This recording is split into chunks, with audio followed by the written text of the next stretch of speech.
The Hog's Back Mystery by Freeman Wills Crofts. Chapter 1. St. Kilda. Ursula, I am glad to see you. Julia Earle moved forward to the carriage door to greet the tall, well-dressed woman who stepped down on the platform of the tiny station of Ash in Surrey. Julia, this is nice. They kissed affectionately. Then the new arrival swung round to a second woman who had followed in the wake of the first. And Marjorie! My goodness, Marjorie! They also kissed. When I remember the last time I saw you, I declare we haven't met since Bolsover. How many years ago is that? Don't let's think. You're not much altered, Ursula. I should have known you easily, nor are you. Wonderfully little. She turned back to the first woman. And how's the world, Julia?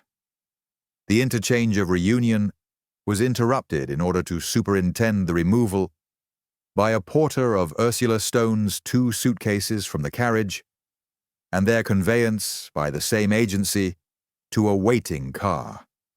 Where will you sit? Went on Julia. In front with me or behind with Marjorie? Oh, in front. I always like this drive. A lovely country, isn't it, Marjorie? In its way, yes. Of course, where I'm living is much finer. But this Surrey landscape is more restful. I forget your headquarters now, Marjorie. San Remo, isn't it? Rockabroon. Close to Rockabroon, that is. You know it, perhaps, just beyond Monte Carlo? I've passed it in the train. I love all that coast. Meanwhile, Julia had started up the Morris Saloon, and they were soon bowling along towards the ridge of the Hog's Back, which presently came into view as their southern horizon. Julia Earle and her husband, a retired doctor, had settled down in the heart of wild Surrey, though, as they were only some 4 miles from Farnham, and little more from Guildford and Godalming, they could not be said to be entirely divorced from civilization. Though she had made many friends in the neighborhood, Julia found the life lonely, and to have 2 visitors simultaneously was a pleasure she had not enjoyed for a long time. Of these 2, Marjorie Laws, her unmarried sister, was the greater stranger. Marjorie liked heat and sunshine, and she ordered her goings to the vagaries of nature in this respect. She was a migrant. Winter drew her to Egypt. Spring and autumn she spent on the Riviera, while in summer she penetrated as far north as Switzerland or the Dolomites. She lived by her pen. Not serious stuff, you know, my dear, she would truly say. Sentiment, splashed lavishly on in huge purple patches, was her standby. Her simple tales of the loves of earls and typists, turned out in bulk, paid well enough for her needs and a little over, and formed just the interest required to keep her mind keen and fit. Ursula Stone was no relation of the sisters, but at school the 3 had been inseparable, and they had kept up their intimacy. Ursula had not married, and now she lived a placid life at Bath, where she was popular enough in the local society. An occasional letter had prevented her getting entirely out of touch with the sisters, and after the Earls had moved to their present house, Julia had asked her to pay them a visit. That was 4 years ago. This time, she had been invited specially to meet Marjorie, who was spending a few weeks in England. Julia, reaching the top of the hill up which they had been climbing, cautiously nosed the car out onto the high-speed Guildford-Farnham road, which here runs along the spine of that curious narrow ridge known as the Hog's Back. The others instinctively paused to watch for approaching traffic. Then, as they turned west, their voices broke out again. "Tell me about yourself, Ursula," Marjorie went on. "You're living at Bath." Yes, I've got a cottage perched up on Bathwick Hill. It's a nice position. The town lies in the valley, and you see across it to the hills beyond. And what do you do with yourself? Ursula smiled. My hospital. I call it mine because I like working for it so much. It's a children's hospital, and I'm honorary secretary. It's fascinating work, though it would make you weep tears of blood to see some of the little mites that are in it. Marjorie shrugged. More useful than my job. But then I couldn't afford it. Tell me, have you ever come across the Bantings? And the talk went back to school days. Except from the point of view of age. None of them would see 35 again. The three women contrasted both in appearance and manner. Ursula Stone was tall and slight, with a facial angle approaching the vertical. All her lines, indeed, were vertical. Her narrow forehead was high, and instead of retreating, seemed to project further forward as it rose. Her nose was thin and aquiline, and her pointed chin was set well forward. Good features, all of them. With her very erect carriage and well-cut clothes, she was an interesting, indeed a striking figure. Her manners were old-fashioned, courteous, and unworldly, and she had the air of living in an age that has gone.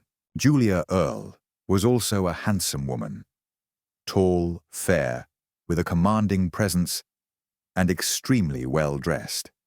She was the sort of woman whom men turned to look at in the street.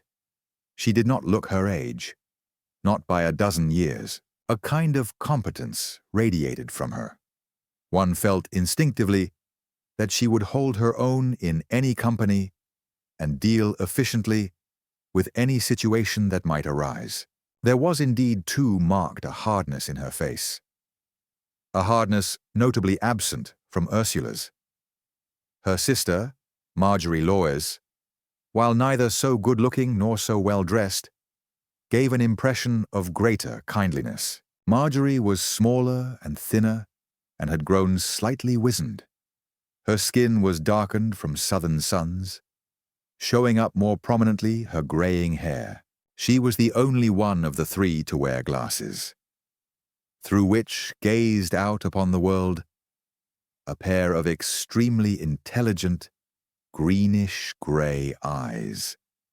They had turned south from the Hog's Back, through the quaint old-world village of Seal, and now were passing through the dense pine woods of Hampton Common.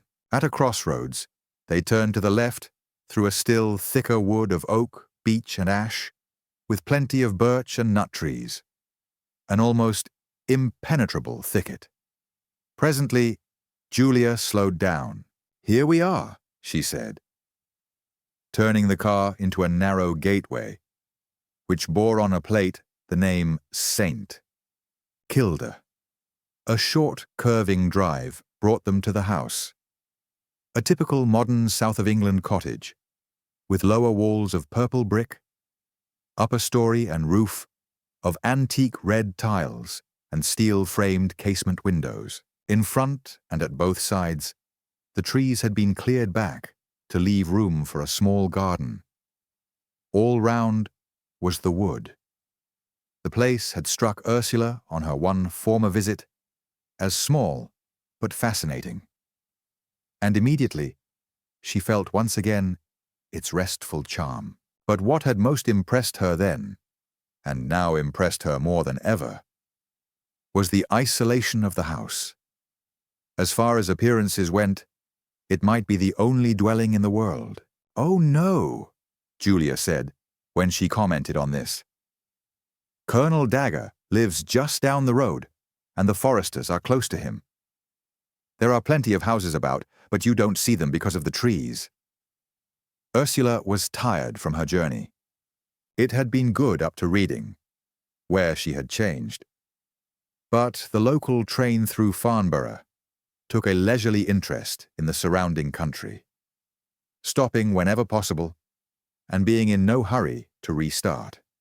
Not till she came down dressed for dinner did Ursula see her host. Dr. Earle was a small, rather insignificant-looking man of about 60, with a round face of that high color so often associated with heart affections. He had lived and practiced in Godalming until some 6 years earlier.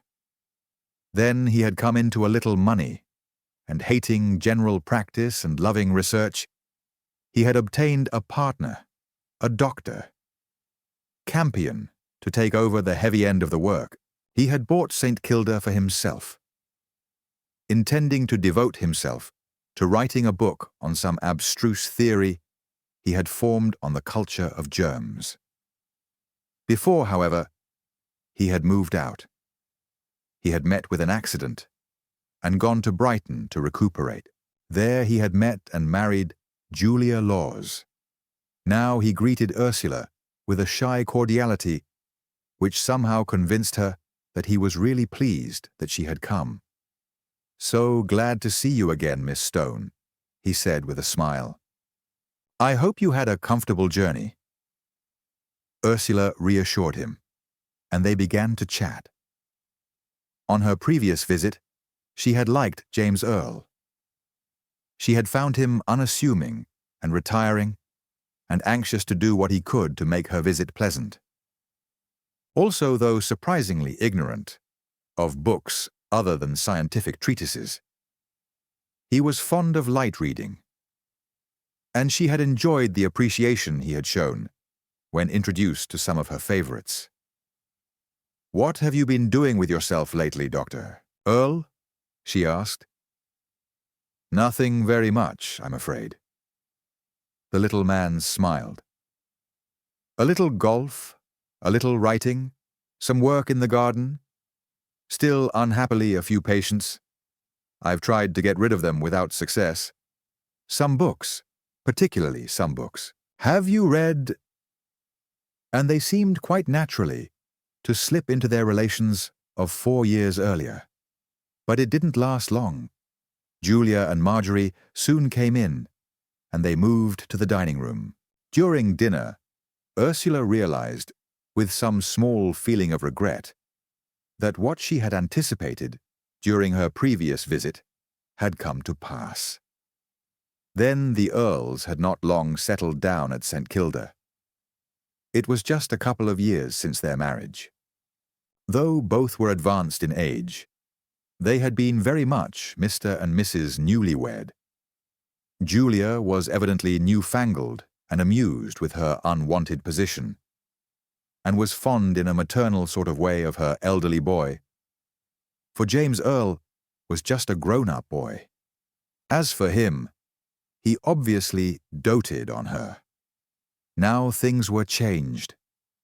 Earle clearly had not stood up to his wife, with the result that she had taken command, and now appeared to give him but little consideration. Inevitable, Ursula thought, from their respective temperaments, but rather distressing.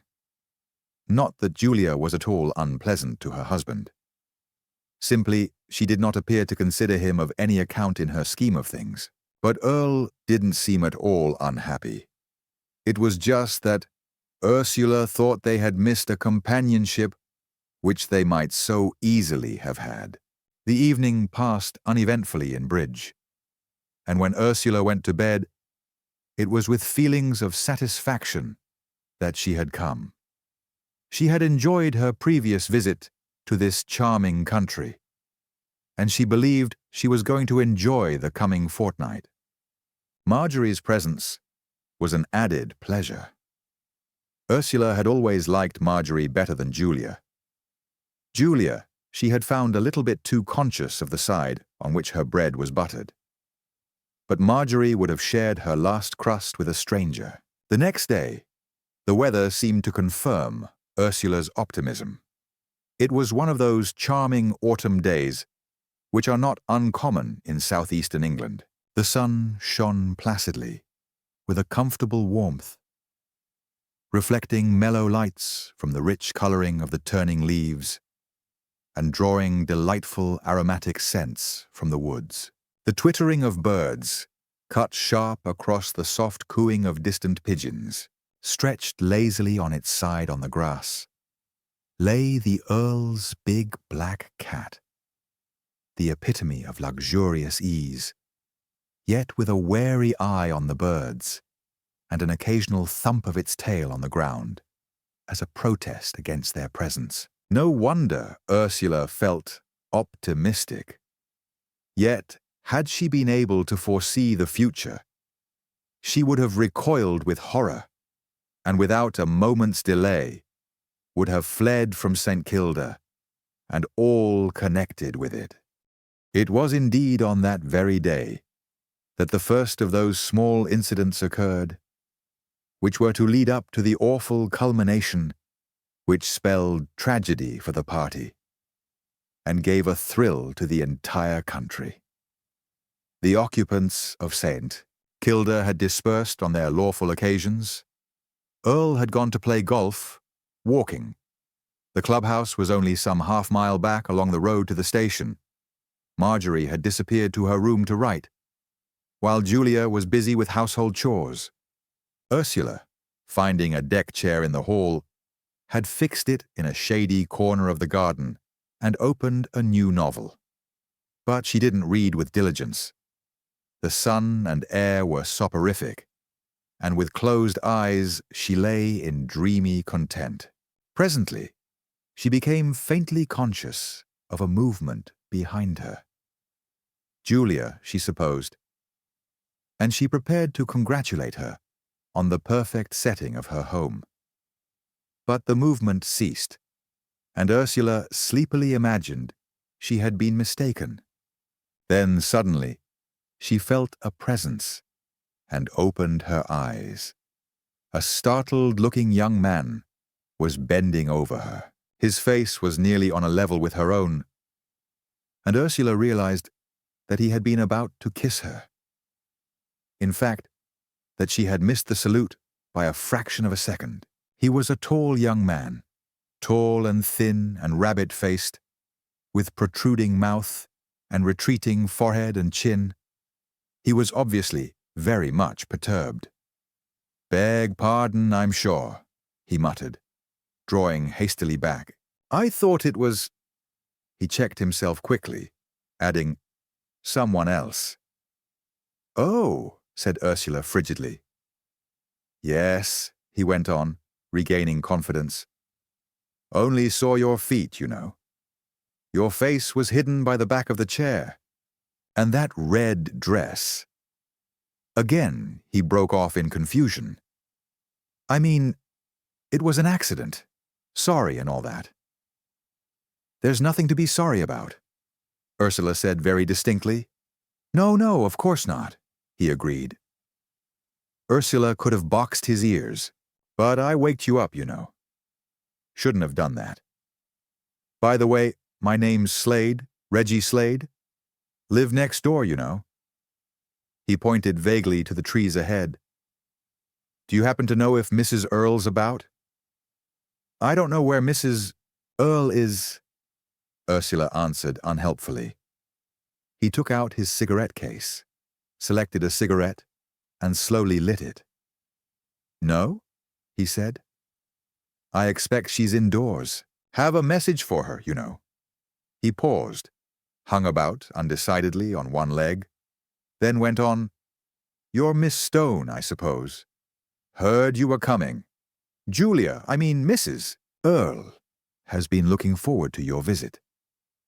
Ursula wondered who this young man could be, who seemed on such familiar terms with Julia Earle, for she had just grasped the significance of the reference to her dress. Julia had a dress of much the same color.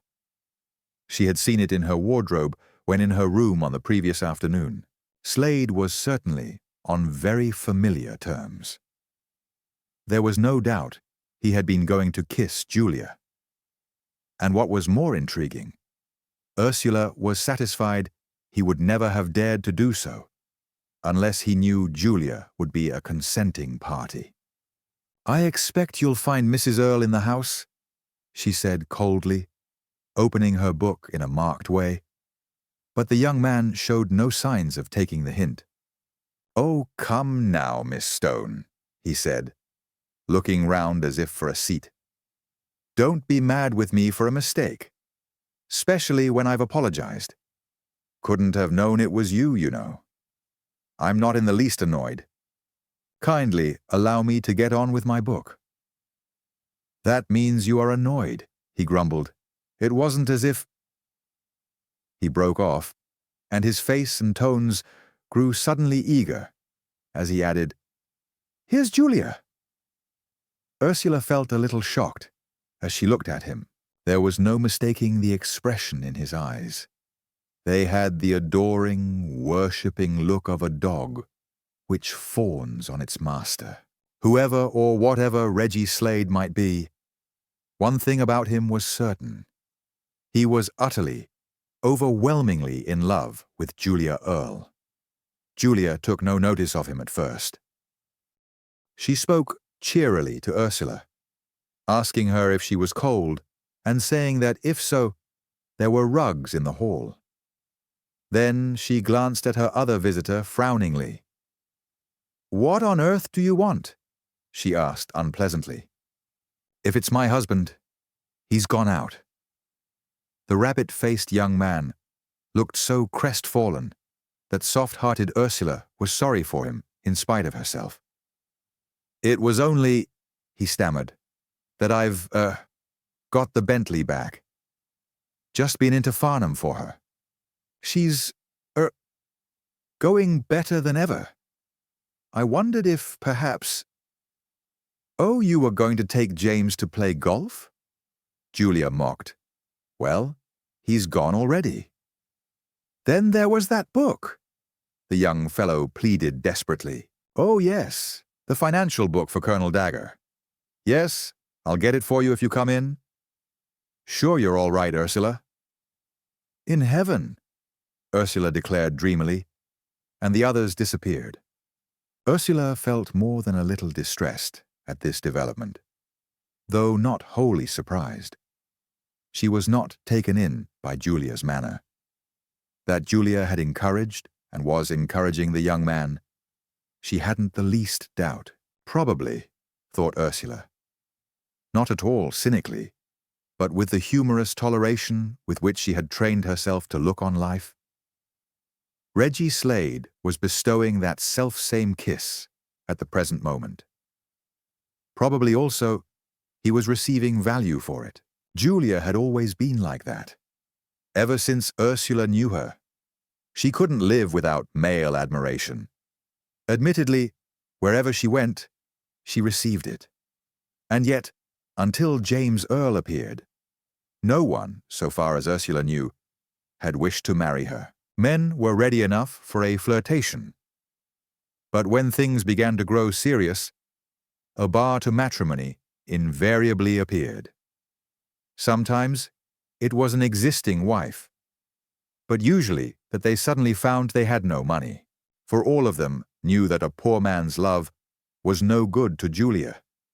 Ursula had indeed been surprised to hear of her friend's marriage. She wondered, as she had wondered before, if it was Earle's money which had proved the attraction. Earle was by no means rich, but he was comfortably off. Or was it that Julia thought she could so dominate a man of Earle's temperament that she would be left free for any deviations from the narrow path to which she felt a drawing? Suddenly, Ursula felt ashamed of herself. This was no way to be thinking of her hostess, of her friend indeed. For during those years at school, and since, Julia had proved herself a real friend. Besides, though Julia had these little weaknesses, she was in other ways a real good sort. She was attractive socially, a pleasant companion, and good-natured. At least, so long as her good nature did not inconvenience herself. All the same, Ursula could not help feeling extremely sorry for James Earle. At his age, and after his life of uncongenial work, he must have wanted to settle down and have a home. It looked as if he was scarcely getting all he had bargained for. With a little sigh and a mental note to mind her own business instead of her neighbor's, Ursula resumed her book. But she had not read many pages before she was again interrupted. This time, it was Marjorie. "I saw you out here," Marjorie announced, "and I felt I must come out and enjoy the day with you. There's something mild and soothing about this English sun that you don't get abroad. At home, or what I call home for this time of year, the light's harder. There's more glare." Marjorie had brought her writing pad, but she did not seem in any hurry to resume work. The two women dropped into a desultory conversation. It was many years since they had met, and there were multitudinous confidences to be exchanged. The talk was at first about their various experiences during that long period of separation. Then, at last, it turned to the present. "You know, Ursula," Marjorie said, staring before her into the distance and speaking more confidentially, "I'm not very happy about Julia and James. I'm afraid things are not going as well as one would have liked." "In what way, Marjorie?" Marjorie moved uneasily. "I don't exactly know," she answered. "There seems to be a strain between them that shouldn't be there. You haven't noticed anything?" "I think Julia's a little bit too high-handed with Dr. Earle," Ursula declared. "You remember last night at dinner? He wanted to go up to town to some meeting, but no, he couldn't do so. She wanted him to go with us to East Grinstead, so that he could drive to that nursery for the shrubs while we were seeing the Lethams. It seemed a pity to me. There was no hurry about the shrubs, and why couldn't he have gone to his meeting if he had wanted to? It isn't that. James didn't mind about that.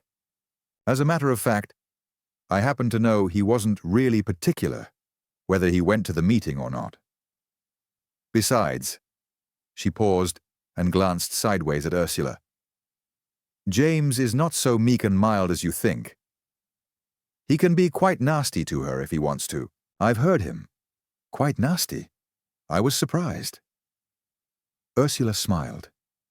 "You don't say so? I shouldn't have believed it. Well, it's quite true. But she deserved it." She paused again, then drew closer and sank her voice confidentially. "It's Julia's fault. I daren't say anything. She wouldn't take it from me. But you're different. She's always had an immense opinion of you, and she'd listen to what you said. It's just what you'd expect from Julia. It's what she's always done. She has men hanging about. That's what annoys James so much. Dear Marjorie, what could I say? It's not my business. I suppose you mean Reggie Slade?" Marjorie stared. "Goodness, Ursula, you almost frightened me. How could you possibly have known that?" "I've become a detective in my old age." Ursula smiled. "I've met the gentleman. He came up and introduced himself. He thought I was Julia. Then Julia came out, and I could see from his face." "Did she encourage him?" Ursula laughed outright. "Encourage is not exactly the word I should have used." And she repeated Julia's greeting. Marjorie grunted. "She shouldn't do it," she protested. "James is the mildest of men. But even a worm will turn. I sometimes imagine that only for his patients he'd go away. I thought he'd given up his practice." "So he has really. But some old patients insist on having him still. Besides, Dr. Campion, that's the partner, you know, calls him in occasionally in consultation. Just after I came old, Mr. Fraser died, and Dr. Campion had called him in there 2 or 3 times. I heard them talking about it. You know who I mean? Old Mr. Fraser of Frasers, the theatrical booking people. That was the owner of that fine place near Compton, Yes, a lovely place and a lovely house. They say he left pots of money, most of it to his wife, but a big chunk to his nephew, Mr. Gates, who lives there. I don't care for them much. Oh, then you know them? Slightly. They were over here to see James the other day, and I met them. She's a rather polite icicle, and he's a rough diamond, with the emphasis on the adjective. Julia said he's been a laborer in Australia, and he just sounds like it. Seen life? Perhaps, in its less civilized manifestations. People are talking about them already, staying on alone there in that big house. However, that's their own business. We were talking of James and Julia. I wish, Ursula, you'd give Julia a hint. I believe she'd take it from you. Ursula didn't think she would be given an opportunity, but agreed to do what she could, and the subject dropped. Funny that Dr. Campion should have come as assistant to James, Ursula said presently. You know they used to live at Bath. Howard, that's Dr. Campion, and Alice and Flo, his sisters. I knew them well, or at least the girls. Marjorie nodded. So Julia told me. I heard her speaking of Miss Campion. She was talking of asking her over. She said you would be sure to want to see her. That's good of Julia. I should like to. I like Miss Campion. Yes, Alice is a good sort. Tell me, Marjorie. And the talk reverted once again to old acquaintances. The day passed uneventfully. Earle did not appear at lunch, but he was home for dinner. Things seemed to go quite smoothly, and afterwards there was another game of rather mediocre bridge. They retired early, and next morning Ursula felt that she had quite settled down, and that she was going to enjoy her fortnight with her old friends. She little knew what the next few days would bring forth. Chapter 2. The Red Cottage. It happened that Alice Campion was unable to come to the Earles on the afternoon on which Julia had asked her, and a couple of days later, Ursula took advantage of a visit of Julia and Marjorie to Dorking, to go over and lunch with her old friend. The Red Cottage was situated in the little village of Binscombe, some 2 miles from Godalming and 5 from St. Kilda. There was no direct railway, but the bus which passed St. Kilda ran within half a mile of the Red Cottage in little more than half an hour after starting. Ursula rang at the door. Alice Campion was unfeignedly glad to see her visitor. I was so sorry I couldn't go over to St. Kilda, she explained. Some people were coming here whom I couldn't very well put off. But I'm all the better pleased now, for I have you to myself. Miss Campion was small, stout, round-faced and jolly, good-tempered, a great talker and a staunch friend. When Ursula could get in a word, she asked after Dr. Campion. Howard will be sorry to miss you, his sister answered. He's out on his rounds and always lunches at Godalming, but all the better for me again. Now tell me what you have been doing with yourself since I saw you. Let's see. How long ago is that? Why, it must be 4 years since you were here. The Earles went to St. Kilda 6 years ago. That's 2 years before we came out here. And you paid your visit to them the year we arrived. Dr. Campion had, in fact, followed Dr. Earle's example in taking a partner to live over the surgery in Godalming while he moved out into the country at Binscombe. Alice rattled on, not waiting for a reply. Ursula, who was really attached to her, sat smiling and putting in a word now and then, not to stem, but to direct the torrent, listening indeed with somewhat wandering attention to the flow. Ursula presently became aware that she was being asked a question. How long am I staying? she repeated. Till Monday week, I think. A pity it's not longer. Flo's coming on Saturday. I mean the Saturday before the Monday. You must wait and see her. Flo was the third member of the Campion family.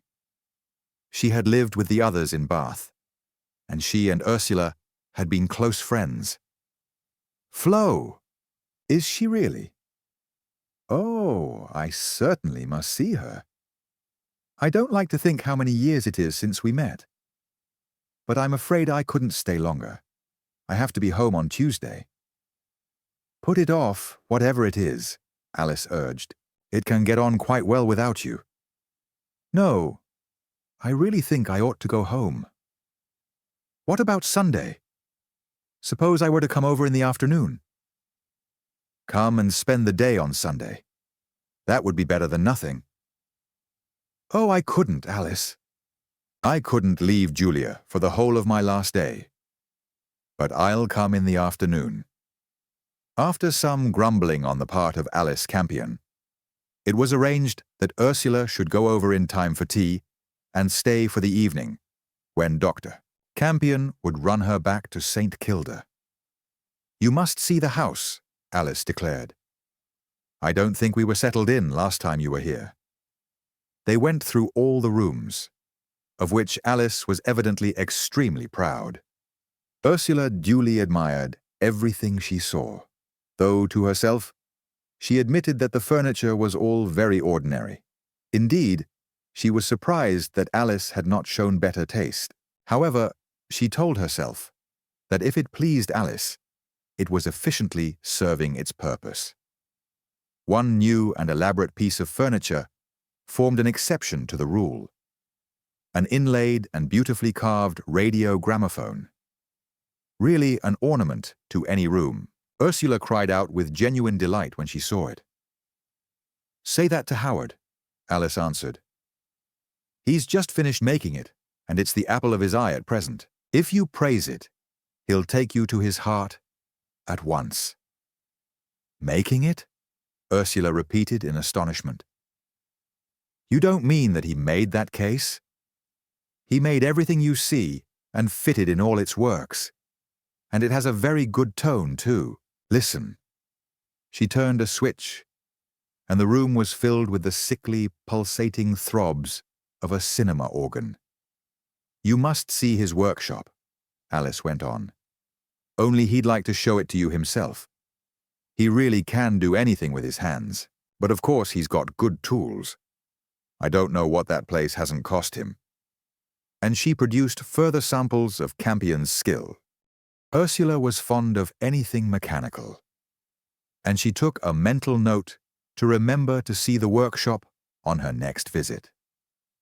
In discussing old times, the day slipped quickly away, and evening had come, and Alice had driven her guest to the St. Kilda bus before they had finished half what they wanted to say. Ursula was enjoying her visit to the Earles. She had quite settled down into their ways, and she had the freedom to amuse herself that she so much liked.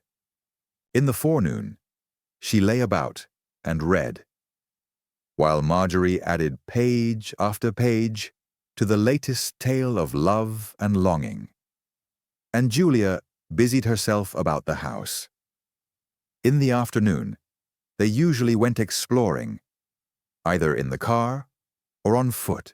James Earle spent a good deal of his time on the golf links, but sometimes he stayed working in his study or amusing himself in the most leisurely way with odd jobs about the place. After dinner, they usually played bridge. No discord had so far marred the visit. On several other occasions, Reggie Slade had put in an appearance, after which he and Julia generally somewhat mysteriously vanished. In spite of Marjorie's request, Ursula had not spoken to Julia on the subject of Slade. She felt it would be a useless impertinence. It was not as if Julia were a girl. She was a woman of very nearly Ursula's own age, and she knew what she was doing and how far she intended to go without advice from any other person. Ursula, indeed, felt that her interference would cost her her friend, and she did not see why she should pay this price for no adequate return.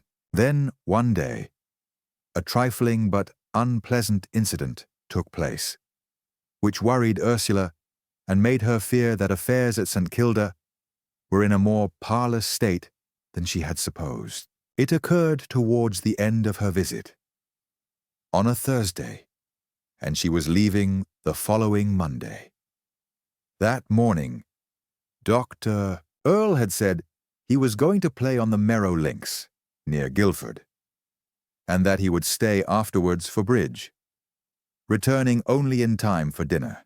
This had happened twice before, since Ursula's arrival, and the intimation was received without comment. Shortly after breakfast, he set off in the car. He had scarcely gone when Ursula was called to the telephone. A great friend of hers, whom she had not seen for years, was passing through London that day, on her way from South Africa to Yorkshire. Would Ursula come up and lunch with her? Ursula would. Nothing special had been arranged for that afternoon.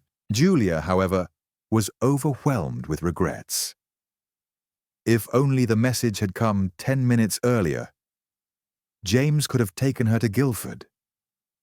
Now, Ursula would have to walk to the Shackleford Road for the bus. She could, of course, get the train at Godalming, and she would be in plenty of time. But it was too unfortunate that the car had gone. Ursula really did not mind in the least. She reassured Julia, said she would be back to dinner, and started off. Again, it was a lovely day, and she enjoyed her journey.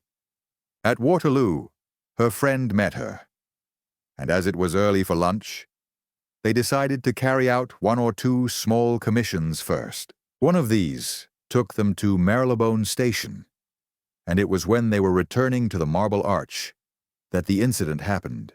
They were walking along the east side of Seymour Place, when near the crossing of Upper George Street, a car overtook them, traveling at a very slow speed. Ursula glanced at it casually and instantly became rigid. The car was Dr. Earle's, and in it sat Earle himself. For a moment, Ursula could not believe her eyes and almost stopped, staring. But she had not been mistaken. It was James Earle beyond any shadow of doubt. In a dream, she watched the car. It pulled into the pavement, a few steps beyond where she and her companion were walking, and came to a stand. As it did so, a lady whom she had vaguely noticed waiting on the footpath stepped forward. Earle opened the door. The lady entered, and the car drove off, turning westwards at Upper Berkeley Street. It must have been held up at the Edgware Road crossing, for when Ursula reached Upper Berkeley Street, she glimpsed the car disappearing westwards into Connaught Street. The little incident had taken place not more than a dozen feet from Ursula, and she had a good look at the woman. It was someone she had never seen before. She was young and rather plainly dressed in grey, and was good-looking after the classical Grecian fashion. She seemed to know Earle well, scarcely hearing the "someone you know" of her friend. Ursula gazed after the retreating vehicle. James Earle! That quiet, meek little man, with his uncomplaining acceptance of his wife's vagaries, his shy friendship with himself, and his unobtrusive interest in books. Here was another side to his character. She could not have imagined his taking the law into his own hands like this. There was, of course, no earthly reason why her host should not come up in his car to town, meet a lady, and drive her wherever she wanted to go. If that were all, neither Julia nor anyone else could have had the least objection. But the fact that Earle should have thought it necessary to hide his action made all the difference. He had said that he was going to spend the day playing golf at Merrow. That statement changed an innocent meeting into a guilty one. He would have had no need to tell that story unless he had something to hide. For Julia, Ursula had no sympathy whatever. Julia had only got what she very richly deserved. At the same time, Ursula was sorry. She had no special moral scruples on these subjects, but her experience told her that such a state of affairs could lead only to unhappiness. Ursula wanted everyone to be happy, and it hurt her when she saw possible happiness being missed. However, the affair was no business of hers. Dismissing it from her mind, she lunched with her friend, saw her off to the north, and returned to Waterloo. But in the train, the matter recurred to her. Gradually, she began to wonder, could she not have been mistaken? There really was something in that theory of doubles. She remembered how on one occasion, at a musical festival at Cheltenham, several people had come up and spoken to her, calling her Miss Oliphant. A strange and disconcerting experience. Probably this was a similar case. The man was exceedingly like Earle, but he was not Earle. Of course, on the other hand, there was the car. Then Ursula thought that she was merely making a fool of herself, building up this vast edifice of distrust and suspicion on no real foundation whatever. Why should not the same thing have happened to Earle as had happened to herself? Why should not he, too, have received an unexpected message requiring his presence in town? This, she felt, was the explanation of the mystery. She was now curious to meet Earle, to hear him tell of this unexpected change in his plans. When, however, they met for dinner, Earle made no reference to his day. Ursula, however, watching him covertly, thought he seemed restless, as if trying to hide some repressed excitement. She could not control her interest in the affair, and in spite of her decision that it was not her business, she felt she must obtain some information. "Did you have a good day's golf, Doctor?" "Earle?" she asked, at the next pause in the conversation. He started, unmistakably, started and paused before replying. Then, with an evident effort, he said, "Quite good. In fact, though I say it who shouldn't, I covered myself with glory in going round in 3, less than I had done before. I don't suppose I shall ever do such a thing again." Ursula was unhappily satisfied. Earle had spoken in a self-conscious way that left no doubt that he was lying. Indeed, it was his usually straightforward character which had prevented him from hiding it. It was not then an unexpected call to town. Ursula's common sense warned her to let the thing alone, but her curiosity would not allow of this. "I had an unexpected journey today," she went on conversationally. "I was in town. I lunched there."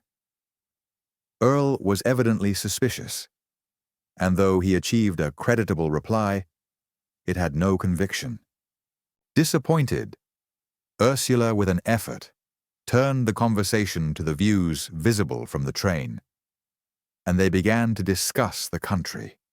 Sunday came without further incident, and after lunch, Ursula took the Godalming bus and walked up from the Shackleford Road to the Red Cottage.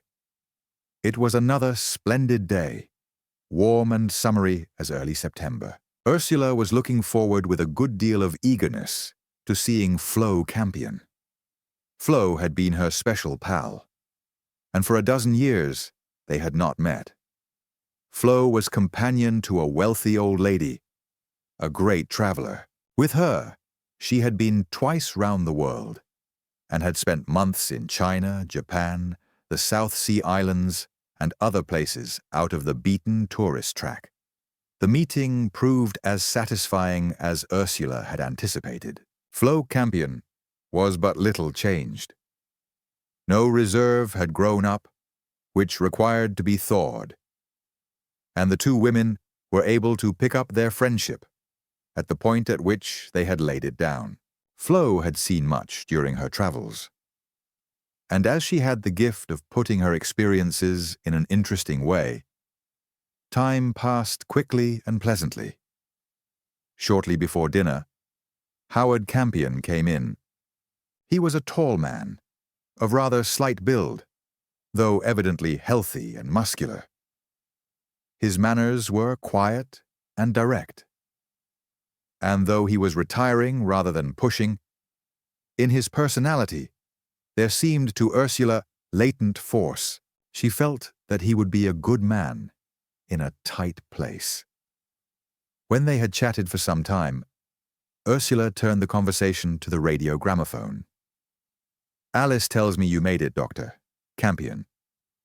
I do think it's a wonderful piece of work. I've never seen one which was a greater ornament to a room." Campion was obviously delighted. "Won't you come and see my workshop, Miss Stone? I have a rather good lathe, which might interest you, if you care for such things." The workshop was outside, a wooden shed, an extension of the garage. It was not large, but the most had been made of the space, and it was scrupulously clean and tidy. There were several machine tools, all small, but all polished till they shone. In the center was a tiny circular saw and planing machine. A mortising machine and a vertical drill stood against one wall, while against another was the lathe. Ursula did not understand all the gadgets of the latter, though the doctor explained them patiently. But she could see that it was a beautiful piece of work, and admired it accordingly. Beside the circular saw was a well-equipped bench, with above it rows and rows of shining tools. As they moved round, Campion picked up a brown paper parcel from one of the shelves. "Ah," he said, "I had forgotten all about this. It just occurs to me that you might like it." "I, Dr. Campion? What is it?" He unwrapped the paper. Within were some strangely shaped bits of 3-ply wood, tiny hinges, and other small metal objects, together with colored and patterned papers. "It's a doll's house," he explained. "One of those packets that the handicrafts people put out. You know, the Weedington Street people, NW3. You have nothing to do but stick the pieces together. Here are the parts of the house, the windows, doors, and so on. And this is brick paper for the walls and tile paper for the roof. I got it for a patient, a little girl of 6.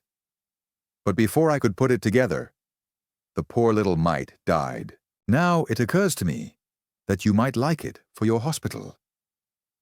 Ursula was genuinely grateful. "Oh, Dr. Campion, how good of you," she said warmly. "I'd be just delighted. But can you send it after me? I'm afraid I'm going home tomorrow." "No need to do that. I'll slip it together after dinner."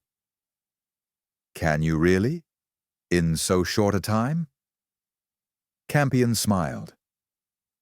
"Bless you, yes. It's nothing of a job. I use a cold glue that sets very quickly. I'll do it after dinner, and you can take it with you." He put down the bits of wood and pointed to a half-finished frame. "Here's something that may interest you also. It's supposed to be a combined tea table and cake stand. The tea will be here." And he went on to describe the affair, which folded, and which was evidently an idea of his own, of which he was very proud. Ursula was interested, and she talked about the scheme till Alice came out to say that dinner was ready. Campion had not much to say at meals. Indeed, neither he nor either of the visitors had much chance to say anything. Alice's tongue seldom ceased. Ursula indeed wondered how she was able to eat anything and keep the flow of conversation going, but all that she said was both interesting and kindly. Ursula enjoyed listening to her, though how long she would continue to do so, she would not have prophesied. After dinner, the women returned to the drawing room, while Campion went to his workshop to assemble the doll's house. Ursula got into an argument with Alice as to how she should go back to St. Kilda. "I will not have Doctor. Campion, take out the car," Ursula insisted. "There is a bus about 9, and I'll go by it. Why shouldn't I?" "Indeed, you'll do nothing of the kind. You mustn't go so early for one thing. Of course, Howard will run you over." That was the arrangement from the beginning. Ursula gave in, and they settled down to chat. Flo was full of a new tour her old lady was about to undertake. She was certainly a wonderful old woman, nearly 70, and with the wanderlust of a girl of 20. She wanted, it appeared, to cross the Andes before she died. It had been a dream with her for many years, and now she was going to do it. She would go direct to Buenos Aires, then cross the continent to Valparaiso, and so up the coast, returning via the Panama Canal and New York. Presently, the doctor came in. He was carrying the assembled body of the doll's house, but without windows, fittings, and decorative papers. "This'll give you an idea of what it's going to look like, Miss Stone," he said. "I wondered if you would like a brick house and a red roof, or a stone house with slates. I've got papers for both. Personally, I like the brighter colors, but I think in Bath the others are the rule. What do you say?" Ursula was delighted with the tiny structure. "Oh, how splendid!" she cried enthusiastically. "The children will simply love it." "It is good of you, Doctor." "Campion!" She turned to the others. "See what I'm getting for the hospital. What do you both think? Bright colors or dull?" "Bright, I suggest." "You should have a red cottage," said Flo, "to remind you of where it came from." A suggestion which was unanimously agreed on. "I'm running you over in the car, of course," Campion said, pausing as he reached the door. "Don't forget that, and try and slip off by the bus." "She was trying," Alice put in. "In fact, she wanted right or wrong to go, but I wouldn't let her. I told her you'd run her across." "Of course, it won't take any time." "Very good of you all, I'm sure," Ursula declared, as Campion disappeared. "There now," said Alice, who never missed an opportunity of proving herself in the right. "You see, you couldn't have caught the bus, even if you'd wanted to. You'd have had to leave now, without your doll's house." Ursula admitted it, and took advantage of the change of subject to urge Alice and Flo to visit her at Bath. "Run over in the car," she begged, "even if you only stay the night. Let's have a walk over some of the old places." They both said that they would love it. Alice promised she would try to do it in the summer, and Flo when, if ever, she got back from South America. This restarted the matter of the tour, and they discussed routes and ports of call and shore excursions till Campion again entered, this time with the completed house. When the little building had been duly admired, Ursula said she must go. "We'll all go," Alice declared. "It's not a very big car, but we'll manage it." "Come on, Flo, you needn't put on a hat. Bring round the car, Howard. Have you got your things, Ursula?" That was Alice all over, arranging everything and everybody. But no one minded, and presently they all packed into the doctor's small standard and started on the 5-mile run to St. Kilda. Chapter 3. Missing from his home. It was fine, but cold as the party set out. The sky was clear, and a brilliant 3/4 moon blotted out all but the brightest stars. And through the shadows of the trees, black as ink across the road. There was no wind, and save for the purr of the car, everything was still, a fitting night to follow so splendid a day. Campion drove quickly, and in a few minutes they turned into the gate of St. Kilda.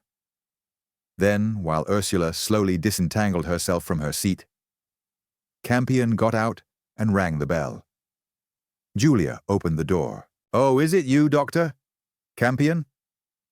She greeted him, and her voice was sharp, as if from anxiety. "Is James there?" "No, Mrs. Earle. I've not seen him. I was just running Miss Stone back, and Alice and Flo came for the drive." "What about Earle?" "I don't know," she answered. "He's gone out, or I think he must have.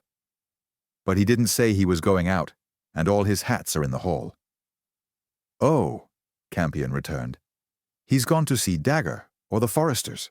When did this happen? A shadow cut across the light from the hall, and Marjorie appeared. "Is it James?" she asked. "No," said Julia. "It's the Campions bringing back Ursula." By this time, hearing the discussion, all three women had got out of the car. "What is it, Mrs. Earle?" asked Alice. "Is there anything wrong?" "Earle's gone out, and they don't know where he is," Campion explained. "When did this happen, Mrs. Earle?" "An hour and a half ago, at 20 minutes to 9.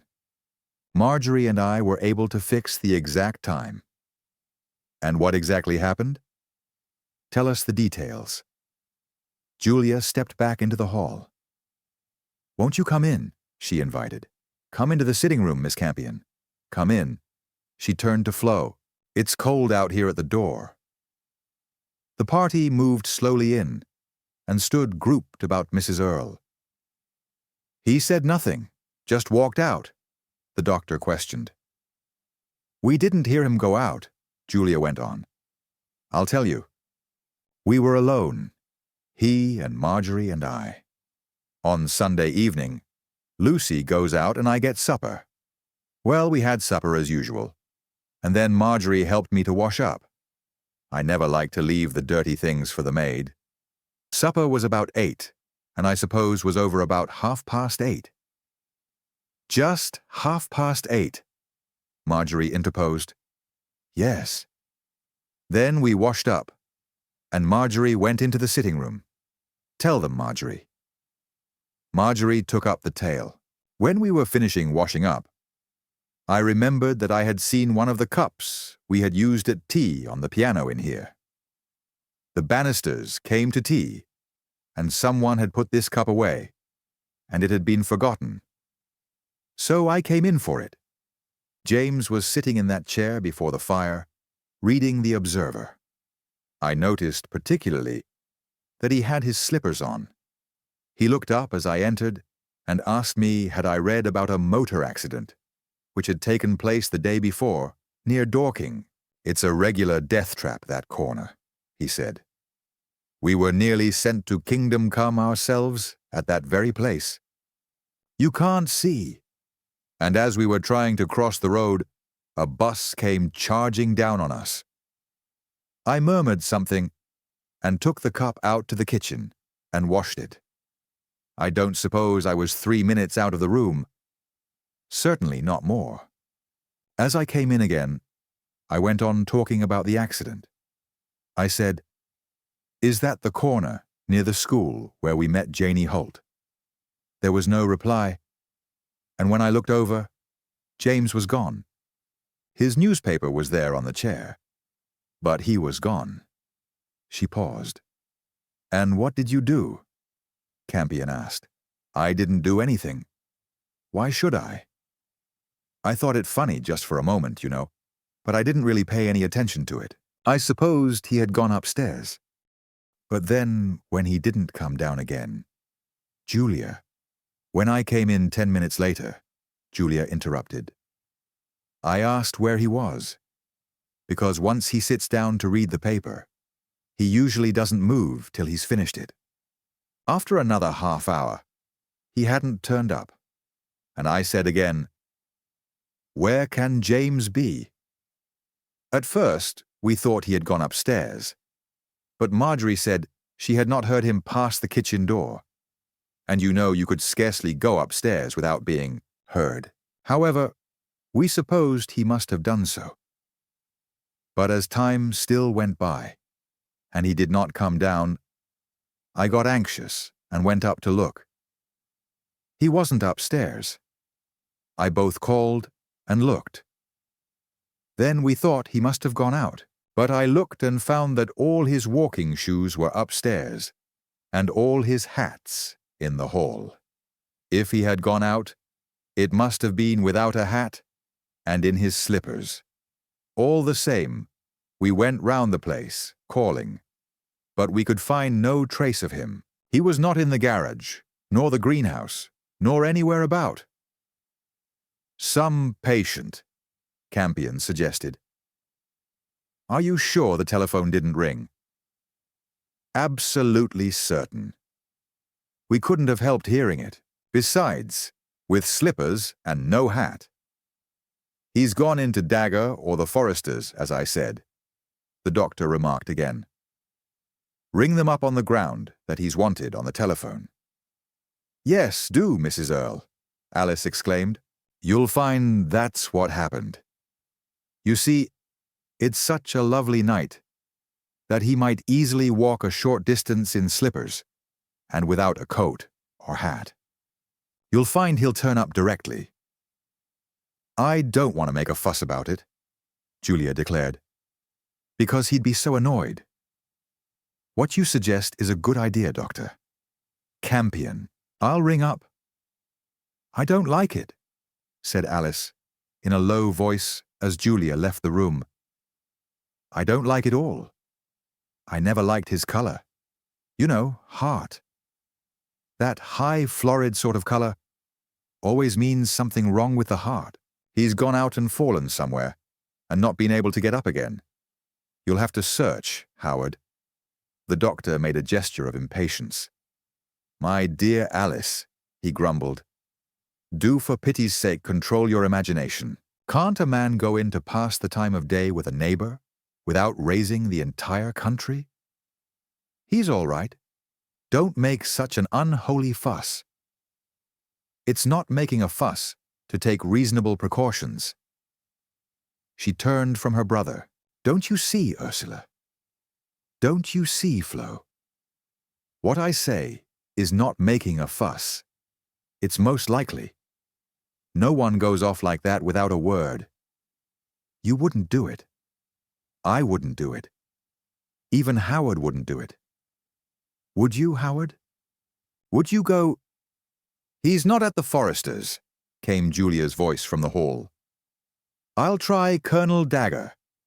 Campion moved out into the hall, possibly to escape his sister's catechism. The others slowly followed. "Oh, is that Colonel Dagger?" they heard. "Is James there by any chance? Someone wants to speak to him on the telephone. He's gone out, and I rather imagined he was going in to see you. No? Oh, well, it doesn't matter, thanks. So sorry to have troubled you. He hasn't been there," Julia went on, as she replaced the receiver. "Where else could he have gone?" Campion asked. "What about the golf club?" "He would never have gone to the club in his slippers," declared Julia. "But I'll ring up all the same."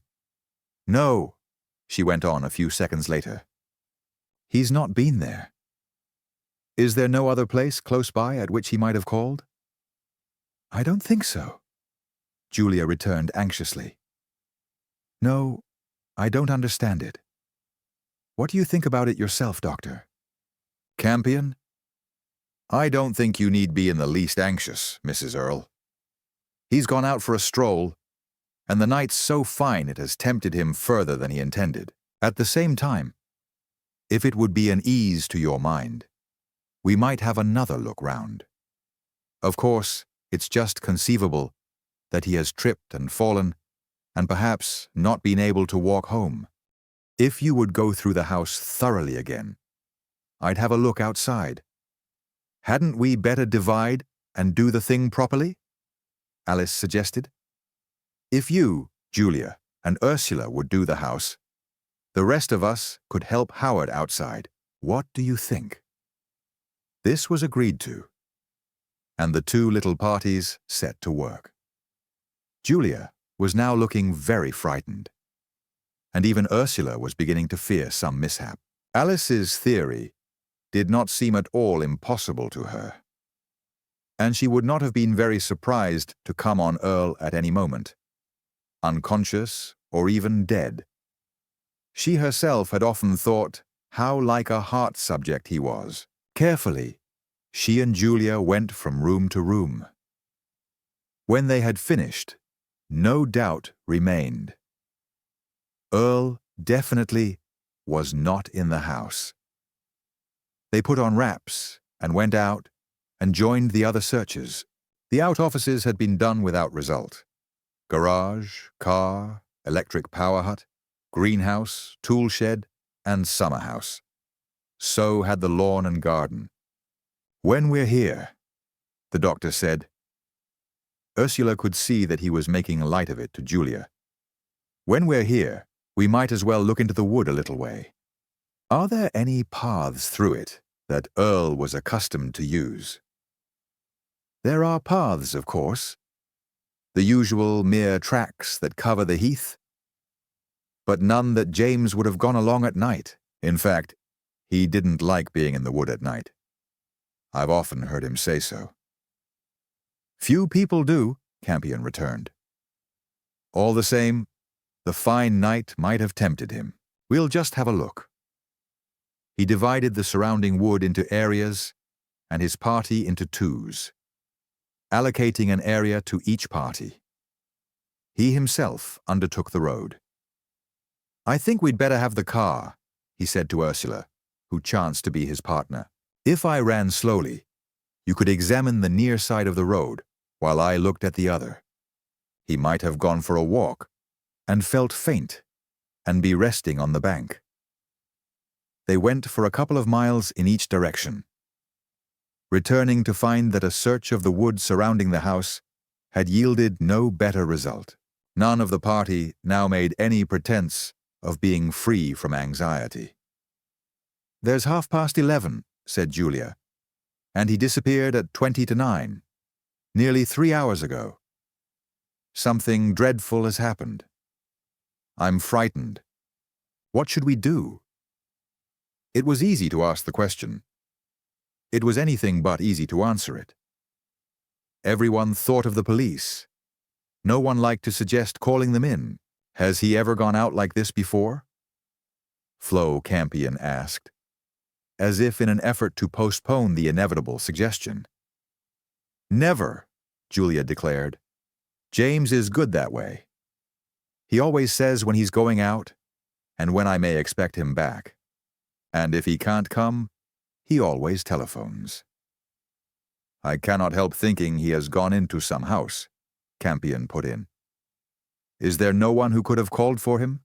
Say with a car? Yes, Julia. Alice nodded emphatically. That would explain the whole thing. Who might have called for him with a car? Julia shook her head. No one, she declared. That wouldn't account for it at all. James would not have gone off in a car without telling me. Besides, there was no car. I was in the kitchen at the time, and the window was open. And if there had been a car, I should have heard it. You mightn't have noticed it, Alice urged. Oh, yes, I should. The night was calm, and everything was quiet. I should certainly have heard it. Marjorie agrees with me. Oh, yes, said Marjorie. There wasn't a car. I should have heard it too, and there simply wasn't one. Don't you lock the French window at night, Mrs. Earle? Campion asked. You're sure it was open when he disappeared? Oh, yes, it was open. That was one of the first things we tried. We do lock it, of course. but not necessarily at dinner time. Often it lies unfastened in the evening, but James always locks it before going to bed.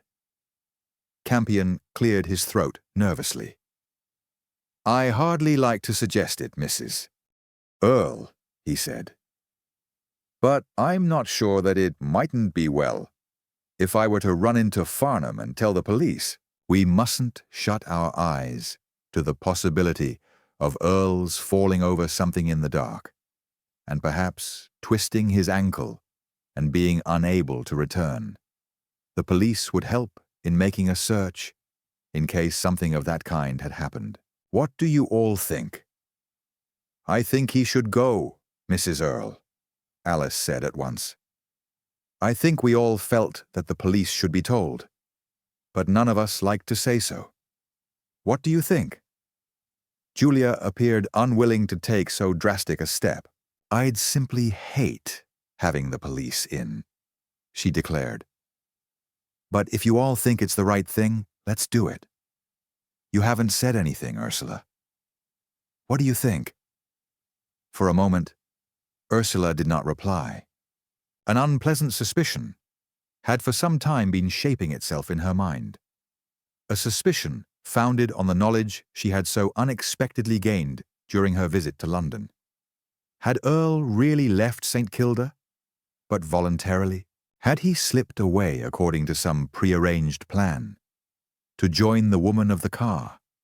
Was it really a case of desertion that they were considering? This solution had not occurred to the others, because they didn't know what she knew. But if she were right, if Earle had quietly departed, would Julia want the police to be called in? Would she not rather wish to keep the unhappy affair private? Would she not prefer to give out that Earle had been called away on business, and perhaps afterwards herself move to some other locality where she would be a stranger? Ursula saw that she was letting her imagination run away with her. She had no real reason to suppose her idea correct. Alice's theory of a heart attack was much more probable. However, she thought she ought to put the point to Julia before this decision about the police was taken. Could she get her alone? I think you should look again in his room before you make a move. There might be a note in an engagement book or something. She got up. Come along, Julia, and I'll help you. We won't keep you others a moment. Alice and Marjorie stared, but neither spoke, and Julia suffered herself to be led from the room. They went into Earle's study, and Ursula, summoning all her courage, closed the door and turned to her friend. Dear Julia, she said, I asked you to come away from the others because there's something that you should know before you decide about calling in the police. She hesitated. In spite of Julia's own little failings, it wasn't going to be easy to suggest to her that her husband was unfaithful, nor that he was callous enough to leave her in this cruel doubt as to his fate and her own. Suddenly, Ursula saw that she had been wrong. Earle would never have done it. If he were infatuated with that other woman, he might desert Julia for her. But he would at least have left a note telling his wife the truth. But it was too late to change her mind now. Besides, Julia ought to know in any case. I'm afraid, my dear, you'll be very much hurt and upset by what I have to tell you. But I do think you ought to know. I don't think it has any connection with this affair, but it just possibly might have. When I went up to London last Wednesday, and she went on and told in the simplest and most direct way just what she had seen. What I thought, Julia, was this, she went on. If by any chance he was momentarily overcome by his infatuation, it's just conceivable he might have gone off to see this woman. And in that case, would you like the police to be brought in? I thought you should know about it, so that you might be able to decide. Ursula was surprised at the way her friend took the news. "Dear Ursula," she said, "how you must have hated telling me that. But you needn't have minded. I didn't suspect anything of the kind, I admit. But I can't blame him. I may tell you now that we're talking in confidence, that our marriage was a mistake. I don't think it was our fault, just we didn't suit each other." She paused, then went on in a burst of confidence. "If he hadn't looked elsewhere, I might have." Again, she paused, as if regretting her admission, then continued in a tone of greater conviction. "But, Ursula, you're wrong. It's not that. If he had wanted to go to another woman, he could have done so at any time without making a mystery about it. I do appreciate your telling me, but I'm sure you're wrong. No, what I'm really afraid of is his heart. His heart is not strong. He has gone out and got an attack, and he's not able to come back. I think we should tell the police, and I think we should organize a more thorough search." Ursula, so far as she was concerned herself, was profoundly thankful. She had done a horrible duty, because she believed it was her duty, and she had not lost her friend. "Then, by all means, ask Dr. Campion to go at once," she agreed. "If you feel that way, there's no time to be lost." They returned to the others. "We've not found anything," Julia told them.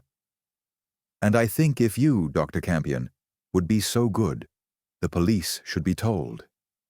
As I was saying to Ursula, James's heart is not very strong, and he may have become faint and be unable to come back. But I don't like your going off to Farnham at this hour. Why not telephone? I thought it would be quicker if I had the car there to drive the men out. But of course, they can get their own car. Yes, I'll telephone." Campion disappeared into the hall, and they heard his muffled voice as he put through the call. "I rang up Margaret also," he said to his sister, returning presently. "Our servant, Mrs. Earle," Alice explained. "She needn't wait up for us." After what seemed an age, but what was really only a few minutes, the sounds of an approaching car became audible. It stopped at the door. Campion went out, and the murmur of voices followed. Then he returned with 2 police officers, a sergeant and a constable. The sergeant saluted as they entered. "This is Mrs. Earle," said Campion. "Sergeant Sheepshanks has very kindly come out to help us.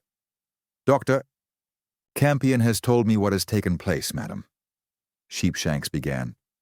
"He says that while not diseased, Dr. Earle's heart was not strong, and that you think he may have had an attack which would have prevented him returning." "That's putting it a little strongly," Julia answered. "I only suggested a heart attack, because I can't explain his disappearance in any other way. I don't, of course, know anything about it." "Quite so, madam." The sergeant nodded sagely. "Now, before we go any further, I should like a word or two with you. Perhaps you could give me an interview in another room?" "Just you, madam." Campion moved forward. "But what about a search, Sergeant?" he said. "If Dr. Earle really is ill, every moment might be of value." "I've not overlooked that, sir," Sheepshanks answered civilly. "But we'll get on better if we know just how we stand. Will you come along, madam?" They disappeared, accompanied by the constable. "He's got it into his mind that Earle has gone off voluntarily," Campion explained. "He said, 'You'll hear of him all right. He just wants a change of establishment. You'll find there'll be a letter from him in a day or 2. "Nonsense," Alice declared sharply. "If it were that, why didn't he leave a note? Besides, I don't think Dr. Earle's that way inclined. And again, why didn't he take a hat and outdoor shoes?" That's what I said, Campion returned. But it didn't seem to convince Sheepshanks. Well, he's here at all events. I wonder what he'll do. Before anyone could reply, the sergeant reappeared. We're going to have a search round the place, he said. And if we find nothing, we'll come out and have a better one as soon as it's daylight. Perhaps, sir, you could stay and give us a hand? The ladies may go to bed. There's nothing that they can do. Have you a torch in your car? This program was carried out. Both sergeant and constable were quick and thorough. Armed with powerful torches, they went over the entire ground surrounding the house, as well as following, for a considerable distance, the various paths through the wood. The sergeant also carefully examined the path from the French window and the road near the gate. But nowhere could they find any traces of either Earle or anyone else. If the man had dissolved into thin air, he could not have more completely vanished. It was getting on to 2 in the morning when Campion drove his party home. Nothing more could be done but wait for the morning. And though Julia declared she would not undress, all agreed there was no use in sitting up. Before starting on his round next morning, Campion drove back to St. Kilda to find the sergeant and 3 policemen already at work. But no faintest clue had so far rewarded their efforts. Earle had simply vanished without trace. The search was kept up till nearly midday.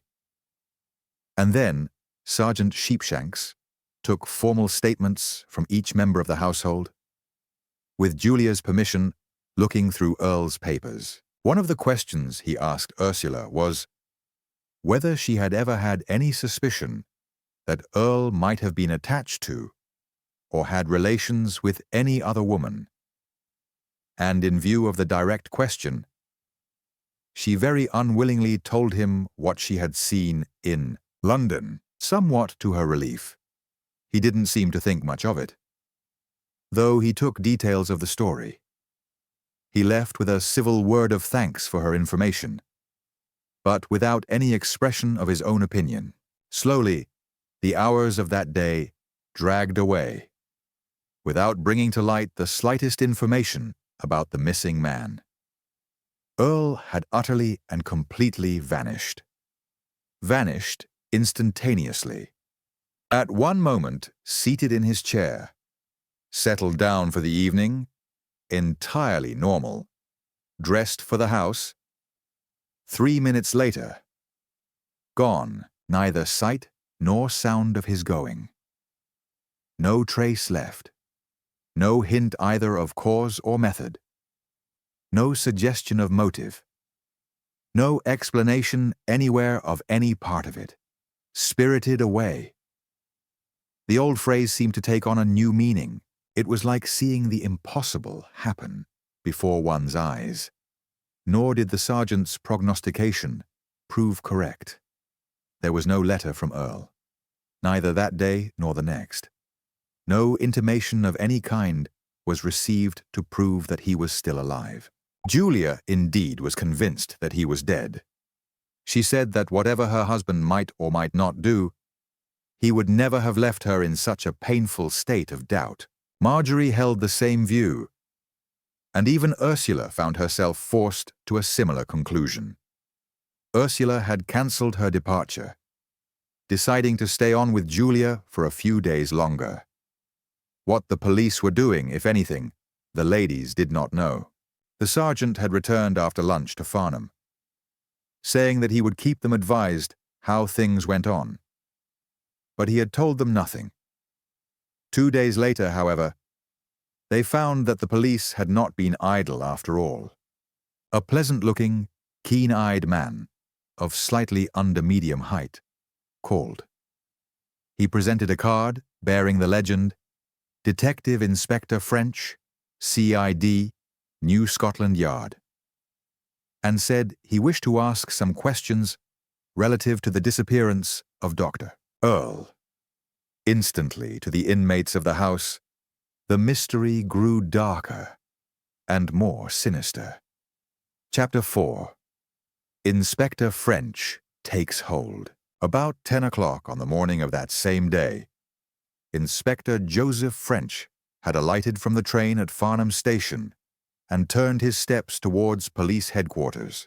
He knew the town well, as also the local officers, having worked with them only a few years earlier in connection with a number of burglaries which had taken place in the surrounding country and which were supposed to be the work of a gang from the East End.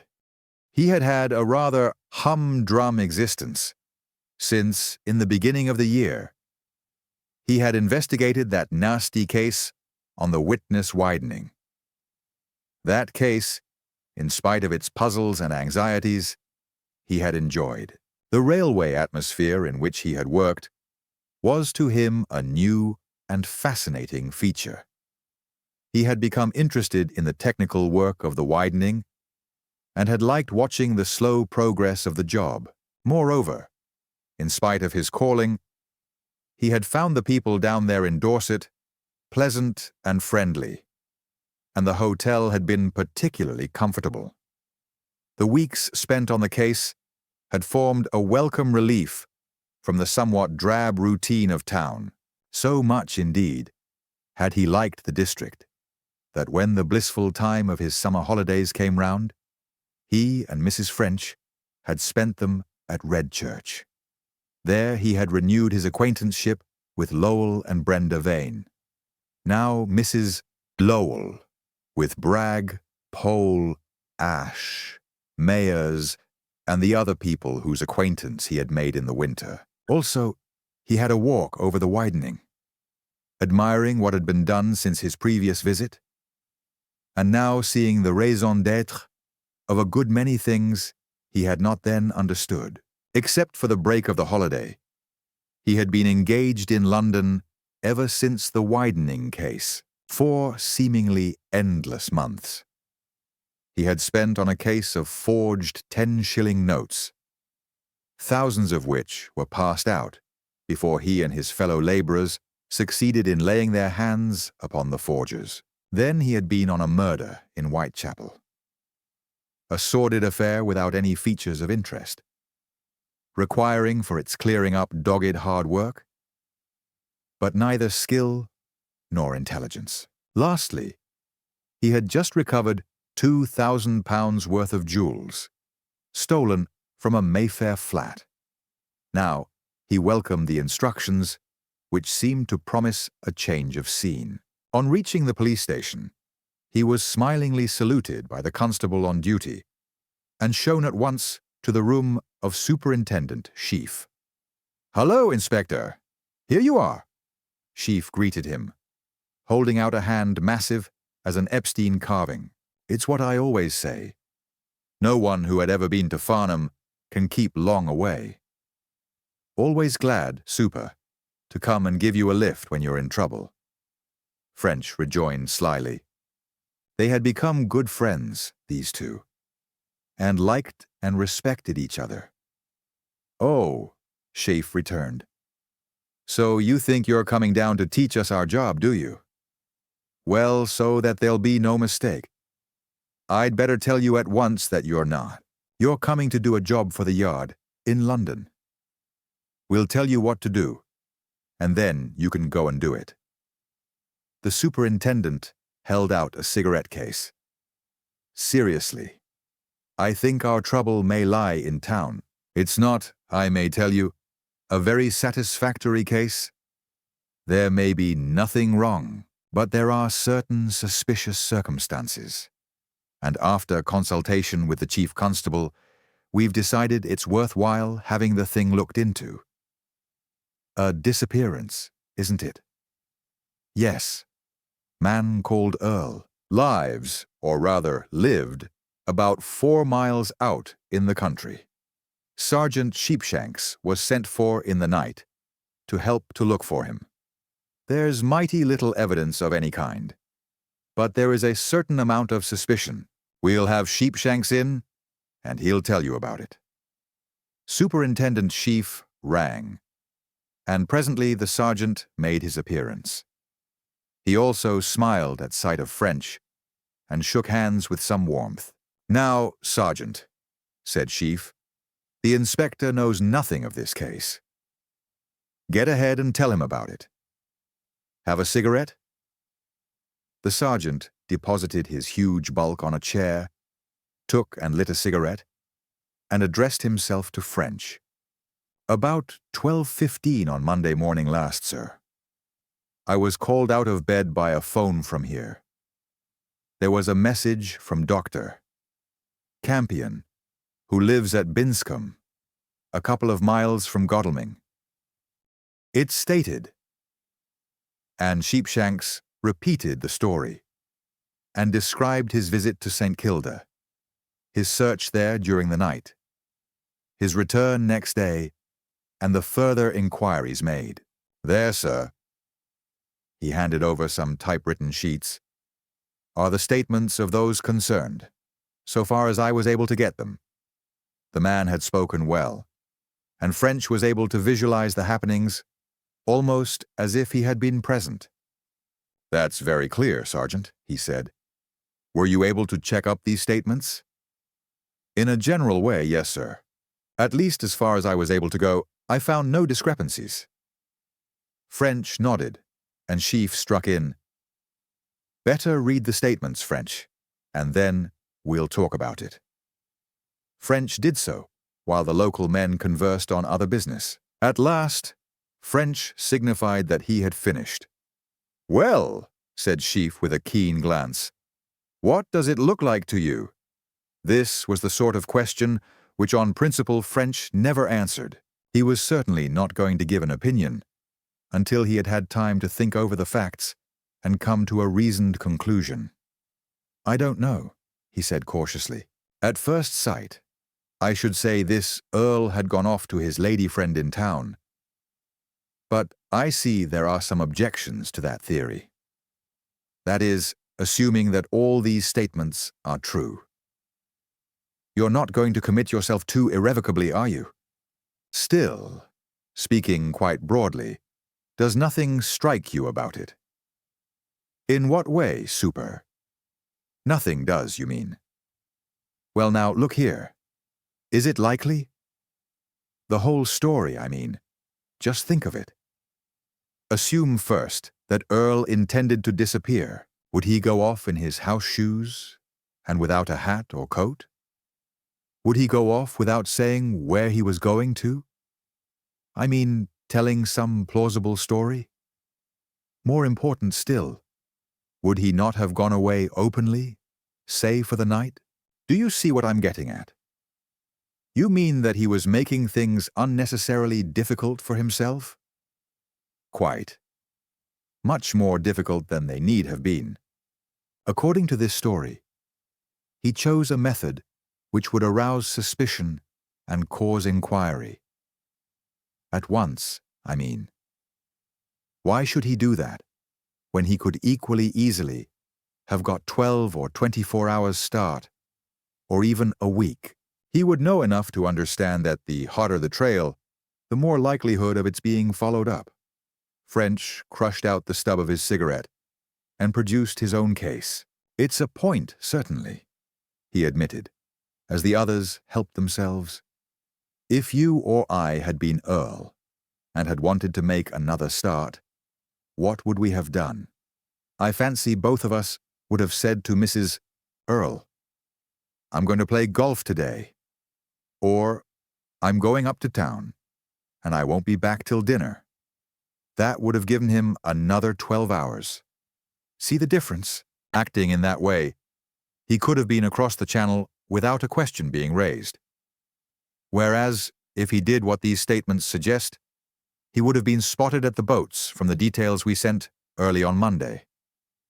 French amiably agreed that there was a good deal in the superintendent's argument. He was always pleased to engage in discussions of this kind, for he had found that in allowing other people to theorize on his cases, he occasionally came on an idea of value. The more thought Sheaf had put into the affair, and the more he could be induced to air his conclusions, the more of the preliminary spade work French would be saved. There's a good deal of testimony backing up Mrs. Earle's statement, French asserted, to draw the superintendent further. Sheaf shook his head. That's just what there's not, French. Don't you see? There's only the sisters. The maid was out, and the visitor, Miss Stone, was with the Campions. French hesitated. You don't mean, he said at last, that you suspect those two ladies of making away with the man? I suspect no one, Sheaf returned. But wait a moment. When Sheepshanks came in that Monday morning, we had a talk about it. We considered these points. I told him to go out again and have another look round. As he's told you, he did so. I don't think he's told you all he got. Sheepshanks looked up with a protesting expression. No, you didn't, the superintendent insisted, but I will now. First of all, he got what you've seen in the statements. From Mrs. Earle unwillingly, that she and her husband didn't always see eye to eye about things. Then, from the maid, that relations were often very strained indeed. And Sheepshanks imagines that was putting it mildly. From Miss Laws, the sister, that she was very fond of her sister, and that she was a novelist, and of course that business in London from the visitor, Miss Stone. What has Miss Laws being a novelist to do with it? French asked, for the first time, not seeing exactly where the other was leading. Probably nothing, but don't be in such a darned hurry. Now here's what Sheepshanks, for some reason best known to himself, didn't tell you. It'll throw light on what I've been saying. He got permission from Mrs. Earle to look through Earle's papers. He found a will. Earle had left everything to his wife. Sheepshanks, covered with confusion at his lapse, muttered an apology. French at once passed the affair off with a joke, thereby winning the sergeant's undying goodwill. I don't think anything follows from that. Super, he continued, once again to draw the other. It's not uncommon for a husband to make a will of the kind. Quite. And it's not uncommon for a man who is running another woman to change that sort of will. French shook his head. I don't follow exactly. Does that not mean that you do suspect Mrs. Earle? No, but I'll tell you what it means. It means that there is enough suspicion to make it necessary that we should be sure. I agree. And yet, does it not occur to you that the mere improbability of the story tells in favor of the ladies? They would never surely have invented these unlikely details. They would have said nothing about the affair for a considerable time. Then perhaps would have explained that Earle had gone to London for a few days, but that his return was overdue. It's the argument you used yourself about a deliberate disappearance. They would have waited till the scent grew cold. I realize that all right, Sheaf returned, and you may be quite correct. That, however, is where the sister's writing may come in. If she is good at inventing plots, she might have foreseen that argument of yours, and raised a fuss, and advised us simply as a safeguard. If they had found a good place to hide the body, it would have been a pretty good safeguard too. I don't push that. It may be nonsense. All I say is, there's a case for enquiry. I agree, French repeated. On the other hand, Sheaf went on, Earle may simply have deserted his wife for the other woman. And that is where your connection with the yard comes in. We couldn't handle that part of it here. Right, super. I'll carry on. I think all I still want to know is what steps you've actually taken. You said you were having the cross-channel boats watched? Yes. We sent a description to the piermen. Also, a general description to all stations. You better check that. You may be able to get more details. That's all we've done. You haven't touched the man's finances? No. It would be interesting to know if he had withdrawn any considerable sum recently. Quite. That's up to you. Any help you want. You'll get to the best of my ability. Now, if you want to have a talk with the sergeant, go ahead. Only take him away out of this. Come along, Sergeant, said French. We're not popular here any longer. I don't know that there's very much I want to ask you, he went on, as they settled themselves in another room. What's your own idea about the affair? He's gone to that woman in London, if you ask me, sir. I don't think Mrs. Earle and the sister have done him in, but of course it's possible. Tell you the truth, sir, I don't see where they could have hidden the body. You don't? I thought that might be a difficulty. Tell me, how complete was your search? Did you go over much of the wood? I went over it carefully close to the house. Say 100 yards in from the boundary fence all round. It's a slow job, you know, sir. The place is full of thick undergrowth, and it's hard to push one's way through. But I went along the paths for half a mile or more, further than those women could have carried the body. No sign of anything being dragged through the undergrowth? No, sir. I looked particularly for that. Had the car been taken out? I don't think so, sir. I felt the radiator, and it was cold. Who is this man Campion? One of the Godalming doctors, sir. He's a partner of this doctor. Earle, who's disappeared, though Earle has practically given up the practice. Campion took another partner some years ago, who lives in the town and does the night calls. And Campion moved out to the country at Binscombe. I'm told they have a good practice between them. French got up. Well, Sergeant, if there's anything else I want, I'll come to you. I'll go out to the place now and have a look round. Can you lend me a bicycle? Certainly, sir. French enjoyed his ride out through the sands to Hampton Common.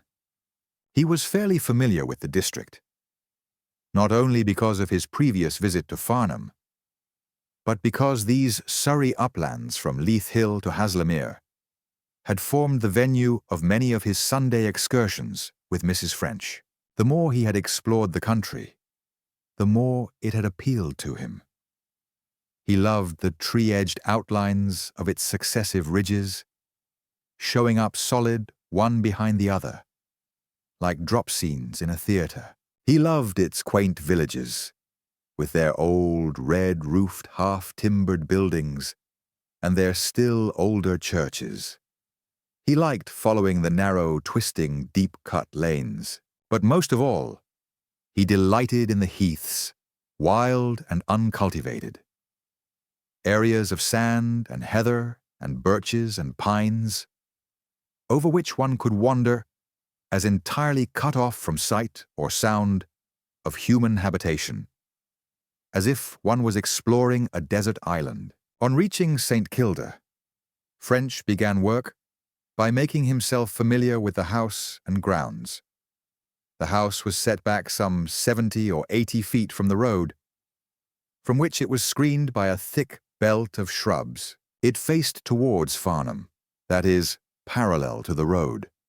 The isolation of the place at once struck French, as it had struck Ursula on her first visit. On three sides was the wood, cutting off the view like an impenetrable curtain, while on the fourth side the outlook was equally impeded by the belt of shrubs. In the immediate proximity of the house, the trees had been cleared, and a small garden and lawn had been made.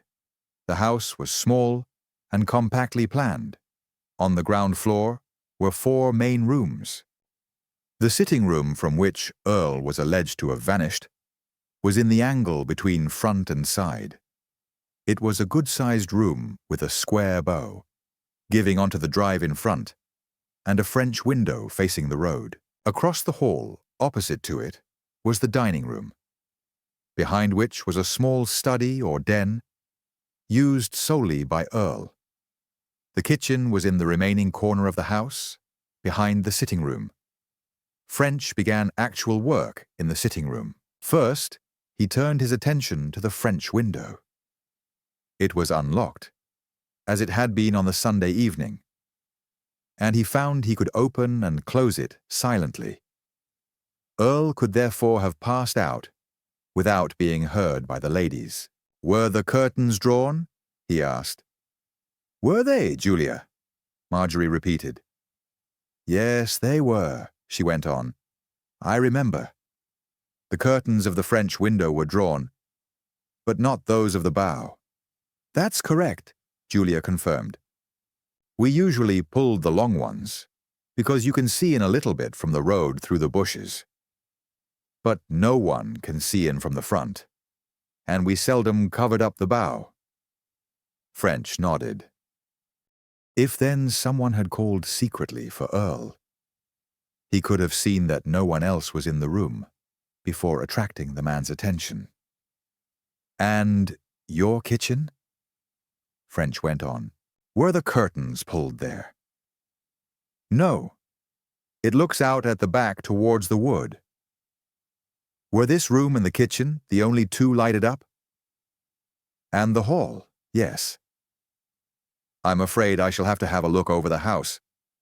And if I may, over Dr. Earle's papers." "You can go anywhere you like, and if you want us, we'll be here."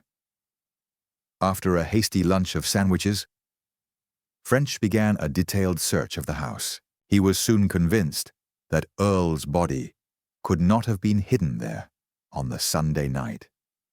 Miss Stone had searched as well as the sisters, and it was impossible to conceive of all three of them being privy to a murder. If, therefore, Earle had been done to death by his womenfolk, they had managed to dispose of the body outside the house before the arrival of the Campion party at 10:10. French did not waste time examining the grounds or wood. He felt that any improvement on Sheepshanks's search would involve a proper organization and a considerable number of men. He therefore went to Earle's study and began to go through the man's papers. There was no safe, but in one of the drawers of the small roll-top desk, French found a steel dispatch box, the key of which was in another drawer. In it was the will, Earle's bank book, a cheque-book, some miscellaneous papers, and £14.10 in notes.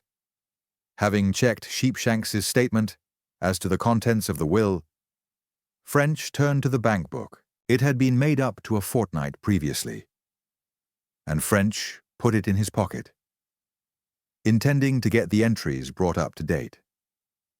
Then he went through the miscellaneous papers, but without coming on anything of interest. All he found, both in the bank book and elsewhere, was just what he might have expected to find in the case of a man of Earle's position.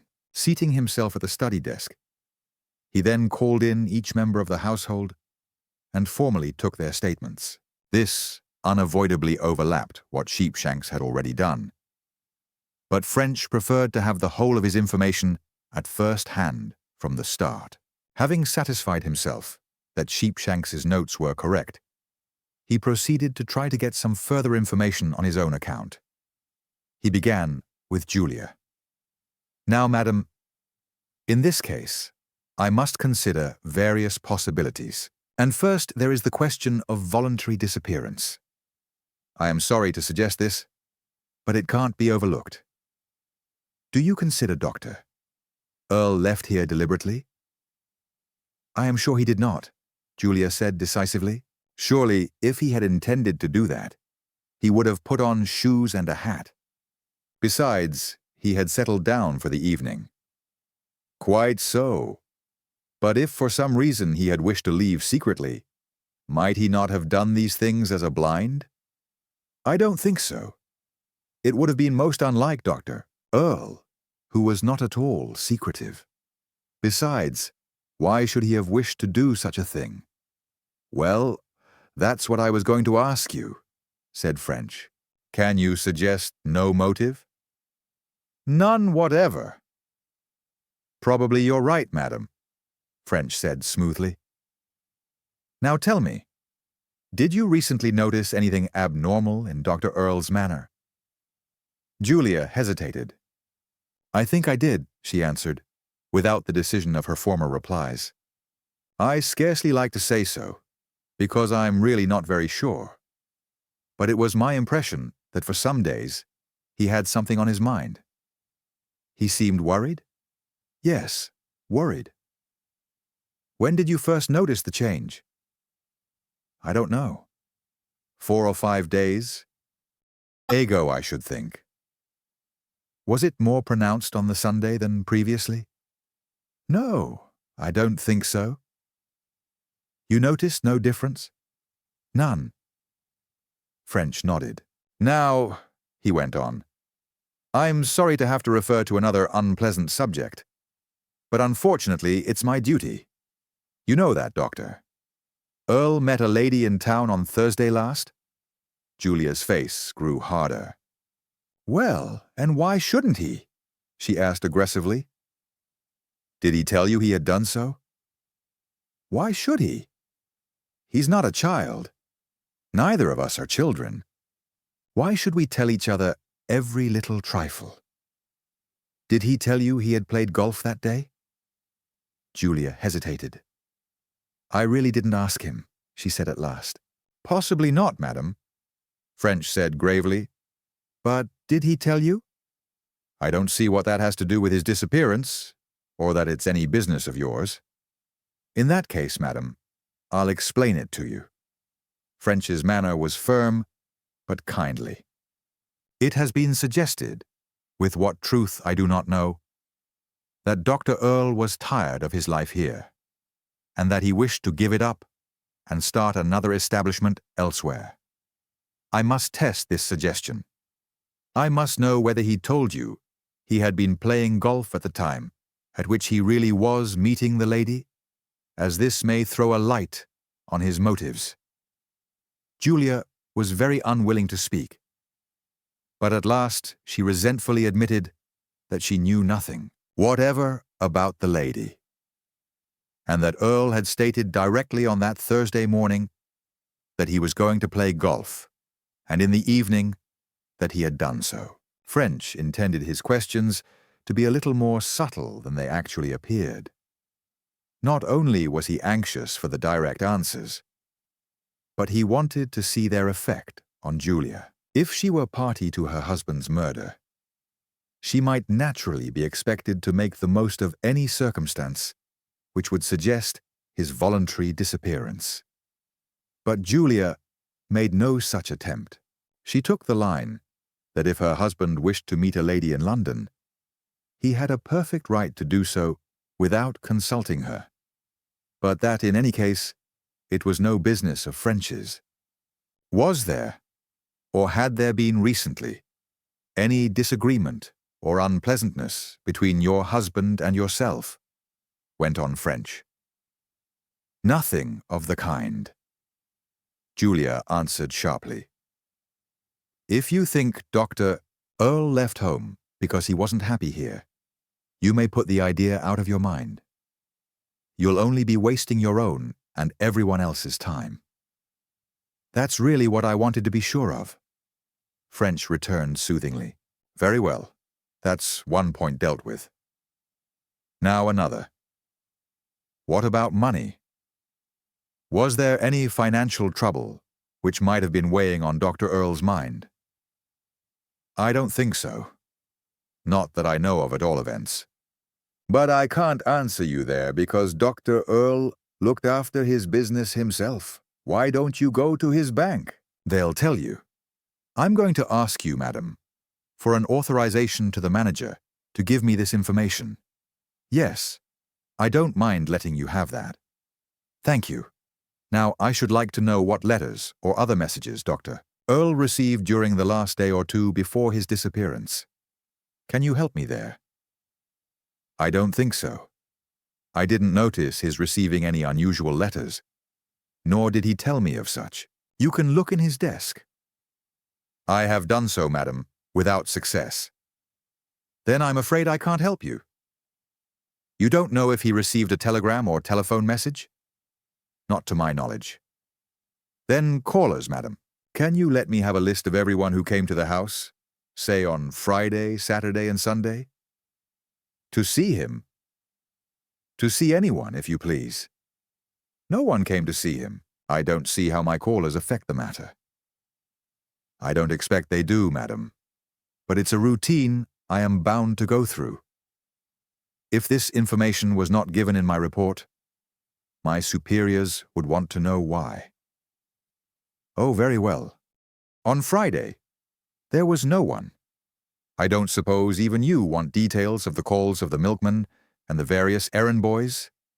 That day, we went to see some people at Eastbourne, and my husband came to drive, as I don't like driving in the dark. On Saturday, she paused in thought, or apparent thought. On Saturday, I don't think there was anyone either. Oh yes, Mr. Slade, who lives next door, looked in for a moment with a book he had promised to lend me. He only stayed a minute or two. Then on Sunday the Campions came. Doctor and the two Miss Campions. Thank you, madam, yes. I've heard of their call. That was all? That was all. One last question. You said, I think, that Dr. Earle was reading the Observer just before he disappeared. Do you happen to have the paper? I think it's still in the sitting room.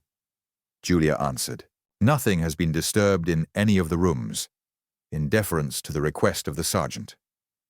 Perhaps we might go in and look? They went into the sitting room and found the paper, still on the chair in which Earle had been seated. Thank you, Mrs. Earle. That's all at present. Now, could I see Miss Laws? To Marjorie, French repeated practically all the questions he had asked Julia. He made it a practice in all his cases to ask the same questions of everyone concerned. It was tedious, of course, but he believed there was always the chance of learning something fresh from the comparison of the different viewpoints, apart altogether from the possibility of exposing a lie. In this case, as it happened, he found his method justified. From Marjorie, he obtained two involuntary hints. The first was what Sheepshanks had already learned, that conditions in the household were not of the happiest. French seized on to Marjorie's injudicious remark like a leech and stuck to it till he had learned all there was to be known about it. When he had finished, he was satisfied that the Earles were no longer in love, if they ever had been, but now merely tolerated each other in the spirit of trying to make the best of a bad bargain. The second hint, which Marjorie involuntarily gave him, was when he came to discuss recent callers. At once, he saw that she did not like Reggie Slade.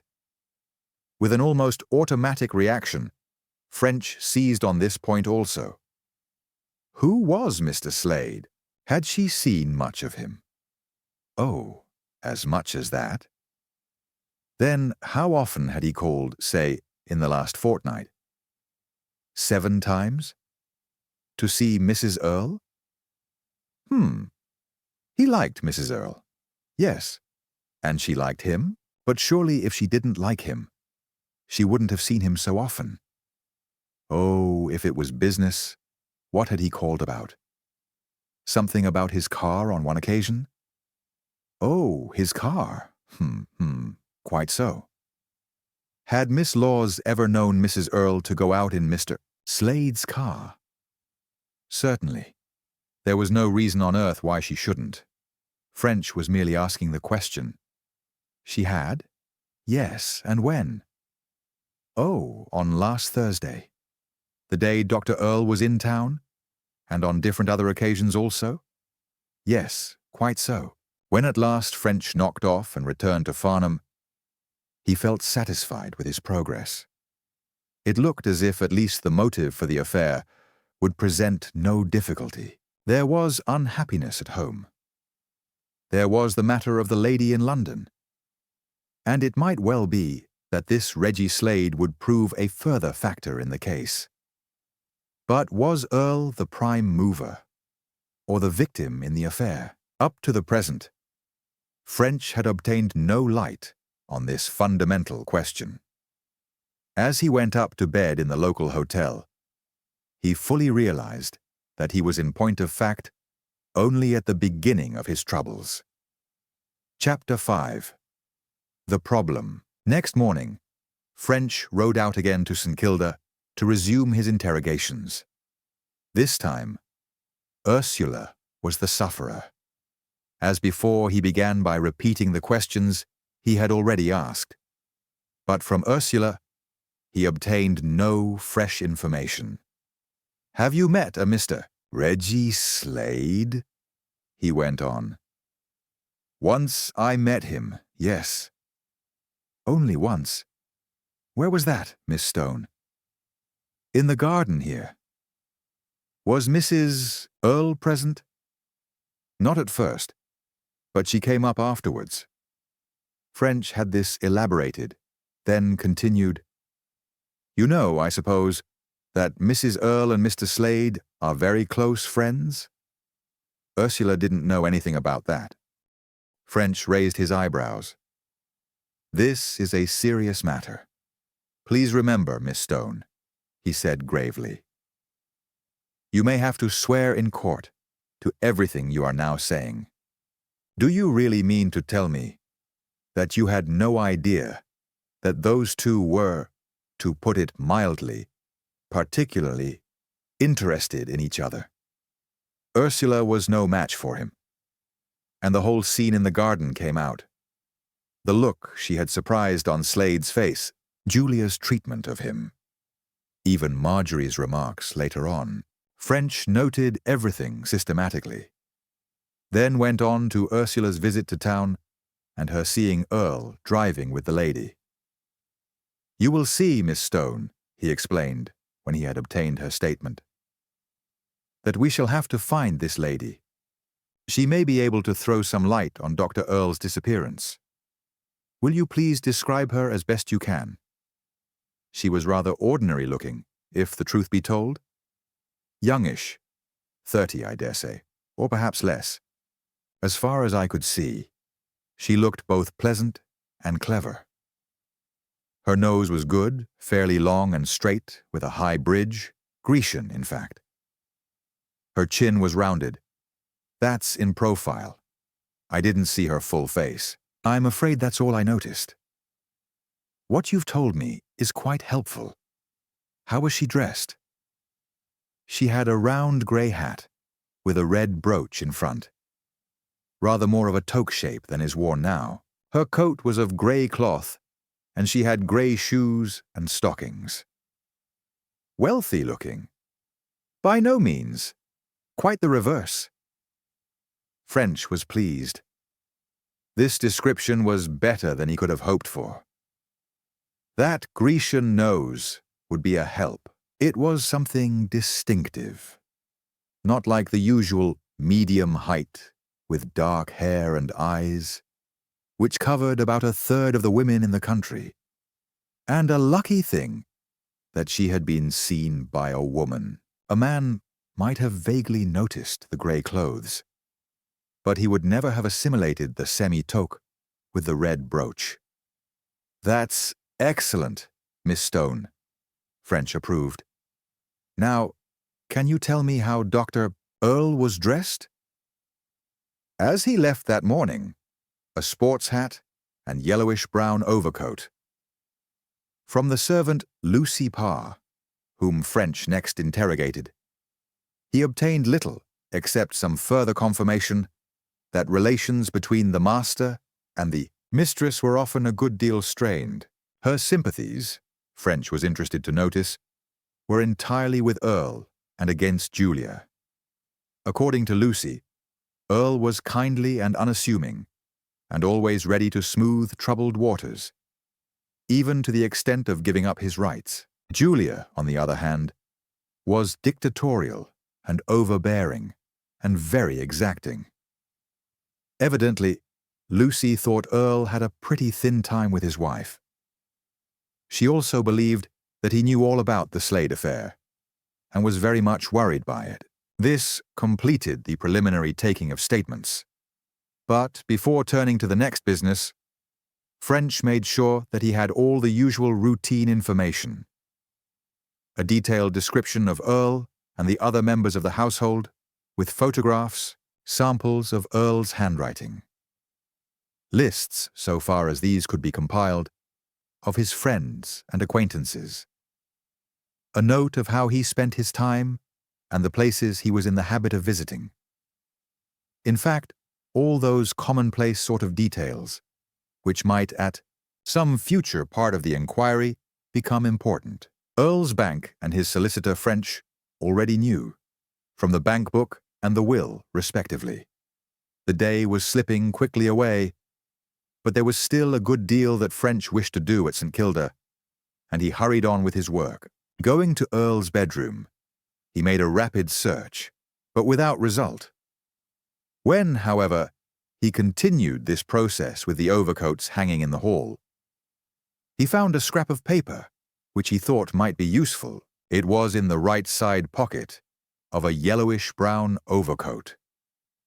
The only yellowish-brown overcoat that was there, and was rolled into a tiny ball. The result, evidently, of the absent-minded movement of the owner's fingers. French carefully unrolled it. It was of thin, yellowish paper, about 2.5 inches by an inch. Clearly the torn-off end of some docket. Near the top was a number, printed by a stamp, not fount type, through which the paper had been torn, but of which the last 4 digits were 1153. Below that, in faint pencil, was the latter portion of a date, the current month, October, and the year being given, but the day of the month being torn off. Below, in heavy capitals, was printed the word fee, with after it, in a little square, and also in heavy black, the amount 6 pence. In small type, near the bottom of the docket, were the ends of 3 lines of printing, reading respectively: "Years entire, ponsible for any off, every care." Evidently some note about liability. What was it? Not a railway cloakroom ticket, as this would have been required to obtain the deposited articles. Not a ticket of admission to some show. It would have been handed up on entrance. Besides, such tickets were usually of thicker paper. A shop receipt. Somehow it didn't look like one. French could think only of a parking ticket. Most parks charge 6 pence for 2 hours parking, and the dockets bear a serial number, usually printed by an automatic hand stamp. All bear a place for the date, and all a phrase about cars being left at the owner's risk. Moreover, its being a parking ticket would fit in with its being found torn and rolled up in an outside coat side pocket. On parking, Earle would naturally have thrust the docket in his pocket, because, though the sum was small, it was a receipt for his money. In the nervous, absent-minded way people do, he might have torn it up and rolled the pieces in little balls. In drawing out his hand, some of these little balls might easily have been carried out, leaving the one which French had found. As French put the fragment away in his pocketbook, he felt particularly pleased. If he could find the park, and he was sure he could, it might prove a valuable clue. The chances that the ticket had been obtained on the Thursday of Earle's visit to town were high. In the first place, less than 1/3 of October had elapsed. Sunday was only the 9th. It was unlikely, therefore, that Earle had visited many parks during this period. Moreover, the fact that the fragment had been in a yellowish-brown overcoat, the coat the man was wearing on that Thursday, seemed more hopeful still. French began to wonder what steps he should take to find the park. Then he thought the problem could stand. He must get on with his work at St. Kilda before it got dark. Having taken the number and description of Earle's car, a Morris Cowley saloon, PE2157, French turned to his next item. He had brought in his case a powerful electric light with flex and lamp holder plug. With this, he went from room to room, examining every inch of the carpets, rugs, chairs, and other furniture, searching in the most thorough way for marks which might prove to be blood. But nowhere could he find any. One thing puzzled him. Though Julia had said Earle was writing a book on some medical subject, he, French, had found nothing among the man's papers referring to any such activity. French again questioned Julia on the point, and found she had not actually seen any of her husband's manuscript. She had taken it for granted that when he was working, it was at the book. French therefore found himself forced to assume she was mistaken. It was close on 8 o'clock when French, tired from his long day, rode back into Farnham. After a long deferred meal, he settled himself in the lounge to complete the one or two things which still remained to be done that night. From his notes, he produced a revised description of Earle and a somewhat sketchy one of the London lady, and with a photograph of Earle, posted them to the yard for insertion in the list of wanted persons. Then he turned to the parking docket. Miss Stone had seen Earle and the lady in Seymour Place. That was at 12:30, and they were going westwards. Earle arrived home that evening, about 7 or a few minutes after.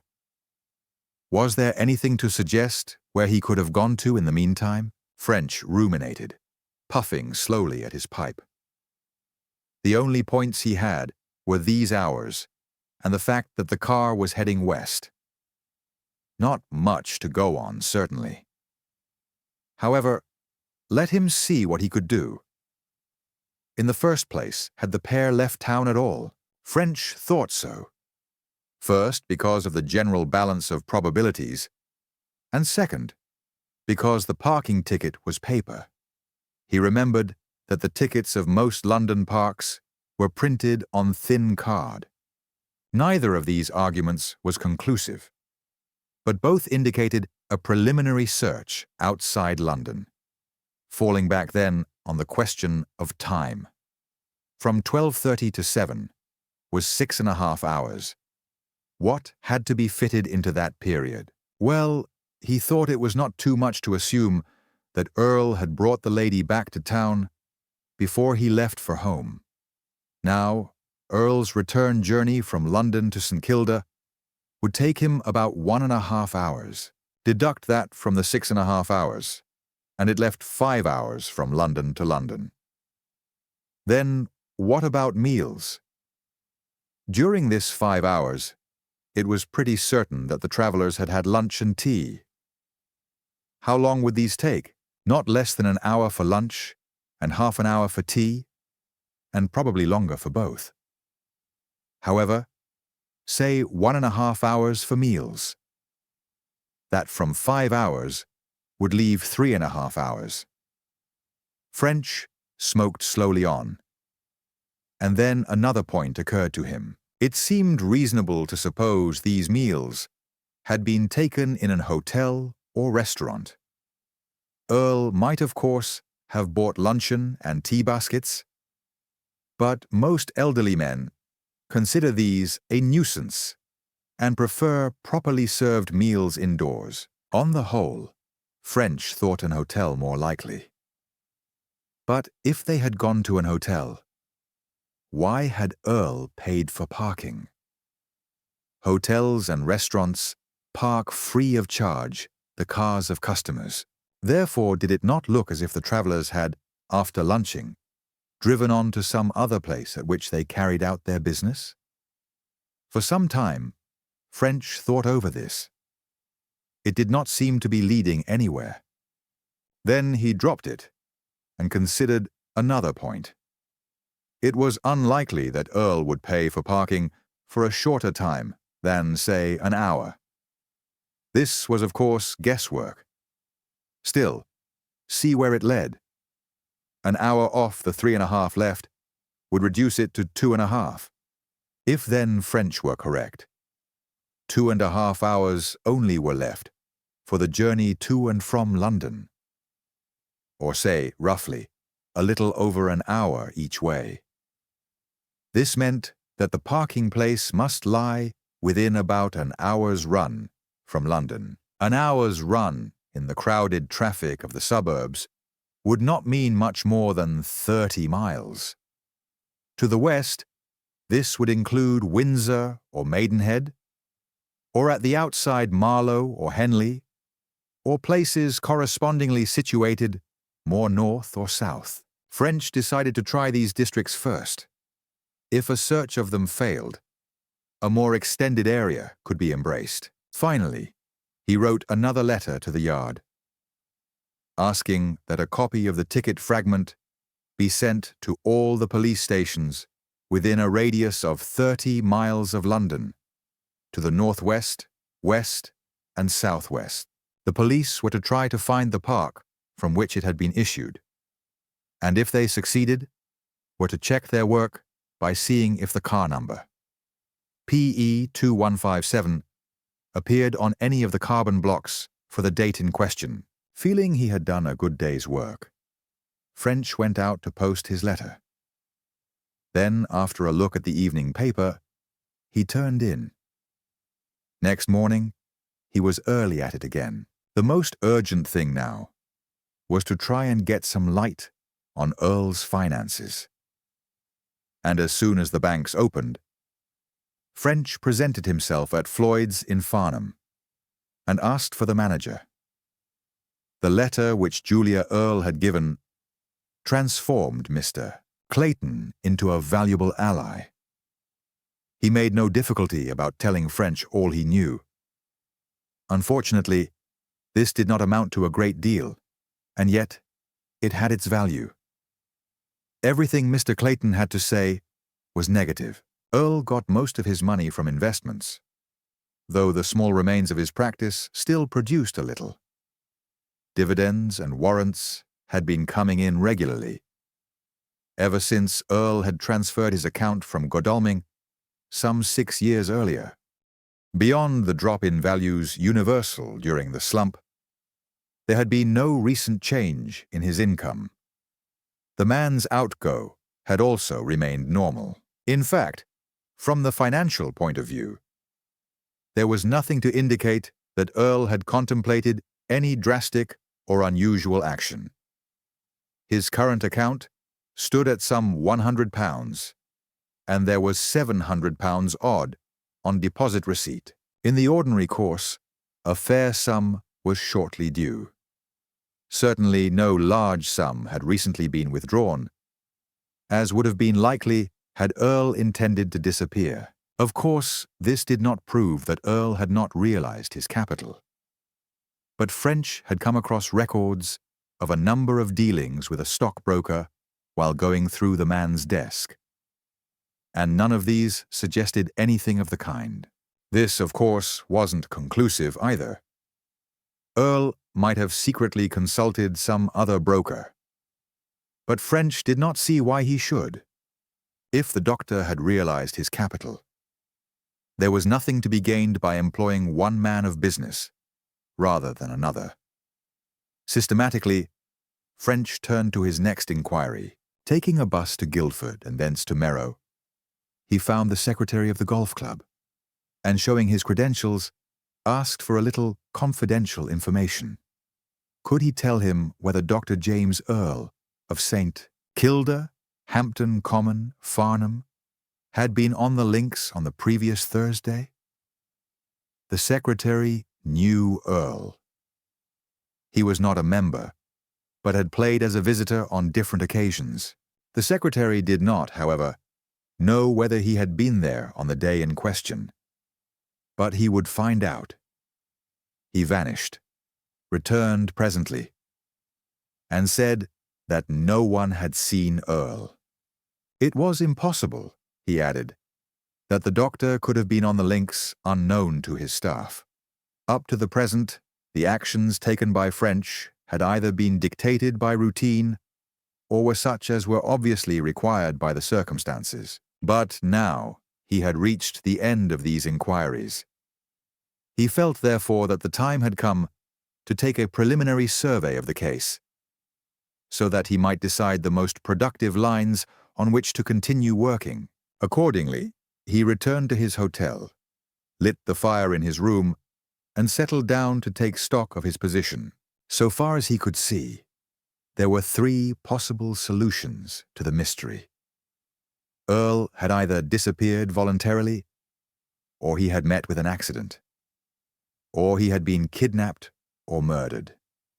The accident theory seemed to him most unlikely, but for the sake of completeness, he summarized his conclusions on the matter. According to this suggestion, Earle had left the sitting room by the French window on some possibly perfectly innocent business, and while carrying it out, he had had a heart seizure, or had fallen and hurt himself so that he could not return, or had been knocked down by a car on the road. Any of these mishaps were of course possible, but French rejected them all on the same ground: that they did not account for the disappearance of Earle's body.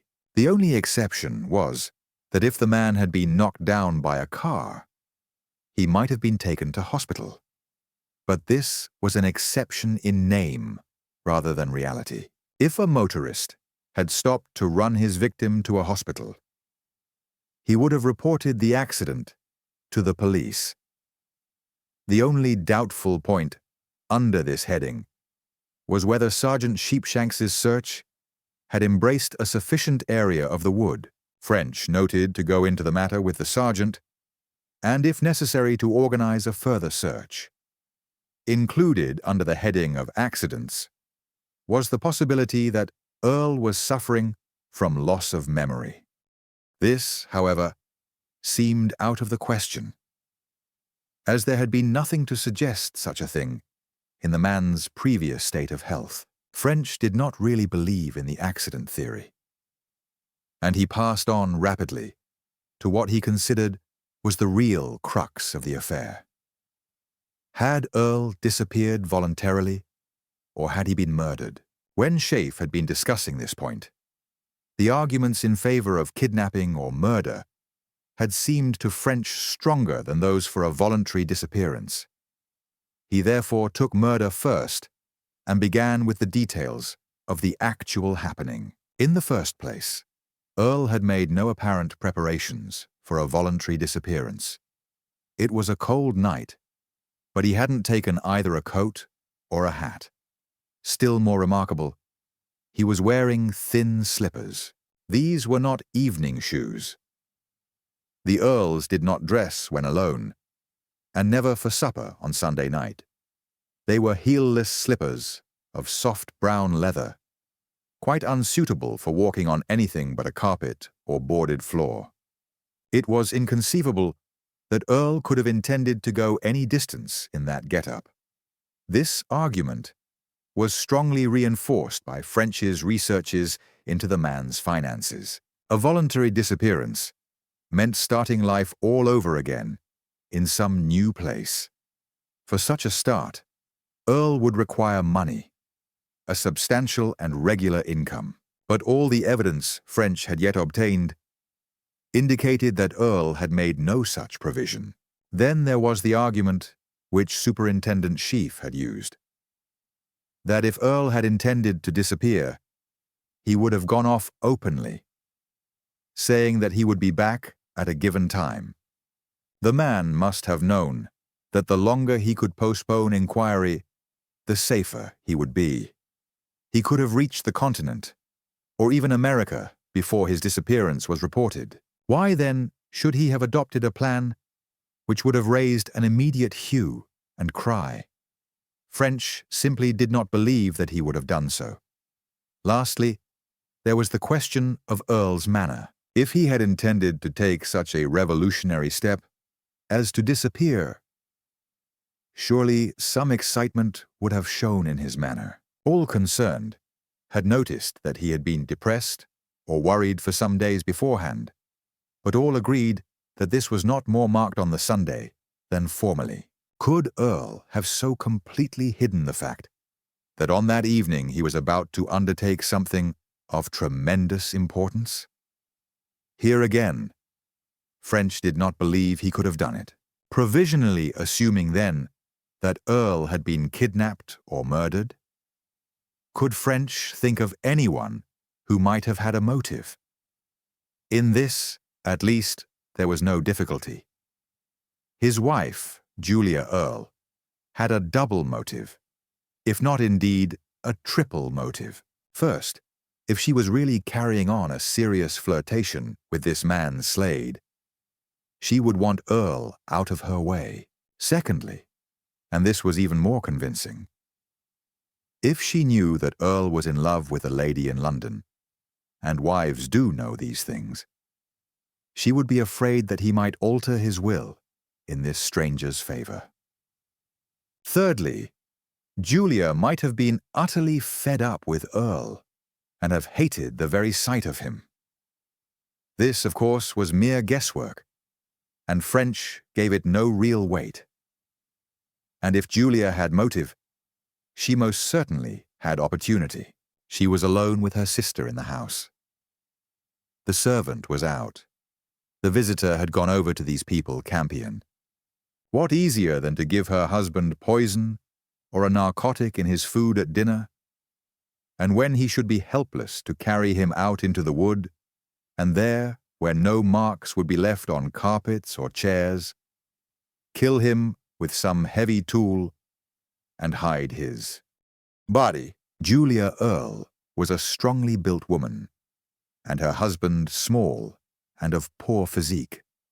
Alternatively, if Julia had not committed the murder, was it not possible that Slade had done so? If Slade were the kind of man he had been pictured, and if he were really so much in love with Julia as had been suggested, he would in all probability have murdered for her. And so far as French knew to the contrary, Slade would also have had opportunity. Could he not have come to the window on that Sunday night, and seeing Earle was alone in the room, have beckoned him out, knocked him on the head, and carried him off, disposing of the body somewhere in the wood? All this, of course, was the purest guesswork.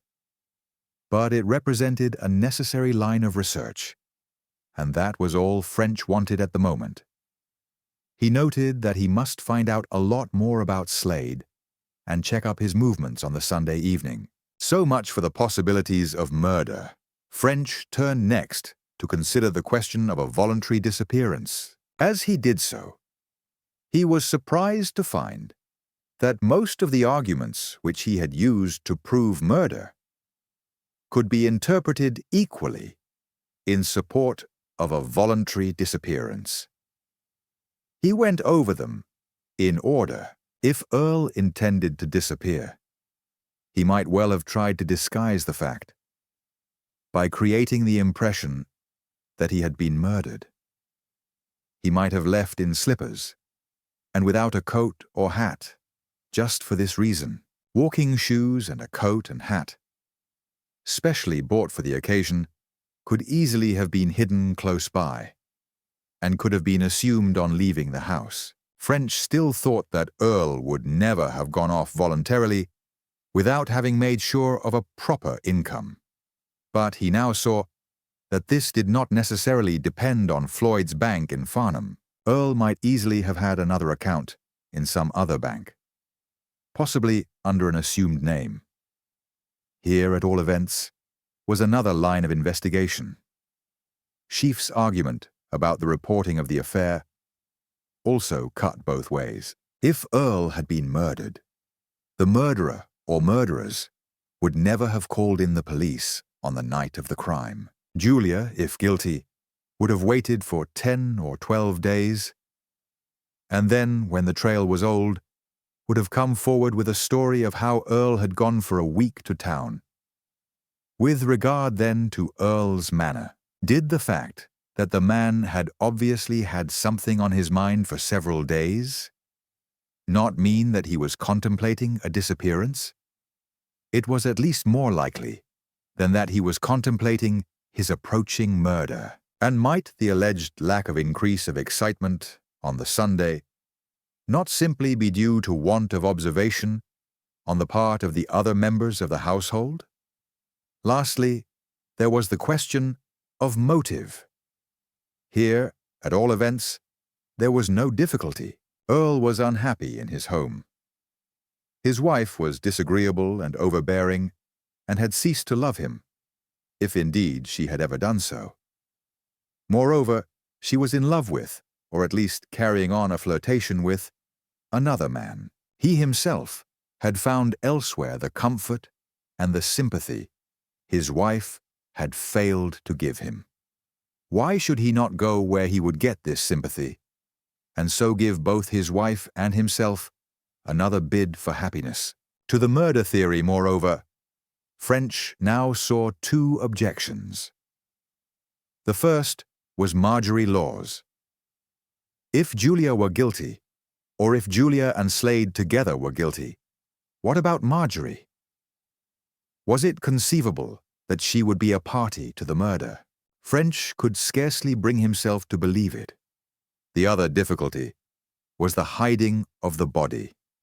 Whether Julia or Slade were guilty, this difficulty obtained. French did not see how it could have been met. On the whole, on trying to balance his results, French saw that, as yet, he had evolved nothing conclusive.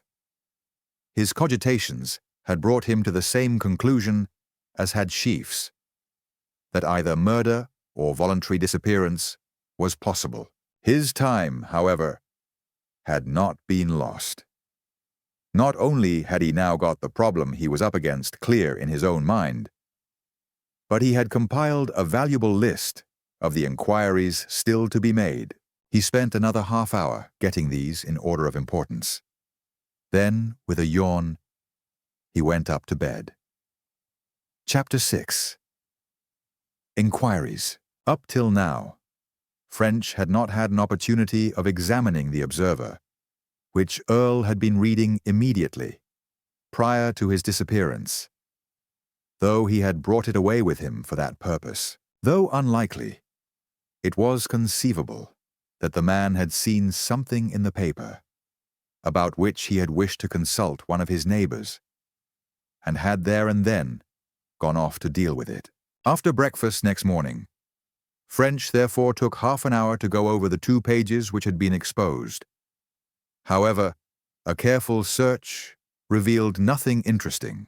Referring to the list he had made on the previous evening, he saw that there were a number of local inquiries to be made, obvious inquiries of the routine type, and he wondered if he could shove these over onto the Farnham men. Making his way to the police station, he asked for Sheaf. "Well, Super," he greeted him. "I was passing, and I thought I'd look in and have a word with you. I've been out to St. Kilda and had a look round." Sheaf took a cigarette from a box on the table, then pushed the box over to French. "Got anything?" he asked, sitting back in his chair as if prepared for a chat. "Nothing very startling so far. I've really been trying to get the thing into my head. There's another man in it?" "Another man?" "Yes, a man called Slade. He and the missus have been going rather strong. He seems to have done 7 calls in 14 days. And besides that, she's been out different times with him in his car. In fact, there's been trouble all round. Earle and the wife don't pull, and he's running after this woman in London and Mrs. Earle after Slade. It seems to me we're not going to have much difficulty about motive, at all events." "Motive for what?" Sheaf asked innocently. "For what's happened," French answered, with a twinkle in his eye. Sheaf grinned. "And what's that?" French grew serious again. "I'm hanged if I know," he admitted. "I had a bit of a think over the thing last night, and I'm hanged if I could tell whether it was murder or a voluntary disappearance. You can make a tolerably decent case for either. We'll have to get a deal more information before we know."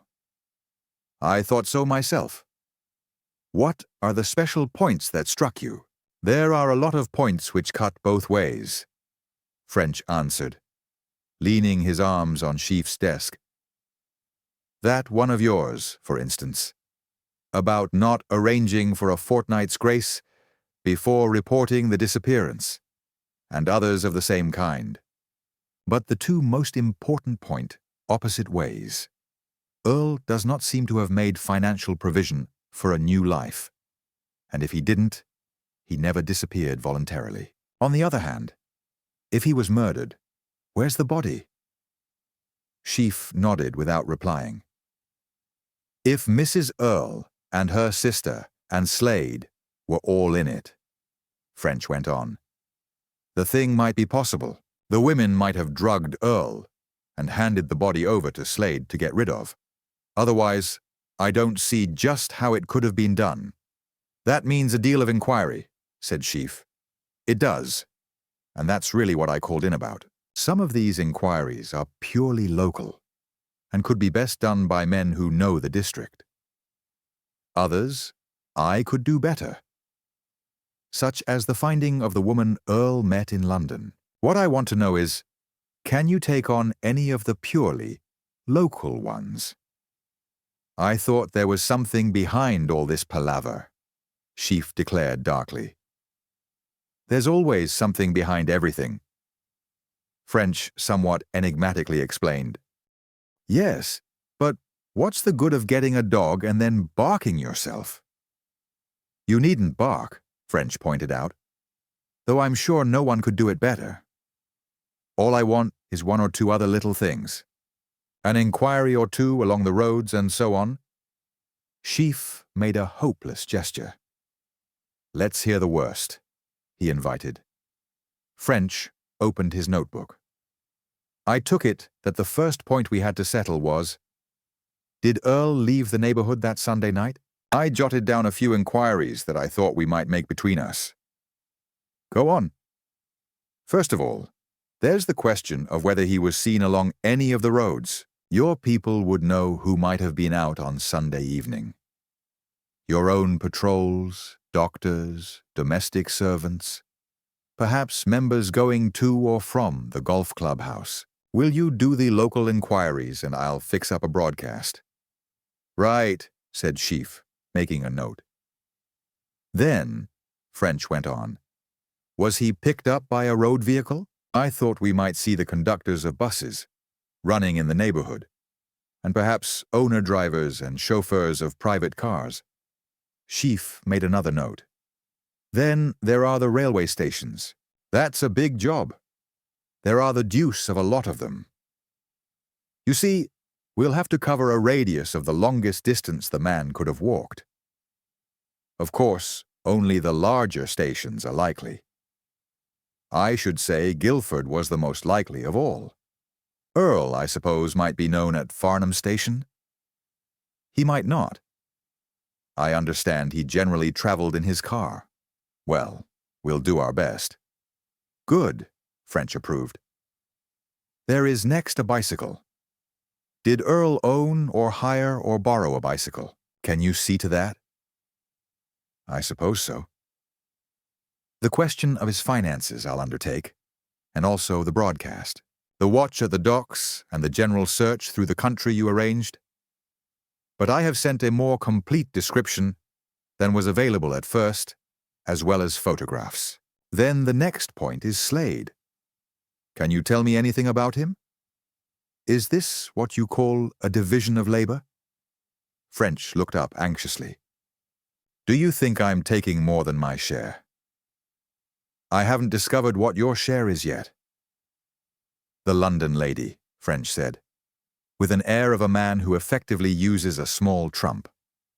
"I want to get on to tracing her. But if you can't see your way to look after these 1 or 2 little matters I've mentioned, I'll have to stay here and do them. Have you mentioned them all? All I have a note of, French admitted. Can you think of any other line we should follow up? Super? No, and don't you either. You've thought of quite enough things. Are you going back to town now? I'm going out to have a chat with Slade. If nothing comes of that, I'll go back to town. Now, Super, you've not answered my question about Slade. Can you tell me anything about him? Sheaf pressed a button. I don't know him myself, but Constable Black lives out there somewhere. We'll have him in. He may be able to help you. The constable wasn't able to help very much after all. His father had a small farm at the edge of the wood, not far from Altador, Colonel Dagger's house. Slade was Mrs. Dagger's brother. He was not thought highly of in farming circles. He was a good judge of horseflesh. But there, his excellences appeared to begin and end.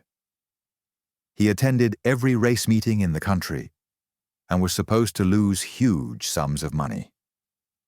He and Dr. Campion from Binscombe and Mr. Gates from Polperro, near Compton, were a trio. All friends and all keen on betting and all believed to be hard up. Crime? Oh, that was a different matter. He didn't believe Mr. Slade would stand for serious crime, though for all the constable could say to the contrary, he might take a short cut with cards if he saw the chance. Yes, the constable was only guessing about that. He knew nothing of the man's card-playing abilities. Yes, sir, he understood that he should only refer to what he actually knew as a fact. None of this was very illuminating, but it did to some extent prepare French for his coming interview. He decided, however, he would first pay a call at St. Kilda, and followed the constable from Sheaf's room. Once again, French enjoyed his ride out to Hampton Common through the pleasant Surrey scenery. It was an extraordinarily fine spell of weather for the time of year, and in the warm sun, the scent of the pines was as aromatic as at midsummer. In fact, except for the changing colors of the leaves, it might have been midsummer. Birds were strongly in evidence, and twice French disturbed a rabbit as he rode past. On reaching St. Kilda, he went to the garage. He had asked Sheepshanks whether the car had been taken out on the Sunday night, and Sheepshanks had said that he believed not, as he had felt the radiator and found it cold. It had since occurred to French that it is an easy matter to cool a warm radiator by changing the water. He now opened the drainage tap and looked at the water running out. It was brown and rusty, too brown and rusty to have been recently put in. Sheepshanks's evidence, then, was satisfactory, and the car had not been out. One other item he had omitted to check. He got Julia to take out the car, run along the road, come back, stop at the gate, and start away again, while he listened from the kitchen. The sounds were very distinctly audible. French was satisfied that no car could have stopped and restarted on the Sunday evening unheard by Julia and Marjorie. French took the opportunity of asking Julia something about Slade.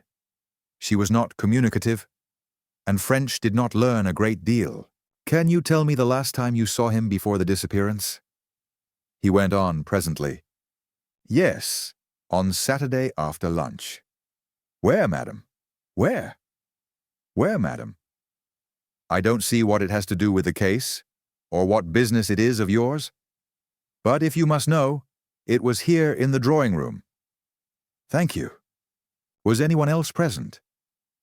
Julia hesitated momentarily. During our interview, she said. No. French could not see why she had used the first phrase. He therefore questioned blindly. Not necessarily during your interview. What I mean is, did anyone else see Mr. Slade? Again, Julia hesitated. But as before, only very slightly. French imagined she was wondering whether or not to tell the truth, immediately deciding to do so. My husband saw him for a moment. Oh, yes, said French. When exactly was that? This seems to me the most utter waste of time, she said resentfully. However, since it is so excessively important, my husband was in the drawing room when Mr. Slade was announced. They were speaking when I entered, but my husband shortly went out of the room. Is that what you wanted to know? Very nearly, madam. If you will tell me what they were saying when you entered the room, it will be all. I don't know what they were saying. I'm not in the habit of listening to other people's conversations. You couldn't have entered the room without overhearing something. I do not want the whole conversation, only what you overheard. I don't know what they were discussing, she replied frigidly, but with evident irritation. They stopped speaking when I entered. From her manner, French imagined that she knew, but didn't wish to say. He decided, however, to let it pass for the moment, believing he could get the information more easily later. He nodded. Then, madam, when did you next see Mr. Slade? She seemed relieved. On Monday. He heard of my husband's disappearance and came down to offer help. Then you didn't see him on Sunday? Number? I should have thought that followed from my previous answer. In this sort of question and answer, it's very easy for misunderstandings to arise, French said smoothly. I am much obliged to you, madam. That is all I want. He next went to the kitchen. He had been extremely polite to Lucy when taking her evidence, and the result now was that she smiled when she saw him enter.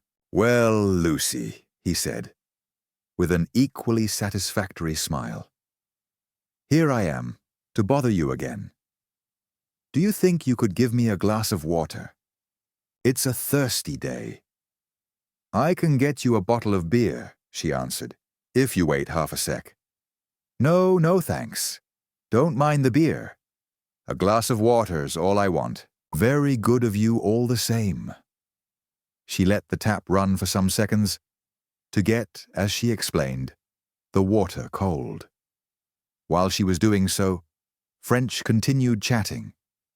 But when he had had a few sips of the water, he turned to her and spoke more seriously. I want you to tell me, Lucy, about the unpleasantness between Dr. Earle and Mr. Slade on Saturday last.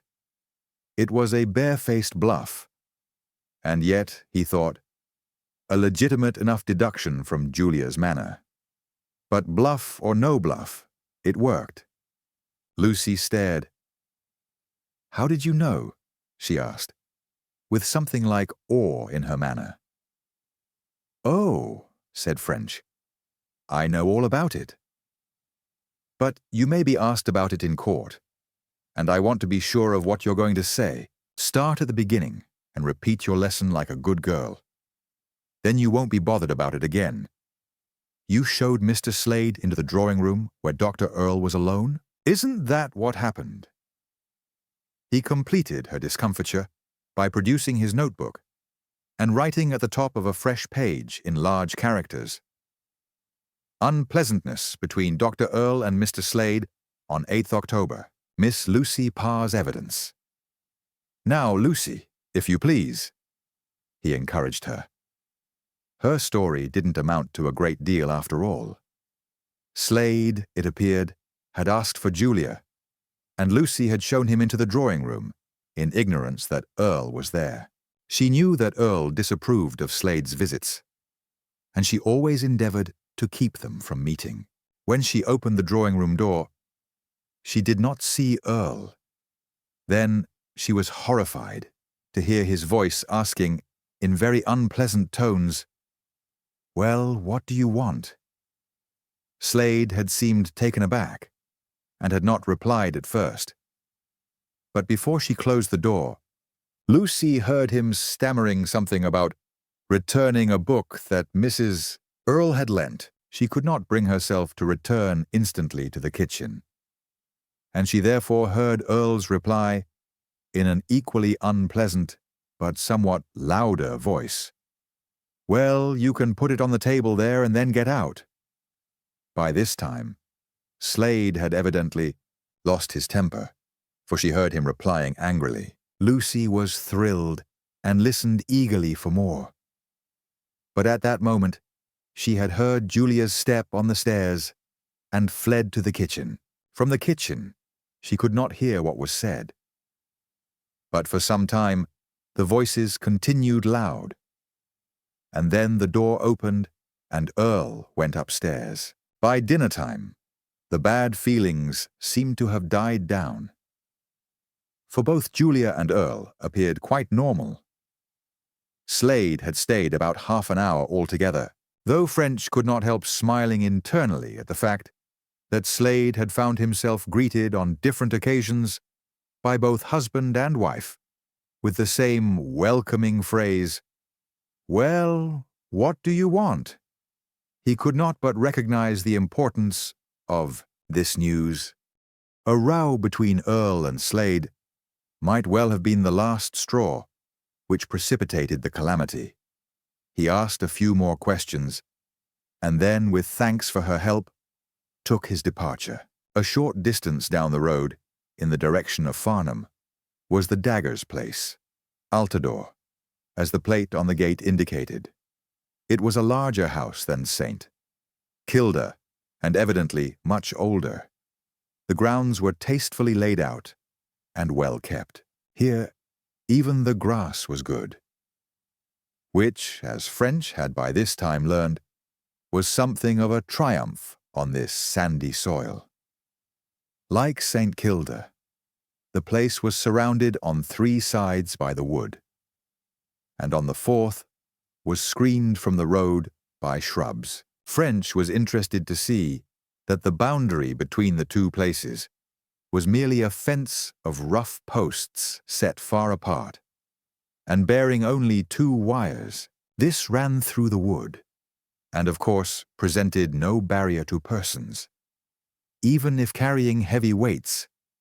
Going to the door, he asked for Slade, handing in a plain card bearing only the words Missadeur, Joseph French. He was shown into a small sitting room and asked to wait. Chapter 7. Slade. Slade was in no hurry to make his appearance. For 20 minutes, French sat in the little room, growing momentarily more impatient. Then the door opened, and Slade lounged in. "Sorry to keep you and all that," he murmured. "You wanted to see me." "I did, sir. But before I state my business, I should tell you who I am." He handed over an official card. "I know who you are," Slade returned, scarcely glancing at the card. "You're the Scotland Yard man.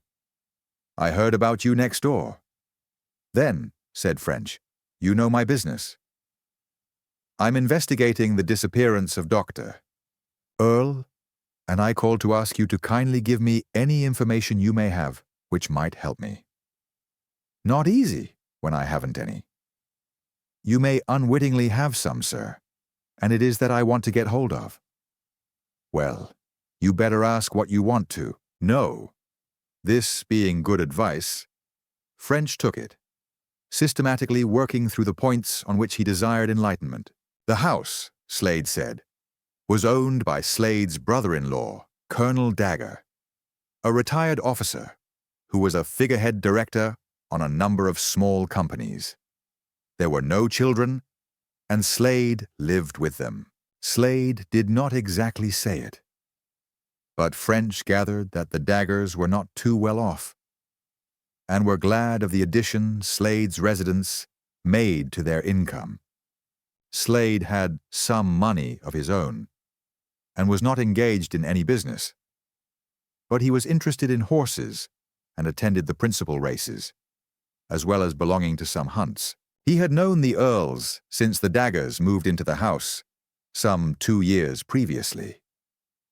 Yes, he liked Mrs. Earle, who was always very decent to him. Though, of course, there was nothing in the slightest degree serious or improper in their relations. He did not care much for Earle, not because he had anything against him, but simply because he was not in his line. He had seen Julia Earle on the Thursday and the Saturday before the disappearance. On the Thursday, she had gone for a little run in his overhauled Bentley, just down to Arundel and Bognor. On the Saturday, he had simply called to ask if she was all right after the run. Yes, he had seen Earle on the Saturday's call. No, there was certainly no unpleasantness. He did not care for Earle, nor Earle for him, but they were always polite to each other. "Did Mr. Earle ask you why you had come?" As the interrogation proceeded, Slade was obviously getting more and more nervous. "Yes," he answered after a pause. "And what's wrong with that?"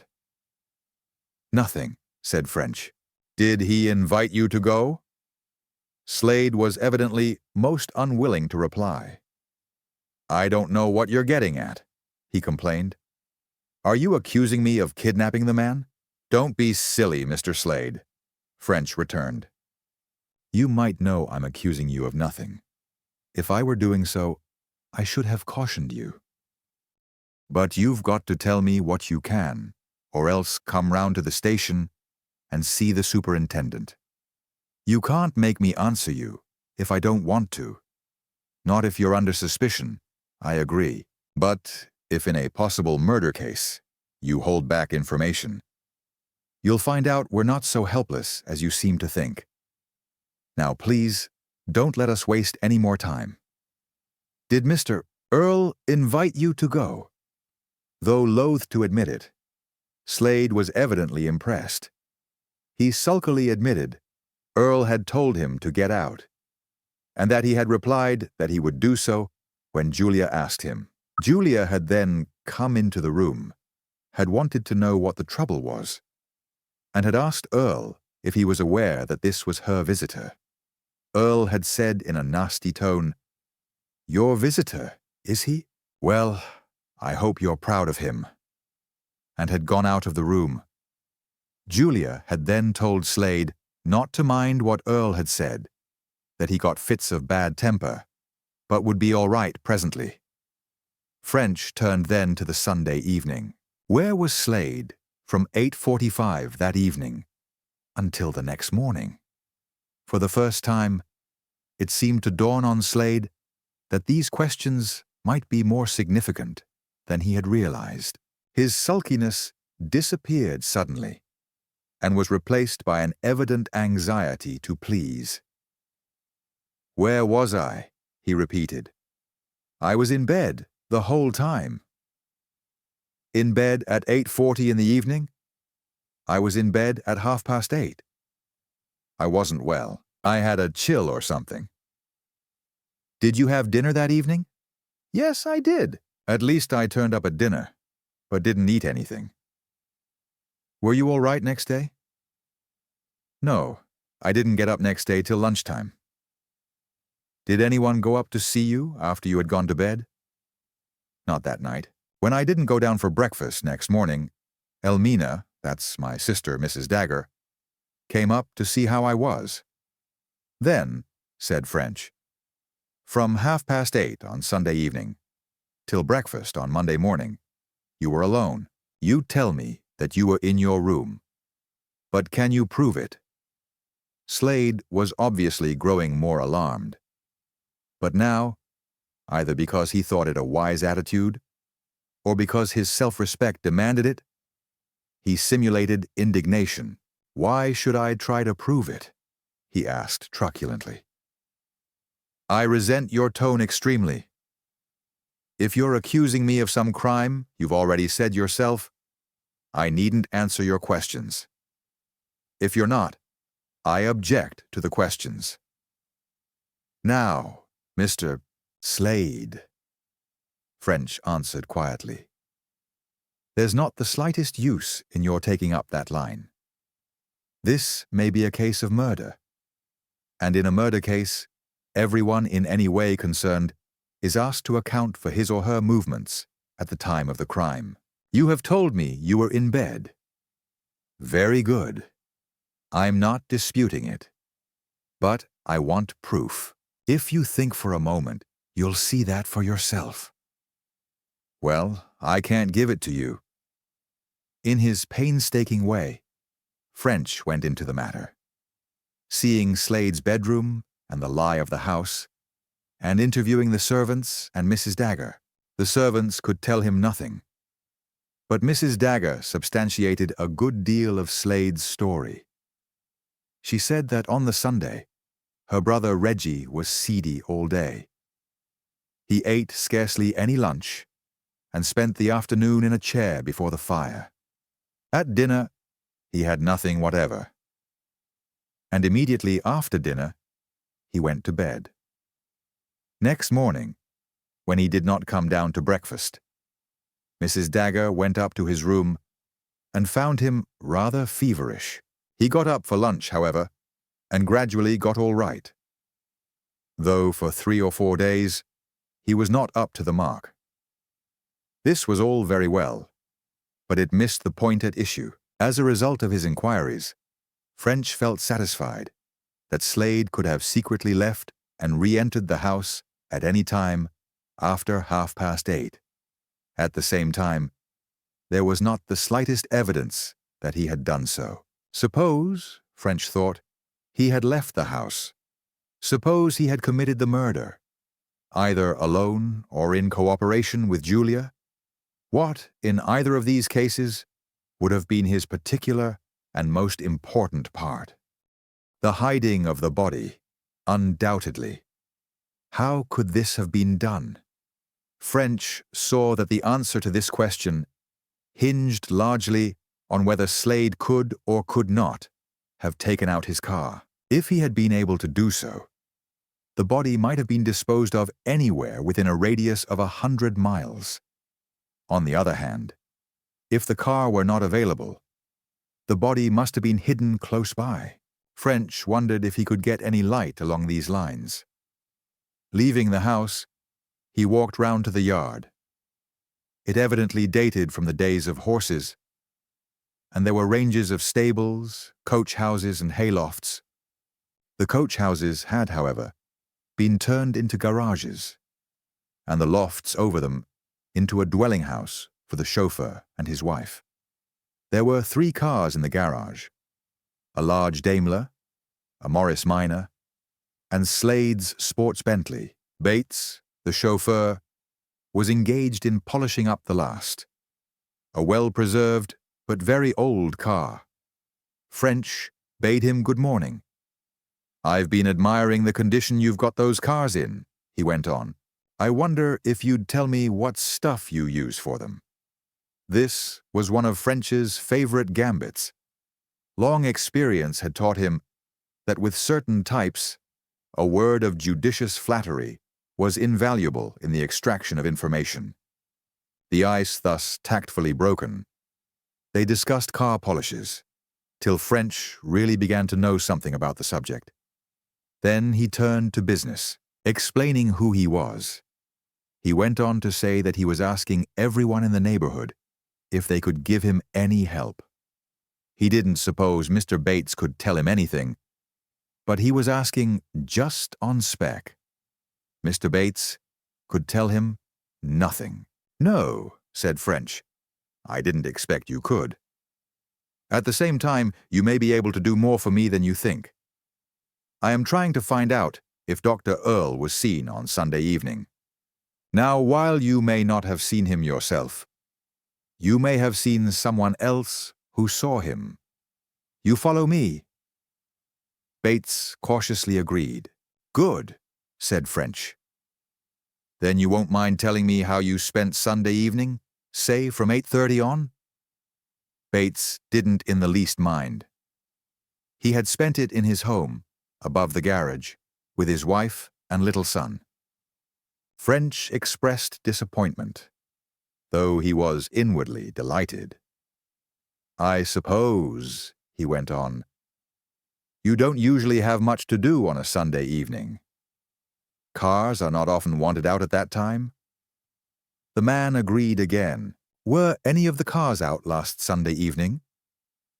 No cars had been taken out on Sunday evening. "But how can you be so sure of that?" French persisted. "I don't doubt what you say, but I'd like to understand how you know." "Why, because I didn't hear them." Bates returned a trifle impatiently. "You couldn't as much as open the garage door without me hearing it in the sitting room. Or, for the matter of that, anywhere in the house. And as for starting them up, why, it would kinda wake the dead. If there was anyone about the garage, I tell you, I'd be down pretty quick." "I suppose you would. And your wife? She didn't hear anything either?" Bates regarded his interrogator with a sort of mild pity. "Well," he said, "you can ask her. 'Ere," he called up the stairs. "'Ere, Maria. 'Ere's a gentleman wants to ask you a question. Will you come up?" "Thanks," said French. Mrs. Bates proved to be a pleasant, reliable-looking woman, whom French instinctively felt he might trust. She corroborated her husband's statement. She was quite positive no car had been out on Sunday. "Good," said French. "I'm much obliged." This seemed conclusive enough. All the same, French examined the cars, on the chance that if any of them had been used, some trace might remain. But he found nothing. If, then, Slade were guilty, and if he had not used a car, the body must be somewhere close by. Where did murderers hide bodies? In graves, under cairns of stones, under brushwood, in the sea, and in deep pools of rivers, in disused mine shafts, quarry pits, caves, dean holes, wells, but usually in graves. Here on this Surrey common, there were practically no stones, no water, except the tarn. A small lake in private grounds about a mile from St. Kilda. No mine shafts, quarry pits, caves or dean holes, and very few wells. There were, however, plenty of dogs, which would quickly find a body concealed beneath brushwood. French felt sure that if the body were anywhere in the neighborhood, it must have been buried. For grave digging, a spade would have been required. Did this suggest a line of investigation? French turned into the garden and strolled round to where the gardener was turning over the soil in a recently cleared bed. "I've been admiring your roses," he began, repeating his tactics with the chauffeur. "A splendid show you've got for this time of year." The gardener rose to the bait and began to talk readily. French presently stated his business. "Doctor, Earle may have been murdered that night," he went on. "And if so, the murderer may have buried the body. I'm therefore wondering where he might have got a spade. Can you help me there?" The gardener didn't think so. "Where do you keep your tools at night?" French went on. "In the tool house, that little house over there behind the laurels. I'd like to see it." It was a substantial little brick and tile building. It had been locked during the entire weekend of the disappearance. But the lock was an ordinary stock lock, and French was satisfied that it would be a simple matter to get a key to open it. "You didn't happen to notice on Monday morning whether any of the tools had been disarranged?" "No. So far as the gardener was aware, nothing had been touched." "Very well," said French. "I'll try these spades for fingerprints. And I'll want to take yours also, because it's only prints other than yours which will interest me." But nothing came of the experiment. No prints other than the gardener's were revealed, nor did an examination of the blades show any foreign substance which might have formed a clue, French walked back to St. Kilda and rang up Superintendent Sheaf. Could the super spare a few men to assist in making a more extended search of the wood? Sheaf agreed, and in a short time a car arrived with Sergeant Sheepshanks and 3 constables. They got immediately to work, and placing themselves in a line, each some 20 feet from his neighbor, they walked backwards and forwards through the wood, examining a fresh tract each time. When, as it was growing dusk, they had finished, French felt utterly convinced that the body of James Earle had not been disposed of anywhere near his home. Nor, apparently, had it been removed by car. None of the only 4 cars available to his suspects had been used, and had a car been borrowed, Sheaf's inquiries would almost certainly have revealed the fact. It looked indeed as if the body could not have been disposed of at all. In other words, that Earle had not been murdered. Kidnapping French thought exceedingly unlikely, and his thoughts turned back to a voluntary disappearance. These discoveries had made it increasingly necessary to trace the lady Earle had met in London. If she could be identified, the chances were that the whole affair would be cleared up. It might not be necessary to find either herself or Earle. Proof that they had gone off together would probably end the case so far as French was concerned. It was because he had reached this conclusion that French was so greatly pleased at the message which he found waiting for him at the police station in Farnham. It was from the yard and read, "Parking ticket issued to car PE 2157 from Halloway's Park, Staines, on Thursday, 6th inst." In a happier frame of mind than he had experienced for some time, French took a late train to town. Tomorrow would be Sunday, but on Monday morning he would follow up this clue. Chapter 8. The London Lady. The fine weather of the last few days had held, and the sun was shining with soft brilliance. As on Monday morning, French made his way to Staines. Travelling down in the train was like setting out for a day's holiday.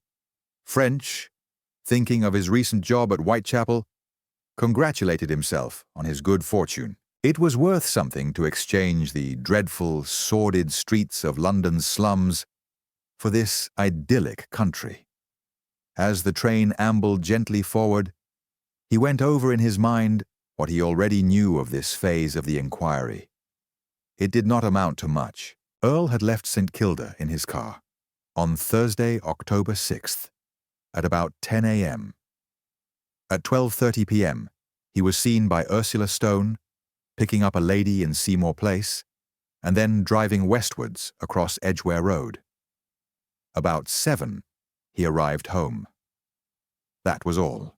But French felt with satisfaction that the Staines discovery justified his deductions as to the distance the two had driven from London, and with a good deal of eagerness, he looked forward to testing the correctness of his other conclusions also.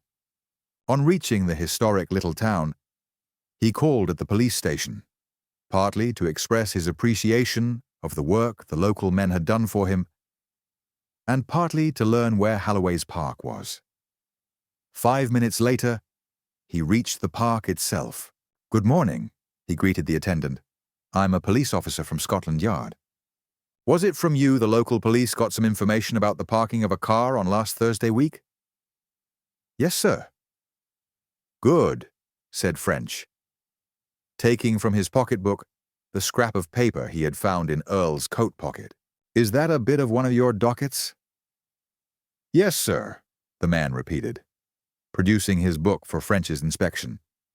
There was no doubt the fragment had been taken from it, and when the man turned over the leaves and found that the correspondingly numbered carbon copy bore the magic sign PE 2157, French noted with delight that at least one point in this nebulous case was definitely fixed. French had taken the precaution of providing himself with a number of photographs of persons as like Earle as he could find. He now handed the lot to the attendant, and had the further satisfaction of seeing him pick out Earle's without the least hesitation. "When did the car come in?" he asked.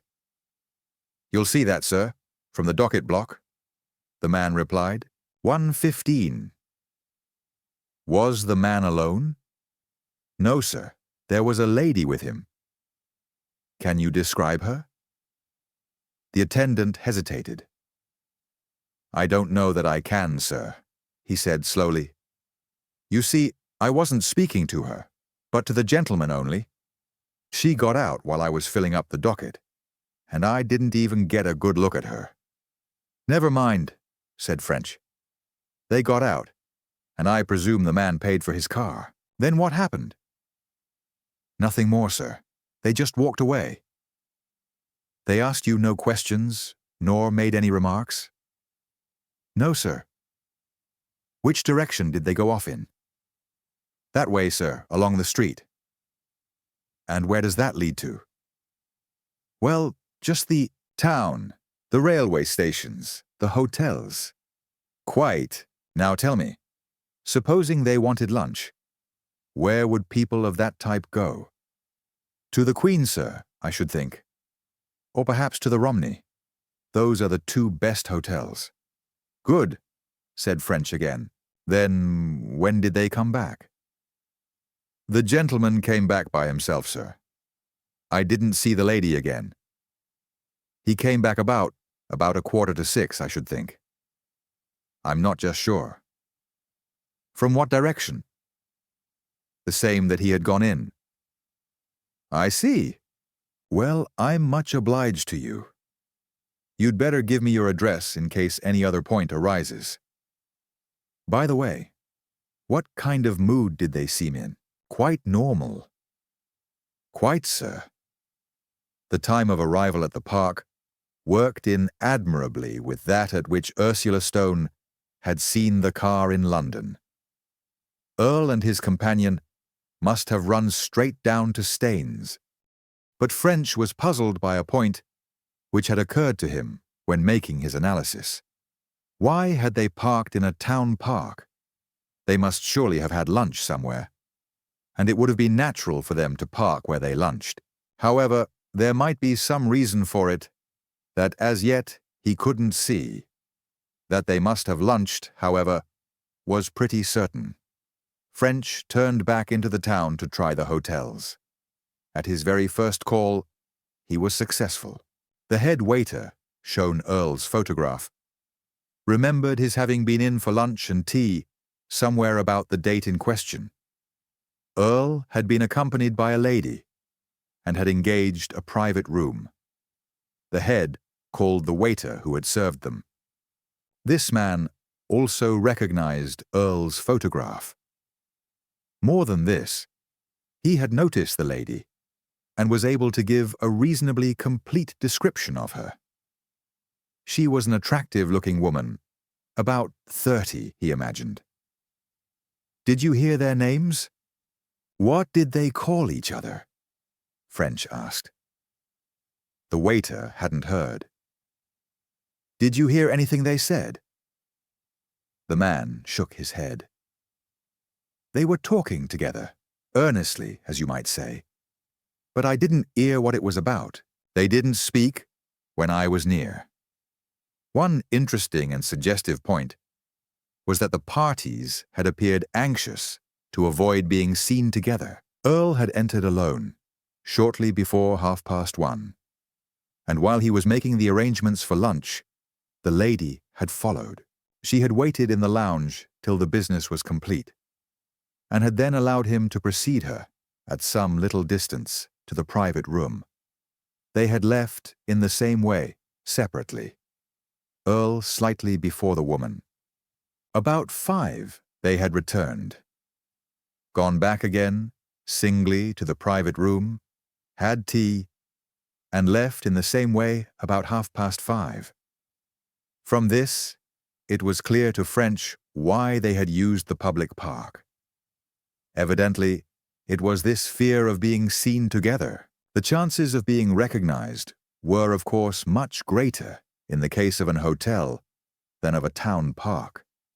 Between 5:30 then, when they had left the hotel together, and 5:45, when Earle had returned alone to his car, the friends had parted. Where had the lady gone? French saw that if Earle was at Staines at 5:30 and had reached home by about 7, he would not have had time to drive via London. The lady must therefore have returned to London by herself, if she did return. Was there a train or bus between 5:30 and 5:45? French found a timetable in the lounge. 2 trains left for London at 5:45. A Southern reaching Waterloo at 6:16, and a Great Western reaching Paddington at 6:27. Buses left at 5:30 and at 6 o'clock. "How far is it from here to the stations for town?" French asked the waiter. "About 7 or 8 minutes' walk to each, sir." "And how far from the stations to Holloway's car park?" "About the same from the Southern station, and perhaps half of it from the Great Western." If, then, the lady had gone by train, the times would work in exactly. 5:30, leave the hotel. 5:37 or 38, arrive at the station, take the ticket, and get into the train. 5:45, the train departs, and about 5:50, Earle reaches the park. The bus times, on the other hand, wouldn't work in so well. But by which line might the lady have travelled? Surely Great Western, if she were returning to where she had been picked up. It was a long way from Waterloo to Seymour Place, but Paddington was comparatively close. Convenience and economy suggested Paddington. And as far as time was concerned, French thought there would be little in it. He would try the Great Western line first. If that failed, he could fall back on the Southern. He walked down to the station and saw the station master. He wanted to know whether a lady had travelled alone to London by the 5:45 train on Thursday, 6th inst. Could the station master help him to find out? The station master laughed at the idea, very politely. How did the inspector think such a thing would be possible? There was no record of the passengers, and it was unlikely that after so long a time anyone would remember the lady, especially as there was not even a photograph of her. "Well, let's see the booking clerk, at all events," said French, whose reaction was always to proceed in the routine way when no special clue exhibited itself. The clerk could not remember any individual bookers, but had a record of the bookings. By that train, he had issued 6 firsts and 23 thirds to Paddington, all returns, also 1 first and 2 third singles. At the singles, French's heart leaped. "Do you issue many singles?" he asked. "Very few," the clerk returned. "Most of the bookings are returns, and one-day returns at that." Though French could find no proof that the lady had gone by the 5:45 train, he thought that the balance of probability was in favor of her having done so. He put it no higher than that. But if she had, he might get on her track at Paddington. It was worth trying at all events. He took the next train to Paddington and began one of his humdrum inquiries. There was no direct tube from Paddington to Seymour Place, and though the distance was not great, it was possible that the lady had taken a taxi. Very well, try the taxi drivers. It was a legitimate clue, though a rather long shot at best. All that afternoon, he worked away, questioning driver after driver, but without success. He was scarcely disappointed. Clues of this nebulous type seldom yielded much result. All the same, When next morning came, he could not bring himself to give up without a further effort. He would complete the interrogation of all the regular men at the station. If that failed, he would issue from the yard a general notice to all taximen. And if no result came from that, it would be time enough to turn to something else. He carried on during the next day till the mere sight of a taximan made him feel ill. And then, in the afternoon, he got some news which banished all his weariness. A man said he had been engaged by a lady, as near as he could remember, on the day and about the time the inspector mentioned. He could not tell anything about a grey hat, but he thought she had a grey coat. "Where did you drive her?" French asked. "To Bryanston Square," answered the man, "but I'm darned if I can tell you the number." French's heart warmed with pleasure. It really looked as if this long shot was going to get a bull's eye. Bryanston Square was just behind Seymour Place. "Try and find it again," said French, getting into the vehicle. In Bryanston Square, the driver suddenly pulled in to the curb and stopped. "It were in this air block," he declared. "But I'm blessed if I can say which house." "All right," French said, after giving him time for thought. "If you can't, you can't. Try and fix limits for me. Go a little further in each direction than it could have been, so as to make sure it lies between the two places." This was more successful, and French dismissed the taxi with the belief that the unknown lady had entered one of a group of 9 houses. A very familiar phase ensued. He began calling at house after house to inquire for a lady with a Grecian nose and a grey coat and hat, and who was away from the house between the hours of 12:30 and 6:30 on the 6th inst.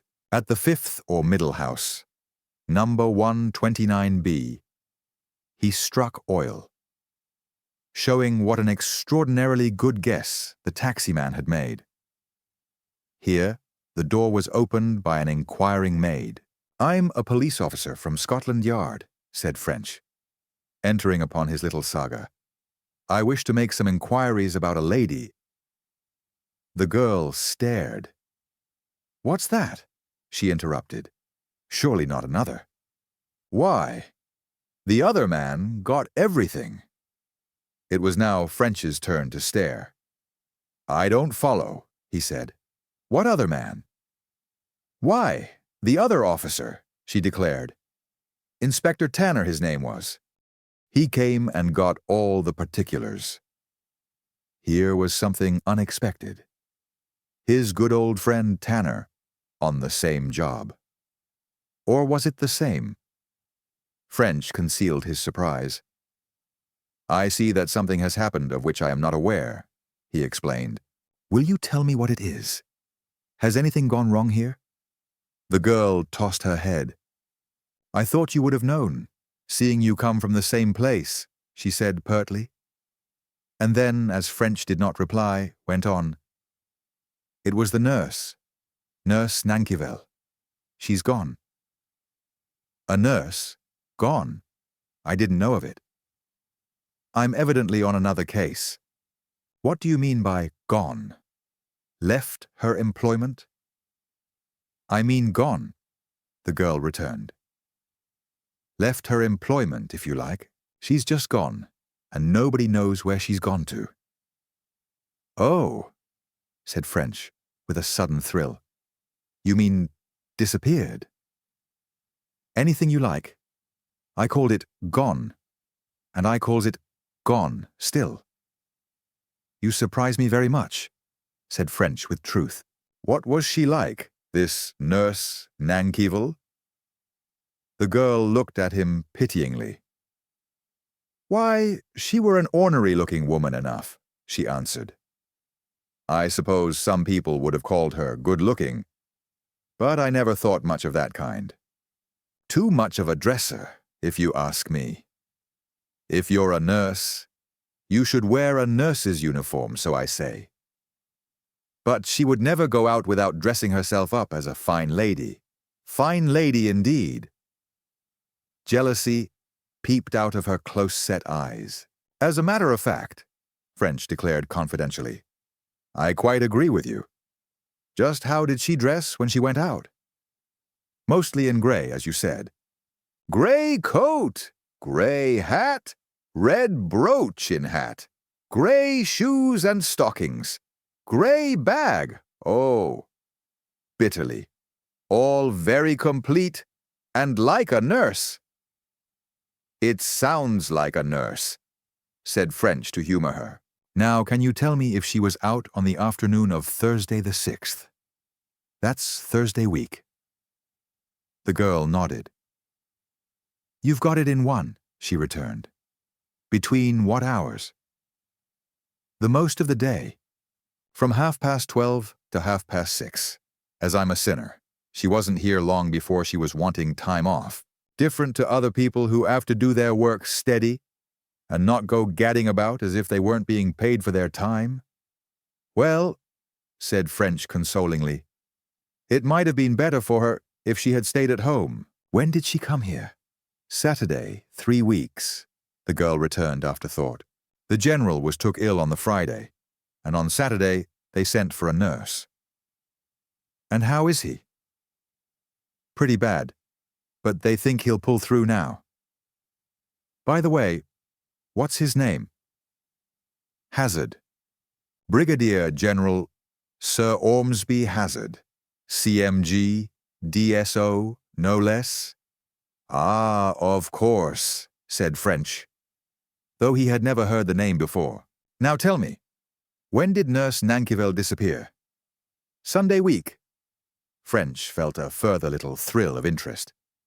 On Sunday week, she went out after lunch. It was her day out, I suppose. Though after the Thursday, anybody'd have thought she wouldn't have wanted another day so soon. She gave a contemptuous sniff. She went out after lunch, and she just didn't come back. Nice way to leave her ladyship. She was up all that afternoon and evening with the general. And then, next morning, she rang up the nursing home for another nurse. And you never heard anything more of Nurse Nankerville? Never another word. And who applied to Scotland Yard? Ask me an easier one. How should I know? The next thing was this Inspector Tanner was here and asking every kind of fool question that came into his head. Like me, said French. The girl looked at him sulkily, as if not sure whether this was a joke. I suppose you know your own business best, she answered at length. I hope so, said French, but I'm not always sure. Well, miss, I'm much obliged for what you've told me. I'll say goodbye for the present. He smiled, raised his hat, and left her looking sulkily puzzled, as if this was the strangest specimen of a policeman she had ever seen. As he took a bus to the yard, French was keenly delighted with this new development. There could now be little doubt as to what had happened at Farnham. Earle and this nurse had gone off together. On the Thursday they had met to complete their plans, and on the Sunday they had put them into effect. Now that he had identified the woman, proof should not be hard to get, and proof once obtained, his case would be done. Though he could not refrain from putting the questions he had to Brigadier General Sir Ormsby Hazard's unpleasant servant, French was in hopes that no investigation would be necessary, in so far as the nurse was concerned. Tanner was in charge of the case, and French knew Tanner. If Tanner had gone into the affair, there would be nothing left for anyone else. He would know everything that there was to know. It was with an eager spring in his steps that French ran up the stairs to Tanner's room. Once again, his luck was in. Tanner was seated writing at his desk. "Hello, old son. What brings you here?" He greeted French, glancing up from his work. Thought you were down at Farnham. I was down at Farnham, French admitted. I came up when I found you were sneaking my case.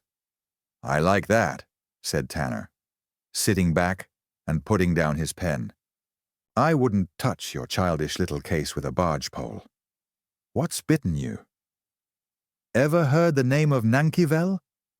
French asked, striding up and down in pleasurable excitement. Oh, you have you? Well, she's mine. Good Lord.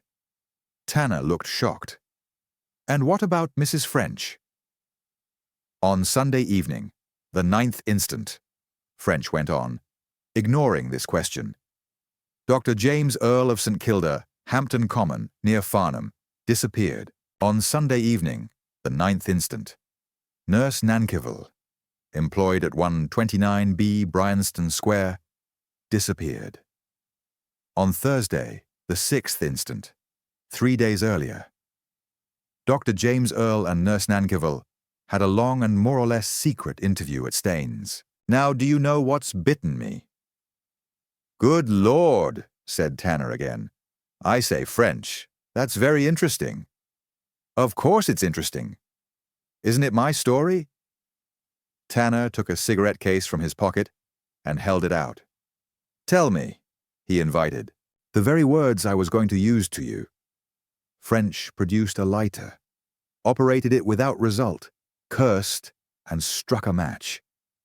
There's never any petrol in this confounded thing, he remarked, continuing oblivious of Tanner's inquiry as to why he didn't occasionally fill it.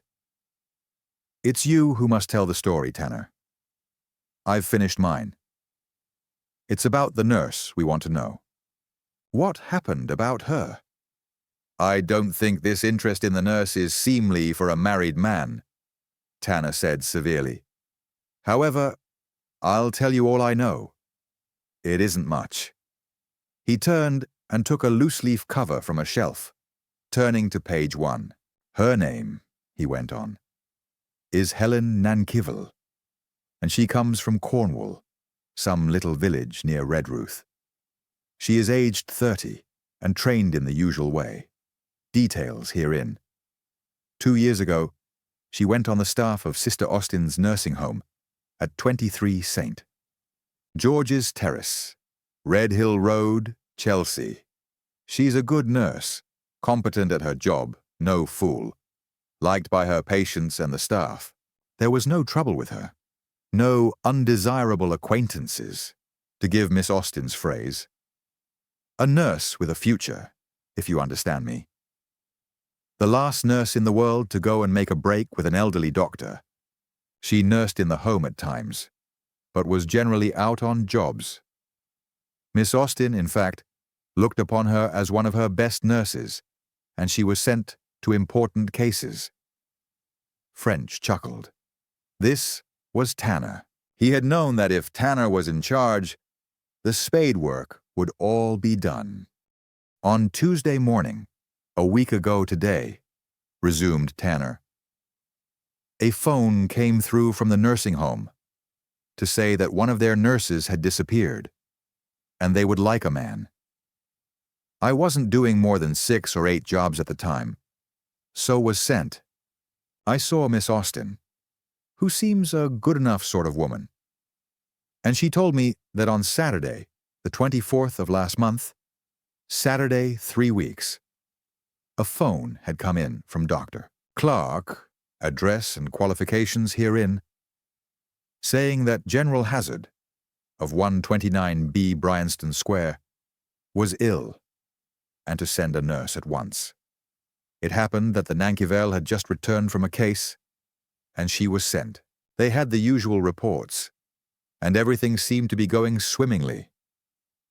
I've seen Dr. Clark, and he was satisfied with her in every way. A paragon, French suggested. In brief, a paragon, Tanner agreed. All the same, there appears to have been something not entirely right about the woman. Some curious little incidents happened, which aren't very easy to explain. The first occurred 5 days after she went there. On that day, something upset her. Up till then, she had seemed slightly depressed or anxious. Nothing remarkable. But from then, she was undoubtedly a good deal worried. I tried, of course, to find out what had upset her. And I came to the conclusion it must have been a letter. At least, I couldn't find anything else. She had had a letter that day, the housemaid thinks.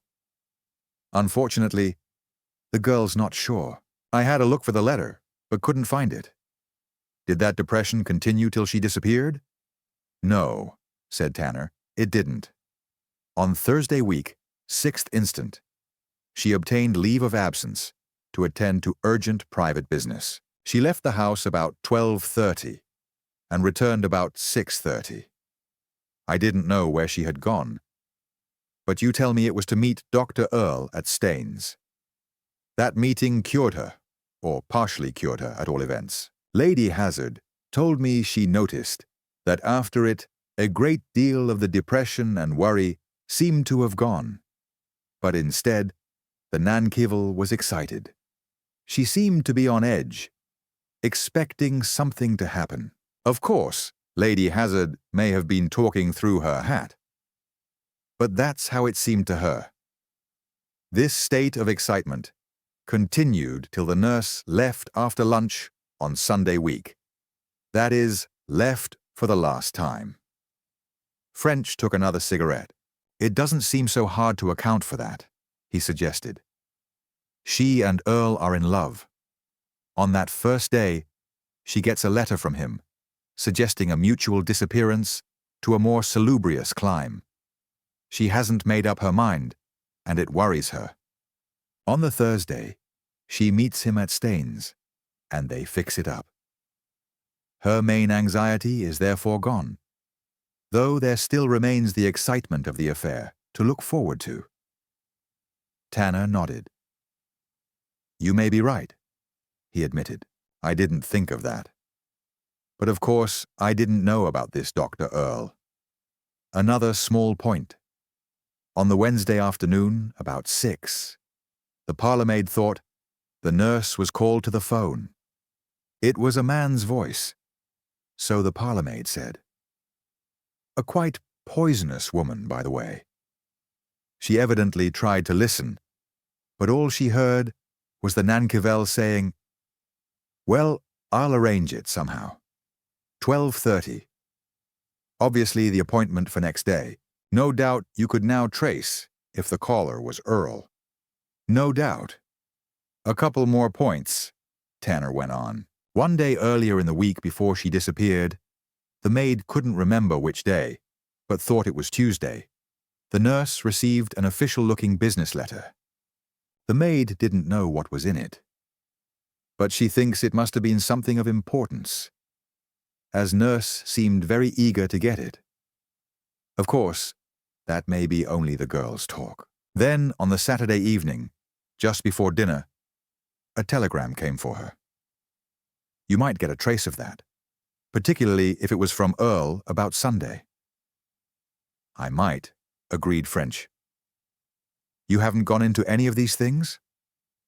Number. I put out a description, and the chief thought we'd give it a chance first. I suppose you'll do it now? I suppose so. We'd better see the chief, hadn't we? Right. But it'll be you all the same. French ground out the stub of his cigarette. Let's see that I've got all that straight first, he said. This woman goes to nurse in Bryanston Square. She is in a slightly depressed frame of mind on arrival, and this persists for 5 days, when she becomes seriously worried, as the result, so you believe, but you have not proved, of a letter. On the Tuesday, a business letter comes for her, and she claims it with a great deal of interest.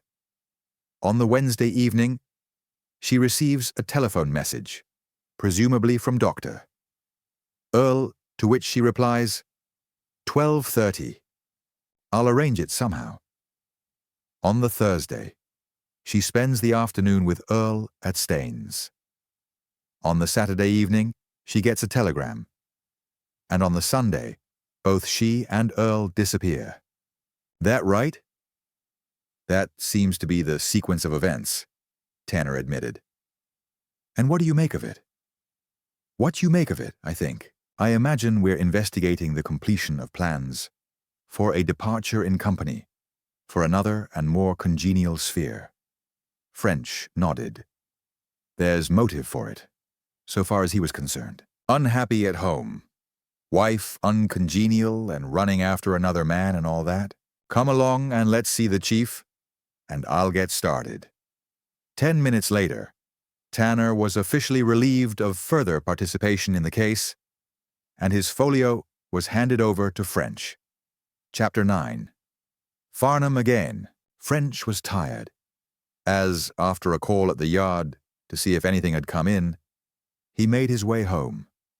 The last 2 days had seen real progress in his case, and he was correspondingly pleased.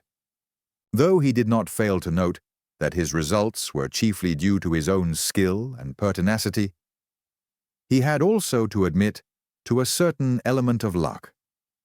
Certainly his clues had worked out well. Without finding that bit of the parking ticket, he did not see how he could ever have traced the nurse.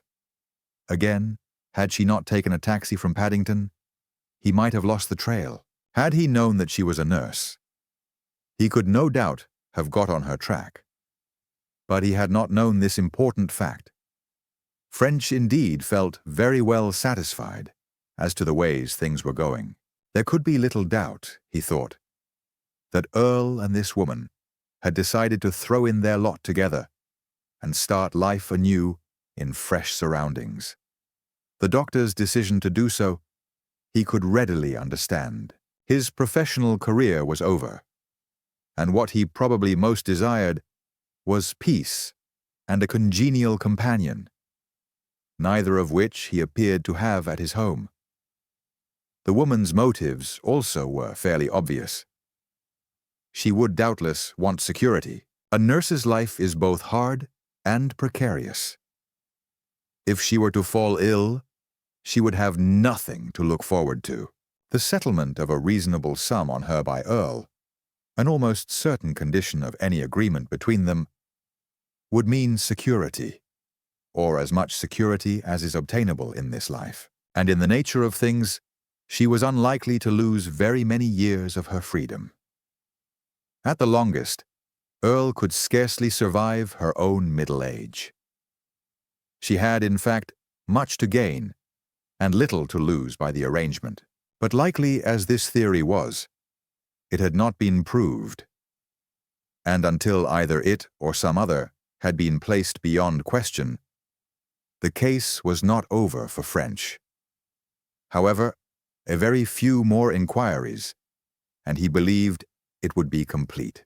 Next morning, accordingly, he was early at work. His first call was to the house in Bryanston Square, where he asked to see Lady Hazard. He did not expect to learn much from her, and his anticipation was justified.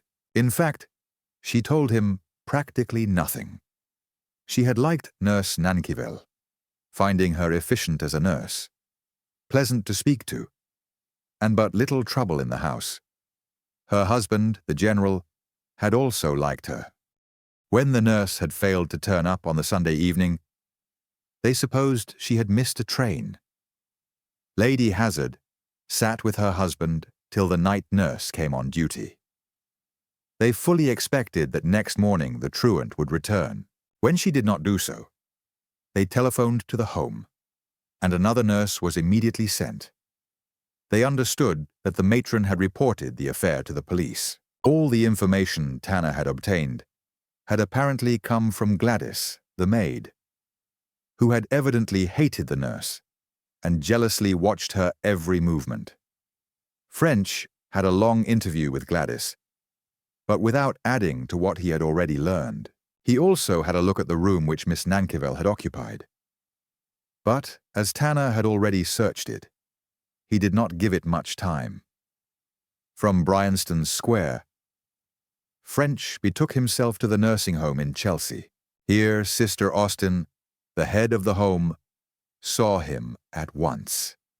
As Tanner had reported, she seemed an efficient and kindly woman. Certainly, she was genuinely upset about her missing nurse, and asked French anxiously if the yard had learned anything about her. When French tentatively mentioned the theory that she had gone off with a doctor, the sister ridiculed it. Nurse Nankerville, she said, was not that kind of woman. It was much more likely that some accident had happened to her. In fact, that was the only way Sister Austen could account for her absence. The sister then repeated what she had told to Tanner. It was what French had expected to hear. And he would not have been disappointed if her testimony had ended there. But, as it happened, his systematic inquiries produced something entirely unlooked for, without in the least appreciating the importance of the question. He asked for a list of the recent cases on which Nurse Nankerville had been engaged. Her last case, the sister replied, was rather a long one. She was at it for 12 weeks. A very nice place it was, at Compton, near Guildford. That was with a Mr. Fraser. He died. A sudden thrill shot through French. Compton? Fraser? This was a bit of all right. Things were working in better than he could have hoped. In his inquiries at St. Kilda, he had learnt that Earle had been called in as consultant in this very case. This was how he and the nurse had met. Doubtless they had been attracted to one another, and doubtless had had more interviews than at their patient's bedside. No more suitable country for clandestine assignations could have been conceived than that in which these two people found themselves, with its thick, almost impenetrable woods and its comparatively sparse population. That interests me a good deal, French remarked. It happens that the doctor with whom it is suggested she went away was a consultant in that case. The sister was shocked. She had not believed there could be anything in the police theory. And now here was something very like confirmation. I couldn't have believed it, she declared. It just shows. You never know. With which rather cryptic remark, the interview closed. It would now be necessary to try for evidence that Earle and the nurse had been in secret communication during Fraser's illness. That meant a return to Farnham. But French decided that before he left town, he would do what he could to trace the two messages, telephone and telegraph, which Nurse Nankerville had received. He began with a visit to one of the post office departmental offices, where he asked for Mr. Jordan. Jordan was a little man, whom French had got to know over a case of burglary, in which the tracing of a certain message had become an essential feature of the prosecution. It had turned out that he lived near French, and they had kept up the acquaintance, dropping in to see one another occasionally in the evenings. Before taking on his present job, Jordan had spent some years in the postal service of India, and French loved to hear him describing his Eastern experiences. "Hello, French," said the little man. "Haven't seen you for a month of Sundays. What have you been doing with yourself?" "What do you think?" French returned, taking the one chair available in the tiny office. "As usual, working myself to death." "I know," Jordan chuckled. "Killing yourself careering round the best bits of the continent on the pretense of following up some poor devil that you've got your knife into. How's Miriam?" Miriam was French's ancient and feeble fox terrier, whose decease from senile decay was believed to be impending. "Fine," said French. "But as a matter of fact, I didn't come in to talk dogs. I want you to do me a favor, Jordan." Jordan rose and made a little bow. "Honored, I'm sure," he declared. "Whence this unusual politeness?" "Pearls before swine, I know," French admitted. "What I want is to trace a telegram delivered to a certain nurse in Bryanston Square." And he gave the details. Also, a telephone message to the same lady. "It occurred to me that you might be able to help me." "Marvelous!" cried the little man, throwing up his hands. "These Scotland Yard men at work. How sound their methods, how subtle their proceedings. They succeed every time. If only they can find the man who knows and get him to do the work. Naturally, that's what people like you are for. I know, for the public, the work. For you, the sitting back and taking the credit."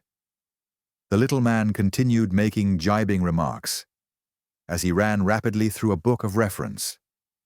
Then he picked up his telephone and gave some cabalistic direction. A pause, then, "Could you put me through to Mr. Hinkston?" "Oh, Hinkston, I recognize your voice. Jordan speaking. No, Jordan. Yes, look here, Hinkston." "No, don't cut me off." "Curse it, they've cut me Oh, Hinkston. I've got an inspector here from Scotland Yard making confidential inquiries. He wants to trace a telegram." And the details followed. "Thanks very much. No. I'll hold on if you can get it soon." "You can't? Well, you'll ring up?" "In a few minutes? Good. Thanks very much." "You'll have time to talk about Miriam after all," Jordan remarked, turning to French. "What's this new tale of blood and horror you're onto now? I never knew anyone with such morbid tastes." "It's what I call a thin air case," said French. "At 8:40 on a Sunday evening, a peaceable elderly gentleman is seated over his drawing-room fire, all settled down, comfy for the evening, and deep in his observer. 3 minutes later, he has gone. Gone where? Not gone where. Just gone. Vanished. Become thin air, whatever that is. Never heard of from that day to this." Jordan whistled. "Earle?" he suggested, with a knowing look. "I read about it?" French nodded. "Skedaddled with the nurse, eh?" French shrugged. This was putting two and two together too rapidly, even for him. "Nothing doing?" Jordan went on. "But I bet you know all about it all the same, you slippery old humbug." "Why, I wouldn't mind betting." The telephone bell cut short his remark. "Yes, speaking. Oh, you've got it, have you? Good man. Then repeat, will you, Hinkston, and I'll take it down. Will you confirm to Inspector French, the Yard? Good." He began writing. French, looking over his shoulder, grew better pleased with every word that came into being. "Bless you, my son," he apostrophized. "You're the goods." The message had been handed in at Seal Post Office and ran, "To Nurse Helen Nankivel, 129B Bryanston Square, W1. Reference our conversation. Very urgent. Be at New Bypass Bridge, Hogsback, at 6 tomorrow, Sunday. We'll meet you there. Don't fail. James Earle." "I said you knew all about it," Jordan declared, ringing off. "I'm learning," French admitted, once again hiding his satisfaction. "Now what about that telephone call?" This did not seem to be so attractive a proposition. Jordan hemmed and hawed, apparently unwilling to admit there was anything he couldn't do. At last, however, he came down to brass tacks. "Unless you know the exchange from which the message was sent, I'm afraid you'll not get it. If you've any hint of the sender, try the exchange he'd be likely to use. You might get it there, but I'll not answer for it." With this, French had to be content. He got up. "You did that well, Jordan. I do like to come here and learn how business really ought to be carried on. When are you looking in?" "I'll wait till Miriam goes the way of all flesh, I think." "You come to me instead." French departed with genial blasphemy, and after lunch and a visit to the yard, he took an afternoon train to Farnham. That evening he invited Superintendent Sheaf to dine with him at his hotel, and during the meal he reported the results of his London activities. Sheaf was obviously impressed, though he said but little. Indeed, his final question, "What are you going on with now?" was his longest single contribution to the conversation. French had noted several lines of inquiry, and next morning he set to work on the first. He went to the post office at Seal, and showing the postmistress the copy of the Earle Nankyvel telegram, he asked if she remembered its transmission. The postmistress remembered it very well, partly because she knew Dr. Earle, but also because of the unusual way in which she had received the message.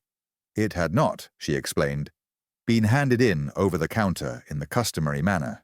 The postman had brought it. He had found it in a pillar box near the Hampton Common crossroads, when making the usual 5 o'clock collection. The message, written on the proper form, was in the box, together with the money for its dispatch. This method of sending telegrams was not unknown, but it was unusual enough to fix the matter in her mind. French saw, however, that it was reasonable enough under the circumstances. From Earle's house to the post office was a matter of perhaps 2 miles, while the pillar box was within 5 minutes' walk of his gates. Theoretically, of course, there was no absolute proof that Earle was the sender, for the simple reason that he had not actually been seen putting the paper into the box. But the thing had to be judged in harmony with the other factors of the case, and French had no doubt that Earle was his man. It was easy also to understand why Earle should have sent a telegram in this way, rather than telephone the message to the post office or even direct to the nurse. Earle's telephone was situated in his hall, and if any of the members of his household were about, he could not have kept his message secret. From the post office, French rode to the telephone exchange. Here, his rather wonderful luck held. When he showed his authority and gave the Hazard's number in Bryanston Square, the operator was able immediately to turn up the number from which the call had come.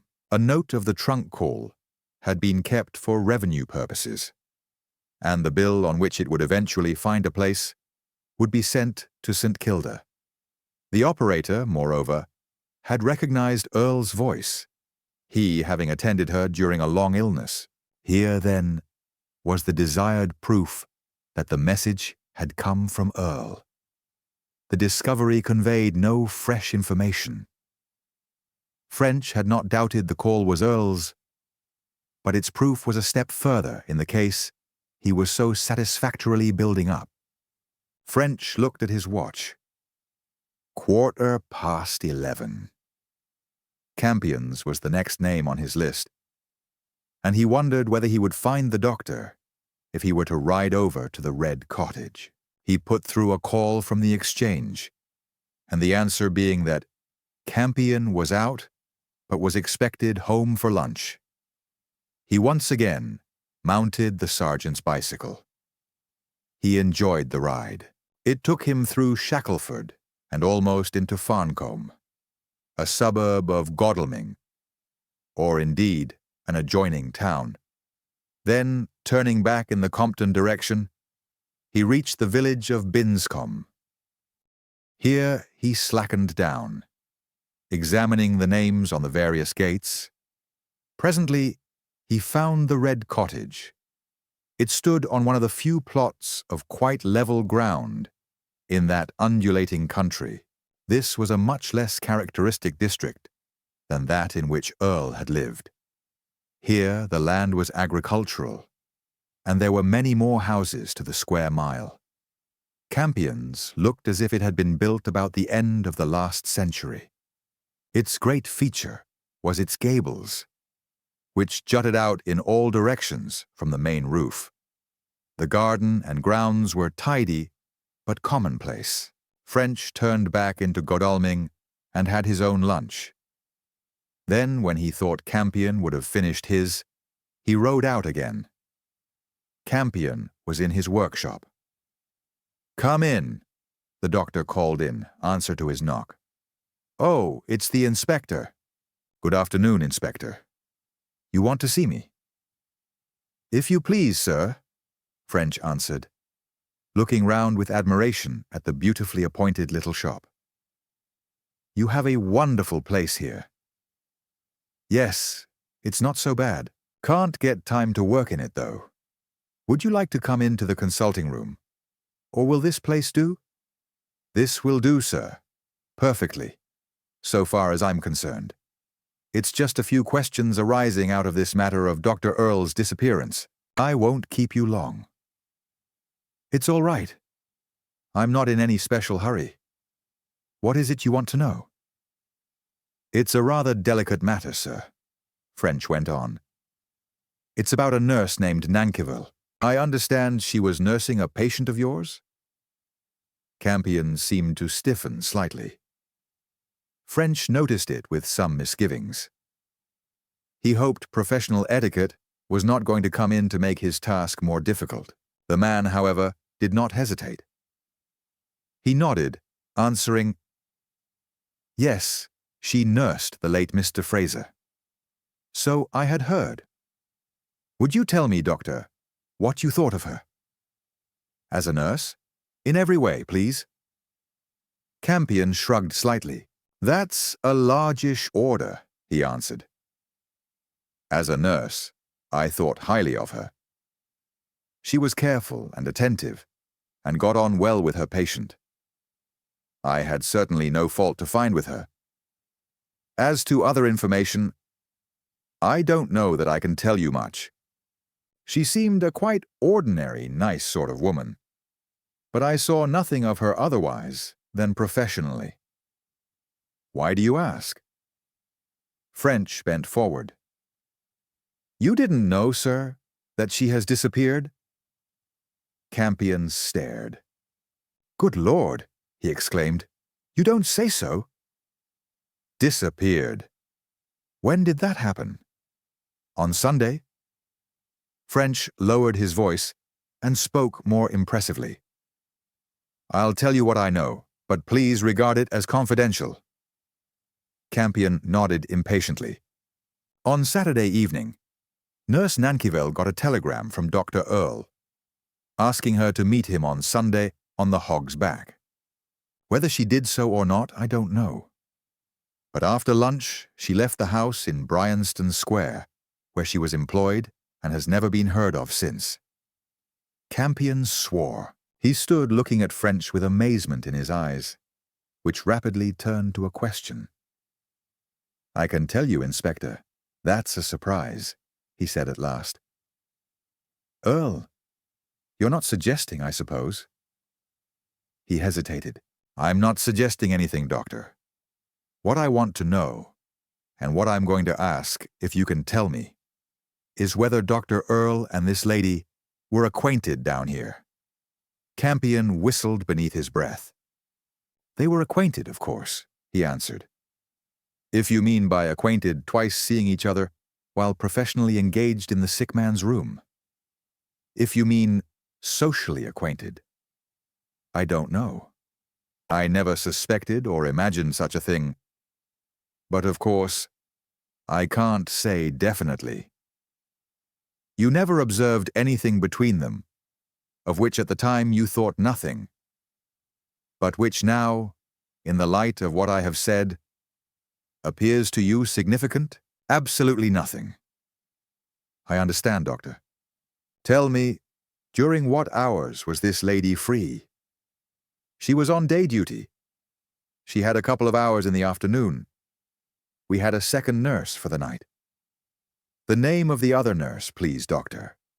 She might have seen something. Most unlikely, I should say. However, it was Henderson. From the same home? Yes. Can you say how often Dr. Earle visited the case? Yes, I said so.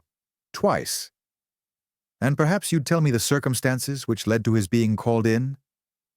Campion seemed a little unwilling. But his hesitation was only momentary. I've no objection to telling you, Inspector, though I don't fancy many medical men would do so. You probably know that, Doctor. Earle and I are partners. I've heard so, sir. The practice was Dr. Earle's. It's a fairly good practice in Godalming and the surrounding districts. Some 6 years ago, Dr. Earle came into a little money. He never cared for general practice, but wanted to do research work. He had a theory connected with germ cultures about which he wanted to write. He therefore advertised for a partner, and I answered, and we came to terms. He moved out into the country, and I took over the work, but he did not entirely give up the practice. Certain of the older patients preferred him, and he always attended those. Also, in serious or important cases, I asked him to come in to check my opinion.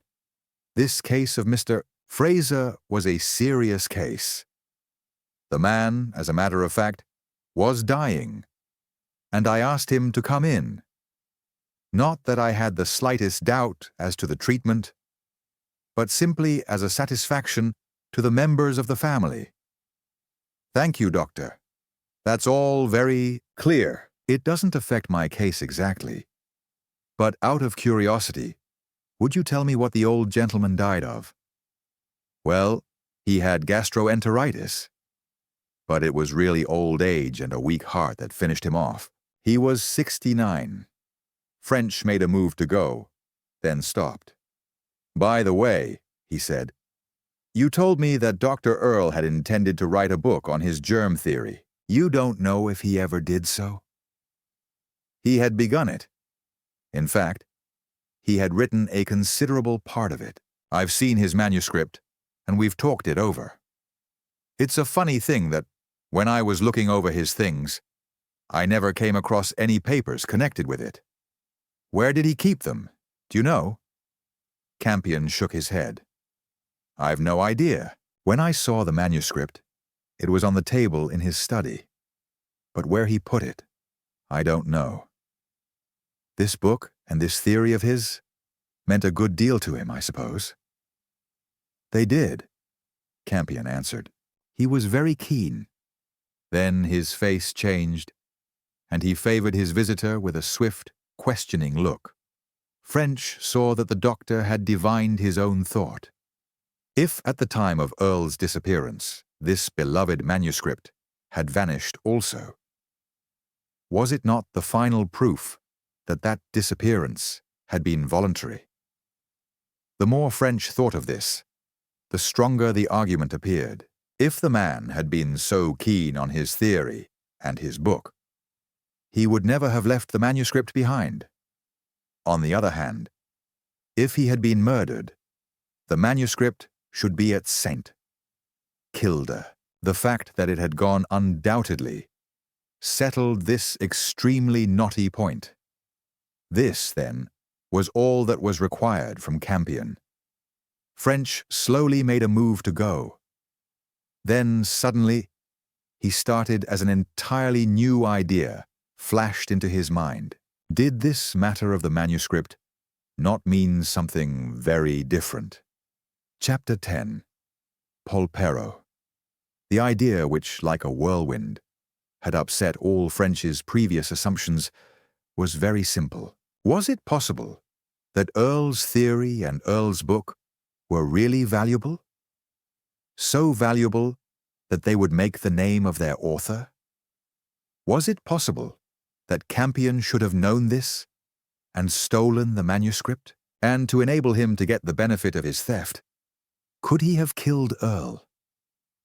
Campion, guilty of Earle's murder.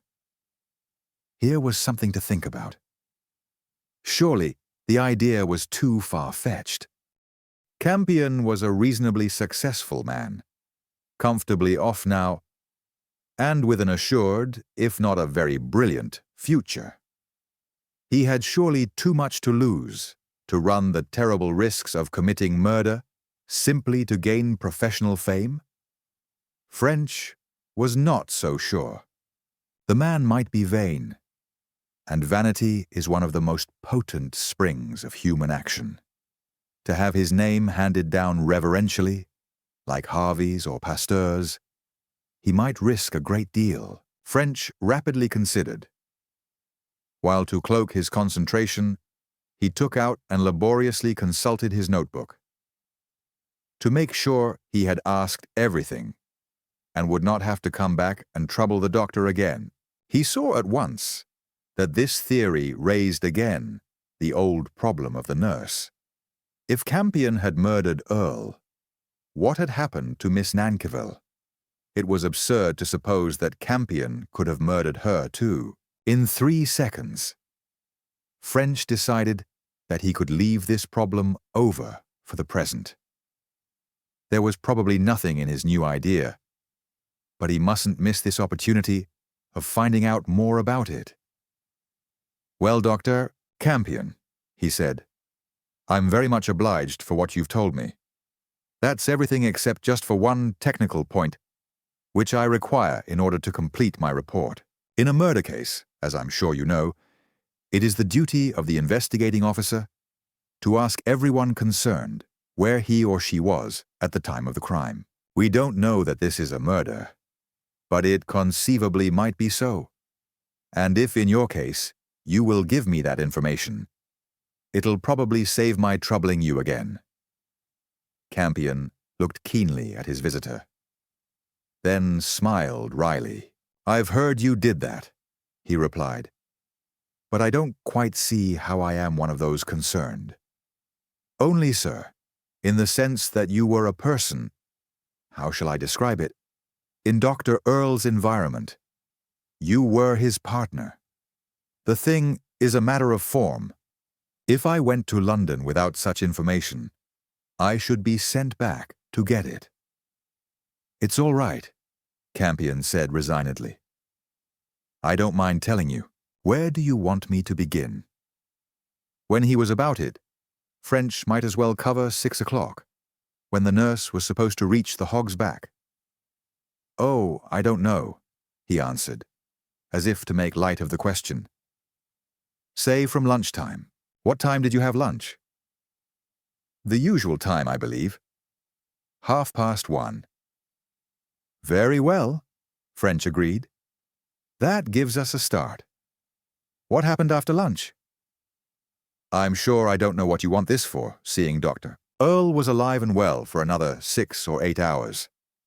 However, I suppose you know your own business."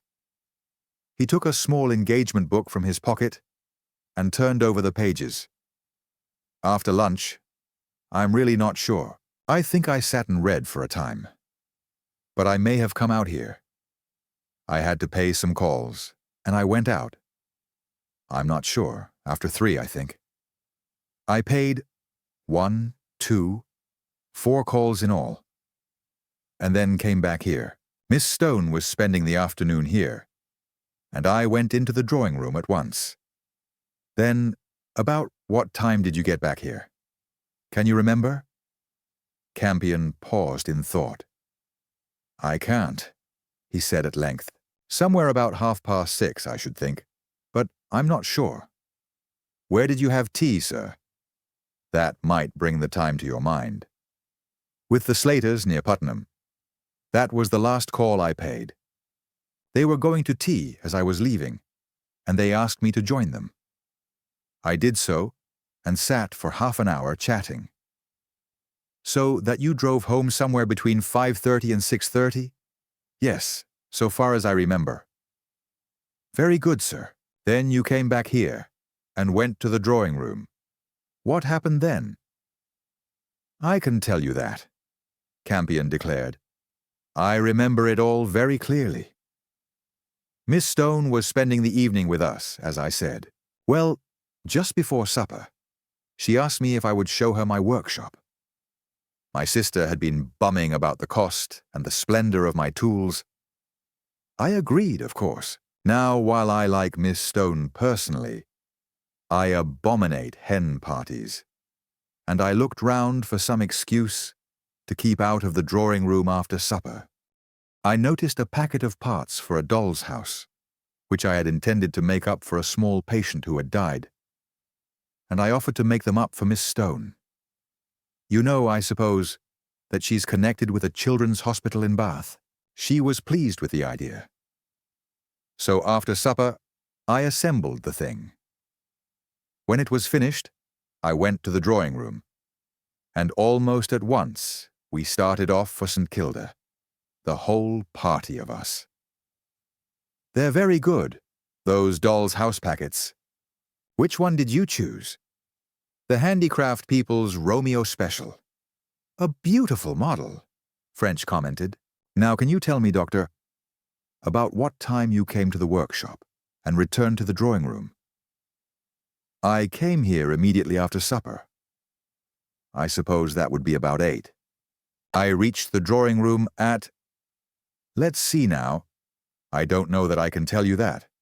About 9:30, I think. No, earlier, because they took a solid quarter of an hour to throw wraps round their shoulders, and we arrived at St. Kilda at 9:45. I noted the time as soon as I heard about Earle. I must have reached the drawing room about 9:20. From 8 to 9:15 or 9:20. And Earle disappeared at 8:40. Could Campion, possibly? From 8 o'clock to 9:15 is the critical period, Doctor. I'm making no insinuations, but can you prove that you were in your workshop during that time? No, of course I cannot, Campion rejoined irritably. And why should I? Are you accusing me of kidnapping Earle? I told you, sir. I was accusing you of nothing. All the same, if you can prove where you were during that time, it would be so much to the good. Did no one see you at any time between those hours? Campion moved jerkily. What the hell difference does it make whether anyone saw me or whether they didn't? He asked angrily. If you don't suspect me, it doesn't matter. If you do, I'm not going to answer you. I don't see what you're getting at. French shrugged. Well, sir, you can take that line if you like. At the same time, I don't see why you should mind answering. If you refuse, of course I automatically suppose you have something to hide. However, it's a matter for yourself. French's moderation cooled Campion down. I've not the slightest objection to telling you anything I know, he declared. What I dislike is the insinuation behind your question. However, I can't help that. No one came into the workshop, and no one can tell whether I was here or not. On the other hand, I went into the house. I went in to consult Miss Stone on how she would like the doll's house finished. What hour was that, Doctor? Campion? I don't really know. Somewhere about halfway through the time, because the job was about half done, but I couldn't tell you exactly. That would be somewhere about 20 minutes to 9? I expect so. Well, sir, if you can't go nearer to it, you can't. Then you drove over to St. Kilda. Campion made a sudden gesture. You're saying that reminds me, he declared. When I went into the drawing room, the question arose of how Miss Stone was returning to St. Kilda. She had wanted to go by bus, and I had said I would run her over. I remember now thinking that if she was going by the bus, she would have to start at once. The bus passes the end of our road about 5 minutes past 9, and it takes about a quarter of an hour to walk to the end of the road. She would have had to leave about 9:15. I must have gone in about 25 to 9, or a minute or two later. French saw that if this were true, Campion could scarcely have had anything to do with Earle's disappearance. Not indeed that he had really seriously suspected Campion, but still. Better to be sure than sorry. "Very good, sir. That seems to clear the thing up. Then you drove over to St. Kilda?" And he pursued his inquiries. Presently he thanked Campion for his information and went back to the house. Could he speak to Miss Campion for a moment? Alice Campion saw him at once. He explained himself and put his questions, then sat waiting while the spate of talk flowed over him. He had asked for details of what took place in the drawing-room between supper and the departure for St. Kilda, and he certainly got them. Full measure, pressed down, running over. Her statement, which French implicitly believed, confirmed Campion's on every point. There was no doubt that Campion had been in his own drawing-room at the time at which Earle had left his house over 5 miles away.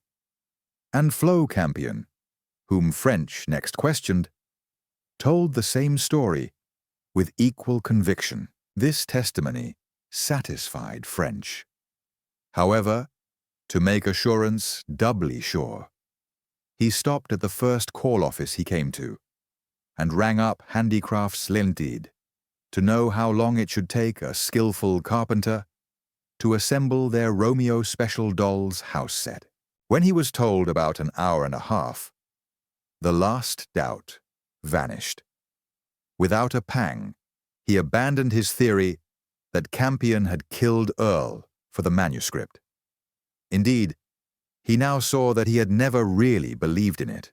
Returning to Farnham, his way led past St. Kilda, and he called for a few minutes to try to find out where James Earle had been about 6 o'clock on the Sunday afternoon of his disappearance. He was the one most likely to have met the nurse, and proof that he had done so would be very acceptable. French, however, was unable to obtain any information on the point. Mrs. Earle thought the doctor was in his study. Miss Laws believed he was out, and neither Miss Stone nor the servant knew anything about him. French was disappointed. However, as he rode back to Farnham, he told himself he could not expect always to score a bull's eye. Better luck tomorrow. Next morning was once again fine, and in a mood of reasonable optimism, he turned into the police station to see Sheaf. "Tell me," he asked after the usual greetings, "something about these Frasers, the old man who died recently and his family. What's the trouble about them?" The super grunted. "Only that this nurse Nankivel was there for the 12 weeks previous to Fraser's death, and I want to find out if she was meeting Earle during that time." Sheaf nodded, sat back in his chair, and produced the inevitable box of cigarettes. "I don't know much about them," he said, "except what's pure gossip. If you want anything definite, you'll have to get it for yourself. Compton's a good distance away and quite out of my district." "I understand that, of course. Super. Well, as you know, the old man lived near Compton, between Compton and the Hogsback. He had a nice place there, fine garden and all that. Mrs. Fraser, I believe, was his second wife. And so far as I am aware, there were no children by either marriage. The old boy is supposed to have led her a pretty dance. A crotchety, miserly old ruffian, according to the tales going about. And she seems to have had a hell of a time nursing him and looking after him and running messages for him. Pretty well-to-do old boy, too. Presumably that's why she married him. He's supposed to have left about 100,000. To her? Partially, according to the stories. I heard she got the house, and about 2/3 of the income during her life. There is a nephew. He lives there and potters about the place. Apparently he gets the other third of the capital now, and all the rest at the wife's death. But you mustn't take any of this for gospel. If any of it matters, you'll have to check it up." "I don't think it does matter," French returned, "except to give me a general idea of the sort of people I'm likely to find." "Right, super. Many thanks. Will you be busy this evening before quitting time?" "Not specially." "Then, if you don't mind, I'd like a chat about the case. I've an idea I've gone far enough." The super nodded, and French went out. Once again, commandeering the sergeant's bicycle, he set off along the winding road through Seal and Puttenham to Compton. Before reaching the latter village, he found himself reminded of his Dorset case. Here, earthworks were in progress, first parallel to, and then crossing the road and disappearing in the direction of the Hog's Back. The witness widening on a Lilliputian scale.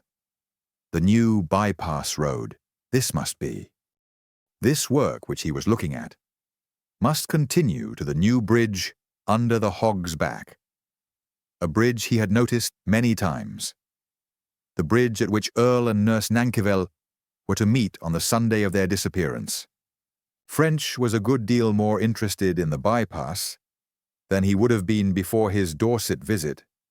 He remembered what he had heard of it. It was to run from just north of Guildford to just south of Godalming, cutting out both towns. A very much-needed improvement, he thought, from what he had seen of the traffic in both of them. In a way, he would have never dreamed of doing a year earlier. He now looked at the work, almost, indeed, from the point of view of an engineer. He found that the workings ran parallel to the road from Compton Corner to the Hog's Back, and he cycled slowly along, dismounting at intervals, to walk across the field to the left and have a look at what was going on. First, he came to Filling. A small locomotive was bringing down trucks of material, which was being dumped to form a bank across some low-lying ground. French observed with interest that side-tipping was in progress. That is, that a narrow bank of the proper height had first been made, and that this was now being widened to the full width of the new road. Though he had by this time reached the gate to the Frasers' place, he could not resist pushing on past it for a short distance to see some more of the workings. Soon the filling ran out, and cutting took its place. This got deeper, running first through soil, then bringing to light a bed of heavy yellow clay, and finally reaching chalk.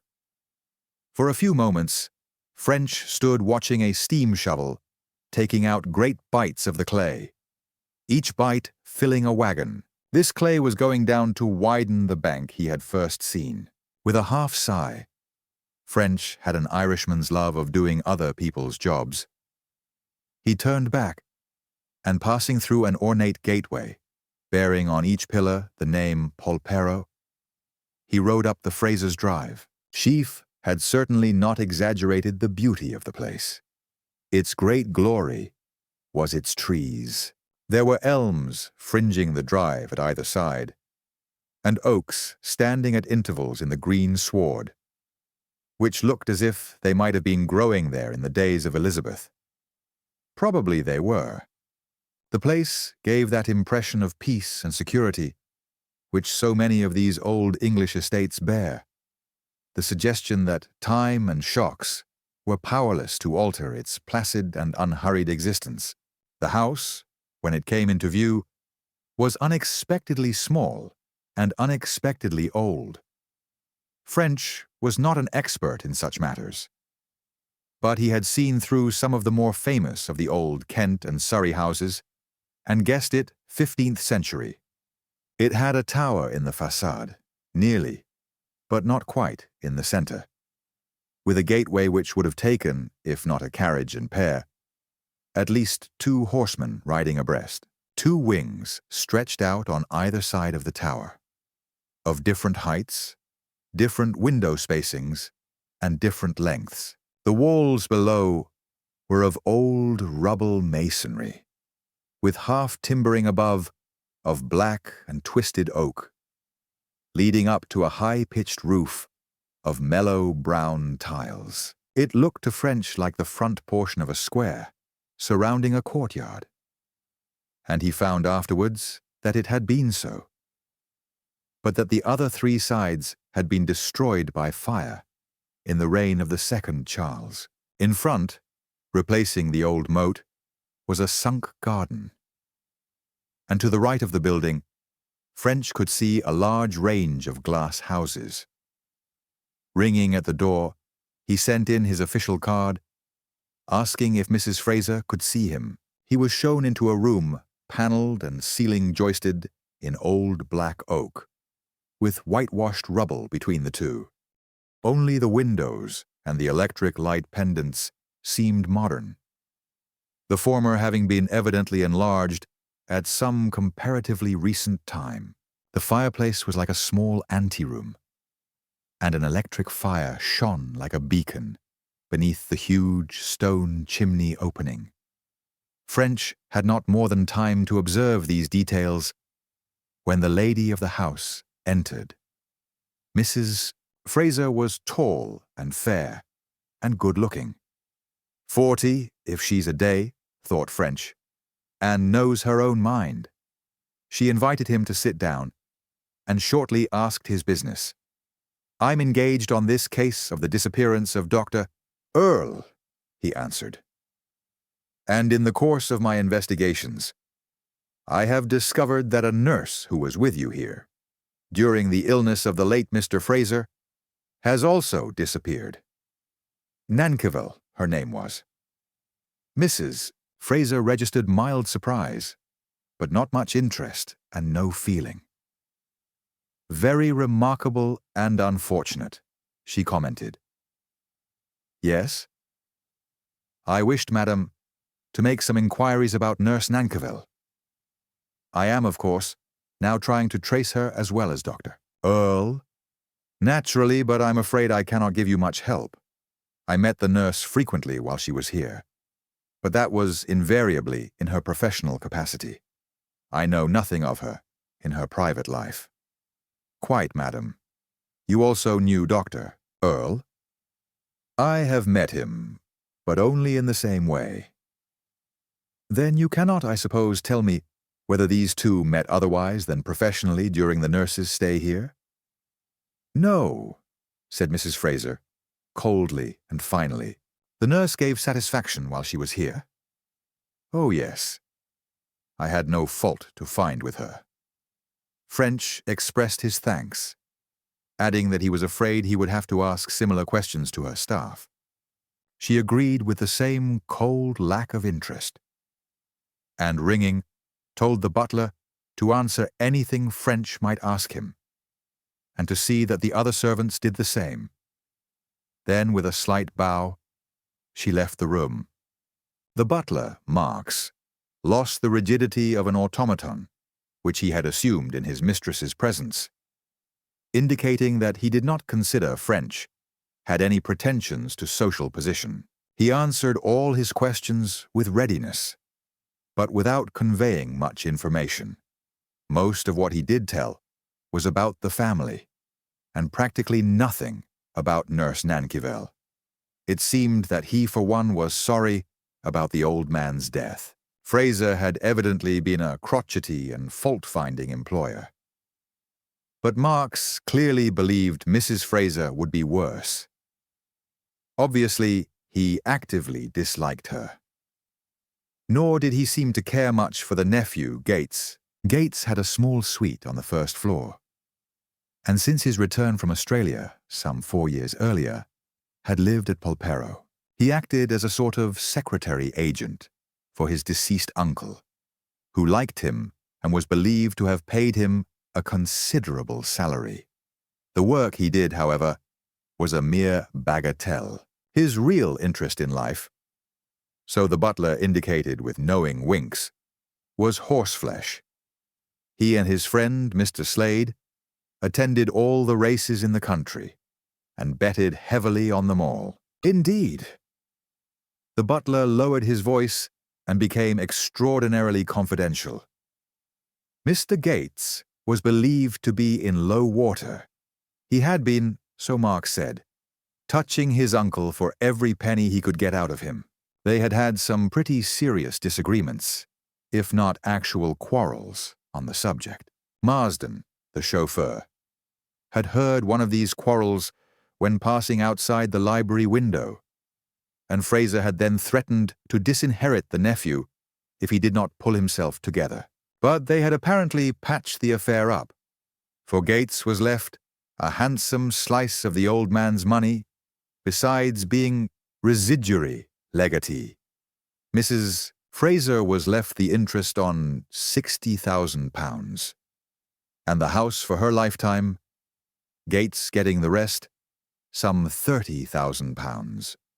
About Nurse Nankivel, except that she was a nice girl. The man knew little, but he recommended French to apply to the gardener's wife, with whom she seemed to have struck up an acquaintance. She was on duty during the day, but usually went out from 4 to 6, when sometimes Mrs. Fraser and sometimes Gates watched in the sick room. He had mentioned a Mr. Slade? Yes, it was the gentleman who lived at Altadore, Colonel Dagger's brother-in-law. He had been a frequent visitor, both to Gates and the Frasers. All this was told with a very convincing air.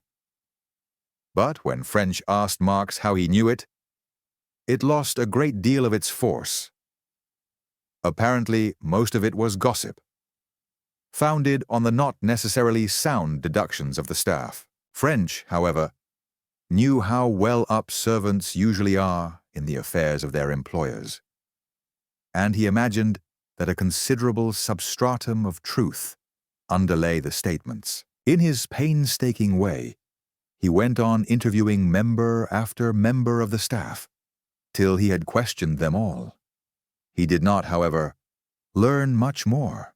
The chauffeur, Marsden, repeated the story of the conversation he had overheard between uncle and nephew. Mrs. Fraser was liked by no one, and Gates's sporting proclivities were common property. All had a good word for Nurse Nankivel. But except for the fact that her afternoon walks had been usually taken outside the grounds, no one knew much about her.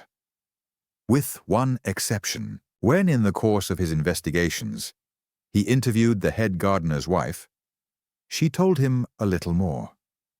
Mrs. Carling had evidently been fond of the missing woman, and seemed glad to give any help she could towards her discovery. Nurse Nankivel, she said, was a pleasant, jolly girl, and she, Mrs. Carling, had enjoyed her frequent afternoon visits and the walks they had together. The nurse had been in good spirits all the time she was at Polperro, until about a week before Mr. Fraser died, when she suddenly became depressed and anxious-looking. Mrs. Carling had asked if anything was wrong, but Miss Nankivel had replied evasively. When she was saying goodbye, she had begged Mrs. Carling to write to her and keep her posted in the Polperro news. Mrs. Carling had done so once, but she had had no reply. Mrs. Carling was greatly distressed about her friend's disappearance, and did not for a moment believe that the girl's own actions had in any way contributed towards it. The mention of a letter at once interested French. Tanner had told him that the nurse had certainly received one, and was believed to have received 2 letters while at Bryanston Square. The first one, the doubtful one, she was thought to have had on or about Thursday, the 29th of September. That is, 10 days before her disappearance. The second she had undoubtedly received on the Tuesday following, 4 days before the disappearance. Of these, the first was believed to have added a good deal to her perturbation of mind. The second she seemed to have been anxiously expecting. "When did you write your letter, Mrs. Carling?" asked French. The lady was afraid she could scarcely tell him. She thought 5 or 6 days after the nurse had left, but she wasn't sure. French thereupon got down to it. By dint of painstaking suggestions, he fixed the date. She had really written to tell the nurse about the funeral, and she had described this and the reading of the will and Mrs. Fraser's and Mr. Gates's reactions on becoming wealthy. All as described to her husband by the butler. This proved it was written on or after Tuesday the 27th, the date of the funeral. On the other hand, she had not mentioned a slight accident to her little son, which had taken place on the 29th, and she certainly would have done so, had it then happened. The letter must therefore have been written on the 27th or 28th.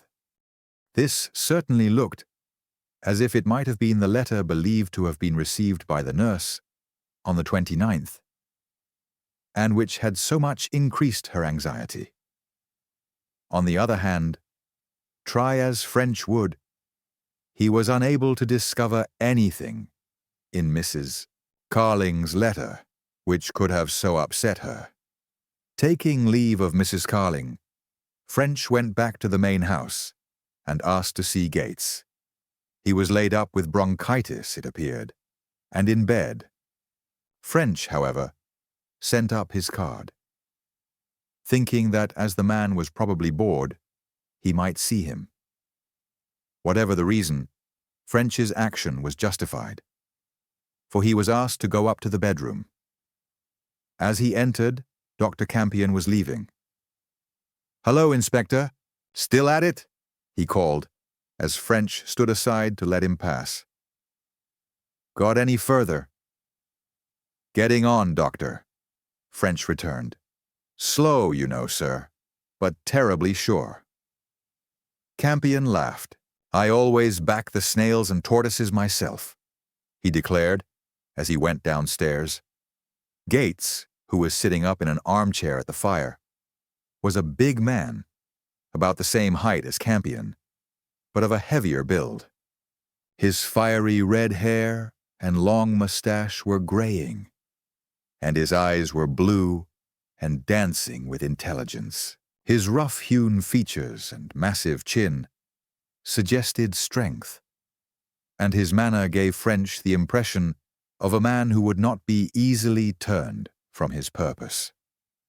"Very good of you, sir, to see me when you're not feeling well," said French. "I just want to ask a question or two, on the chance that you may be able to help me." "Sit down," said Gates, in a deep, booming voice. "I'm all right. I'll be out tomorrow. What did you want to ask me?"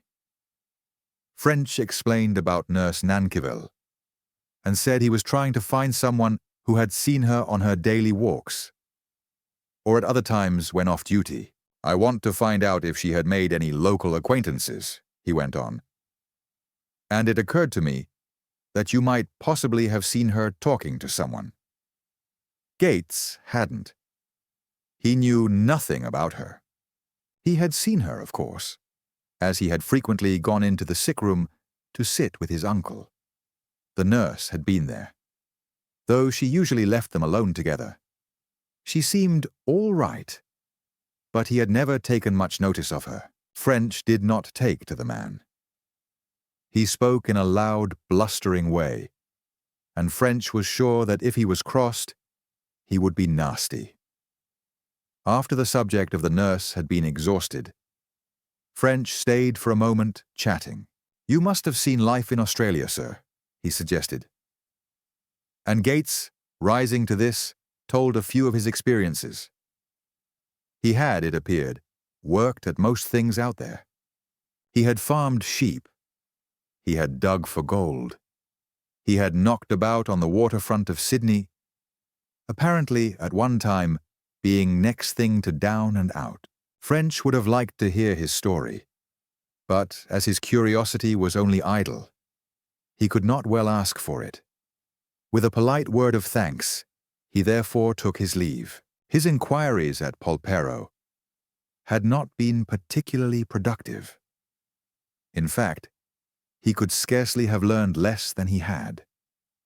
He wondered if the second nurse, Nurse Henderson, could tell him more. From the nearest call office, he rang up Sister Austin at the Chelsea nursing home. Could she tell him the present whereabouts of Nurse Henderson? Oh, at Bramley, was she? Thanks very much. French felt he could not but take advantage of so wonderful a stroke of luck. Bramley was close by, not more than 5 miles from where he was standing. Without further consideration, he pedaled off. He had no trouble in running Nurse Henderson to earth. She was on day duty and saw him at once. On hearing his business, she at once grew keenly interested, and he saw that she had been much attached to her missing colleague. She was younger than Helen Nankerville, probably by 4 or 5 years. French sized her up as a pleasant, unaffected girl, and by no means a fool. He thought it better to take her into his full confidence, and therefore told her of the suspected understanding between the missing woman and Dr. Earle. Nurse Henderson was scornful, indeed utterly skeptical of the idea. "Oh, no," she said. Nurse was not that kind of woman. "You've made a mistake there, Inspector, I'm certain." "You may be right," French admitted.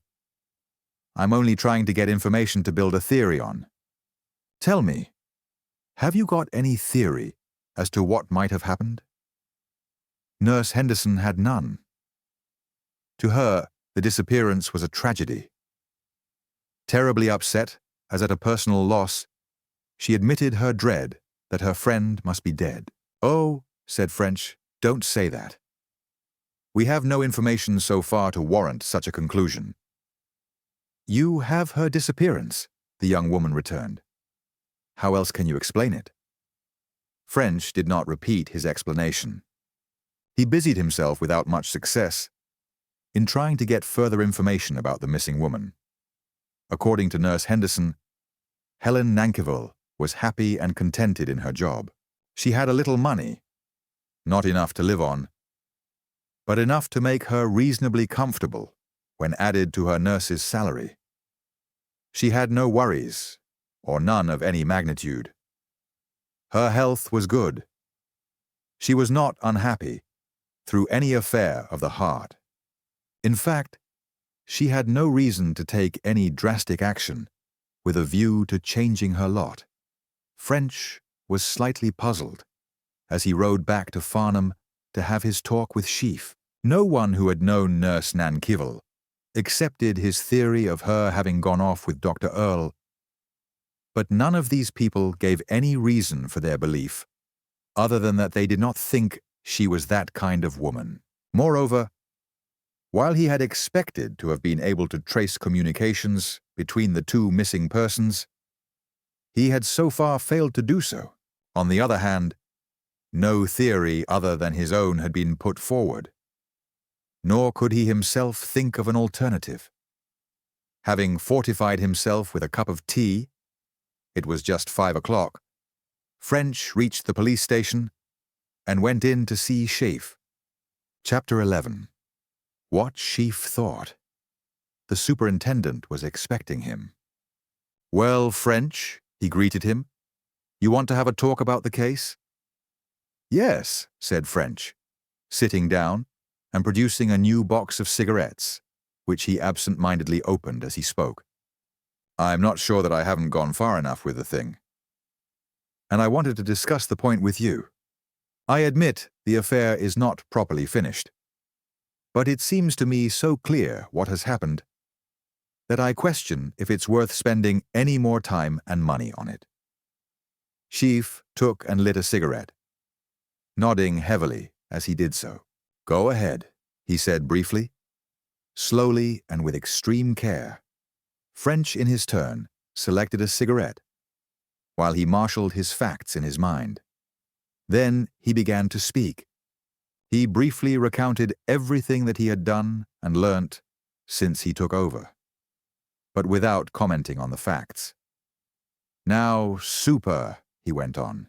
"It's your shot. Will you let me know what's been done locally?" For answer, Sheaf pressed a bell. "Find Sheepshanks, will you?" he directed. The sergeant was evidently in the building, for he turned up in a few seconds. "The inspector wants to know what you've done, Sergeant," Sheaf said. "You might repeat what you told me a little while ago." "We've made inquiries on the lines you suggested, sir," Sheepshanks answered, turning to French. "But we've got nothing. We've done the roads and the buses, and any cars we could hear of, and the railway stations and the houses in the neighborhood. We've made all the inquiries we could possibly think of, without a single result. If Earle went away by road, either voluntarily or involuntarily, no one saw him. Of course, that's not so surprising as it looks at first sight. Sand. Kilda is a lonely place, and he might have left a dozen times without anyone being a bit the wiser. "Yes, French, that's quite true what Sheepshanks says," Sheaf agreed. "Because the man wasn't seen is really no argument that he didn't walk away openly from the house. I agree that we had to make the inquiries, but I'm not surprised at the result. I didn't hope for anything different." "I suppose you're right," French agreed. "All the same, it does seem a bit surprising that no one saw him. But of course, what you say is correct. The place is very exceptional." Sheaf moved impatiently. "Well, you wanted to discuss it," he grunted. "Suppose you go ahead and let's hear your ideas. Then, if there's anything left to discuss, we'll discuss it." French grinned. "I like your suggestion that when I've dealt with it, there'll be nothing more to say," he declared. Then, as Sheaf opened his mouth to reply, he went on hastily. "Very well. I'll give you my conclusions, and if you think I'm not right, stop me." "You'll not get far on those terms," the super muttered, while Sheepshanks grinned painfully. "I'll go on as long as I'm allowed." French became serious. "So far, then, as I've been able to see, there are 4 possibilities in this case, which I, or rather we, have investigated to some extent. I say to some extent, because admittedly these inquiries are not complete. I suggest we take these possibilities in turn." Sheaf settled himself in his chair with an air of virtuous resignation, and Sheepshanks, who had been told to sit down, with one of interest. "I begin with Earle," French went on, "and to make the statement complete, I presume you agree that we may eliminate accident and suicide and confine ourselves to voluntary disappearance and murder." "I agree. That's proved by the disappearance of the body." "Quite. Then let's take murder first, in which of course I include kidnapping, because frankly, it's the case I don't believe in." Once again, Sheaf nodded. "Now, as to possible murderers, Julia Earle is the first. I don't know that I need go over the case against her. You know it as well as I do. The home was unhappy. She was running after this man Slade. The husband, presumably, was after this nurse Nankyville. There was a very real fear that he might change his will and leave her comparatively poor. You know all that." Sheaf put in his customary nod. Then she had opportunity. She could have drugged her husband at supper, and she could have knocked him over the head in the drawing room or outside. Or she could have poisoned him. All that was possible. But there were 2 snags. First, could she have murdered him without the sister's knowledge? And second, could she have got rid of the body? I decided, rightly or wrongly, that she could have done neither. That's my first possibility. My second is, could the sister, Marjorie Laws, have been party to the thing? On the whole, I thought not. She didn't seem to me to have the character for it. She had no motive. And even with her help, I did not believe the women could have got rid of the body. It is true that if they had taken out their car, they might have disposed of it. But you, Sergeant, felt the radiator when you got out, and it was cold. And I made sure the water hadn't been changed. So they hadn't taken the car out. I came to the conclusion Marjorie Laws was also innocent. That's my second possibility. I never believed those two were guilty, Sheaf declared, while the sergeant nodded his approval. I'm glad you both agree, French returned. My third possibility was Slade. Slade, either alone or in partnership with Mrs. Earle. Slade had motive. He was running after Mrs. Earle, and doubtless he wanted Earle out of the way. And if he had had any hint of Earle's goings-on in London, as almost certainly he must have, he also would want to prevent Earle altering his will. Moreover, he was on bad terms with Earle. They had had at least one quarrel. Again, Slade had the necessary opportunity. He could have left his house unseen and knocked at the window of Earle's drawing room, got Earle out, and killed him. But in Slade's case, the same snag arose. What could he have done with the body? A car, Sheaf suggested. No, said French. That's just the point. I went into that, and Slade could not have got a car. And French recounted the evidence of the chauffeur and his wife. So I eliminated Slade, my third possibility. That covers, so far as I can see it, the case for murder. Then, by elimination, voluntary disappearance only is left. I think so, but there's more in it than that. Take it conversely. Suppose Earle was murdered. Very well, then. What about the nurse? Sheaf grunted. There's something in that, he admitted. There's a good deal in it, French declared. I take it that no one's going to suggest that the nurse was murdered too? Even if Mrs. Earle or Slade or both were guilty of killing Earle, they could have had no animosity against the nurse. Then, where does she come in? Why should she disappear? I can conceive no reason. Nor can I. On the other hand, French went on, if Earle disappeared voluntarily, the nurse's action is accounted for at once. If they were attracted to one another, they might easily go off together. It's not hard to make a case for their doing so. He would want peace, and she security. I needn't labor the point. You'll both see it as clearly as I can. Yes, that's all right. Sheaf was lounging back in a bored manner, but his expression showed that he was listening with the keenest attention and interest. Now, went on French, the more we consider this theory of voluntary disappearance, the more confirmation we find.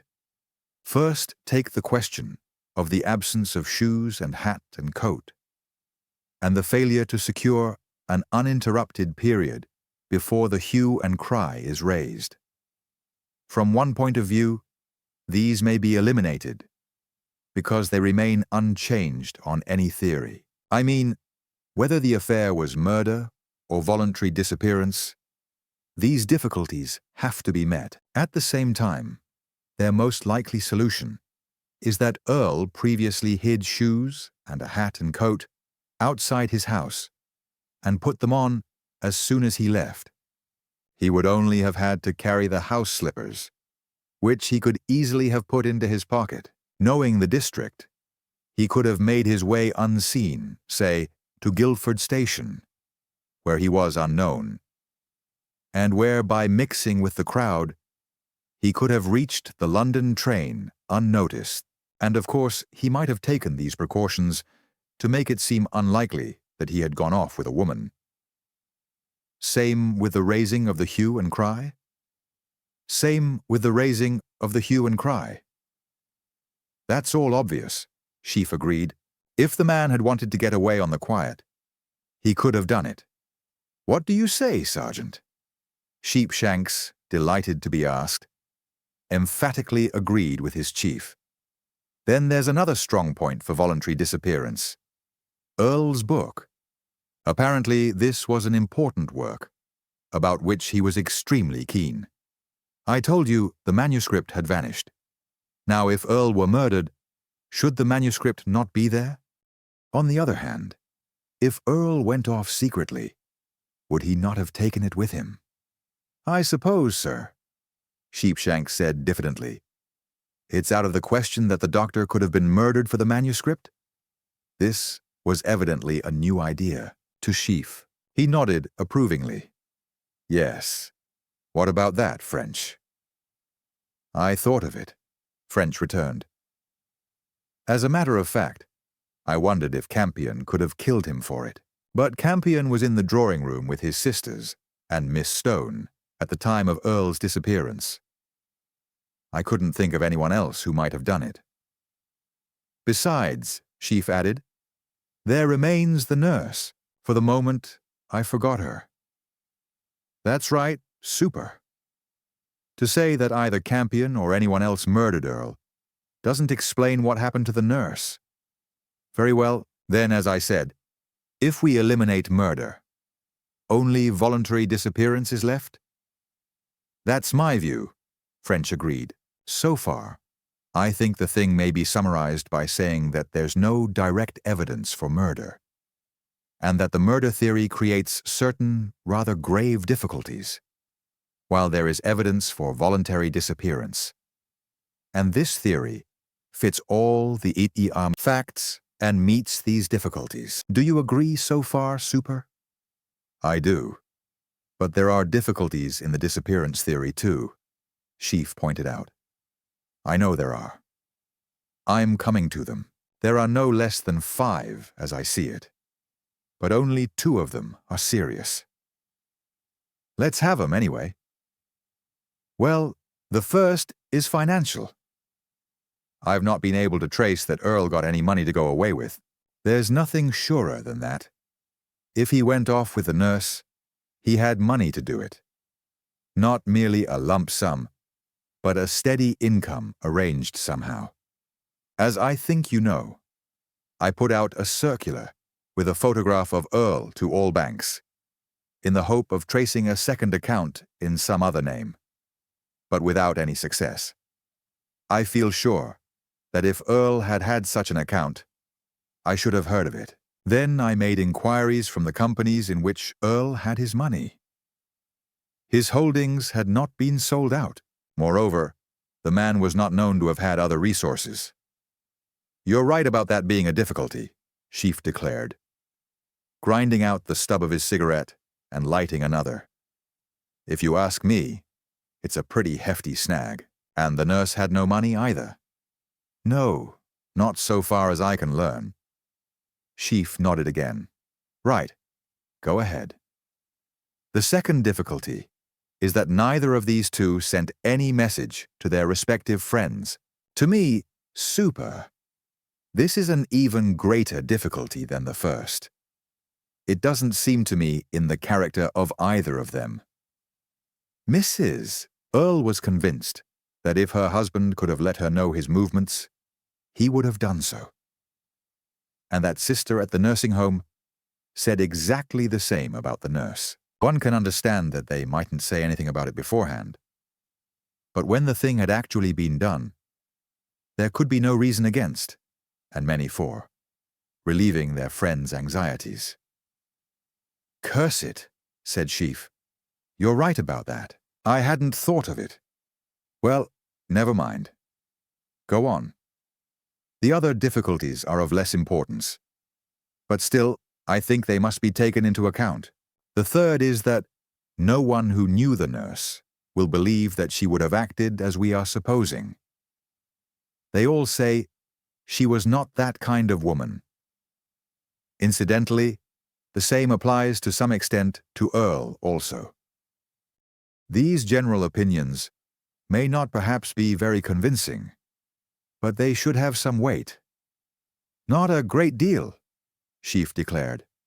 Not a great deal, but some. The fourth difficulty is that no information as to their leaving can be obtained. The entire police force of the British Isles is on the lookout for these two persons, and neither has been seen. Nothing in that, French. All sorts of people disappear and are never found, in spite of police search. You should know that better than I. I do know it, French admitted, but this should count when added to the other facts. Very well, let it go. Next point? Passports, said French. Earle had a passport, but he had not taken it. I found it in his desk. And Nurse Nankival had never applied for one. Of course, they might both have applied under false names, but they would scarcely have succeeded in getting them. Police supervision over this matter may not be very rigorous, but it would be enough to stop that. And neither would have known how to get a forged copy. I take it then that they did not mean to go abroad, but if they remained in this country, their identity would be almost certain, sooner or later, to become known. Sheaf rubbed his forehead. I don't think there's much in that. What do you make of it, Sheepshanks? The sergeant held definite views. He thought they might remain hidden in London, or some other big city. Earle could fake an illness, he pointed out, and grow a mustache. He'd probably never be recognized then, and if people have only seen the nurse in her uniform, they mightn't recognize her in ordinary clothes. The others looked at Sheepshanks with approval. Right or wrong, his view had been worth putting forward. Then that's the other side of it, Sheaf said heavily, and the trio relapsed into silence. At last, Sheaf made an impatient movement.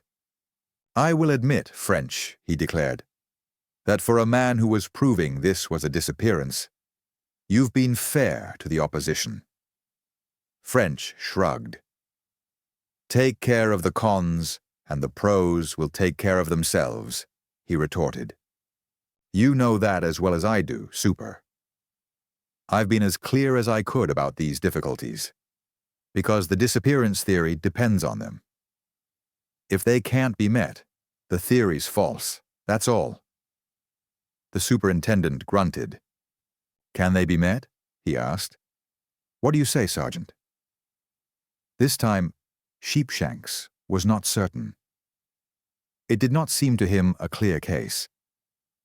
On the balance, he thought the facts pointed to a disappearance, but he didn't think this was conclusively proved.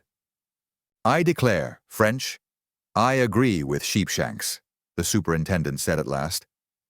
You've made too good a list of difficulties. Tell me, would you really be satisfied yourself to leave the case as it is? French laughed. That's a nasty one. He thought for some moments.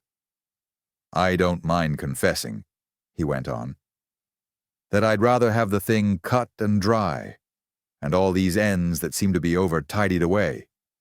But it's going to mean the deuce of a lot of work, for which, I presume, you'll pay. Under the circumstances, I think it's up to you to call the tune.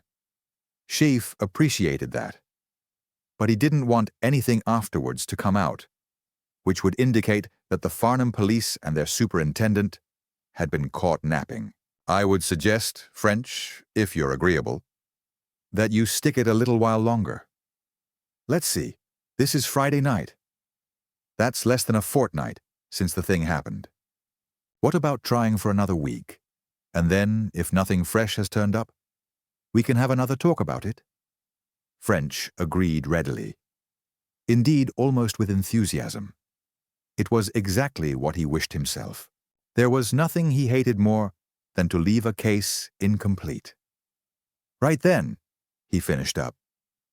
I'll go up to town now, and tomorrow try and tighten up the general search, and on Monday I'll come down and have another shot here.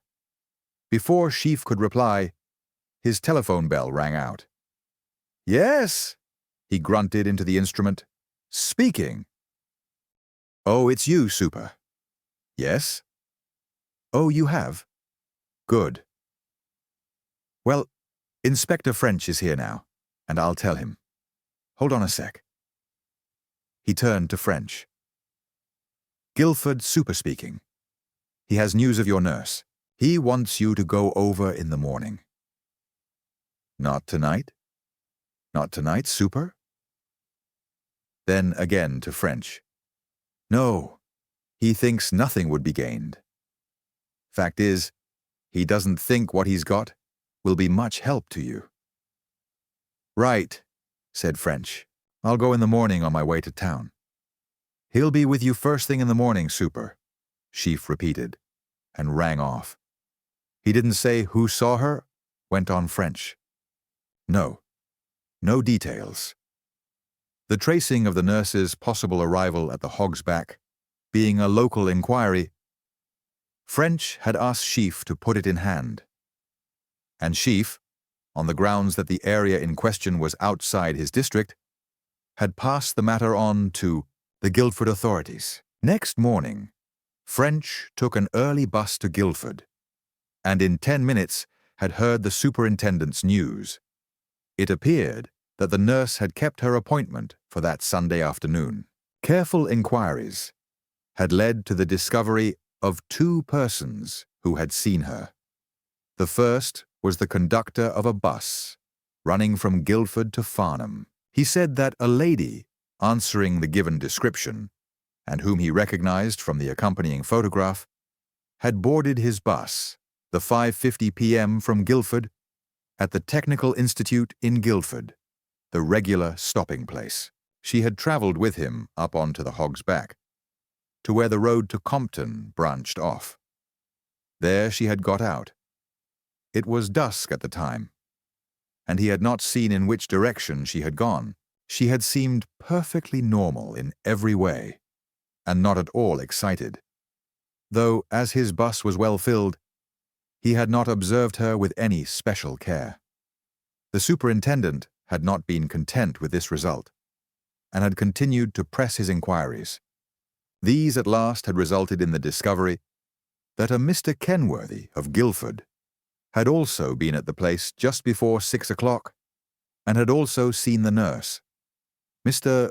Kenworthy had been walking along the Hog's Back Road in the direction of Farnham, and was just approaching the Compton Road junction when a bus overtook him and stopped at the junction.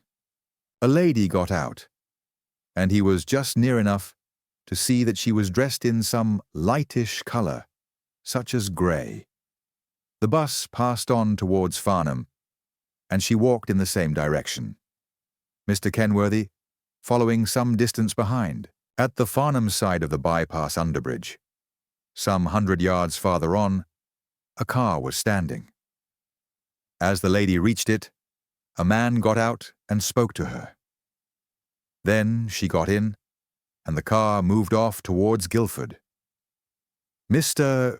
Kenworthy had not, however, observed whether when it reached the road junction, it went on towards Guildford, or turned down the hill towards Compton.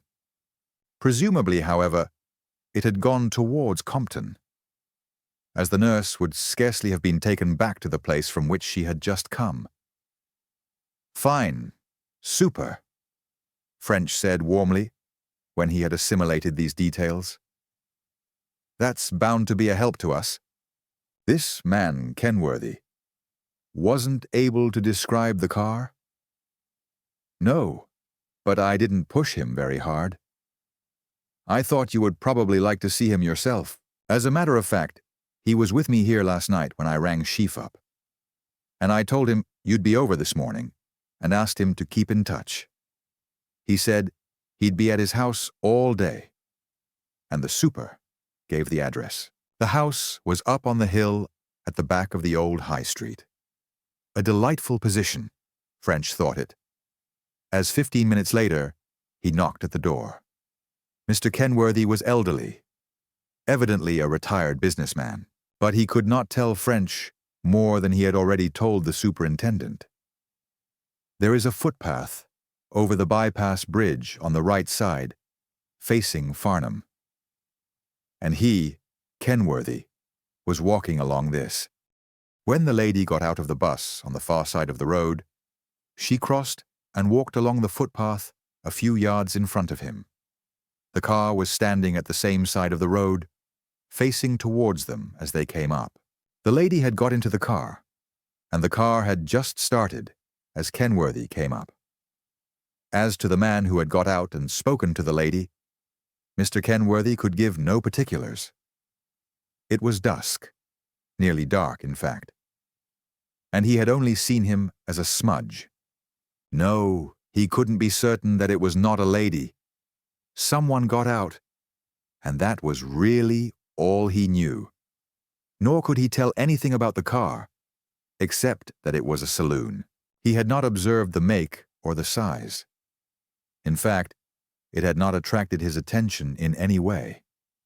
French, seeing he could get no more, thanked the man and walked slowly down to the station en route for town. As he thought over what he had heard, he swore. This information about the nurse was damnably puzzling. His next step, he supposed, must be to find the car which had met her. But that wasn't going to be so frightfully easy. It meant the usual elimination. He must find out where all the possible cars had been at 6 o'clock, and the possible people also. And where had the nurse gone? Curse it all! He was sick of the whole confounded business. French realized that he had gone stale, and that what he wanted was a weekend away from the case. Well, he was on his way home now, and until Monday morning, he wouldn't let another thought of the darned affair into his mind. Sufficient unto the day. Chapter 12. Ursula Stone. That Saturday night, a severe rainstorm passed over the whole country. French, wakened by the downpour, had listened to it with actual distress, for in furtherance of his design, for achieving a complete change of thought, he had planned one of his usual Sunday excursions with Mrs. French. It was to be a rather special occasion, inasmuch as they proposed to go farther afield than usual, or at least farther than was usual at this time of year. They had decided on the Romney Marsh. Neither of them had ever been there, though both had read about it, and both were looking forward with keen pleasure to seeing this stretch of new and distinctive country. When morning came, however, they were both delighted to find that the wind had fallen, the clouds had vanished, and the sun was shining as if it were May. As they looked out of the express, they saw that everything simply looked the fresher for the rain. Taking a bus from Hastings, they drove through Winchelsea to Rye, explored the streets and church of the quaint old town, and ended up with a long tramp along the shore towards Dungeness. They enjoyed every minute of it, and found the breath of sea air invigorating and wholly delightful. These excursions counted for a good deal in both their lives. Though married for more years than French cared to contemplate, he and his wife remained as good pals as ever they had been. Healthily tired and pleased with themselves and life, they reached home in the evening, in time for a late supper. When the meal was over, French settled down in his armchair before the fire, determined to end a day of relaxation with a couple of lazy and luxurious hours over a novel. But fate willed otherwise. About 9 o'clock, before he had read a dozen pages, his telephone bell rang. It was the Yard. A message had just come through from Farnham. The officer on duty read it in a dull, unemotional way, which threw French into a paroxysm of impatience. From Superintendent Chief Farnham to Inspector French, Scotland Yard. Ursula Stone disappeared. Please come at once. We'll have car to meet 9:30 from Waterloo at Guildford. French gave vent to an oath which surprised even Mrs. French. That Farnham case, he cried. I've got to go down. And running to his room, he packed his bag and hurried off to the yard. There he picked up the suitcase containing his notebooks and such apparatus as he used in his work, and went on to Waterloo.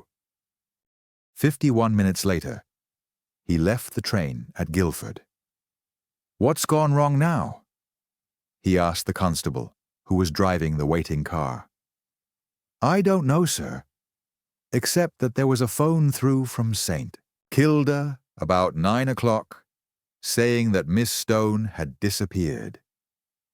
The super and Sergeant Sheepshanks have gone out. I was told to repeat the message to the yard and then meet you here. There are better trains to Guildford than to Farnham at this hour.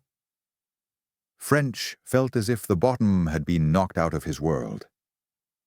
The bottom had certainly been knocked out of his case. What he was up against, he now saw, was infinitely bigger than anything which up till now had entered his mind. He had been working on some neat little theory to cover the vanishing of Earle and the nurse. But the vanishing of Earle and the nurse was only a part of what was going on. What terrible and sinister agency could be behind these manifestations? One thing at least seemed to leap out from them, clear and unmistakable. Ursula Stone could scarcely have disappeared voluntarily. In her case, there could surely be no motive for such a step. Besides, the coincidence of 3 voluntary disappearances coming so close to one another would be too remarkable to be accepted without the most overwhelming proof. No, this time it looked, at first sight at all events, a definite case of murder. And if so in Ursula's case, what about the others? Must it not follow that they also? French had seldom felt more bewildered. So much at all events for his theory. The one alleviating feature in the affair was that he had not pressed his theory unduly and had agreed to continue working on the case. But it had been a narrow shave. He had been tempted to take up a much stronger attitude. They drove quickly up onto the Hog's Back, then turning left, passed down through Puttenham and round the corner at the Tarn to St. Kilda. Here, French found a tense atmosphere.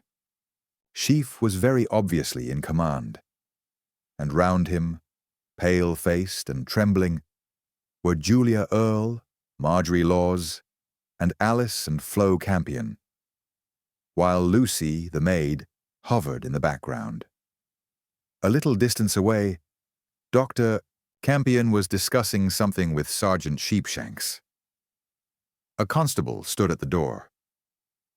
"Oh, here you are, French," said Sheaf heavily. "It looks like Miss Stone this time. She's been missing since 5 o'clock. "Since 5 o'clock?" French repeated in surprise. Why in Hades had they waited for 4 hours before giving the alarm? Yes, she was last seen at 5 o'clock.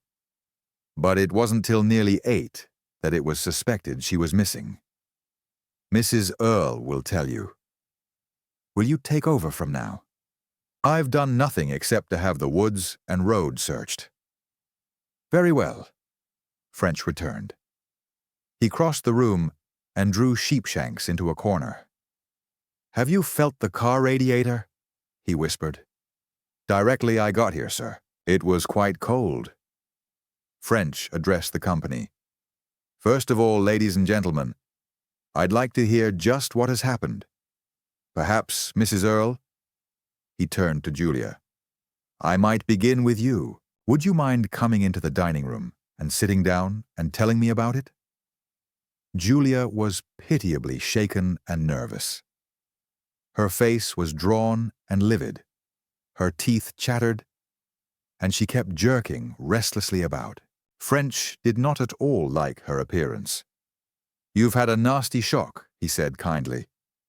"Perhaps I might suggest a drop of whiskey. I think you'd feel better for it." "We all want to pick me up," Julia admitted. "You see, we were so upset we didn't really have any supper." "What can it all mean, Inspector? If anything has happened to Miss Stone, I think after the other, it will kill me." French beckoned to Lucy. "Mrs. Earle wants some wine or whiskey. Will you bring something?" "You'll excuse me, madam," he went on to Julia, "but you can't tell me a proper story unless you're feeling fit yourself." A whiskey and soda made Julia feel a new woman, and while the others were helping themselves, she told her story. "Miss Stone, you know, was here when my husband disappeared," she began. "She had intended to leave on the following day, the Monday, but I persuaded her to remain on with us, and she did so. She agreed to stay an extra fortnight, and was intending to leave tomorrow. After tea this afternoon, she went up to her room to lie down. She frequently did so in the afternoons, though not always. I was upstairs myself, and I looked in to see that she was comfortable. That was just about 5 o'clock, and she was then lying down with a book, and seemed quite all right in every way. I came back to Miss Law's here in the sitting room. We were doing nothing particular, just reading and chatting a little. Then the Campions looked in to see how we were. The doctor and his 2 sisters. After they left, I think my sister and I fell asleep. I did, at all events. About 7, I went out to get supper. Cold supper we have on Sundays, because Lucy is out. It was ready about 7:30, and I rang the bell. Miss Stone didn't come down, and after a few minutes I said, "Ursula can't have heard the bell. I'll ring again." My sister told me not to ring, saying that she would go up. She did so, and I heard her moving about upstairs. Then she called me. There was a kind of urgency in her voice, and I ran up quickly. "Ursula isn't here," she said. "She's taking a bath before supper," I said. But my sister said no, that she had looked everywhere upstairs, and she wasn't there. For a time, we didn't realize that anything could be wrong, though there was a sort of fear at the back of our minds. We searched the entire house, but she wasn't anywhere in it. Then we thought she had gone out for a breath of air before supper, and we looked in her room for her things. All her outdoor things were in her room, her hats and coats and outdoor shoes. By this time, it was getting on towards 8 o'clock, and of course she knew supper was at 7:30. We looked at each other in a sort of horror. It was all so like this day fortnight. We had a quick look round the hall to see that no raps had gone, and also a look round the grounds. We could find nothing unusual. And then we rang up Dr. Campion. At first, Dr. Campion made light of it. He was like ourselves at first. He could not believe anything had gone wrong. But when we told him we had found that none of her outdoor clothes had been taken, he thought more seriously of it. "You know, it's a cold night. They came over at once, he and his sisters, and they've been here ever since." "About what time did they arrive?" French asked. "They came at once. They must have got here about 8 or a few minutes past. I didn't really look. Dr. Campion spoke of ringing up the police immediately. Then we thought we'd have a look round ourselves first. Perhaps we were wrong about that, Inspector. But you know how people feel about that sort of thing." Dr. Campion was splendid. He organized a search, just as had been done this day fortnight. giving everybody an area to search. We looked for some time. Then, shortly before 9, we all met again, and Dr. Campion said we could not delay any more in ringing up the police. And he did so. Julia had shown evidences of strong emotion all the time she was speaking. And it was with an obvious effort that she had compelled herself to remain calm and tell her story consecutively. "That's all very clear, Mrs. Earle," French said. "Now I want you to wait here for a moment till I speak to Superintendent Sheaf. Then there are just 1 or 2 questions that I should like to ask you." Sheaf was waiting for him in the hall. "I'm going now, French," he said. "Is there anything you'd like us to do?" "That's what I wanted to discuss with you before you left," French answered. "You say you've had the roads and woods searched?" "Yes, as far as torches would allow. I don't believe much can be done in that way till we get daylight." "I agree with you, Super. Can you let me have some help in the morning for this purpose?" "Yes. I'll send you half a dozen men as soon as it's properly light. Say at 7. Now, is there anything else?" French hesitated. It was scarcely his place to detail jobs for the Farnham men. "Don't you think we should make the same inquiries that we did in the case of Earle?" he asked. "I mean inquiries along the roads, at the stations, from bus conductors and so on?" The superintendent dropped his voice. They had strolled out to Sheaf's car and were alone. "I'm afraid we must do so," he returned. "But I don't believe we'll learn anything. This is no disappearance, French. This woman wouldn't have wanted to disappear.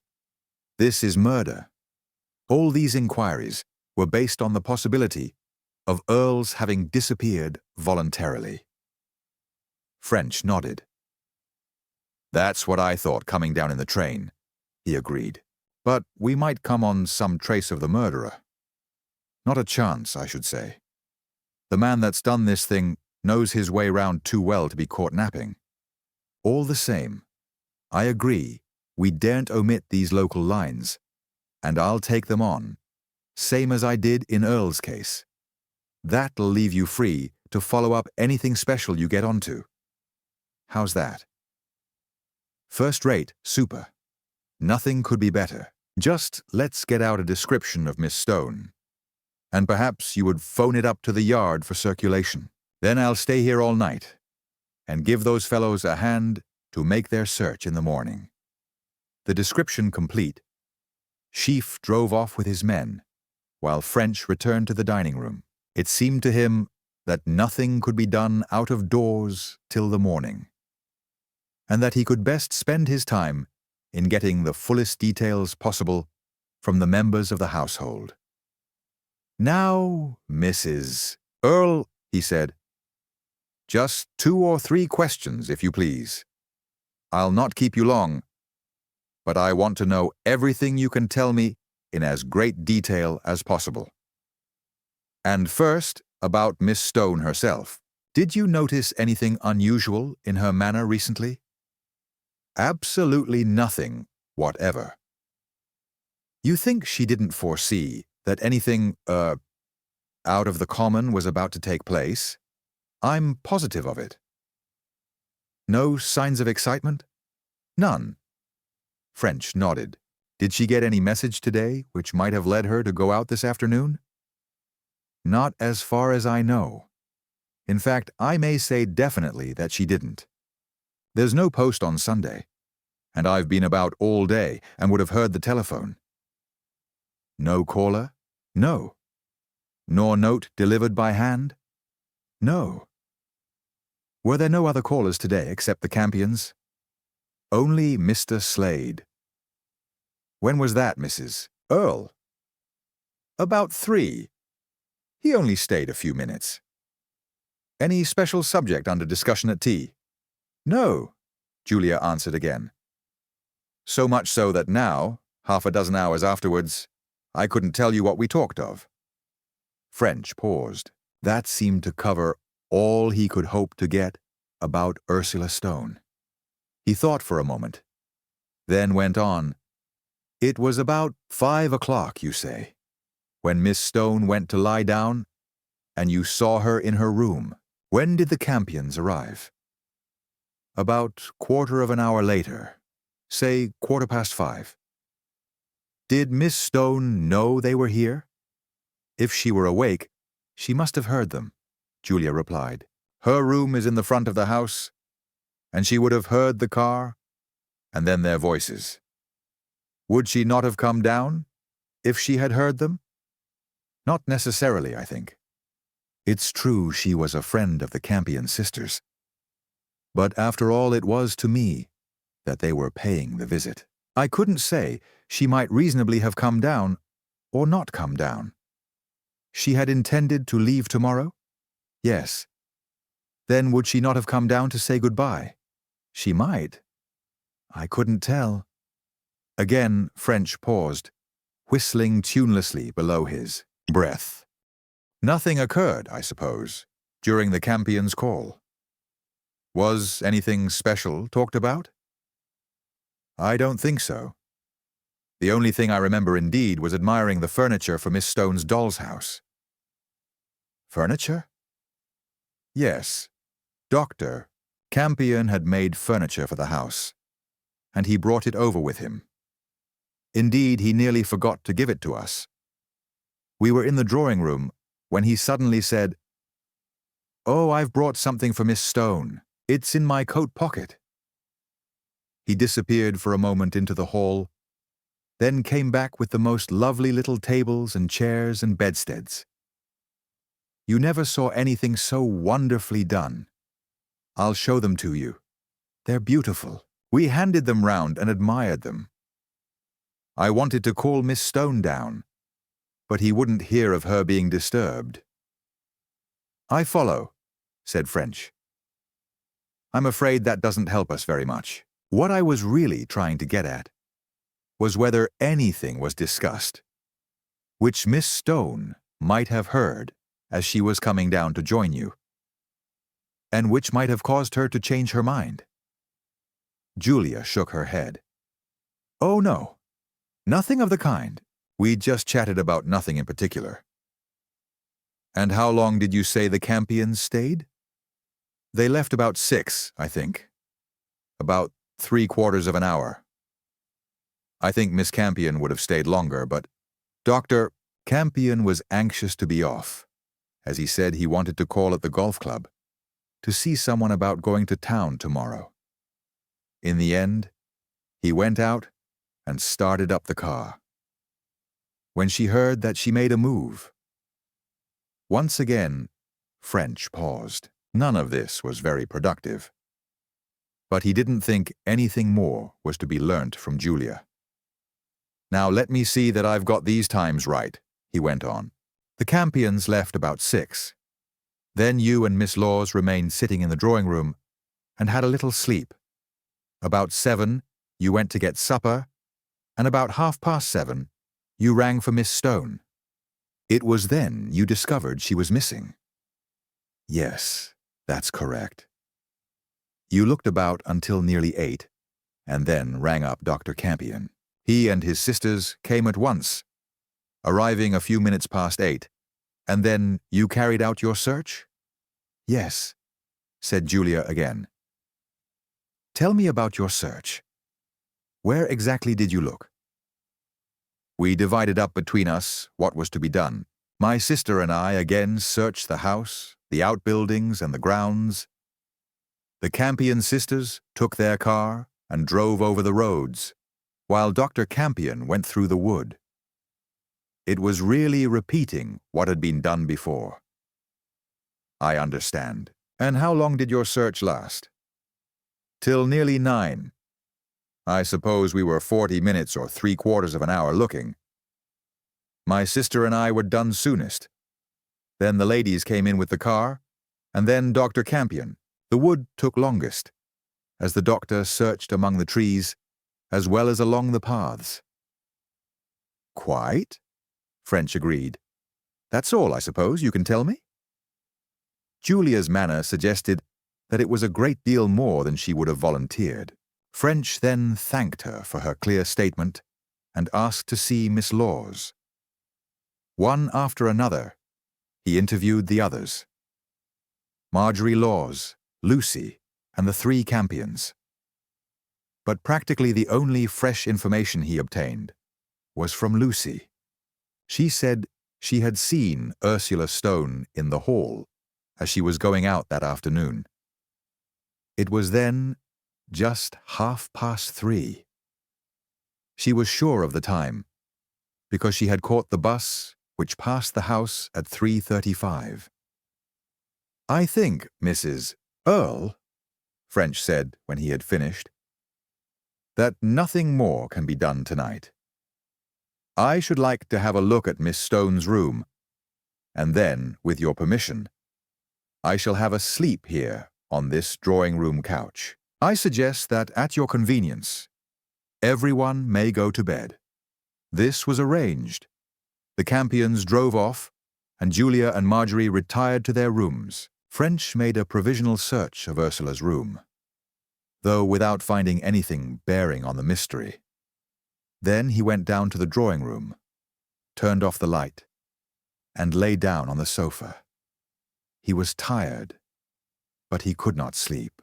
This utterly unexpected development filled his mind and kept it working actively. How on earth did Ursula Stone, a visitor to the household, and so far as he had been able to learn, not a very close intimate of any of its members, how did she come to be mixed up so vitally with whatever dreadful activities were going on below the surface of things in this quiet country retreat? And what was, in effect, going on?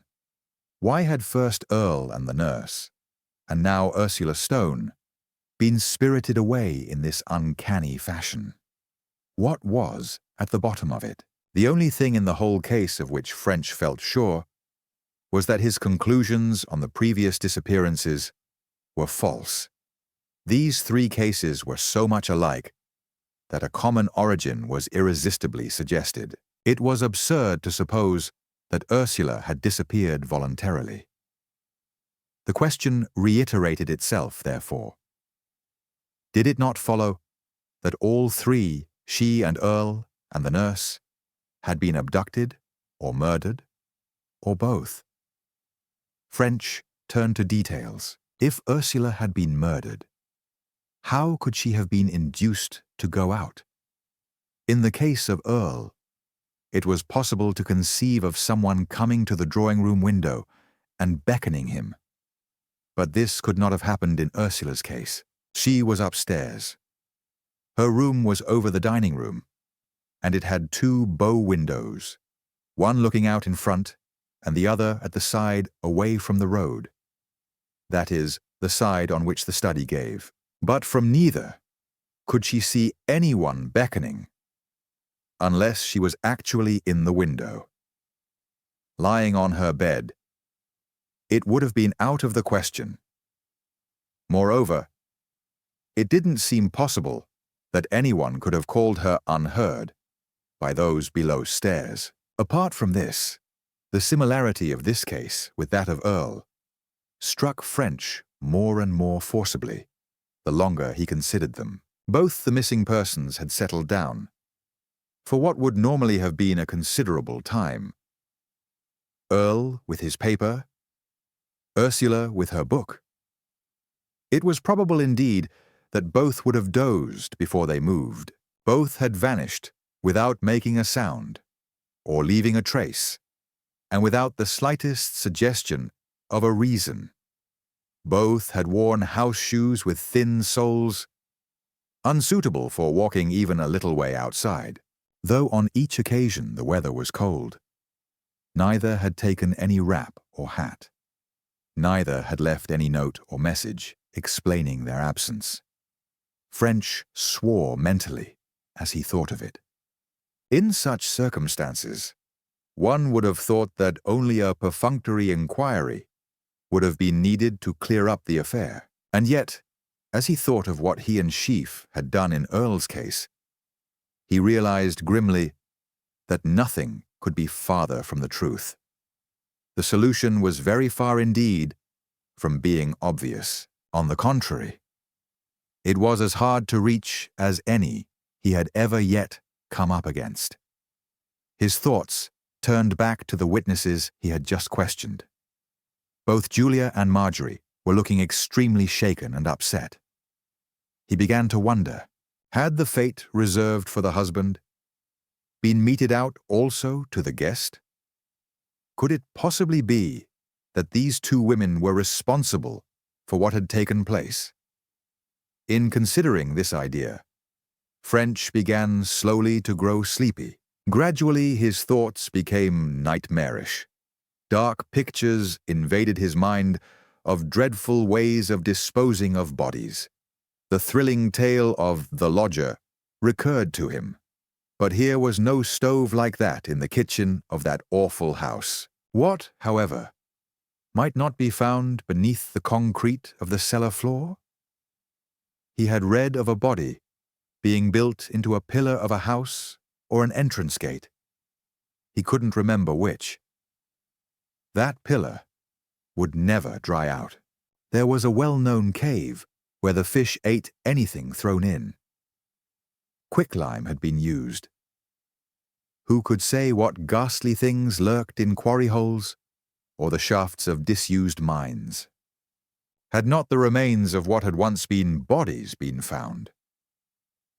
A sudden knock awoke French. Daylight was streaming into the room, and at the door stood Sergeant Sheepshanks and 5 policemen.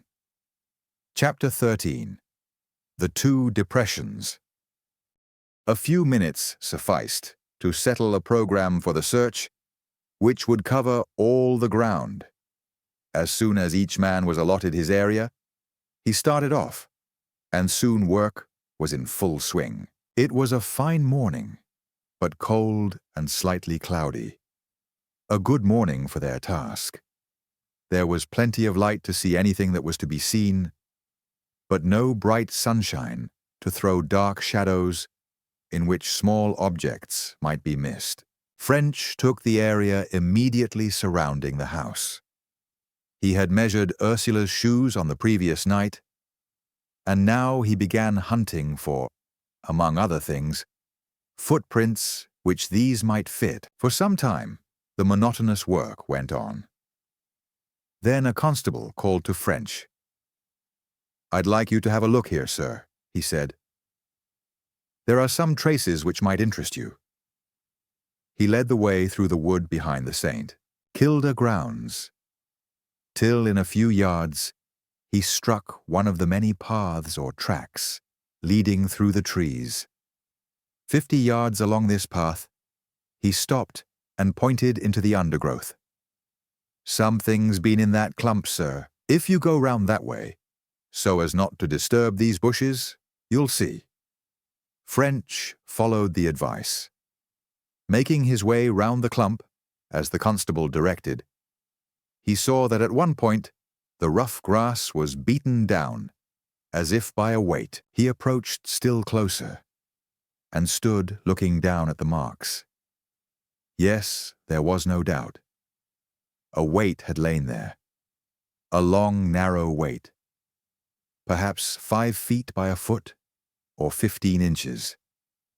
A weight of the shape and size of an average woman's body. "'Pon my soul, it's suspicious enough," said French at last.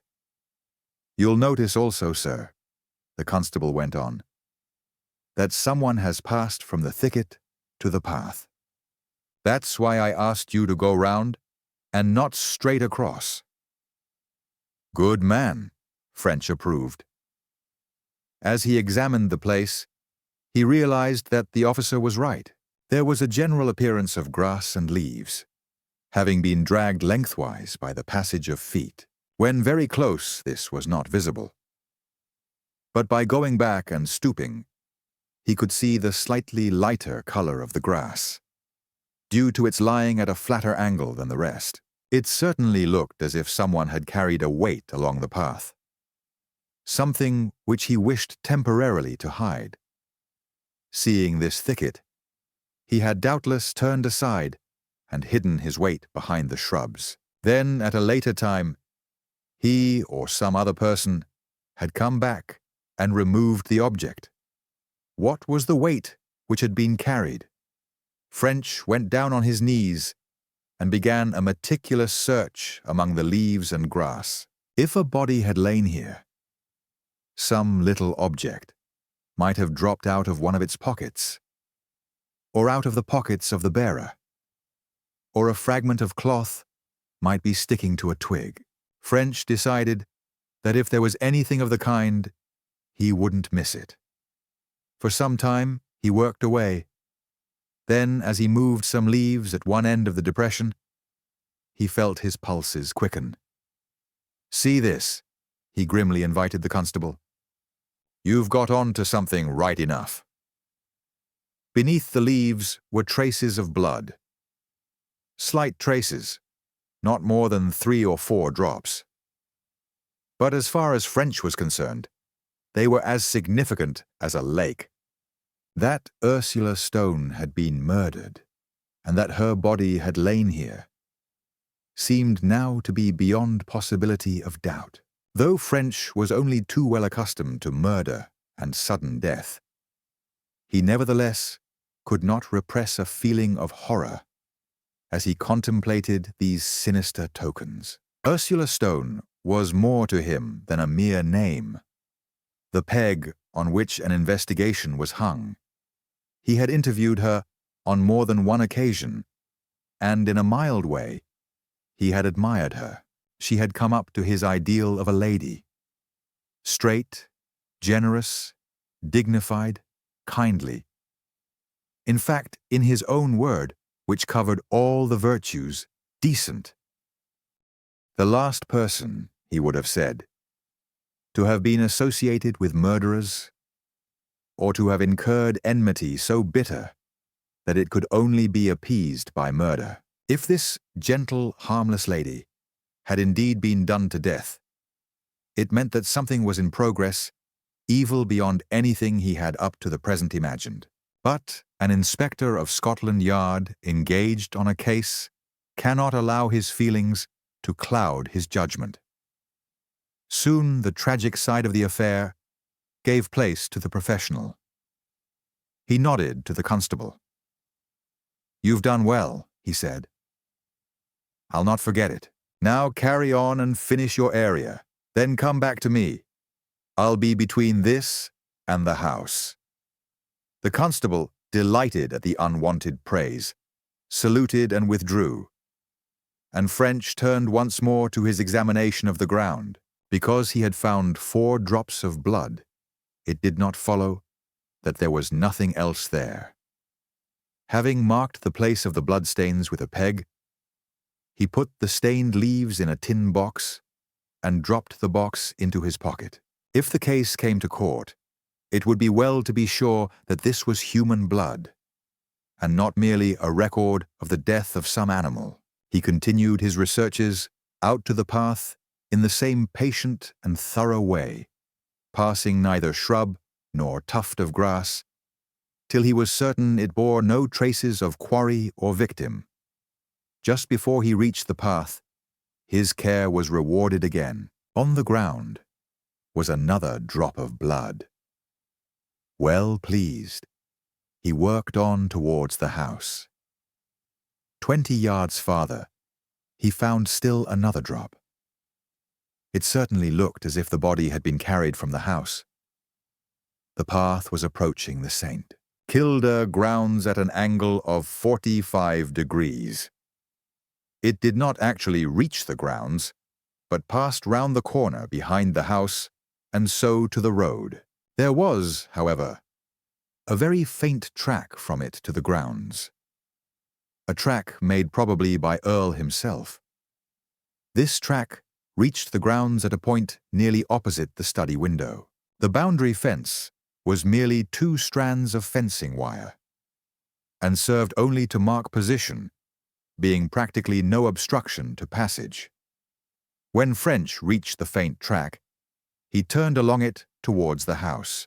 At the fence, again on a leaf, he found another drop of blood. He was about to pass through the fence when he happened to notice marks on a small patch of sand behind a furze bush. He went over. This sand, which had evidently been thrown up by a rabbit, was the only sand in the immediate neighborhood. It lay on the farther side of the bush from the house, the bush being about 20 feet from the building and almost exactly opposite the study window. The marks were undoubtedly footmarks, and fresh at that. They had obviously been made on the Sunday, because they were free from water pitting, and Saturday night had been very wet. The sand was too soft to hold details. All that seemed clear was that they had not been made by high-heeled shoes. This, however, did not prove they were a man's, as many women wear low heels in the country. French, pleased with his progress, thought whimsically that if now he only had the great Sherlock's luck, he would find the end of a cigar, which would lead him direct to the person who had waited behind the bush. But though he looked everywhere about, he found neither a cigar end nor anything else. With renewed zeal, he began searching round the house. If he could find blood actually at the house, it would show that Ursula had been murdered, or at least attacked inside. Whereas if no further trace were visible, there would be nothing to prove that she had not walked out and been killed in the wood. It was a more important point than appeared at first sight. As if the murder had taken place in the house, it would be difficult to exonerate Julia and perhaps Marjorie from complicity, while if Ursula had somehow been enticed out into the wood, the chances were the sisters were innocent. The most meticulous search all round the building, however, revealed no further traces, and French transferred his operations to the inside. He began in the hall, connecting the flex of his powerful electric lamp to the ceiling holder. Here, though he was extremely careful, he had no luck. He moved on to the drawing room, again without result. Then he thought that of all rooms in the house, Ursula's own bedroom was the one most likely to have been the scene of the tragedy. And he went up and made a much more thorough examination of the floor and furniture than he had on the previous evening. But again, he found nothing of interest. A good deal disappointed, he turned his attention to the stairs. No result. Then, doggedly, he set to work to complete the house. He did the dining room. Again, no result. Next, he moved to the study, and here, almost immediately, he found more blood. Locking the door, he began systematically crawling over the floor with his lamp. Yes, here was a drop of blood, and another, and another. 3 drops of blood on the carpet. The study was a small oak-paneled room, about 10 feet by 12. In one of the shorter sides was a bow window, the center portion forming a double-doored French window. Facing into the room from the window, the fireplace was in the middle of the right side and the door to the left of the wall opposite. On the left wall, opposite the fireplace, were bookshelves. 2 of the drops were close together in the corner, between the fireplace and the door. The other was just inside the French window. French stood gazing down at them, thinking deeply. Was there not something suggestive in the position of these drops? The single one near the French window was easy to understand. It had probably fallen while the body was being carried out. But the other 2 were not, as might have been expected, in the line between the door and the window. They were much too near the corner. They had certainly not fallen while the body was being carried through the room. Did it not rather look as if the murder must have been committed in the study itself? For a few moments, French continued standing in thought. Then, registering the idea for future consideration, he continued his search. But almost at once, he stopped again and began whistling tunelessly. He had withdrawn to the corner of the room and was glancing about in the hope of seeing something suggestive, when he noticed what he thought were sandy footmarks on the carpet. When bending over the carpet with his lamp, he had missed these, but now looking from a distance, they showed faintly. Stooping down, so as to look along the surface, brought them out more clearly. Yes, there was no doubt someone with sandy shoes had walked across the carpet from the French window to the corner where the 2 drops had fallen. He examined the marks as carefully as he could, but they were very vague, and he could not even tell whether they had been made by a man or a woman. He brushed up some of the sand and put it in an envelope, also taking a sample of that behind the bush for comparison. His first thought was that these traces had been made by the murderer when entering to attack Ursula Stone. But in a moment, he saw that the discovery was not necessarily so significant. The footprints need not have been connected with the murder at all. They might have been made in 100 perfectly innocent ways. However, it was a matter to be borne in mind. Before turning from this general inspection to examine details, French got out his dusting apparatus and went over everything which he thought might bear fingerprints, particularly the handle, key, and edges of the French window, and of the door, between the study and the hall. On the latter, he got prints, several of them. But the handles and key of the French window were absolutely clean. With his little flashlight camera, he made records of all the prints he had come on. The French window next secured his attention. It was locked, but the key was in the door. French unlocked it and opened it. The second half of the door was fastened at top and bottom by running bolts, which engaged with the lintel and step, respectively. All the fittings were of strong construction and in good order. French closed and relocked the window. Then, going out through the hall door, he tried to open it from the outside. It was as he had thought. No one could have entered without a key. He had just returned to the study when Lucy knocked at the door. She understood he had had no breakfast, and if he liked, she would bring him in something on a tray. French was really grateful and said so. Breakfast was becoming quite a problem. He didn't want to take the time necessary to go into Farnham for it. But he knew that when he grew hungry, the quality of his work fell off. On the other hand, he did not like to ask for anything in a house in which he was a potential enemy. He seized the opportunity of Lucy's arrival with the tray to make some inquiries. She had, she said, gone over the floor with the vacuum sweeper on the Friday, and she was satisfied that no sand could possibly have been left on it then. At the same time, she had dusted the furniture. It was her business to see that the window was secure every night, and she had always done so.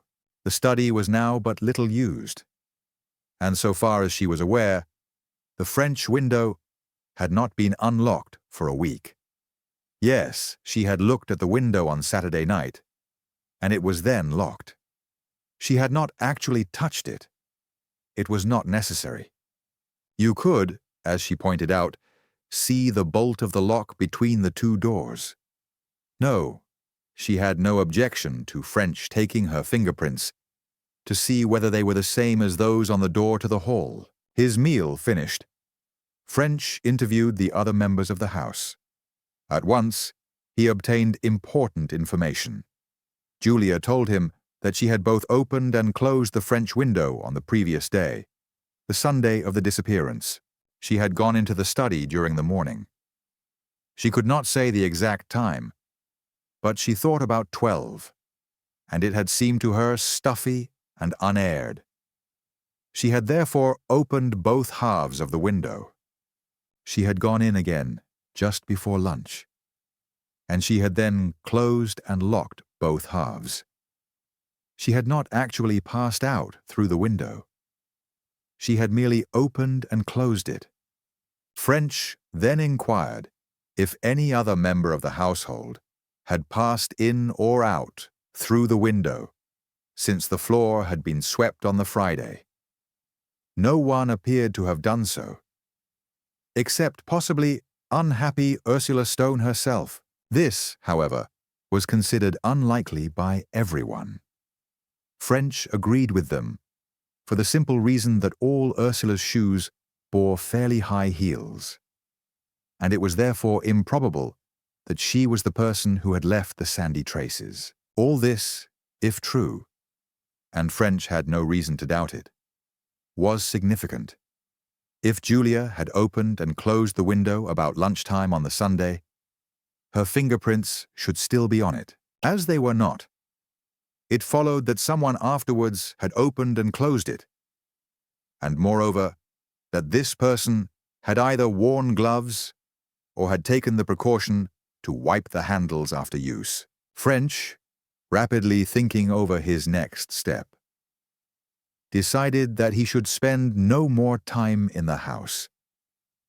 If other traces of the tragedy remained, they would last longer under cover than they would in the open. Better to see first if he could pick up anything more outside. Suppose Ursula had been murdered in the study, and her body carried out and hidden in the thicket. Were there any indications as to the direction in which the remains might afterwards have been taken? French thought there were. If Earle had been murdered, and the method of this latter crime were the same as that of his case, the bodies would have been disposed of in the same way. Now French did not believe that Earle's body had been hidden in the wood. The search had been too thorough. It must then have been removed by car, for the fact that he had been unable to find a possible car was not really evidence that one had not been used. The same considerations would obviously apply in Ursula's case. The path past where the body had been laid ran out on the road just at the back of St. Kilda.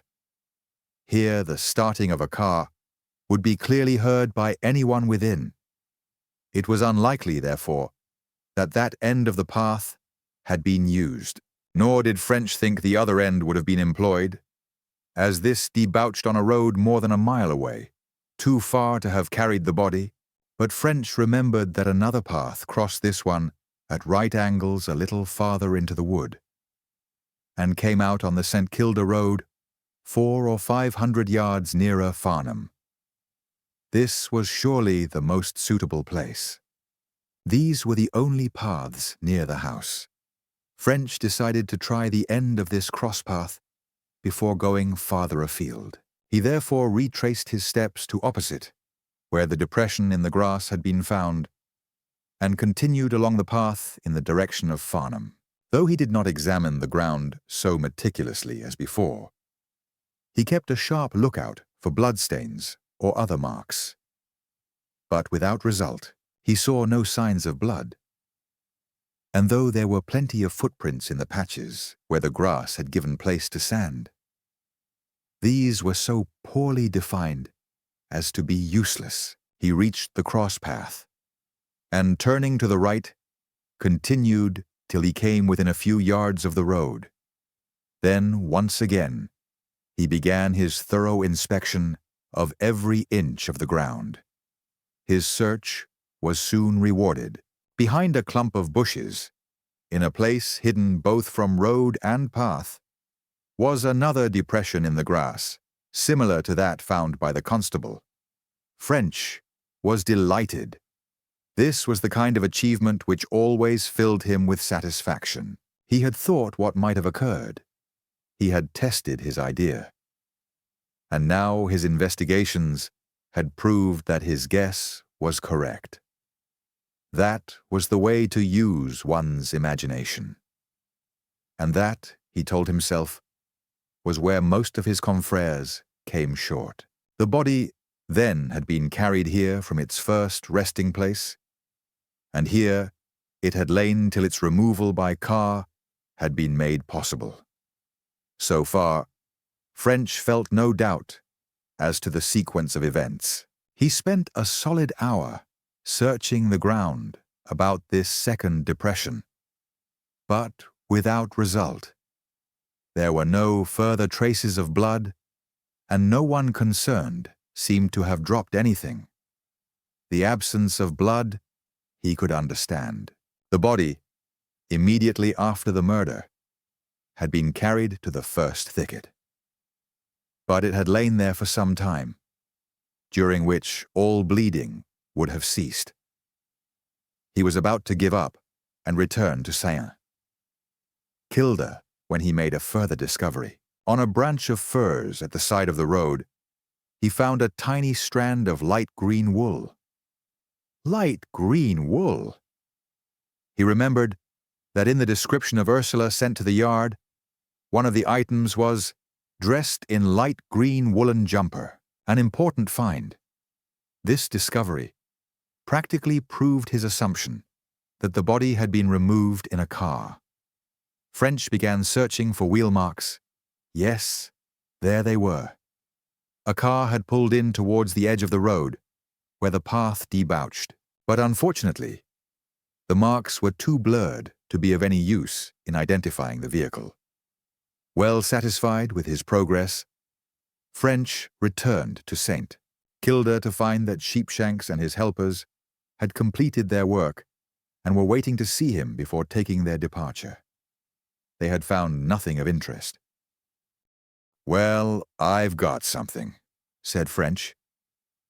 And he told the sergeant about the second depression, the wool, and the wheel marks. "You might report to the super and get all inquiries pushed on about cars seen on the roads last night. The super'll know what's wanted. I'll follow you into Farnham presently." When the police had gone, French re-entered the house.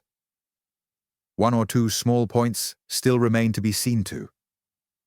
He asked for Julia. "Sorry to trouble you again, Mrs. Earle, but I wanted to get a little further information, this time about Miss Stone. Can you tell me anything of her general history and circumstances?" Julia told him what she knew. That Ursula had been at school with herself and her sister, that she was the daughter of a clergyman long since dead, that she had little money, that she lived in a small cottage on Bathwick Hill, Bath, and that she interested herself in the local children's hospital. French, having noted these details, turned to his next point. Going once more to the garage, he examined the car with scrupulous care. He wondered whether it could have been the vehicle used. Sheepshanks had told him that one of the first things he had done on arriving at St. Kilda had been to feel the radiator. It was then cold. That had been at a few minutes past 9. As once again, French made sure that the water had not been changed, he wondered how long it would take to cool. He did not know. It depended on many factors: the level of the water, how hot it had been, how cold the night was, how far the garage protected it, all superimposed on some kind of constant for the make of car. He guessed from 3 to 4 hours, but he had no idea if this was correct. 3 to 4 hours would mean that the car could have been used up to about 6 o'clock and still show no traces of heat. Supposing Julia, and possibly Marjorie, were guilty, when could they have used it? Lucy had gone out at 3:30 and had testified that at that hour Ursula was alive and well. How long would the murder have taken? French did not believe the sisters would have made a move till Lucy had gone some time, lest the girl should have forgotten something and come back. Suppose they had waited for half an hour, and at 4, the fateful blow had been struck. Ursula's body could have been carried to its resting place in the first thicket inside 5 minutes, and the two criminals could have been back at the house by 4:15. When could the body have been taken on the second stage of its journey? That it had lain in that first thicket for some time seemed evident from the condition of the grass, and also because if it had not lain there for some time, it was difficult to see any reason for its having been put there at all. Suppose it had lain for half an hour. It could then undoubtedly have been carried on to the second halting place, and Julia and/or Marjorie could have returned to St. Kilda before the Campions' arrival at 5:15. After their departure at 6, the car could have been taken out and the body finally disposed of. French saw that while the suggested timing was tight, this theory was possible, and yet, as a theory, he was not pleased with it. It did not somehow seem likely. As a matter of fact, while he didn't feel so sure about Julia, he could not picture Marjorie Laws as a party to such a crime. Did the two women, he wondered, know the Campions were coming that afternoon, so as to fit their operations in with the visit? This seemed an important point, and he asked both. They denied it, convincingly enough. He took a note, however, to see the Campions on the matter. Reserving judgment on the possible guilt or innocence of the sisters, French decided that his most pressing line was the tracing of the car by which the body had been conveyed. He would slip into Farnham for some lunch, while he considered how this could best be done. Chapter 14. Slade's Sunday. As French drove through the pleasant Surrey lanes, his thoughts switched over from the Laws sisters to another of his former suspects, Reggie Slade. Could Slade have had anything to do with this second mystery? He had, of course, thought of Slade directly. He had heard of Ursula's disappearance, just as he had thought of Julia and Marjorie. But now the possibility of Slade's guilt must be seriously considered. That Slade alone should have encompassed the kidnapping or death of Ursula, he didn't think likely. For one thing, he did not see how Slade could have entered the study. Nor did he believe Slade could have prevailed on Ursula to meet him there. But if one assumed that Slade and Julia had been acting in concert, these difficulties vanished. Suppose Slade and Julia had agreed to murder Ursula, leaving the possible motive out of account for the moment. Suppose they worked out a plan by which Julia was to get Ursula down to the study, and there murder her and carry her body out to a prearranged place. The first thicket. This would be Julia's part in the affair. Slade would then come into the picture. He would carry the body from the thicket number 1 to thicket number 2, where he would leave it while he went for his car. Returning, he would lift it on board and run it to its final destination. This theory, at first sight, seemed to cover the facts, but further thought showed that it didn't quite. It didn't account for the footprints, both behind the bush and on the carpet. French puzzled over this. Then suddenly, he saw a possible explanation. If the crime were carried out jointly, would not Slade, rather than Julia, have committed the actual murder? In this case, would not Slade have waited behind the bush for Julia to let him in? Julia, then, calling Ursula down to the study? To French, this seemed extremely likely. Moreover, it accounted more satisfactorily for the 2 halts during the passage through the wood. Slade, on getting the body away from the house, would secrete it in the first hiding place he could find, so that he might return to make sure that Julia was all right and that no traces of the crime remained. He would then carry it to the second thicket, again leaving it hidden while he went for his car. French was pleased with his progress. His theory was taking shape. 3 points, however, remained unaccounted for, and on these he now concentrated. The first was the motive for this second crime. Why should anyone desire the life of this pleasant, kindly, harmless lady? Of all people in the world, Ursula Stone seemed about the last to inspire feelings of fear or hate. But wait a minute, was she so harmless as he had supposed? Suddenly, French saw that she might be anything but harmless. So dangerous indeed to these two people that they would have a very adequate reason for wishing her dead. Suppose, in some way, Ursula had discovered the truth about Earle's disappearance. If Julia and Slade were guilty of Earle's murder, this would mean nothing less than the hangman for both of them. If so, small wonder that Ursula was sacrificed. The second difficulty was comparatively trifling. The fact that he, French, had come to the conclusion that both these people, Julia and Slade, were innocent of Earle's death. But this did not weigh very much with him. His former conclusion was not divinely inspired. He might even have made a mistake. The third difficulty, however, was overwhelming. What about Nurse Nankyville? If Earle had been murdered, what had happened to the nurse? It was inconceivable that she also had been murdered. There could have been no motive. As French considered this argument, it seemed to grow slowly stronger and more unanswerable.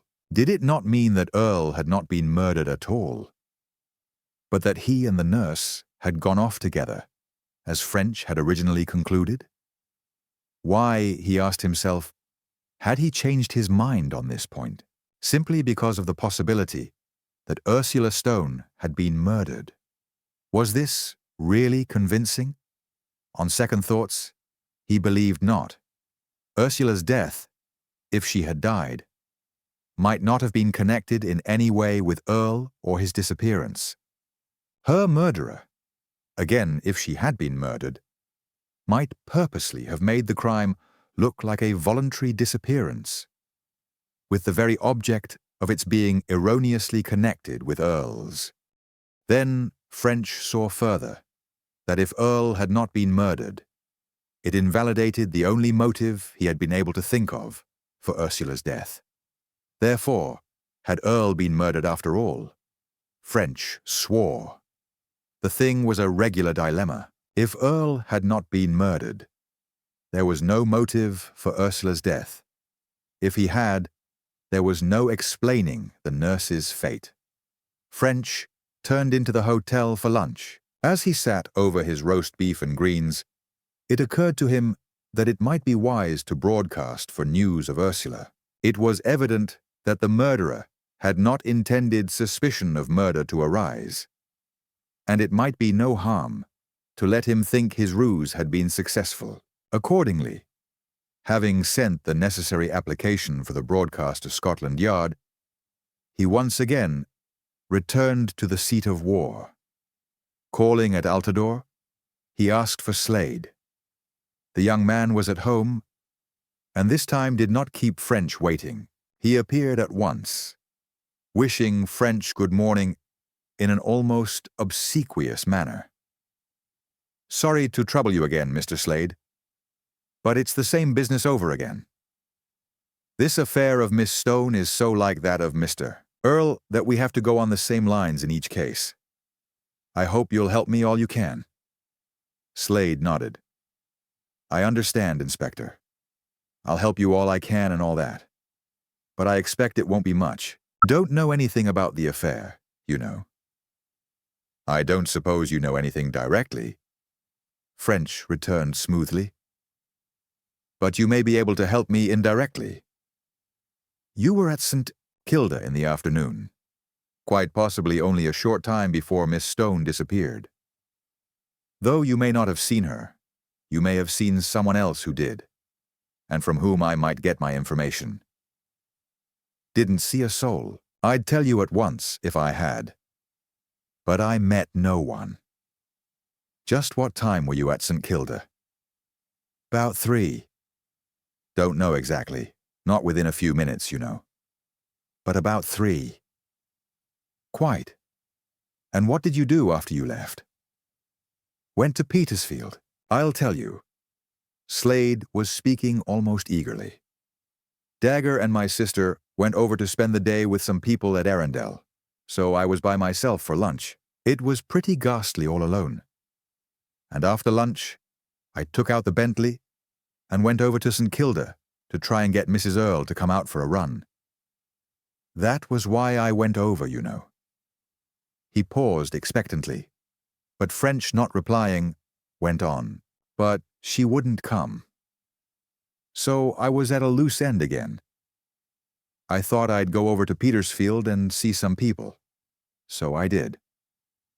The man I wanted to see was out. But I did find a couple of chaps I knew.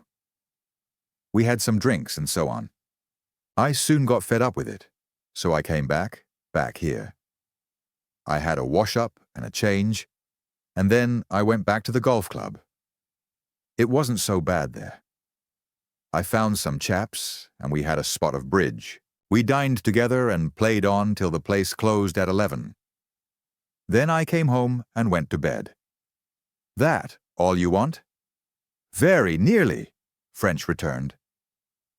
That statement is perfectly satisfactory to me, and all I require is a bit more detail. Now first.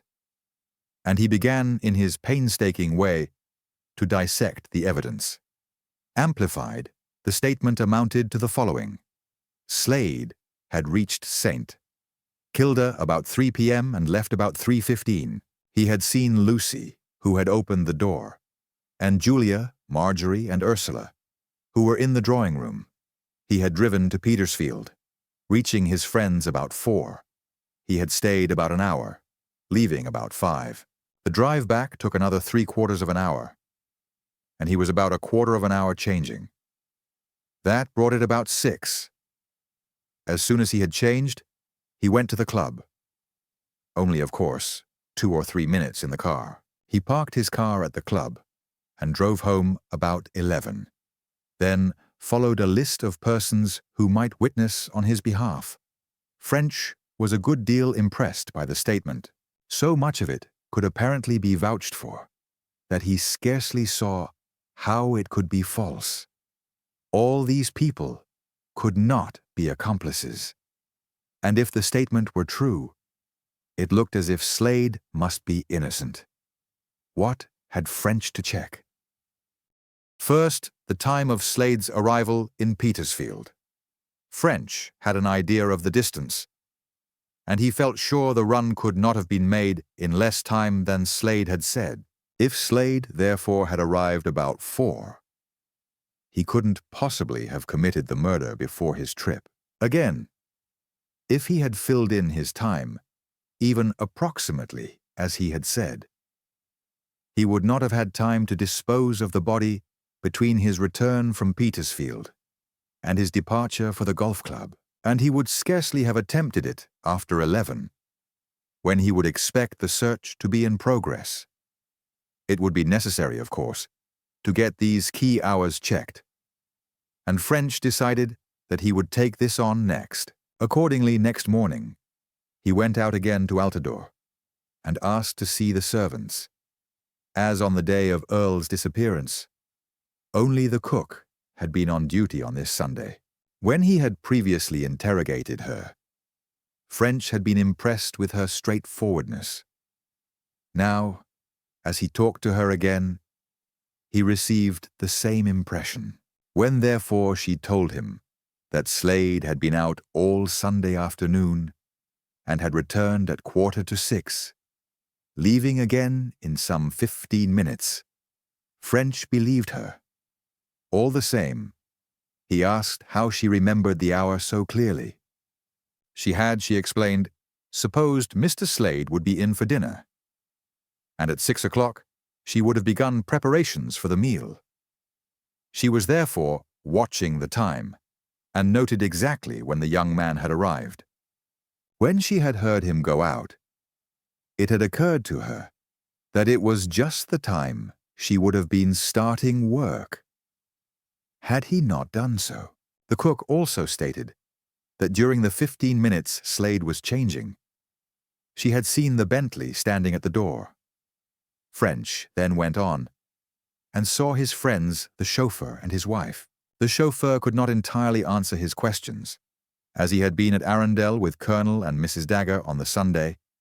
They had left about midday, and up to that time all 3 cars had been in the garage. When he returned about 10:30 in the evening, the small car was there, but the Bentley was out. Mr. Slade brought in the Bentley about 11, and he, the chauffeur, put it away.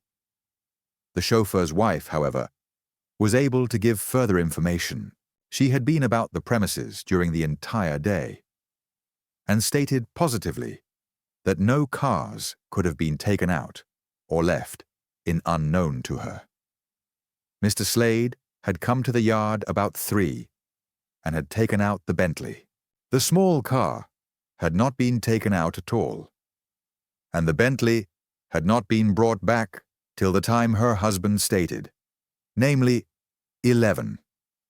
"Well, that's pretty useful to me," French declared cheerily. "Have you cleaned the Bentley since Sunday?" The chauffeur looked slightly shocked. He had been cleaning the Daimler and adjusting its brakes on Monday, and it surely wasn't expected that he could have dealt with the Bentley as well. Besides, the Bentley wasn't dirty. He had been over her thoroughly on Saturday, and she was quite all right. French saw that he had been injudicious. He agreed that the Daimler was more than enough for anyone, and then said he would like to have a look at the Bentley. If Ursula's green wool would catch on twigs, a strand might stick to the cushions of a car. But no strand had done so. French was very thorough in his examination, and he found nothing suggesting Ursula's presence. The only thing he noted was that Slade at some time must have been walking on muddy ground, as traces of yellow clay showed in the pile of the carpet at the driver's seat. So far, everything that French had learned corroborated Slade's statement. French, however, could not be content with corroboration of a part of the statement. He must check it all. The golf club was close at hand, and he would take it next. The clubhouse was situated on the road, running between Hampton Common crossroads and the village of Seal. It was a low, rambling house of mellow red brick walls and mellower red roof tiles, with half timbering on the upper story. It looked genuinely old, as if 2 or 3 cottages had been knocked into one. There was a U-shaped drive, forming an entrance, a sweep before the door, and an exit. Round at the side of the building, hidden by a screen of trees, both from the windows and the road, was a macadamized area used as a car park. Between the drives was a grass plot with flower beds and shrubs. At the other side of the building from the park was the first tee. It happened that the secretary was in his office when French arrived, and he saw him at once. French had to put his questions delicately. He wanted to check the alibi of a man who was not under suspicion, making official red tape the scapegoat, therefore. He besought the secretary's good offices. Curiously enough, it happened that the secretary himself had seen Slade's arrival on the Sunday evening. He happened to be on the steps in front of the building when Campion drove up. Campion went into the clubhouse, remaining for a couple of minutes only. On his reappearance, the two men exchanged a few words. And while they were doing so, Slade arrived in his sports Bentley. He parked and entered the building. As he passed the others, he asked if certain other members were in the club, saying he had come for an evening's bridge. Campion then drove off, and the secretary went home. The latter reached his house a few minutes past 6, and as it was only 7 or 8 minutes' walk, Slade must have arrived at the club about 6. Though this was all the secretary knew personally, he continued to be extremely helpful. He called waiters and attendants, from whom French was able to get conclusive testimony that Slade had remained in the clubhouse till it closed at 11. There remained now only the inquiry at Petersfield, and in the afternoon French took a bus thither. Here the information he obtained was equally conclusive. He interviewed 2 members of the family on whom Slade had called, and they confirmed the young man's statement on every point. He had turned up almost exactly at 4 o'clock and had stayed for just an hour. All this testimony seemed to French to constitute overwhelming proof of Slade's innocence. At no time before 11 would he have had an opportunity either to commit the murder or to dispose of the body, and French could not bring himself to believe that he would have left any part of the dreadful scheme over till this hour, as he would have foreseen the presence of police in the neighborhood. Besides this, of course, there was the testimony of the chauffeur and his wife that all cars were in the garage by 11 o'clock and remained there all night. No, Slade was out of it. And if Slade was out of it, French believed that Julia was out of it too, and he had never believed that Marjorie was in it. This whole line of suspicion must be erroneous, and the truth must lie in some totally different direction. What possible direction could that be? French recognized creeping over him that dreadful, baffled feeling which had so often oppressed him when a promising clue petered out. He sighed. Curse it all! If Julia and Slade were innocent, who was guilty? French really suspected no one. But someone must have done it. What had gone wrong with him was that he was so bankrupt of ideas. He might not be able to obtain proof of guilt, but he should at least know whom to suspect. In the hope of something having resulted from the local men's activities, he went in to see Sheaf. Their results, however, could be covered by the one word, Neil. No one, either walking or driving a car, had been seen on the roads or in the vicinity of St. Kilda, nor had anything affecting the case been discovered. Pessimistically, French returned to his hotel to write up his notes. Chapter 15. Oak Panelling. A night of sound sleep and a bright sunny morning raised French's outlook once again to the optimistic level. To be held up in a case was no new experience. Again and again in the past, he had reached a deadlock, and always, or at least very nearly always, these checks had proved temporary. He would find a way out, as he had so often before. Moreover, as he considered his day, he saw that he had been wrong on the previous night. He was not really held up at all. A deadlock was not yet in sight. It was true that progress on the Ursula Stone problem had been checked, but fortunately, or unfortunately, the Ursula Stone problem was only a part of the case. He had still to trace the car and driver who had met Nurse Nankivel on the Hog's Back at 6 o'clock on the Sunday on which she had disappeared. He would get on to that at once. A bit of luck with it might solve all his problems. When he came down, a letter was handed to him. It was from the Yard. and stated that the samples which he had sent up had been examined. The blood in thicket number 1 was human blood, and the sand from the study floor was the same as that from behind the bush. Somehow this letter, giving a firm foundation to at least part of his case, still further increased his wave of optimism. But when he came to examine his immediate problem, the wave became somewhat dissipated. This line of finding out who met the nurse was not so promising after all. French had already had a try at it and had failed to learn anything. Because of the telegram and the journey to Staines, Earle was the likely man. But no one had been able to tell him where Earle was at the time in question, or whether the St. Kilda car had been out. Earle therefore remained a possibility, though there was no proof that he was anything more. Julia, Marjorie, and Ursula Stone, French had checked up, satisfying himself they were all at St. Kilda. On the other hand, Campion, by his own admission, might have been near the bypass bridge at 6 o'clock, and therefore could have met the nurse. But there was no reason to suspect Campion.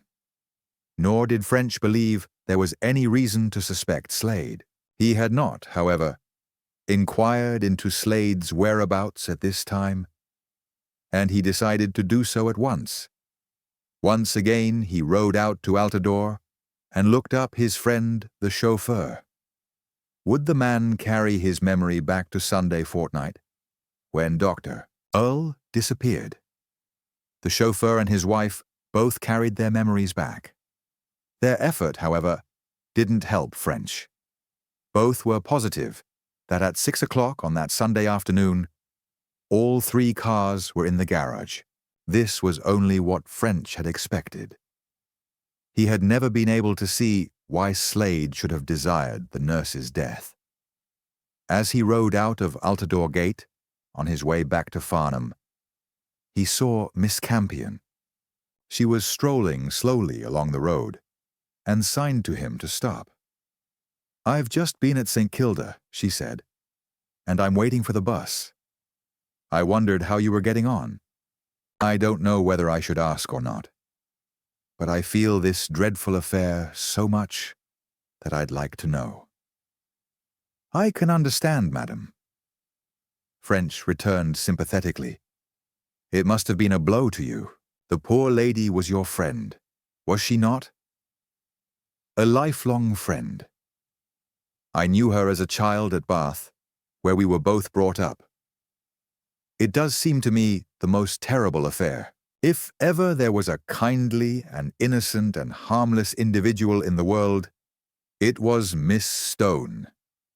Really good, you know, without any nonsense about it." "I understand, Miss Campion. It was just my own estimate of her. Though, of course, I hadn't your opportunities of judging. That's why I feel it so dreadfully. I'm afraid something must have happened to her. She never would have gone away like that of her own accord. Never. What do you think, Inspector? You haven't said anything." "I'm afraid because I don't know anything, madam. I admit that the idea you've mentioned occurred to me, but I've got no proof of it." "Proof? You don't want proof. Her character was proof enough. Something has happened to her. Some accident or something. I'm convinced of it." "I'm glad to have your opinion," French declared. "I suppose you can't form any idea of what might have happened?" Miss Campion made a gesture of despair. "Absolutely none. The thing's an insoluble mystery to me. I can't think of anything." "You don't know if she had any enemies?" She looked at him in horror. "Is that what you fear?" she said, almost in a whisper. "Not murder?" "Oh, poor Ursula! How unspeakably dreadful!" For a moment she seemed overwhelmed, then went on. "But good heavens, Inspector! Who would do such a thing? What could anyone have against her? She who never hurt anyone in her life. French shrugged. I appreciate the difficulty, Miss Campion.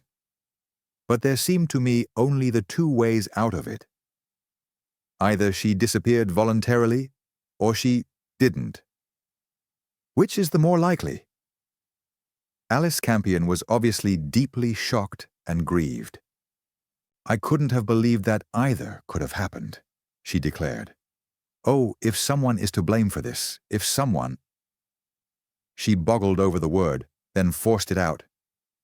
If someone has murdered her, how I hope you'll get him. I'd go gladly to see him hanged, and I'm not vindictive.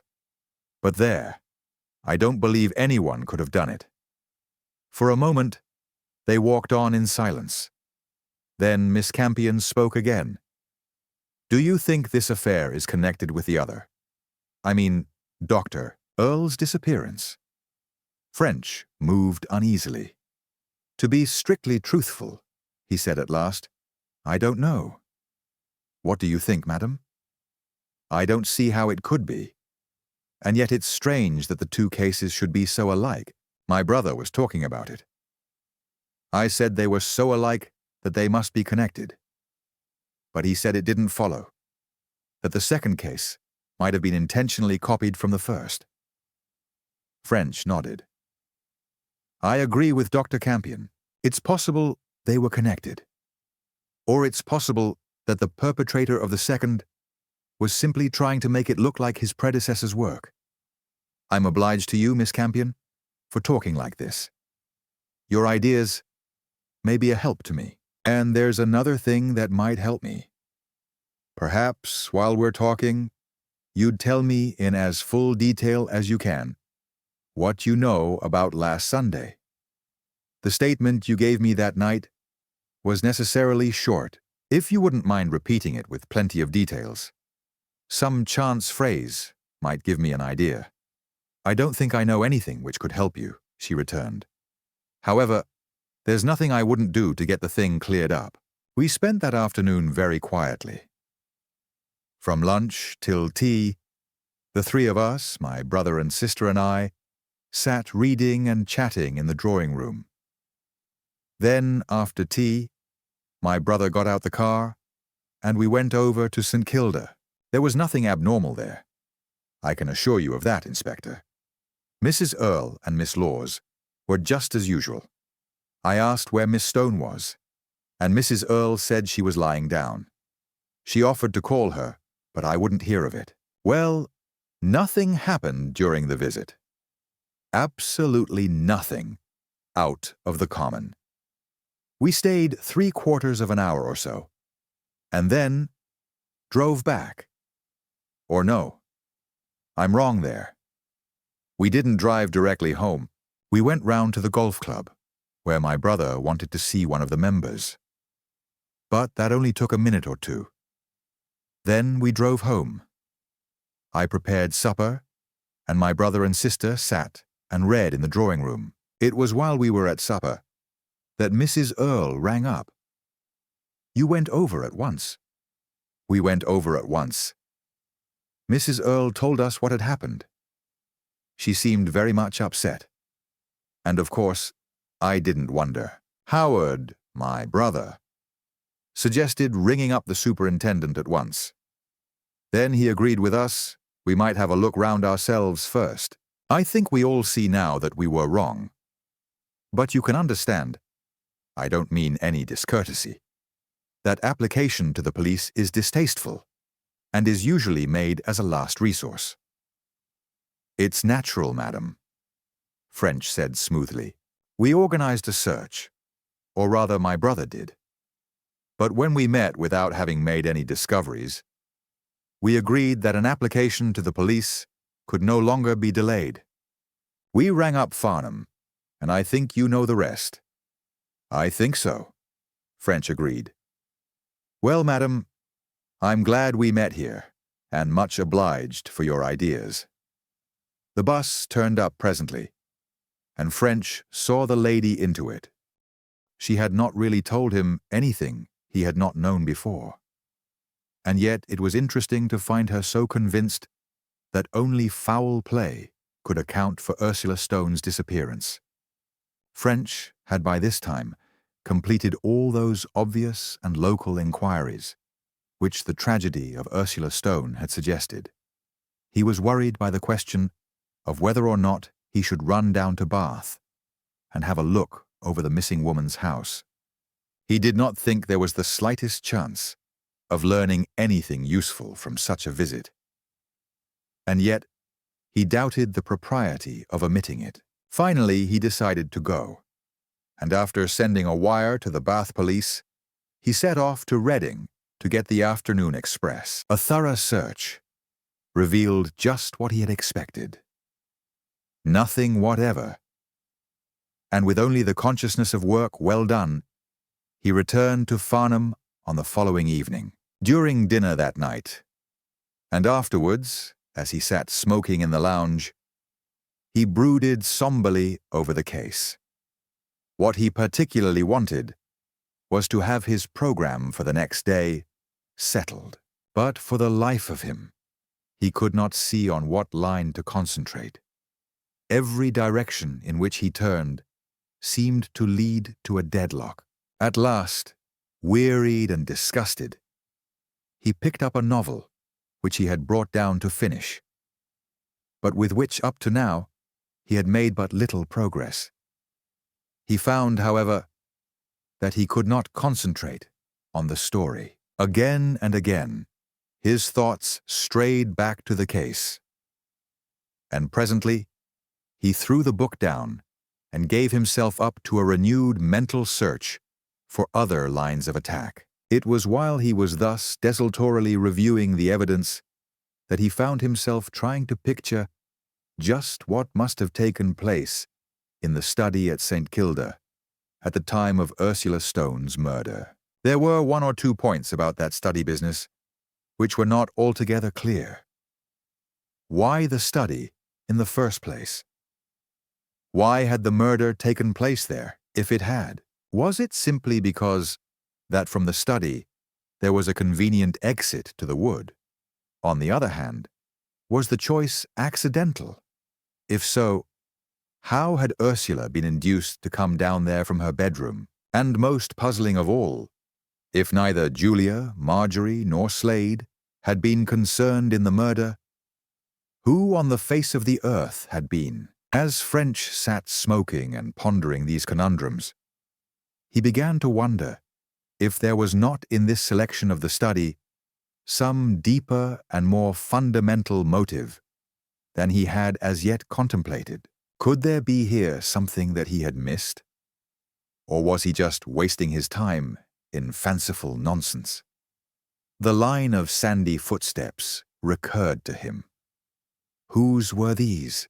How disappointing it had been that he had been unable to learn something more about them. If he had even been able to say whether they belonged to a man or a woman, it might have been a help. But they showed no detail. Wait a minute, though. Did they not? They had position. Was not their position at least interesting? French recalled exactly where they had appeared. Their owner had evidently entered by the French window and had walked across the room. To what part? So far as it had been possible to ascertain, to the corner to the left of the fireplace. Was there a reason for this? Or was it a mere accident? French recalled the furnishing of the room. There was no furniture at that place, nor was there anything on the wall. What could the visitor have gone there for? Just an accident, he thought. And yet, he was not wholly satisfied. Had there been a table or a bookcase, it would have been easier to understand. But there was neither. Impatiently, French dismissed the affair from his mind and turned again to his novel. But a mental picture of the study seemed to intrude between his eyes and the page. With a muttered oath, he threw the book away and let his thoughts roam where they would. And now he recalled a fact which he had noted at the time, with some small feeling of surprise. The walls of the study were expensively panelled in oak. It had struck him then, and now it struck him again, that this elaborate decoration was a little out of keeping with the remainder of the house. In fact, the decoration in the study must have cost more than that of the whole of the rest of the house put together. Why? Well, there had often been a reason in the past for panelling. But of course, such a reason would not apply today. All the same, French could not get the idea out of his mind. Wondering if he was altogether a fool, he determined that, as he was at a loose end, he might as well run out once again to St. Kilda and have a look at that panelling. As soon as he reached this decision, his subconscious self seemed satisfied. Thoughts of the case vanished from his mind, and he became immersed without effort in his book. Next morning, he was early at St. Kilda, and going into the study, he locked the door and settled down to his problem. He had measured exactly where the footsteps had gone, and he now marked the place with a couple of books. Yes, he had been right. They went close to the wall, but at the place there was neither furniture nor pictures, only the panelling. He moved across and began to examine the panelling. It was an exceedingly good job. With fine, well-fitting joints, French took out his lens and began slowly passing it along these joints. In most of them, the wood touched, and where it didn't, they were full of dust. Clearly, no movement had taken place since they were made. Then suddenly, a little tremor of excitement passed through French. Here, just opposite where the footsteps had stopped, was a joint entirely clear of dust. It was very narrow, not more than the 64th of an inch in width, but quite clean. French followed it along, and as he did so, his excitement grew. The joints around a complete panel of some 12 by 18 inches were clean. French was immediately tempted to indulge in an orgy of pressing, pulling, shoving, squeezing, and twisting, but he restrained himself. Before touching anything, he got out his powdering apparatus and dusted a large area of the panelling for fingerprints. His forethought was rewarded. Certain portions of the panelling bore prints, but as French examined them, he became conscious of something even more interesting. Practically none of the prints were whole. There were half prints and quarter prints and narrow strips of prints. Little round or oval patches of the markings had been wiped out, and French had no difficulty in guessing the cause. Gloves! Someone who wore gloves had been feeling over the panelling. There seemed little use in photographing such prints as remained, but French was taking no chances, and he made records of all the marks. Then he gave himself up to manipulation. For a considerable time, he worked upon the area covered by the prints, but without result. Then it occurred to him that many secret panels were opened by a simultaneous pressure on the panel, and on another point, perhaps 4 or 5 feet away. He therefore began searching with his lens for clear joints at some other part of the wall. At last, he found a decoration on the oak mantelpiece, which also was surrounded by clean joints. At once, he began a new orgy of pressures and twists, and then a wave of delight shot over him, for the decoration moved. Moreover, pressure on the panel now had its effect. It slid backwards and then to one side, revealing in the brick wall behind a small steel safe. French felt that at last he was onto something material. This was what the murderer had come for. This probably was what Ursula had seen him operating, and for her knowledge, she had paid with her life. The safe was locked. French remembered, however, having seen a number of keys in Earle's desk. He took these out and tried them one after another. None of them would enter the lock. He wondered if Julia knew of the safe. Without a search warrant, he daren't break it open. But Julia might give him permission. He stepped out into the hall and called her. Her amazement when she saw the safe was so obviously genuine that French couldn't doubt it. She emphatically denied ever having seen or heard of it before. "It's his book," she exclaimed. "You were asking where he kept it, and I didn't know." He was very secretive about his book. Except that it was about some medical subject, he never would give any information. "Certainly you may have it opened. Indeed, if you don't, I shall do it myself." "When was it put in, Mrs. Earle?" French asked. "It must have been when we took the house, and before we moved in," she answered. "The paneling of this room was done then, at all events. I remember I wasn't very pleased about it. It seemed a waste of a lot of good money. If all the sitting rooms had been done, I shouldn't have said a word. But only this study. Dr. Earle said it was because of the damp. It never occurred to me to doubt that. But now I remember that I was in this room before it was done, and I never saw any damp." When Julia had gone, French telephoned to the yard to send down an expert to open the safe. Then he returned to the study, determined not to leave the room till he had seen the contents. While waiting, he had another orgy with his dusting powder, with the same result. Obviously, the last person to open the safe had worn gloves. Scotland Yard put its best foot forward, and in 5 minutes, less than 2 hours, a car drove up with 2 efficient-looking men and a formidable kit of tools. A short inspection told them that the lock could not be forced, and they rigged their oxyacetylene plant and began playing a high-temperature flame on the plates. Presently, the hard steel burned away, and soon a small circle of plate was lifted out. Then came a delay, while the remaining metal cooled sufficiently to be touched. But eventually, working through the hole they had made, the experts were able to disconnect the lock, and the little door swung back. Eagerly, French gazed in.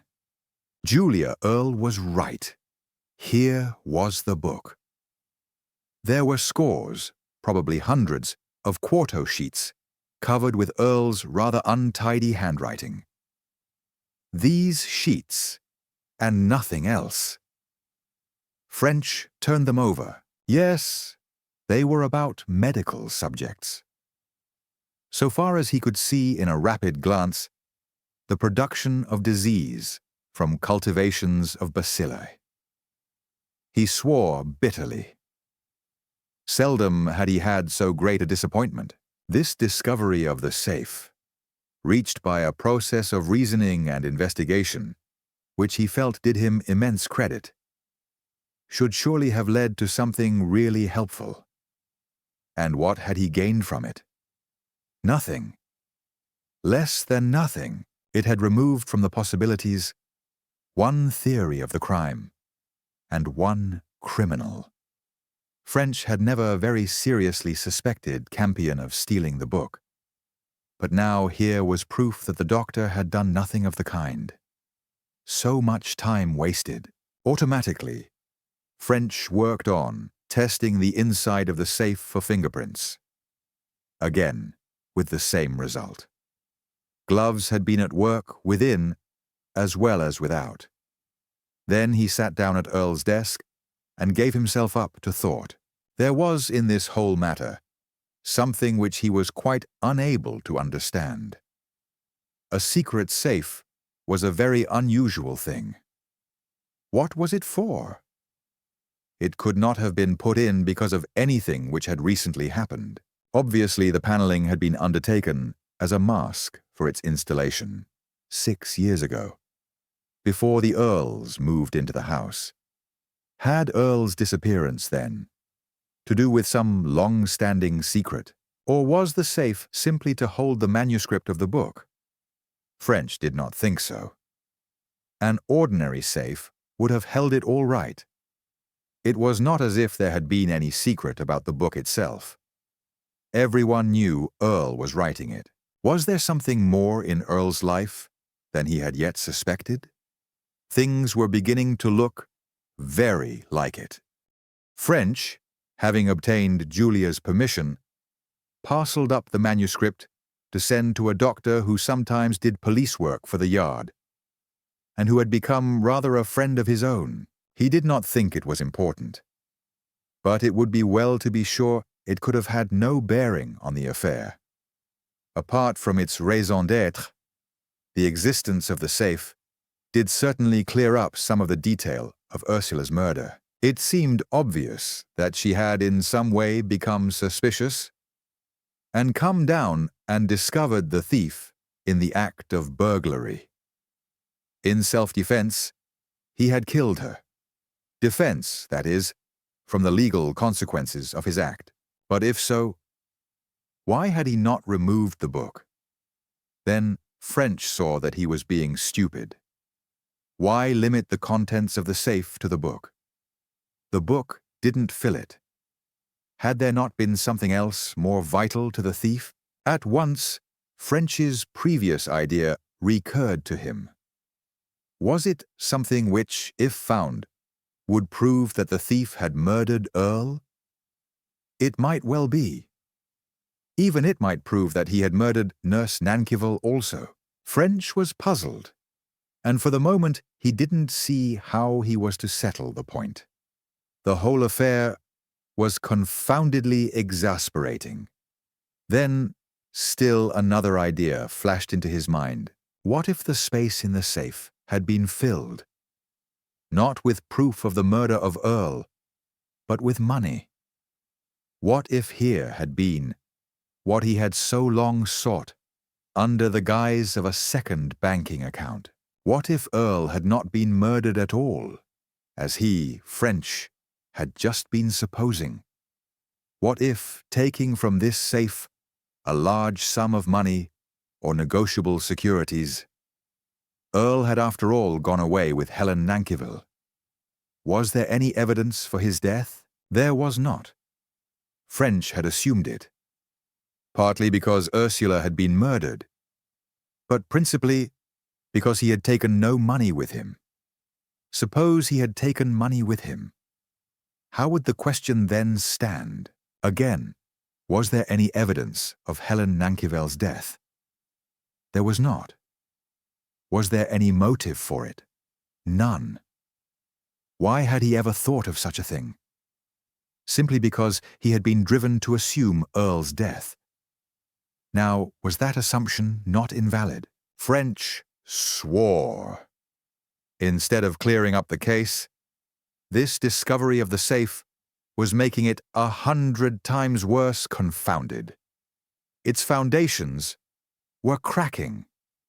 He now knew no more what had happened to Earle than on the day of his first visit. And if this idea of the money were correct, what had the thief been after? And why had Ursula been killed? Damn it all! Had Ursula been killed? For all the evidence there was, she might merely have been rendered unconscious in the study, and then kidnapped. She mightn't be dead at all. Overcome with exasperation and disappointment, French rode dejectedly back to Farnham. Chapter 16. French arranges an experiment. French's mood lasted all evening, and all evening his thoughts remained busy with the case. What was to be his next move? Rack his brains as he might, he couldn't think of any line which he had not already explored. Worried beyond measure, he sat smoking in his room, where he had lit the gas fire, gazing vacantly into space and pondering on the eternal problem of what was truth. Idly, He wondered which of the two phases of his work, one or other of which he was usually up against, was the more exasperating. To have to make endless, wearying repetitions of some small inquiry with consistently futile results, or not to see the way ahead at all. Oh, he groaned in disgust. Who would be a detective? Carefully, he began to go over for the 1,000th time the facts of the case. Was there nothing that he had missed? No line of research still unexplored? No stone? He smiled whimsically to himself at the pompous cliché. Still unturned? Mechanically, he got out his notebook and began more seriously and systematically than ever to review the entire circumstances. The thing had got on his nerves, and his bedtime came and went, leaving him still seated in his armchair, turning over the pages of his notebook, reading an item, remaining motionless as he considered it from every point of view, reading another item, but nowhere could he get any light. Again and again, he told himself that he must give up for the night, but his mind was so restless that he could not do so. Surely to goodness there must be something that he had missed. There was necessarily a complete and satisfying explanation to the whole affair. Why could he not find it? What men had imagined, men could imagine again. What had gone wrong with him lately? He sat in his chair. He paced the room. He threw himself on his bed. He paced the room again. He sat in his chair and bent forward. He sat in his chair and leant backward. But no change of position helped him. He could think of nothing fresh. It was past 1 o'clock. He must really go to bed. This sort of worrying over the affair just upset him and didn't lead anywhere. He was refilling his pipe for one last smoke when suddenly he paused and sat motionless. While an expression, first of interest and then of actual excitement, grew slowly in his eyes. Was it possible that he had missed something after all? Something which might well be vital? He put down his pipe and began whistling softly under his breath. That clay in Slade's car. Was not that his clue? Was it not the most important thing he had yet discovered? Or was he merely being more silly than usual? That clay. Where had it come from? He recalled exactly what he had seen. In the pile of the carpet before the driving seat were traces of yellow clay, evidently from the shoes of the driver. Where had it come from? French considered the country soils, so far as he knew them.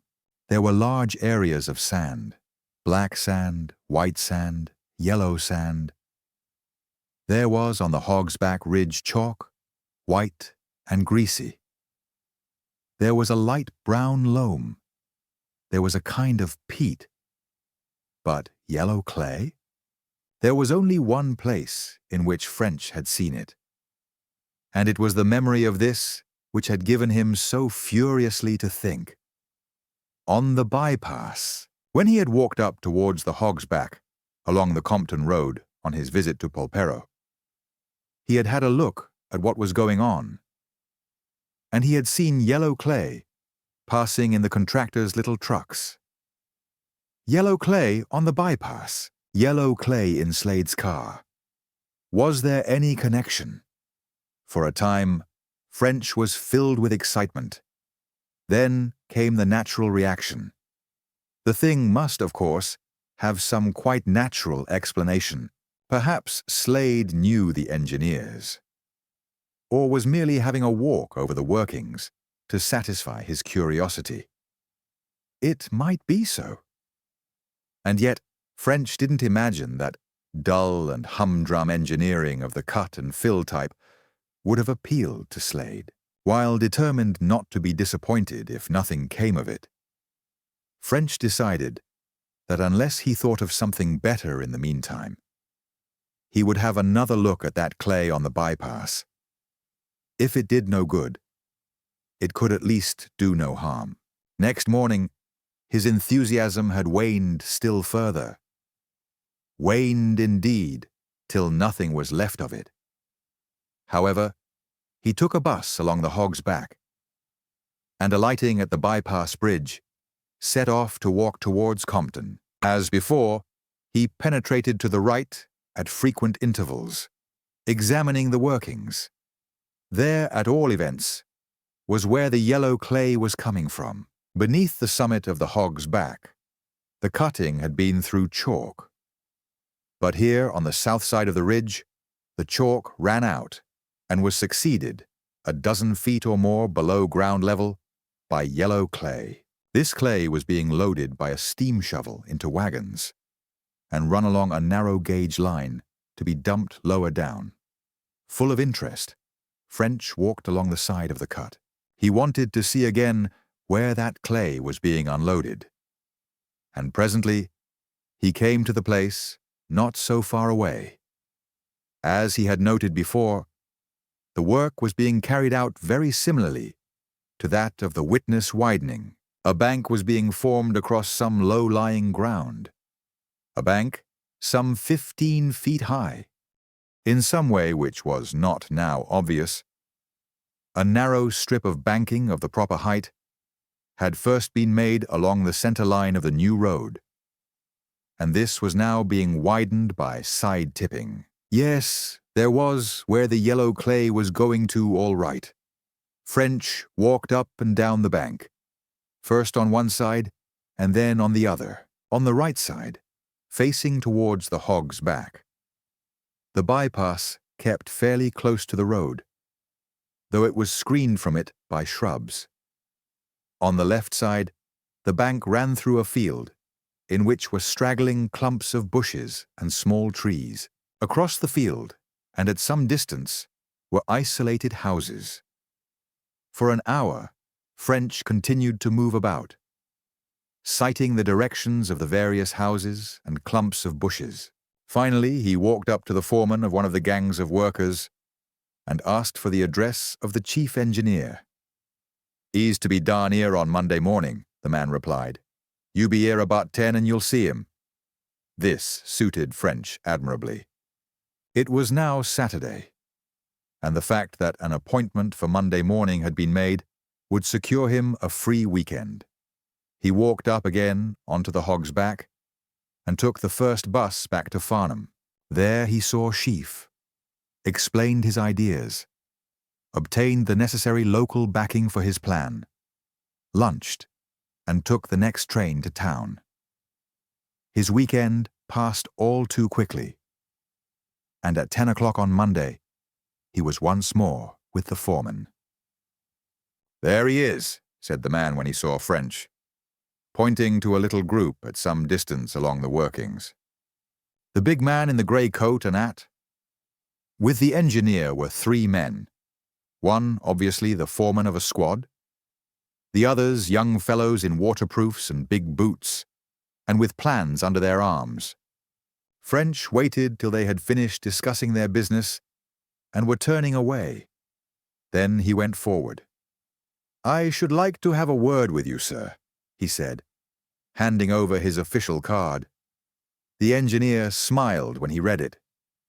"What you want is an international conference," he declared. "My name's English, and my assistance here is Welsh. Unfortunately, this other gentleman is Bradbury, and not Scott, as would be seemly." "That's a pity," French returned. "We have a sergeant at the yard called German, and we get ragged. They call us the foreigners, and pretend we can't understand English. Often we can't too." And French smiled in his turn. "Yes, I dare say that would happen more often in your job than in mine. You wanted to see me?" "Yes, sir. I wanted two things from you. I should explain that I'm down here looking into the disappearances of Dr. Earle and Miss Stone from Hampton Common. English was interested at once. He had read the case in detail, so much as was known to the papers, and seemed full of theories about it. "Gone off with that nurse," he said, with a knowing wink. "What do you think, Inspector? Or is it part of your religion not to say?" French laughed. "I'm glad to discuss any case with anyone," he declared. "There's always the chance of my getting an idea." "Well, there's an idea for you." "It certainly is," French admitted. "But I'm afraid it's not what one might call exactly new. It has been discussed, I should say, several hundred times." English laughed in his turn. "Well, if I can't help you with ideas, what can I do for you?" "Two things, as I said. First, I want to know whether you, or any of your assistants or underlings, are acquainted with a man called Slade, living at Hampton Common, or whether such a man has been having a look over the workings." "Never heard of him," English returned. He drew a whistle from his pocket, blew a piercing blast, and waved his arm. Messrs. Welsh and Bradbury, who had been strolling away slowly, turned and began to approach. "Either of you know a man called Slade?" English asked when they came up. Neither knew him. Nor had Slade, so far as they knew, ever been on to the workings. "It's in this particular stretch that I'm interested," French explained. "If you've had any men working just here, perhaps you'd ask them?" Detailed inquiries revealed the fact that Slade had never been about the place, at least not in working hours. "That is what I rather expected to hear," French went on. "And it leads me to my second point, which I'm afraid may give rather more trouble. I'd like to explain, but first, I must ask you to keep what I say as strictly confidential.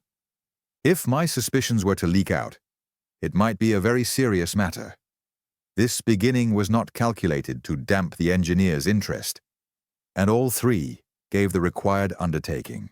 I want," French went on, "the toe of this bank opened at certain points," and he explained his idea.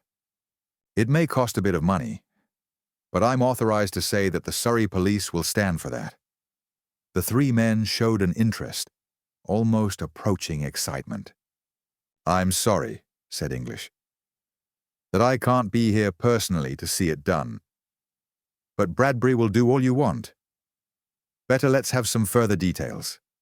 "Certainly.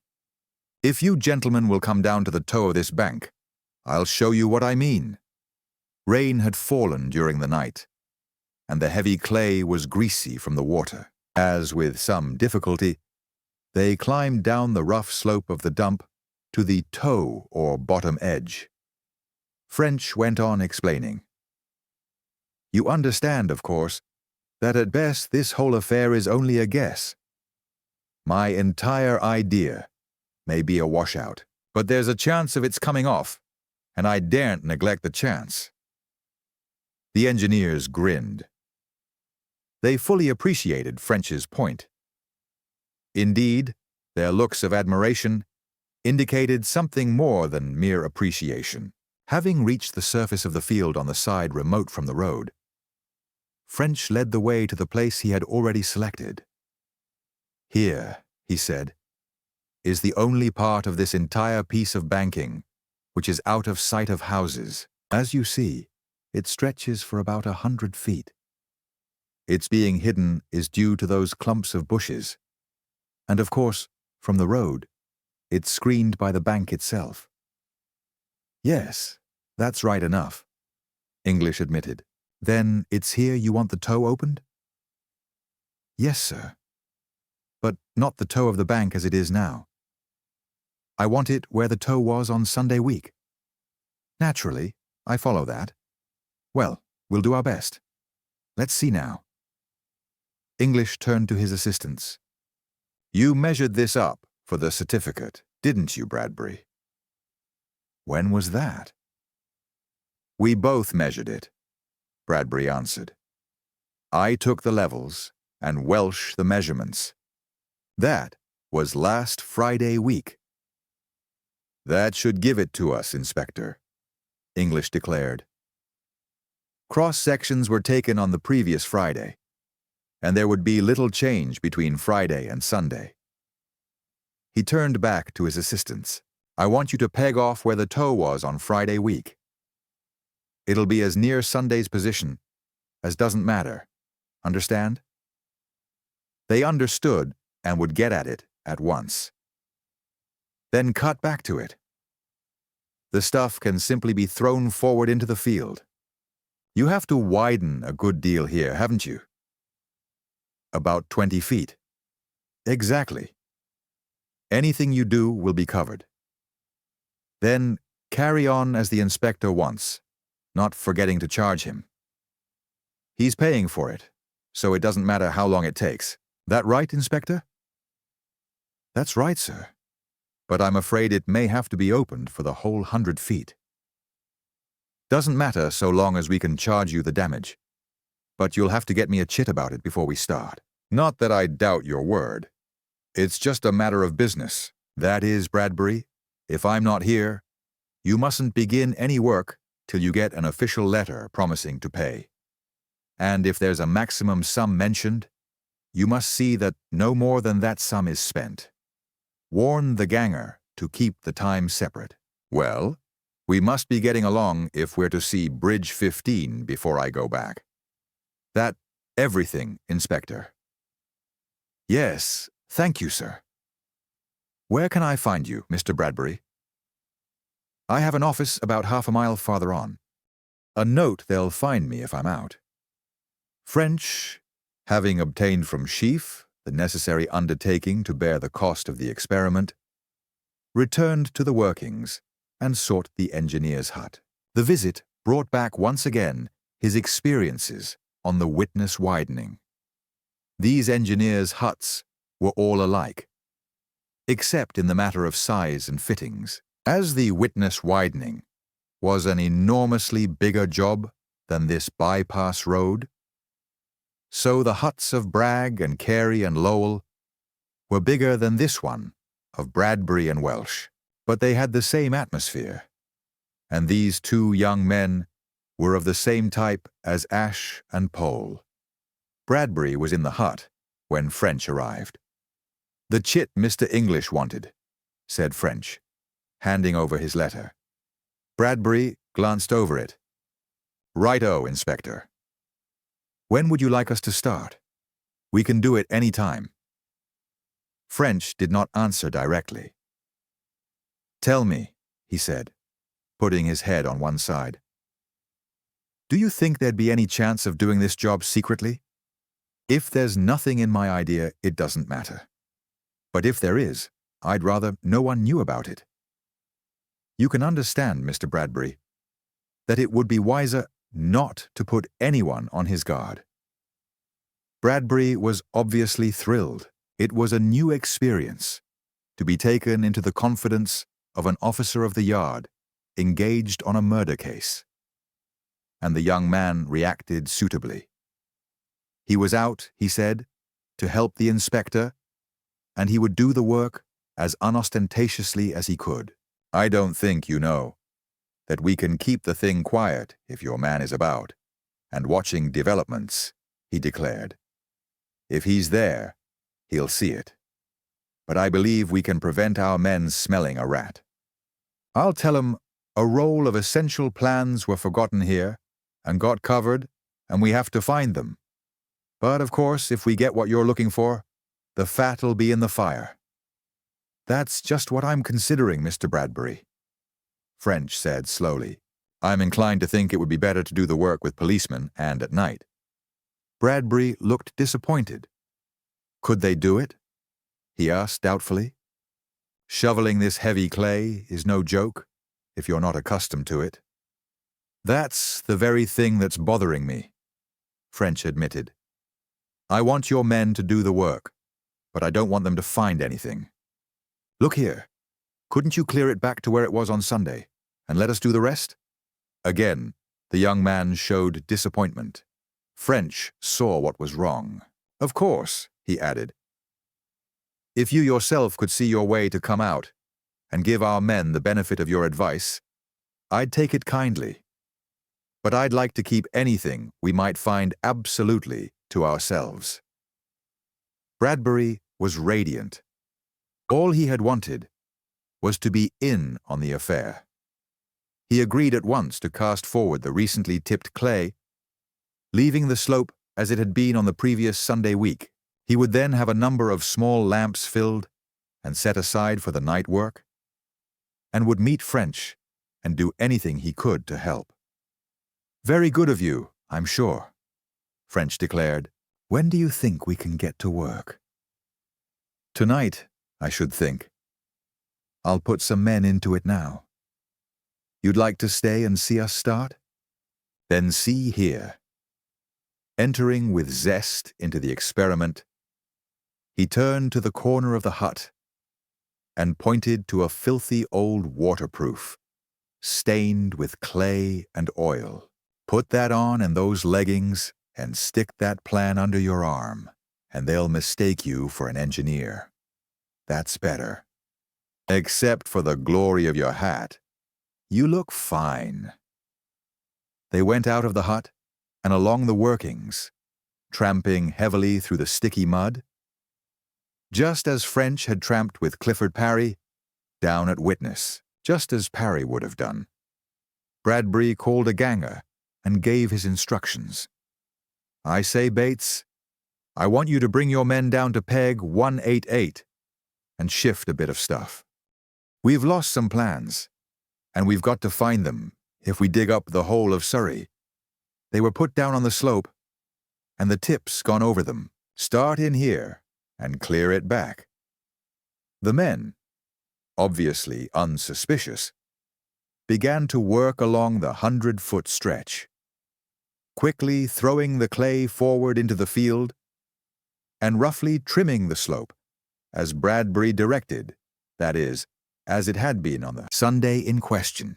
Having seen the work started, French excused himself on the ground that he wished to make arrangements for the night, and leaving his borrowed plumage in the hut, he returned to Farnham. Chief was not pleased at the idea of turning his constables into navvies, but he raised no serious objection, and a squad of 12 men was got together and instructed to be ready at 11 o'clock.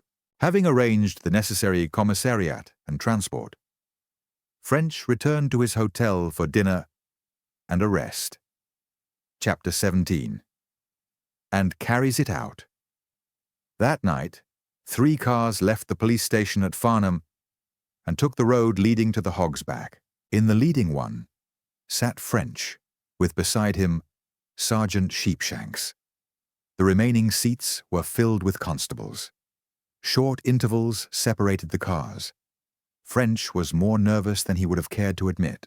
He had taken a biggish risk, staking a good deal of his reputation on this throw. What they were about to do would cost money, and if it led to no result, he would have to stand the racket. A racket admittedly not of censure, but of ridicule and loss of prestige. He ran over again in his mind the steps which had led him to his conclusion, and as he did so, he took comfort. He believed, whether his conclusion should turn out right or wrong, that his present action was justified. The chance of success was sufficient to make the effort worth while. First, he had suspected Slade of the murders, or one of them, either acting alone or with Julia Earle. Slade had the necessary motive, and so far as French could form an opinion, the necessary character for the crime. French was inclined to gloss over the question of whether he had the opportunity, assume he had.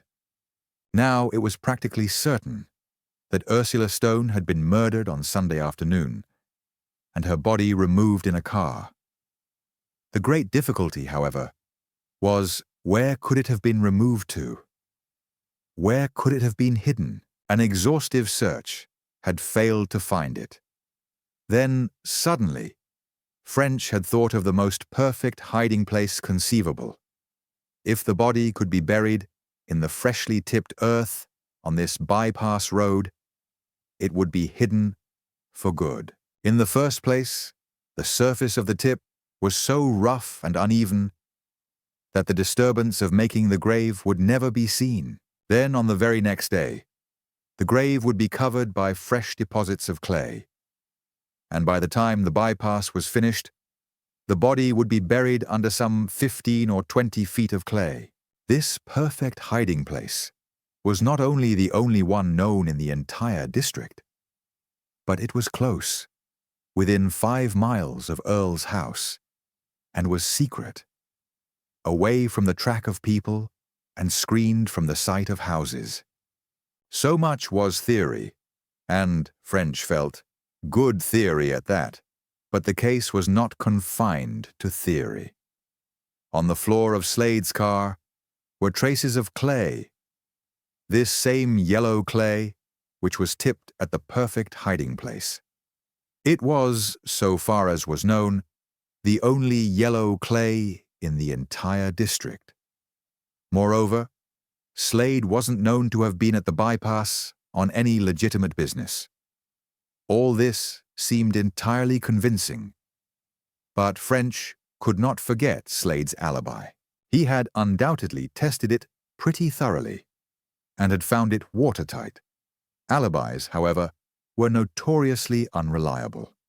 While French did not think that the existence of the alibi should prevent the experiment being tried, he was a good deal worried by it. It was a perfect night for their work, at least from one point of view. Pitch darkness and a fine rain, driven by a bitter wind from the southeast, would keep every self-respecting person indoors. No one was likely to discover what they were doing.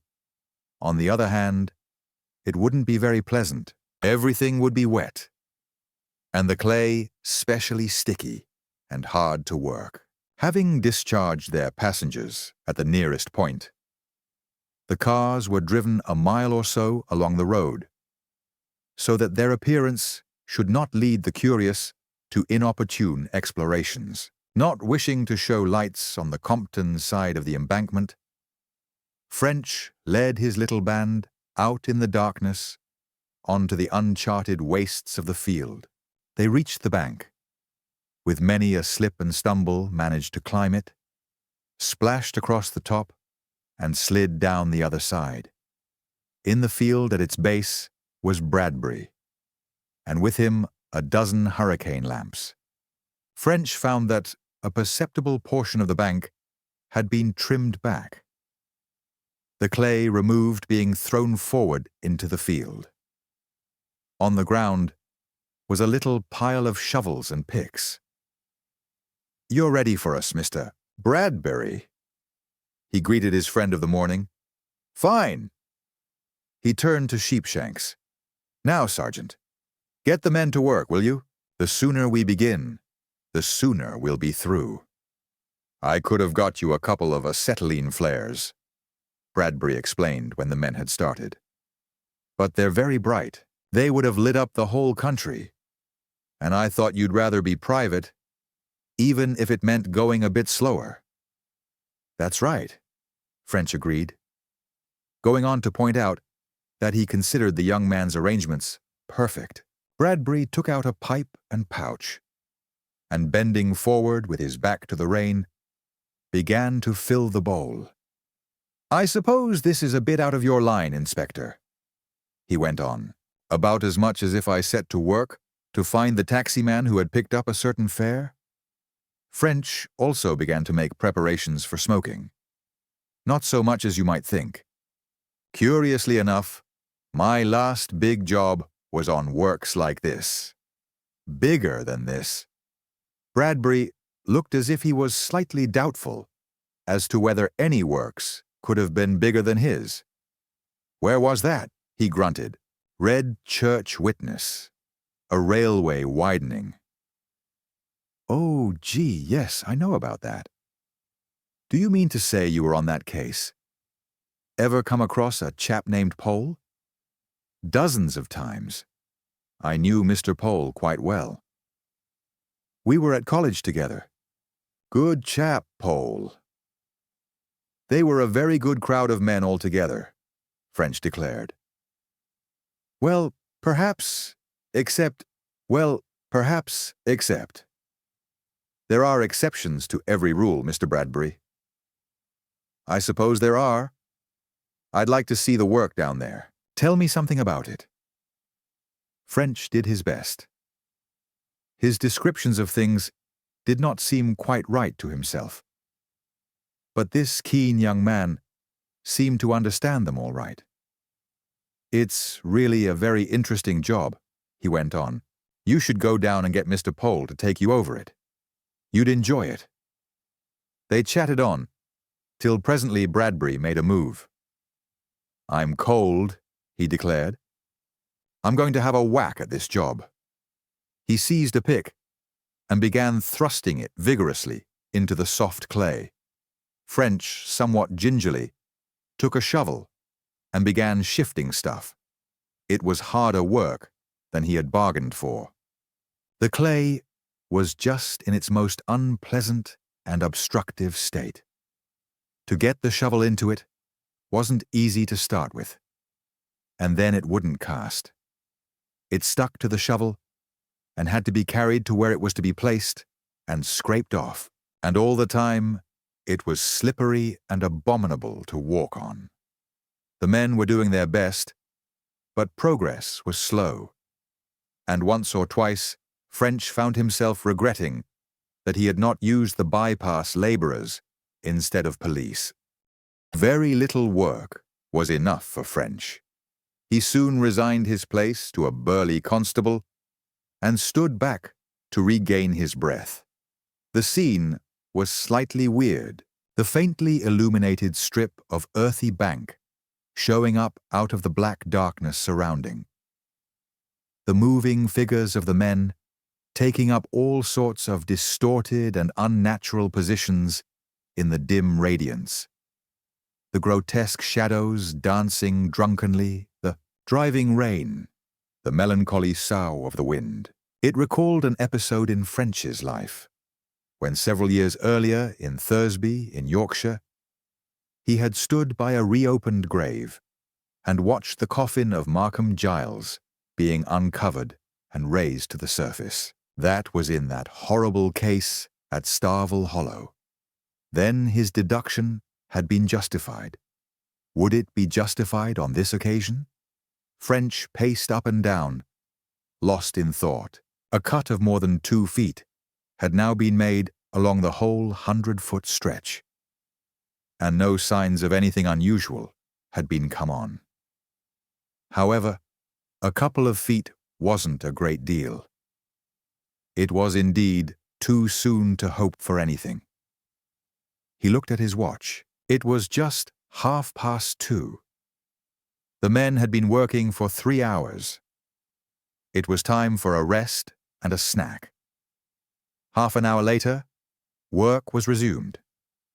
French made an alteration in his dispositions, concentrating the men at the center of the stretch. It had occurred to him that the middle or place of greatest concealment was most likely to have been selected, if indeed any place had been selected at all. Towards 4 o'clock, the wind died down, and the rain turned from a driving mist into a steady downpour. Everyone was tired and wet, and in a slightly uncertain temper. French was beginning to feel very depressed. His chances of success seemed to grow less and less with every moment that passed. He forgot that they were approaching that period of the night when health and energy are at their lowest ebb, the time when the outlook on life seems most hopeless, the time when the end comes to the sinking, the hour at which suicide is most common. He forgot, in fact, that the darkest period comes before the dawn. So it happened, at all events on this occasion. It was just a little past 5 when one of the men gave a shout. French hurried up. "Something here, sir." See, the constable held up the end of some dark object, like the large leaf of a rooted plant. French turned his electric torch on it and gasped. It was a piece of cloth, the end, French imagined, of a lady's skirt. "Clear away here," he said in a low tone. "Carefully does it now, men." The atmosphere grew tense as the men worked. Slowly the clay was removed, and as the object was cleared, the last lingering element of doubt disappeared. The outlines of a body became revealed. A woman's body, buried there in the clay, without shroud or coffin. The only faintest sign of reverence or decency shown was that the jumper, of light green wool, had been torn off and laid over the face. When it was removed, French found himself gazing with some emotion into what had been the features of Ursula Stone. But what features! Dreadful, swollen, distorted. And the cause was not far to seek.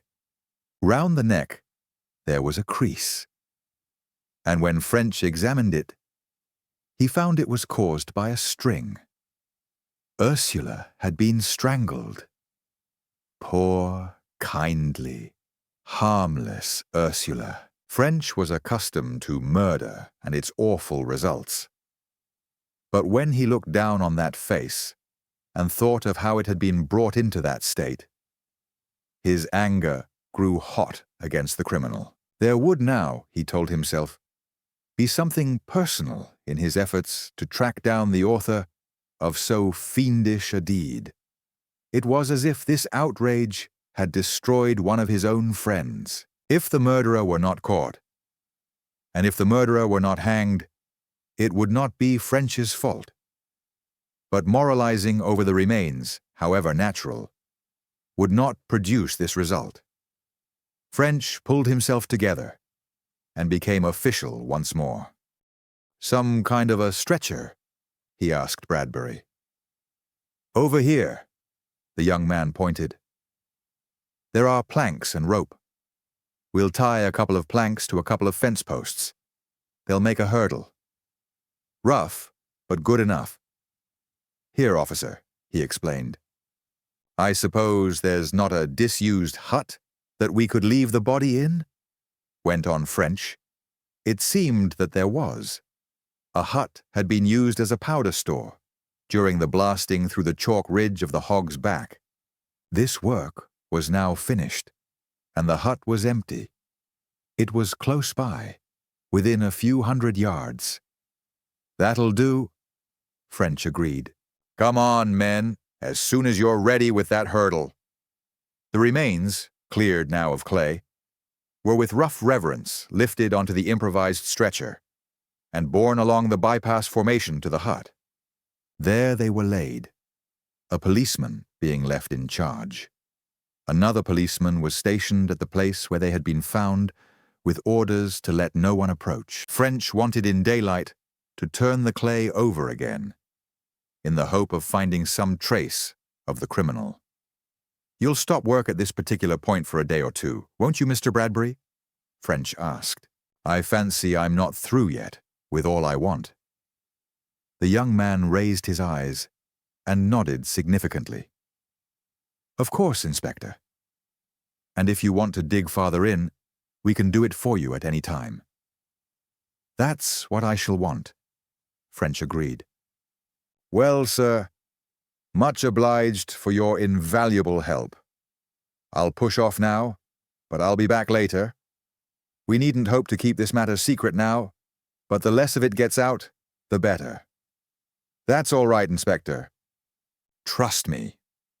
French had sent the drivers for their cars, and soon the party of tired but excited men were on their way back to Farnham. "I'm going for a wash-up and a bit of breakfast," French declared.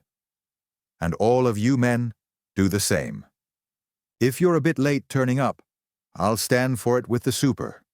French clothed and in his right mind, was at the police station when Superintendent Sheaf arrived.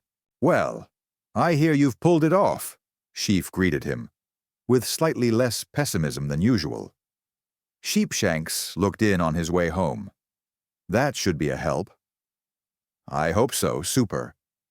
It was that trace of clay in Slade's car that put me onto it. But it was a bit of luck, finding the body so soon." "Sheepshanks told you that she'd been strangled." Sheaf grunted assent. "Well, now you've got it. What do you propose to do next? Want to pull Slade in?" French glanced at his companion. Was Sheaf just a little bit jealous? For a moment, French thought so. Then he felt sure he was mistaken. It was just Sheaf's manner. Sheaf had been very decent and considerate to him. In fact, he had done everything he possibly could to help him. And French meant himself personally, and not merely the case. However, he thought it no harm to be diplomatic. "That's one of the things I came in to consult you about, Super," he said. "Slade has a rather awkward alibi. It may be faked.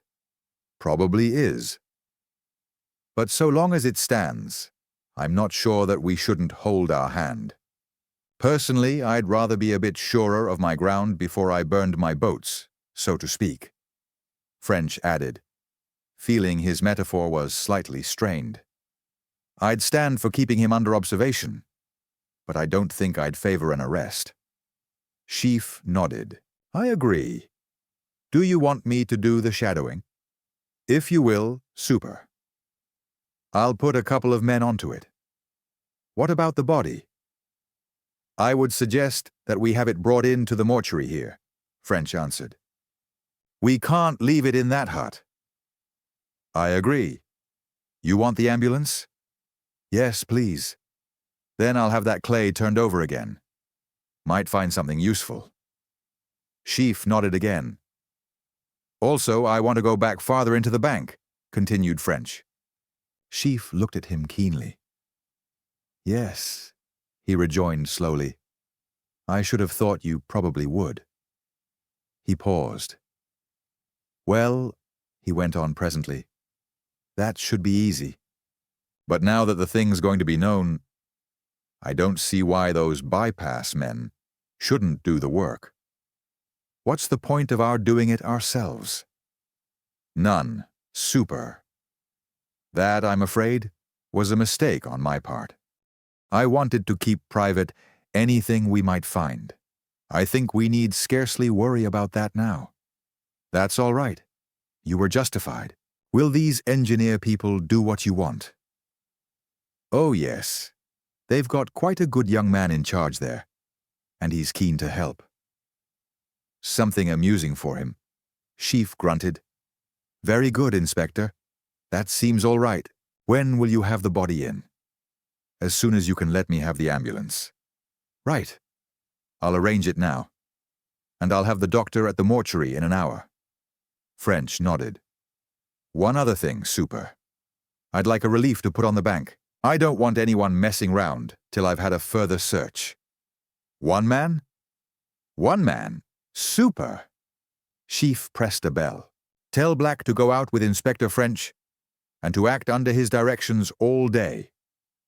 20 minutes later, Constable Black had relieved the man who had been left on the scene of the excavation, and the latter was helping the ambulance driver to lift all that remained of unhappy Ursula Stone into the vehicle. French returned with it into Farnham. As they reached the mortuary, the police doctor appeared. French introduced himself. "I'll hand you over the clothes presently, Inspector," said Dr. Peters. "Then I'll make my examination." French went carefully through the clothes. But beyond satisfying himself that the strand of wool found in number 2 thicket was the same as that of the deceased's jumper, he learned nothing. Then, while waiting for the doctor's report, he took a car and drove out to St. Kilda to inform Julia Earle of the discovery. Both she and Marjorie were terribly upset by the news. French could hardly doubt that their distress was real. Moreover, he felt sure they were genuinely surprised. The discovery had, of course, revived his suspicions of them as well as others. But he had to admit there was no suggestion of guilt in their deportment. By the time he reached Farnham Drive, Peters had finished his preliminary examination. Ursula, he reported, had received a severe blow on the point of her chin, which had probably rendered her unconscious. Some slight bleeding had taken place from her mouth and nose. This doubtless accounted for the drops French had found. But the real cause of death was strangulation. A cord had been tied tightly round her neck, and she had probably never recovered consciousness. There was the cord. As the inspector would see, it was a perfectly ordinary piece of cord, which anyone might have in his or her pocket. "Then you don't think it was premeditated?" French asked. "I didn't say that," returned Peters. "I don't know whether it was premeditated or whether it wasn't. I say it needn't have been. A man can use his fists at any time without premeditation. And given an unconscious woman and a piece of string, which anyone might have in his pockets, murder could be carried out without any further preparation." French nodded. This worked in with his theory that Ursula had disturbed the thief as he was working at Earle's safe. "You'll make a post-mortem, Doctor, won't you?" Given time to look round him, Dr. Peters would do so. The inquest could, if the police authorities so desired, be held on the following day. He would be ready. French went in to talk to Sheaf about the inquest, while the coroner would have to be advised immediately. He suggested that the actual inquest should be postponed for a day or two. Sheaf raised his eyebrows. "More evidence?" "It's possible, super." "Right. Well, I'll see the coroner, and you get ahead out at Compton." French's luck in minor matters was less in evidence than usual when he reached the bypass. Bradbury was down near Milford, and nearly an hour passed before he was run to earth. French's immediate difficulties, however, were then over. Bradbury agreed to put a dozen men and a ganger at his disposal, who would do whatever he wanted. If he would come back to Compton, Bradbury would arrange it at once. French first had the whole of the clay surrounding the spot at which the body had been found turned slowly over, in the hope of finding some object dropped during the interment. This was a tedious job, but important. Unfortunately, it yielded nothing. While this search was in progress, Bradbury was obtaining further necessary information, namely the precise line to which the toe of the slope had stood a fortnight earlier than that he had already given. On the date, in fact, not of Ursula's, but of Earle's disappearance. This was some 4 feet farther into the bank, and French set his gang to open back to it. "We'll not get it done today," the foreman told him. "I don't suppose you will," French agreed. "You can go on again tomorrow, and I'll have a man to watch it tonight." Next morning, the work was resumed. By lunchtime, the line of the previous bank was reached, and the men, who were fully alive to what was going on, worked with more eagerness. French stood beside them, watching with an eagle eye each shovelful as it was cast aside. Keenly occupied though he was with his inspection, French's philosophical mind could not but be struck by the overwhelming effect of an idea. Here he was, watching one of the most commonplace and prosaic operations imaginable, the shoveling of clay. And yet he found the process exciting to an almost painful degree. He was thrilled to the marrow every time a workman had difficulty in driving in his shovel or paused to examine the ground he had uncovered. And why? Simply because of the idea he had in his mind.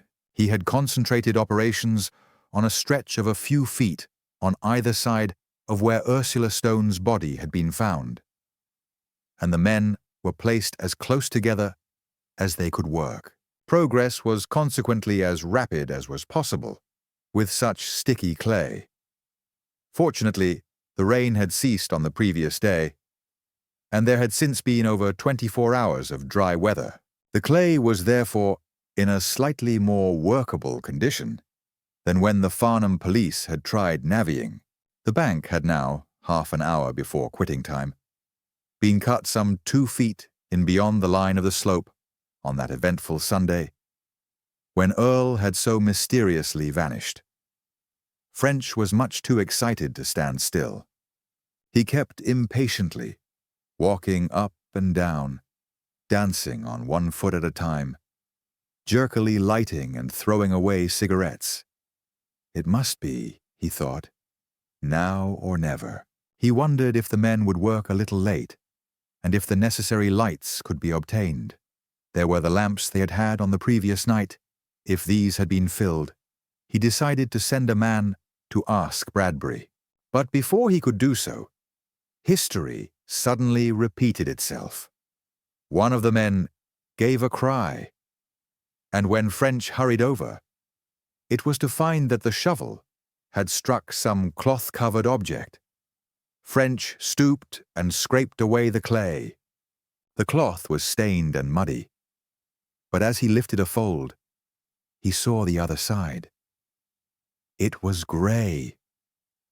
Even his nerves, case-hardened by the discovery of many a similar record of crime, were not proof against this one.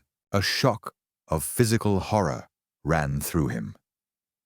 Earle's body he had expected to find, yes. But this body was not Earle's. Earle had been dressed in brown on that fatal Sunday. Surely this body could only be the nurse's. "Clear away the clay," he said in a low voice. "Carefully does it now." The men didn't need to be told.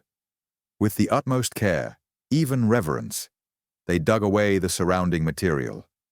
Very little work was needed to confirm French's suspicion. Here, indeed, lay the body, not of Earle, but of Nurse Helen Nankyvel. It was with a furious anger against the diabolic author of the crime that French saw the manner of her death. Here were the same dreadful, swollen, distorted features, and the same terrible line round the throat that had appeared in Ursula Stone's case. The chin also was bruised. French did not need the doctor's report to know what had been done.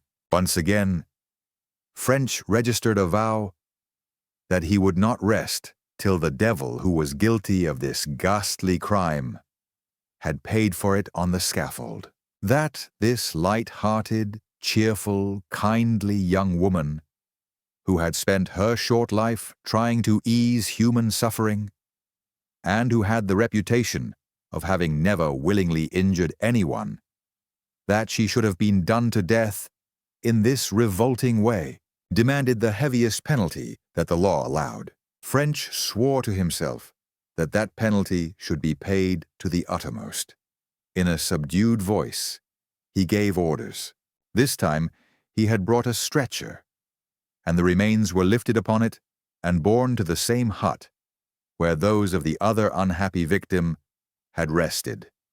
French, hastening to the nearest telephone, rang up Sheaf, asking for the ambulance. But unless he was greatly mistaken, the ghastly affair was not over. He hurried back to the men, who had stopped work and were conversing in eager knots. "Carry on," he said grimly. "I'm afraid we're not done yet." They had scarcely set to work again when the expected happened. Another workman cried out, and French hastened over. Once again, the same dreadful scene was enacted.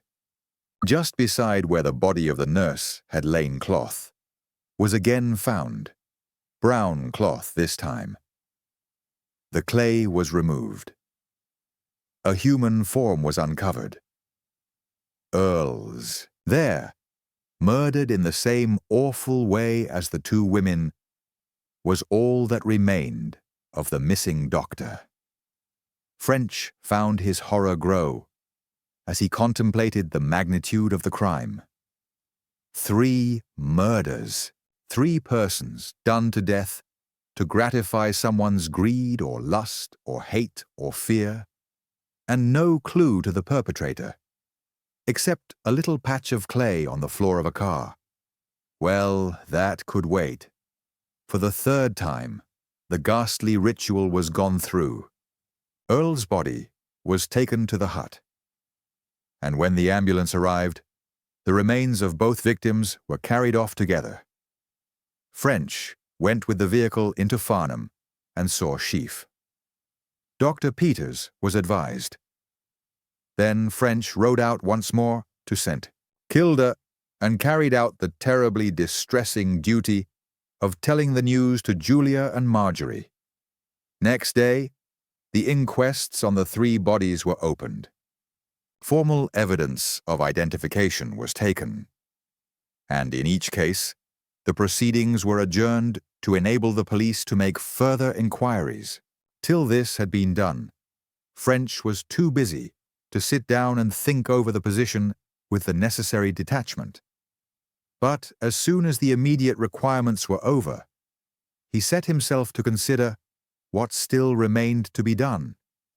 He almost smiled as he remembered his suggestion that he should drop the case. Drop it.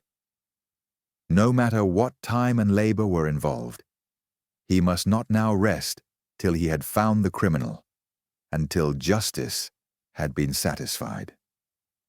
Chapter 18. The case twists. It did not take French long to settle on his first line of investigation.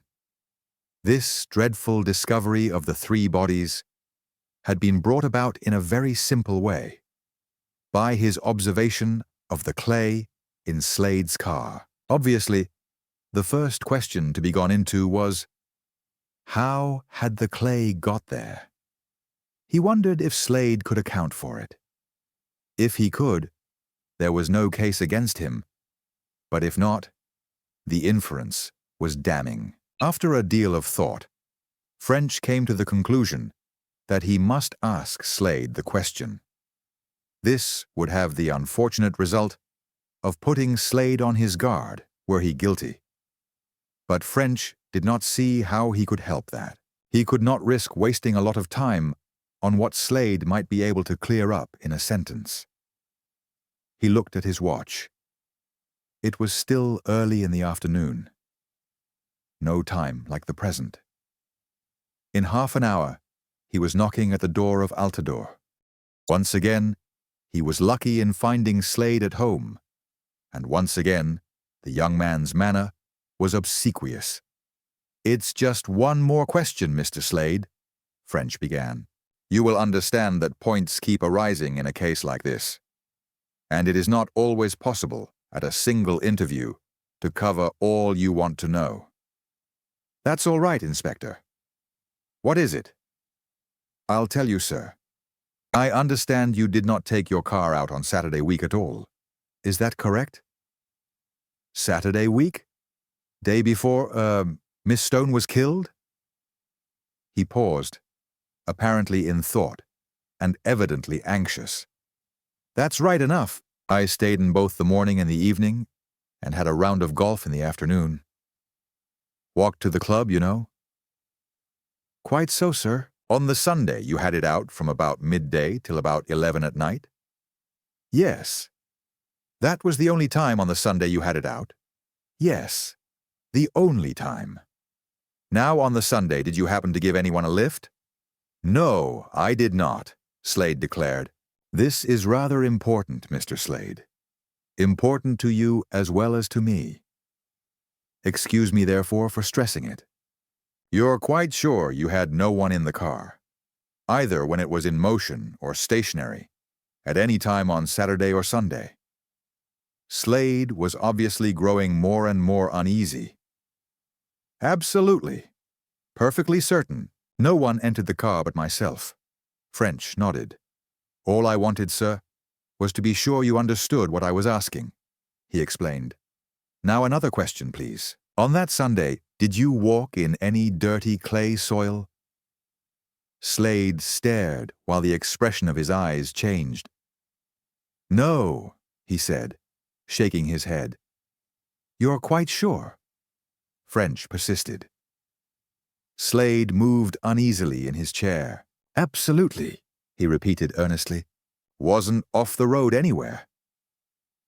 "Then," said French quietly, though watching the other keenly, "how do you account for the fact that on that Sunday yellow clay was deposited in your car on the carpet in front of the driver's seat?"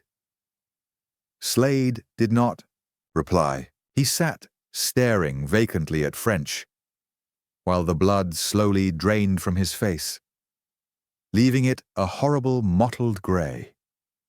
French remained motionless, with his eyes fixed on that unwholesome countenance. "Well, Mr. Slade?" he said at last. Slade roused himself. "My God, I don't know," he stammered in a low, troubled tone. And then, "I can't believe it. It isn't true. There couldn't have been clay in the car. You don't really mean it, Inspector." "There was certainly clay there, Mr. Slade." Slade gave a sort of inarticulate moan. Then the words came quickly. "I don't know anything about it," he exclaimed eagerly. "Never saw any clay. Didn't know it was there. Don't know how it could have got there. You believe me, Inspector?" "I tell you it's the truth." More than this, French could not obtain. For a moment he wondered had he enough evidence to risk an arrest. Then he saw he had not. He therefore expressed himself as satisfied with Slade's statement, reassuring him as best he could. "I may have to question the servants," he added. "I take it you have no objection." Slade had no objection. And French, wishing him good afternoon, turned his attention to the parlour-maid. Who cleaned Slade's shoes? Who had cleaned them on the dates in question? Had there been any trace of yellow clay on any of the shoes? He made as complete inquiries as he could, but with only a negative result. No one had seen yellow clay on either Slade's or anyone else's shoes. Then he examined for himself all Slade's shoes, believing that even if cleaned, minute traces of clay might remain. But he could find none. French was puzzled as he rode back to Farnham. If he were to judge by Slade's words and manner alone, he would have assumed him guilty. Slade certainly was frightened, and he unquestionably realized the significance of the clay. On the other hand, the matter of the shoes undoubtedly supported Slade's statement. But French saw with exasperation, even if Slade were lying, the matter was far from clear. There were two additional reasons why it was hard to visualize the man's guilt. Of these, the first was his alibi. Unless French could find a flaw in his alibi, Slade could not be taken into court. His defense would be overwhelming, and French couldn't find any flaw. At least he had not been able to do so up to the present. But this matter of the alibi was fundamental to his progress. He must establish it beyond doubt or break it down. He went up to his room and settled down to work on it. Item by item, he went over the thing again in his mind, with the sole result of becoming more puzzled than ever. Slade and his car were definitely at Petersfield at 4 p.m. Of that, there could be no doubt. It was checked by the people he had visited. From St. Kilda to Petersfield was something like 21 miles, part of it over narrow and twisting roads. It would be impossible to run the distance in half an hour, but at 3:30, Ursula was alive. The servant, Lucy, had seen her just before going out, and Lucy had unquestionably caught the bus, which passed the house at 3:35. There was her own evidence, and that of the friends to whom she was going, as also of the bus company, as to their service, all of which points French had checked. It was certain, therefore, that Slade could not have committed the murder before reaching Petersfield. That Slade stayed there till 5 was also proven beyond possibility of doubt. It was at least as certain as human testimony permitted. 2 of the friends he had met had particularly noted the hour of his departure, as they had considered what they would do between then and dinner. Again, there was definitely no time for Slade to have made the interment between 5 o'clock, when he left Petersfield, and 6, when he reached the golf club. Every minute of that hour was satisfactorily accounted for. Besides, it was not as if the thing were a matter of minutes. To have conveyed Ursula's body from thicket number 2 to the bypass bank and there buried it would have been a matter of an hour or more. Slade simply could not have done it before 6, nor could he have done it between 6 and 11. The evidence that he was at the club during the whole of that period was too convincing to be doubted. There was then left only the time after 11. Here came in the evidence of the Dagger chauffeur and his wife. They were positive, firstly, that Slade's car was returned to the garage at about 11, and secondly, that neither it nor any other was taken out till the next day. And all French's instinct and experience told him that they were speaking the truth.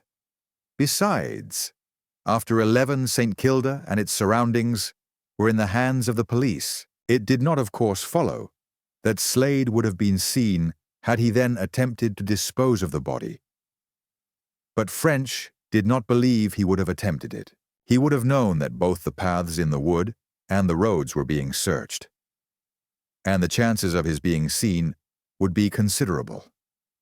This, admittedly, was not convincing, but the evidence of the chauffeur and his wife was. But if the alibi made a difficulty in the theory of Slade's guilt, French's second consideration involved an even greater difficulty. He believed that if Slade had murdered Ursula, whether assisted by Julia or not, it could only be because Ursula had got hold of evidence that one or other was guilty of the first murder. Now Slade and Julia might have had a motive for murdering Earle. But what possible motive could either have had for killing Helen Nankyville? French couldn't imagine any. Did it mean, then, that Slade was out of the affair? It would seem so. But then there was the clay. French swore. Presently, he put Slade out of his mind and turned to reconsider the whole problem from a broader standpoint. He had so often fruitlessly wondered who could be guilty that he felt there was no use in spending more time over the problem. Rather, he thought he should concentrate on motive. What could have been the motive for these 3 crimes? Taking Ursula's case first, he went over the theory which had already occurred to him. Had she been murdered because she had discovered someone burgling Earle's secret safe? And was the burglar removing evidence that he had murdered Earle? At once, French thought of an important point, which up to now he had overlooked. It was practically certain that the burglar had murdered Earle for the simple reason that there was no other way in which he could have obtained Earle's keys to open the safe. That he had opened the safe was proved by the indications that someone wearing gloves had been fingering the inside, and it had certainly been opened with a key. The assumption then was that the burglar had murdered Earle, and that French's theory of Ursula's death was correct. Admittedly, it did not prove that incriminating information about the first murder had been hidden in the safe. But proof of this point was not immediately material to the investigation. But what was material, and what had so far been left entirely out of the picture, was the murder of the nurse. Obviously, the three crimes were intimately connected. Where did unhappy Helen Nankyvel come in? In the light of his subsequent discoveries, French's original theory of an intrigue between Earle and the nurse seemed scarcely tenable. Was there any other possible reason for their association? At once, an idea which he had already frequently considered recurred to him. Could their association have been professional? They were both, as it were, in the same line of business. Could some medical question, something possibly about Earle's book, have arisen which had led to their dreadful end? Then French remembered that there had been another point of contact between them connected with their professions. Had they not recently been consultant and nurse on the same case? Could anything in connection with the Fraser case account for what had happened? French turned to his notes of that case, taken incidentally and without much detail. He was no doctor, but he had picked up a few isolated medical facts. As he reread his notes, a new and startling thought leaped into his mind, and he began to whistle soundlessly beneath his breath. He got up and began to pace the room as he turned the idea over. Was it a possibility? Was he at last on to the root of the whole affair? He could not tell. His knowledge did not enable him to say. He must have advice. For a few moments, he hesitated. Then he went to the telephone and rang up the London police doctor, to whom he had already sent Earle's manuscript. "A hypothetical case, doctor, if you please," he said. "A man of nearly 70 gets—" And he passed on all the information he had about Fraser and his illness and death. At once, his own idea was confirmed. Arsenic. "If you're suspicious, and if those are the symptoms," said the doctor, "then try arsenic." I don't say it was arsenic. Those symptoms are the symptoms of arsenical poisoning. But they are also the symptoms of the disease the man was supposed to be suffering from. All I'm giving you is a hint as to what you may look for." French rang off, his brain whirling. Could it be that he had not yet reached the end of the horror of this ghastly case? His nerves were pretty well hardened, but a case with 4 murders was a bit too much even for him. Could this wild idea of his really be the truth? If so, what could possibly have happened? Why, that Earle and the nurse had tumbled to the thing, that the murderer learned that they were preparing to act, and in self-defense murdered them both, that the proof they had procured, why, yes, of course, was in Earle's safe, that the murderer was trying to recover this when Ursula interrupted him, and that he therefore had to kill Ursula too. Here at last, French was convinced, was the truth. For the first time, all these dreadful isolated events fell into line and became unified. Here at last was a satisfying theory of what might have happened. Once again, he began to pace the room, too much excited to remain still. If this idea were correct, it opened up a complete new field of investigation. Who could have murdered not only Earle, the nurse, and Ursula, but also old Fraser? Surely not more than one person could have had the necessary opportunities. If so, French's task became instantly easier. He had only to find this one person, and his work would be done.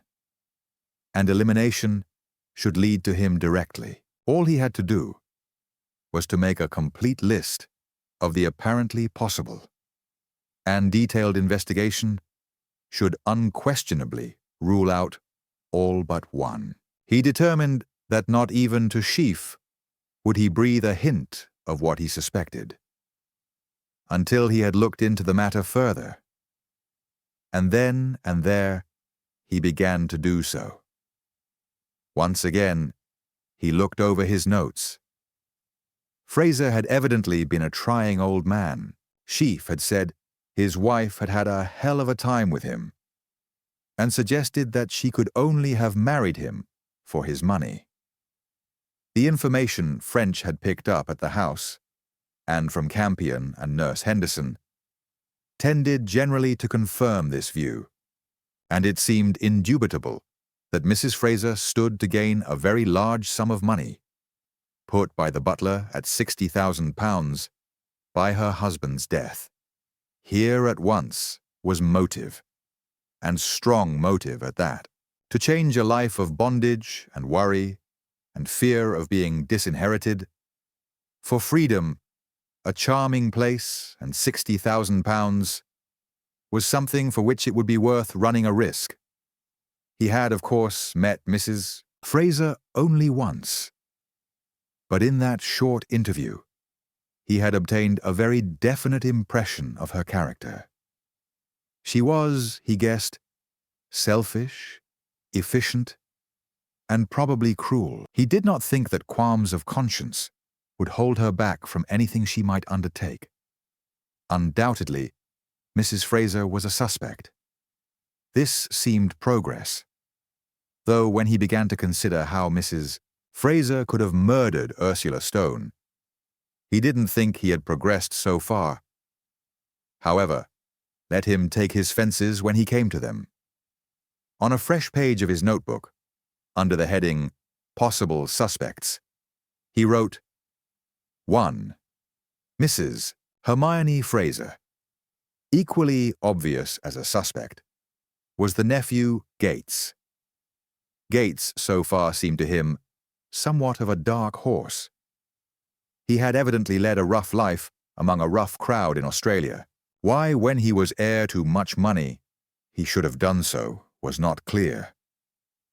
But it looked as if there had been some early trouble in his life. Hearsay told French, moreover, first, that Gates was hard up, and secondly, that he was due a large sum on his uncle's death. Under Mrs. Hermione Fraser's name, French wrote, "To Arthur Gates." But when he came to consider a third suspect, French's facility deserted him. So far as he could tell from the information in his possession, no one else had any motive at all. He decided to get hold of the Fraser will and see for himself just how the money had been left. For the moment, then, he might leave this point. But money was not the only motive for murder. Could anyone have been in love with Mrs. Fraser? Could she have been in love with anyone? Here was something to be looked into at once. And also another point. Who could have got at the medicine and the food? If these questions were answered, and the results tabulated, and compared with lists of those who could have murdered Ursula, Earle, and the nurse, the main problem should be solved. And then, as in warfare, an attack is followed by a counterattack. French saw the inevitable snag. Earle and Helen Nankerville could scarcely have suspected that Fraser had been poisoned. As if they had, they would never have acquiesced in the burial. They would never have kept silence about their doubts for so long a time as 17 days after the old man's death. At the same time, The mere fact that a rich man had died with symptoms similar to those of arsenical poisoning was in itself suspicious. French decided that there was sufficient doubt on the point to demand an inquiry. For some time longer, he considered whether he could proceed with this unknown to Sheaf. Finally, he decided that he could not. Next morning, therefore, he had a talk with the superintendent. Sheaf at first was skeptical, but on thinking over French's arguments, he also agreed that the matter could not be left as it then stood. "What will you do?" he asked.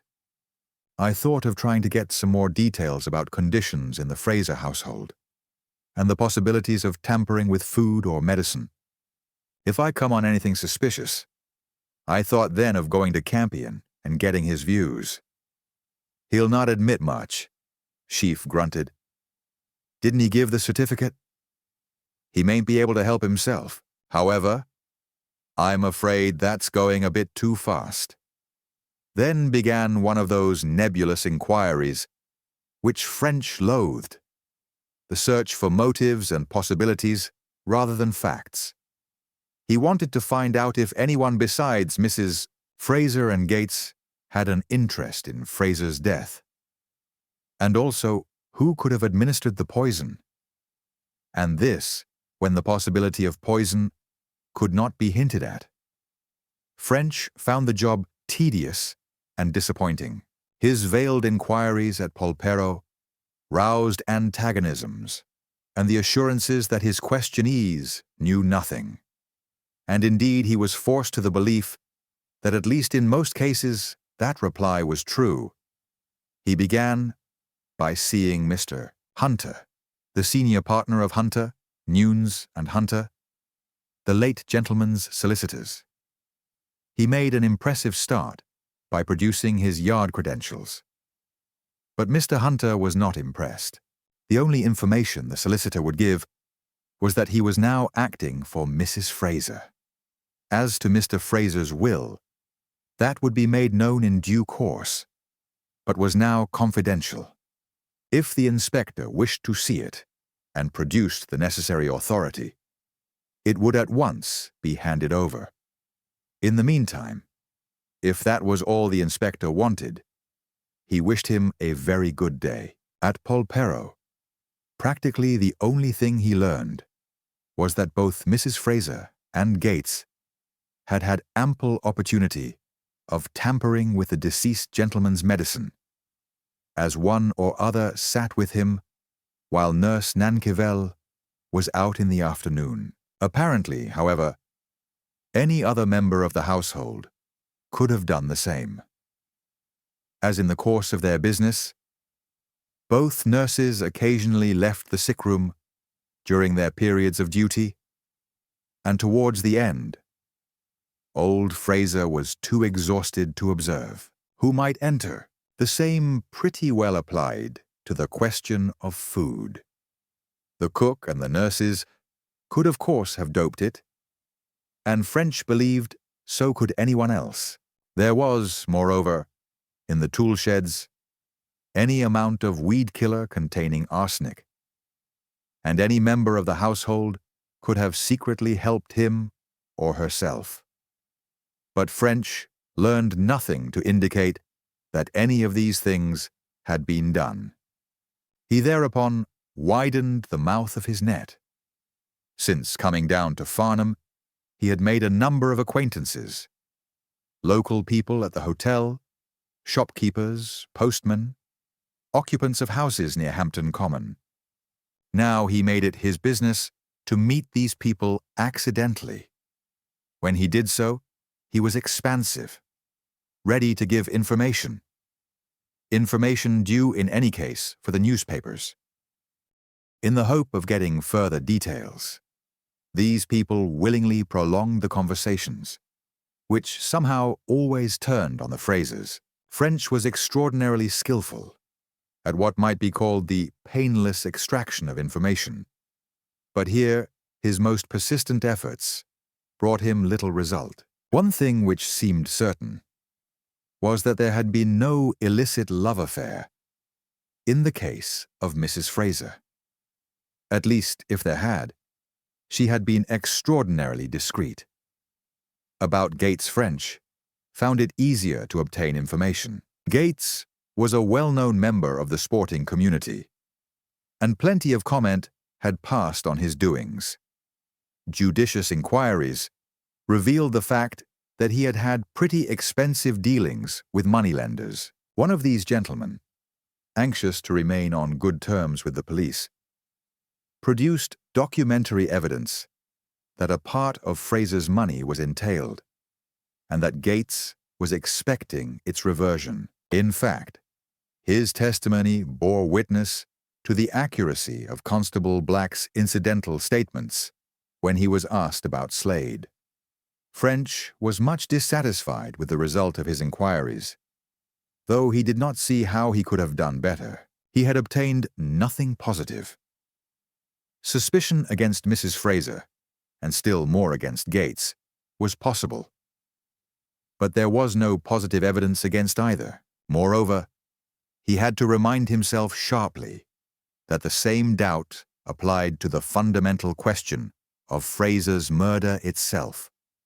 To suspect poison was possible, but the suspicion was not backed up by the slightest scintilla of real evidence. Yet, French could not leave the matter in its present state. He decided that he must approach Campion. The interview would, he was afraid, prove embarrassing, for it practically meant accusing Campion of giving a false certificate. However, there was nothing else to be done, and once again, he rode out to the Red Cottage. Chapter 19. Chemical Analysis. Campion was out when French called, but he was expected at any moment, and French was shown into the consulting room to wait. It was not the first time he had called on a doctor to suggest that the latter had been professionally remiss, and these interviews had never been happy. Campion, however, seemed a sensible sort of man, and he would probably be able to see something besides his own dignity. The servants' expectations were justified, and French had not waited more than 5 minutes when the doctor appeared. He seemed surprised to see French, but greeted him civilly enough. "I wanted a word with you, sir, but I'm not in a hurry, and can wait if the present is not convenient." As French had hoped, this mild beginning appeared to impress Campion favorably. He sat down and said that in all business there was no time like the present. "It's rather a serious matter," French went on. "A certain suspicion has been aroused in my mind by the events which I've been investigating, and I wanted to consult you about it before proceeding any further. I may say that I have mentioned my idea to no one except Superintendent Sheaf of Farnham, and that only in the strictest confidence. There is no question, therefore, of any whisper of the thing having got out." "That's a good mysterious beginning," Campion returned. "What's it all about?" "I'll tell you, sir.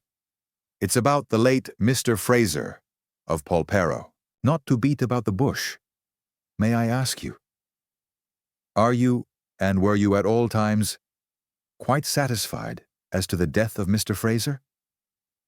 Campion stared. "Satisfied?" he repeated. "What do you mean by that? Explain yourself."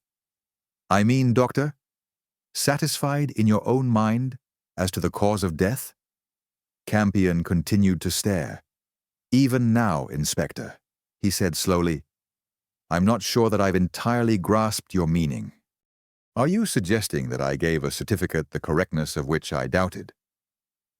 "No, sir," French answered promptly.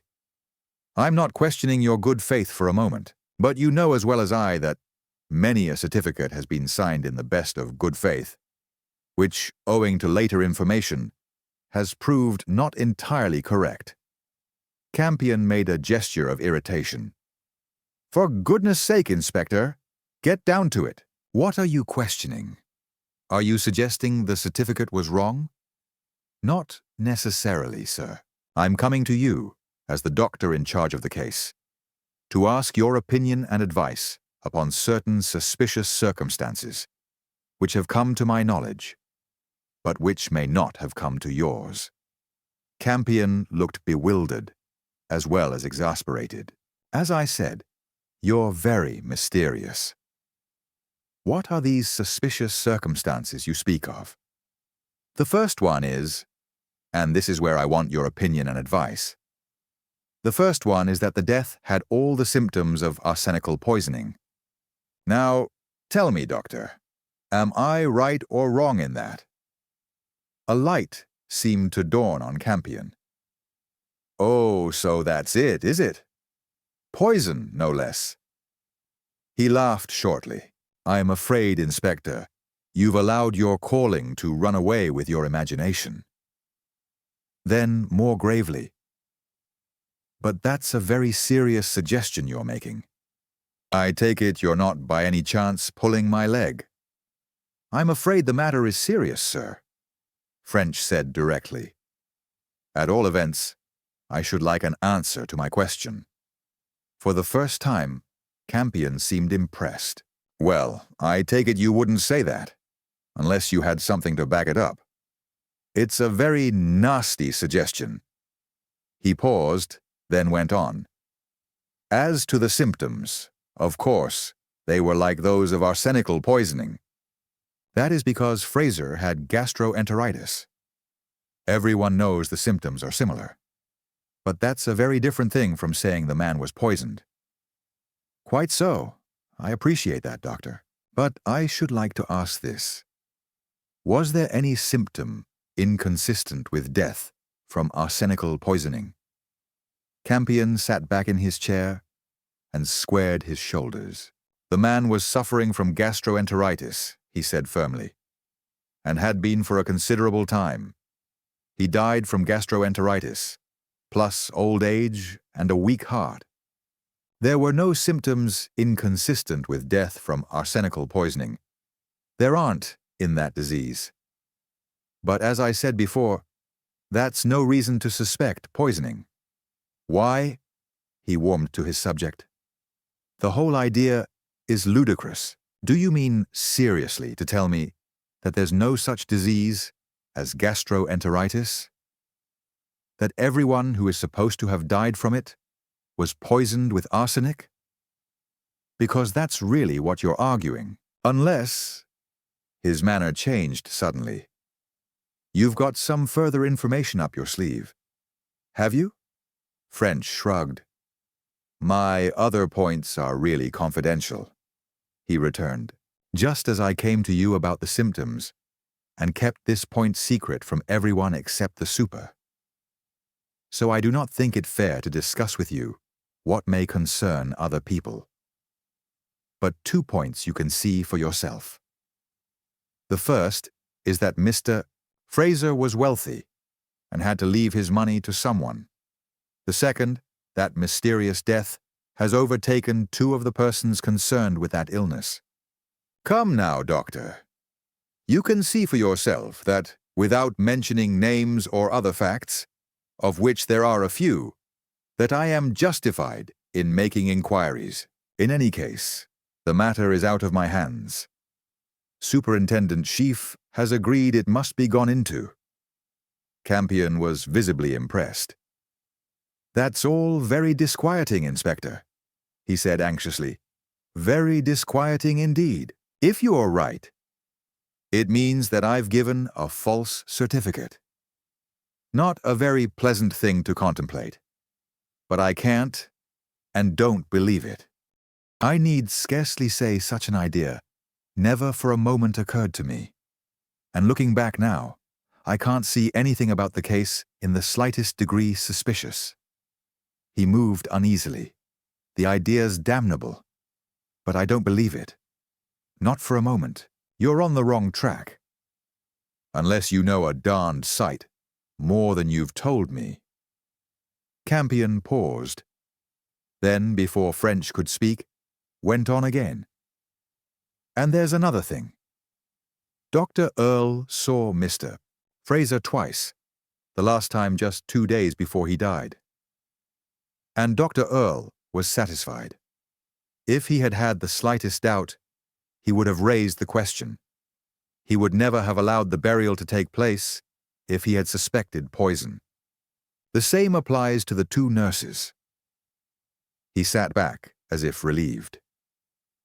"No, Inspector. I'm afraid this time you're barking up the wrong tree. Besides, who would do such a thing? No one." French gave a crooked smile. "Now you're going a bit too fast for me," he declared. "I've not gone to the length of considering possible criminals. But I suppose I may take it from your question that poison is not impossible." "My God!"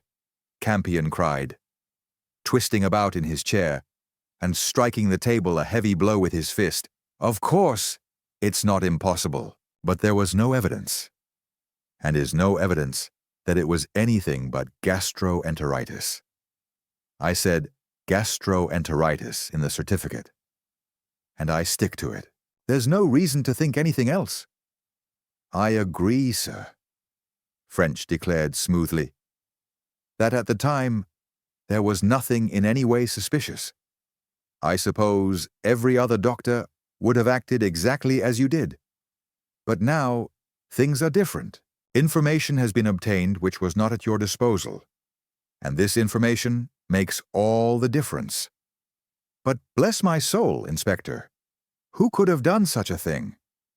You speak of legatees, but there were only 2, Mrs. Fraser and Mr. Gates, and I know them both, and anything more absurd and iniquitous than attributing murder to either, I never heard." "I'm very far from attributing murder to either," French returned. Suddenly, it occurred to him to try a bluff, and he leant forward and sank his voice impressively. "What about the nurse?" he asked knowingly. Campion stared, and French continued. "Might not the nurse have slipped a little arsenic into the old man's medicine? But what for?" "For a consideration. If, for instance, the nurse proves to have come into money, it might be worth tracing where it came from." Campion laughed contemptuously. "What about your superintendent?" he asked, with heavy sarcasm.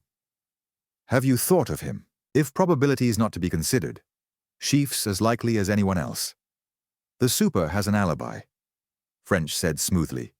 "But seriously, sir, I want any information I can get. You said you knew Mrs. Fraser and Mr. Gates. Do you mind telling me anything you know about them?" This proved too wide for the mark. French, as conversationally as he could, narrowed his inquiries down. Campion could not, or would not, tell him much. According to the doctor, Mrs. Fraser had been a model wife. Admittedly, Fraser had been sometimes hard to bear. People with stomach troubles were often depressed and cantankerous. She had been unfailingly good to him, and it would be stupid as well as wicked to suspect her of such a crime. As to the innocence of Gates, which French next touched on, the doctor was equally emphatic. Gates was well known to the doctor. They had met, Campion told him, on many racecourses. Gates was a bit rough in his manner, but as good-hearted as they were made. Campion did not believe he was hard up, as he could have got all the money he wanted because of his expectations. In the end, French left the Red Cottage, convinced that Campion might have made a mistake, and that the man knew it. For some time, the case dragged. It was indeed nearly a week before French made his next discovery. During that week, he was by no means idle. He worked as hard as he knew how, trying to pick up information about the Polperro household, and particularly about Mrs. Fraser and Gates.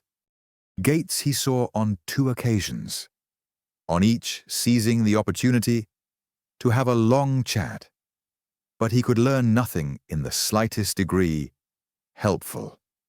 His next discovery came from a quite different line of inquiry. He had returned to town on the Saturday, intending on the Monday to start a more complete investigation into Nurse Nankivell's life, in the rather desperate hope of coming on something which might give a new lead to his ideas. He began by a call at Bryanston Square. Lady Hazard herself saw him. She appeared genuinely interested in the nurse, and horrified as to her fate. With some eagerness, she asked French whether there was any hope of the murderer being brought to justice. French did not so far know, but trusted this end would be duly attained. In the meantime, had anything of the nurses been left behind at Bryanston Square? Only Lady Hazard returned. A letter which had come by that morning's delivery, and which she had been about to send to the nursing home. French, glancing at the address, Miss H. Nankivell, C. of Brigadier General Sir Ormsby Hazard, C.M.G., D.S.O., said that he was going to the nursing home and would take it. Instead of the home, however, he went into Hyde Park, and sitting down on an empty seat, carefully slit open the envelope. It contained a bill for 3 guineas from Messrs. Morgan and Winterton, who described themselves as analytical chemists, and whose address was Room 174, Ocean Buildings, Tablet Street, WC2. There were no items, the charge being merely to account rendered. Tablet Street, French knew, was in the neighborhood of Covent Garden. In 2 minutes, he was in a taxi on his way thither, and in another 15, he was knocking at room 174 in Ocean Buildings. Mr. Winterton was disengaged and saw him at once. "I called, sir," French began, "in connection with this account," and he handed over the contents of the envelope. "Ah, yes," said Winterton. "We shall be glad to have it settled. But how, Inspector, has it become a matter for the yard?" "I'm afraid, sir," French returned with a faint smile, "I've not come to settle it.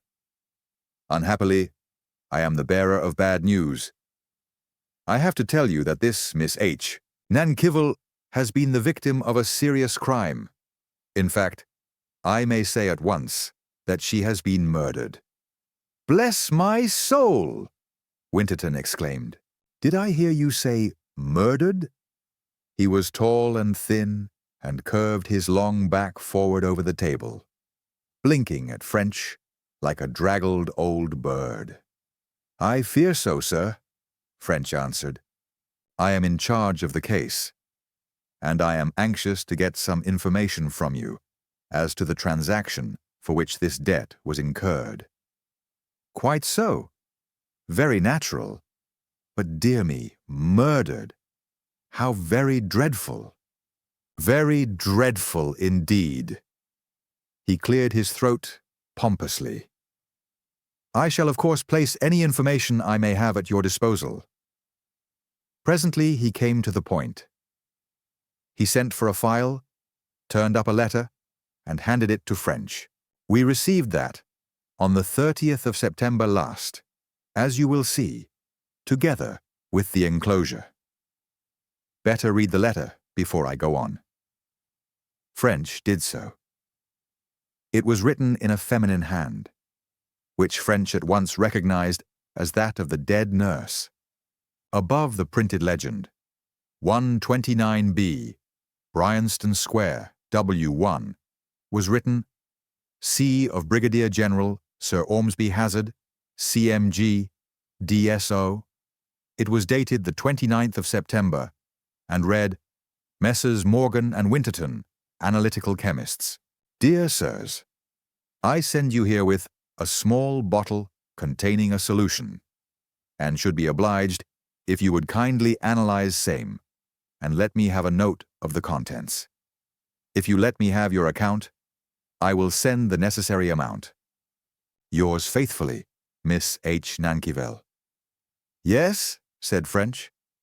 We carried out the analysis as requested, went on Winterton. Unfortunately, the bottle contained too small a quantity of the solution to enable a really accurate quantitative analysis to be made. Our work, however, was very close to the truth. We then wrote the following report. He delved in his file and handed across another document. It was a carbon copy of the letter and read, 3rd October. Dear Madam, in reply to your communication of the 29th ultimo, we have to inform you that we carried out an analysis of the liquid sent us. We regret that the quantity was too small to enable completely accurate results to be obtained. But the figures given on the attached sheet are approximately correct. Trusting that this will meet your requirements, we are, etc. Morgan and Winterton, per J.W. From another file, Mr. Winterton handed over an analysis sheet, which French read with an air of profound wisdom, but of which he could make very little. I'm not a chemist, Mr. Winterton, he explained. Could you not put this result into ordinary language which I could understand? Winterton shrugged. Well, he said, I, on my part, am not a doctor. However, I shall do my best. The liquid seemed to us to be a medicine for indigestion or stomach ulcer or enteritis. Something about the stomach, I don't know what, but it contained one unusual ingredient, an appreciable quantity of arsenic. At this, French metaphorically sat up and took notice. That interests me quite a lot, sir, he declared. Now, if you would kindly tell me the effect of that addition, I should be even more obliged. A doctor could do better than I, Winterton returned. Obviously, however, the effect depends on the amount taken. Suppose, for argument's sake, it amounted to one whole ordinary-sized bottle. Winterton shrugged. Even that, I'm afraid, is not sufficient information. As you doubtless know, different people have a different tolerance to drugs. The harm done would depend on the constitution of the recipient. French, mentally cursing the limitations of the scientific mind, tried again. I understand, sir, that you can only speak very generally. Assuming a purely hypothetical case, with a normal tolerance to the drug, could you tell me what might be expected? Hypothetically, I believe I'm safe in saying that the arsenic would certainly disagree very seriously with anyone taking it. Would it poison him? French asked directly. That, the old man replied, is an extremely difficult question. One dose, I should say, certainly not. The whole bottle full. He shrugged impressively. Probably. I see, sir.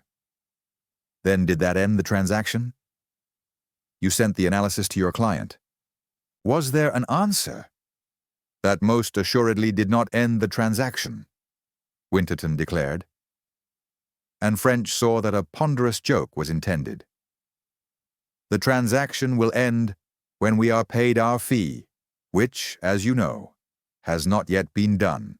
You may say, why did we not demand prepayment? Because of General Hazard's name. We checked up on the address as being really his and felt quite safe. Now, if I may ask, Inspector. The old man became solemn once more. I should like to know something about our client. Your client was a nurse, Mr. Winterton, French answered. Her name was Helen Nankivel, and her murdered body was found buried along the new bypass road near Guildford. The bird-like old man was thrilled. He had read the account of the discovery in the papers, but had never connected the H. Nankivel of the analysis with the murdered nurse. If we had had the slightest idea of her identity, he declared again and again, we should instantly have communicated with New Scotland Yard.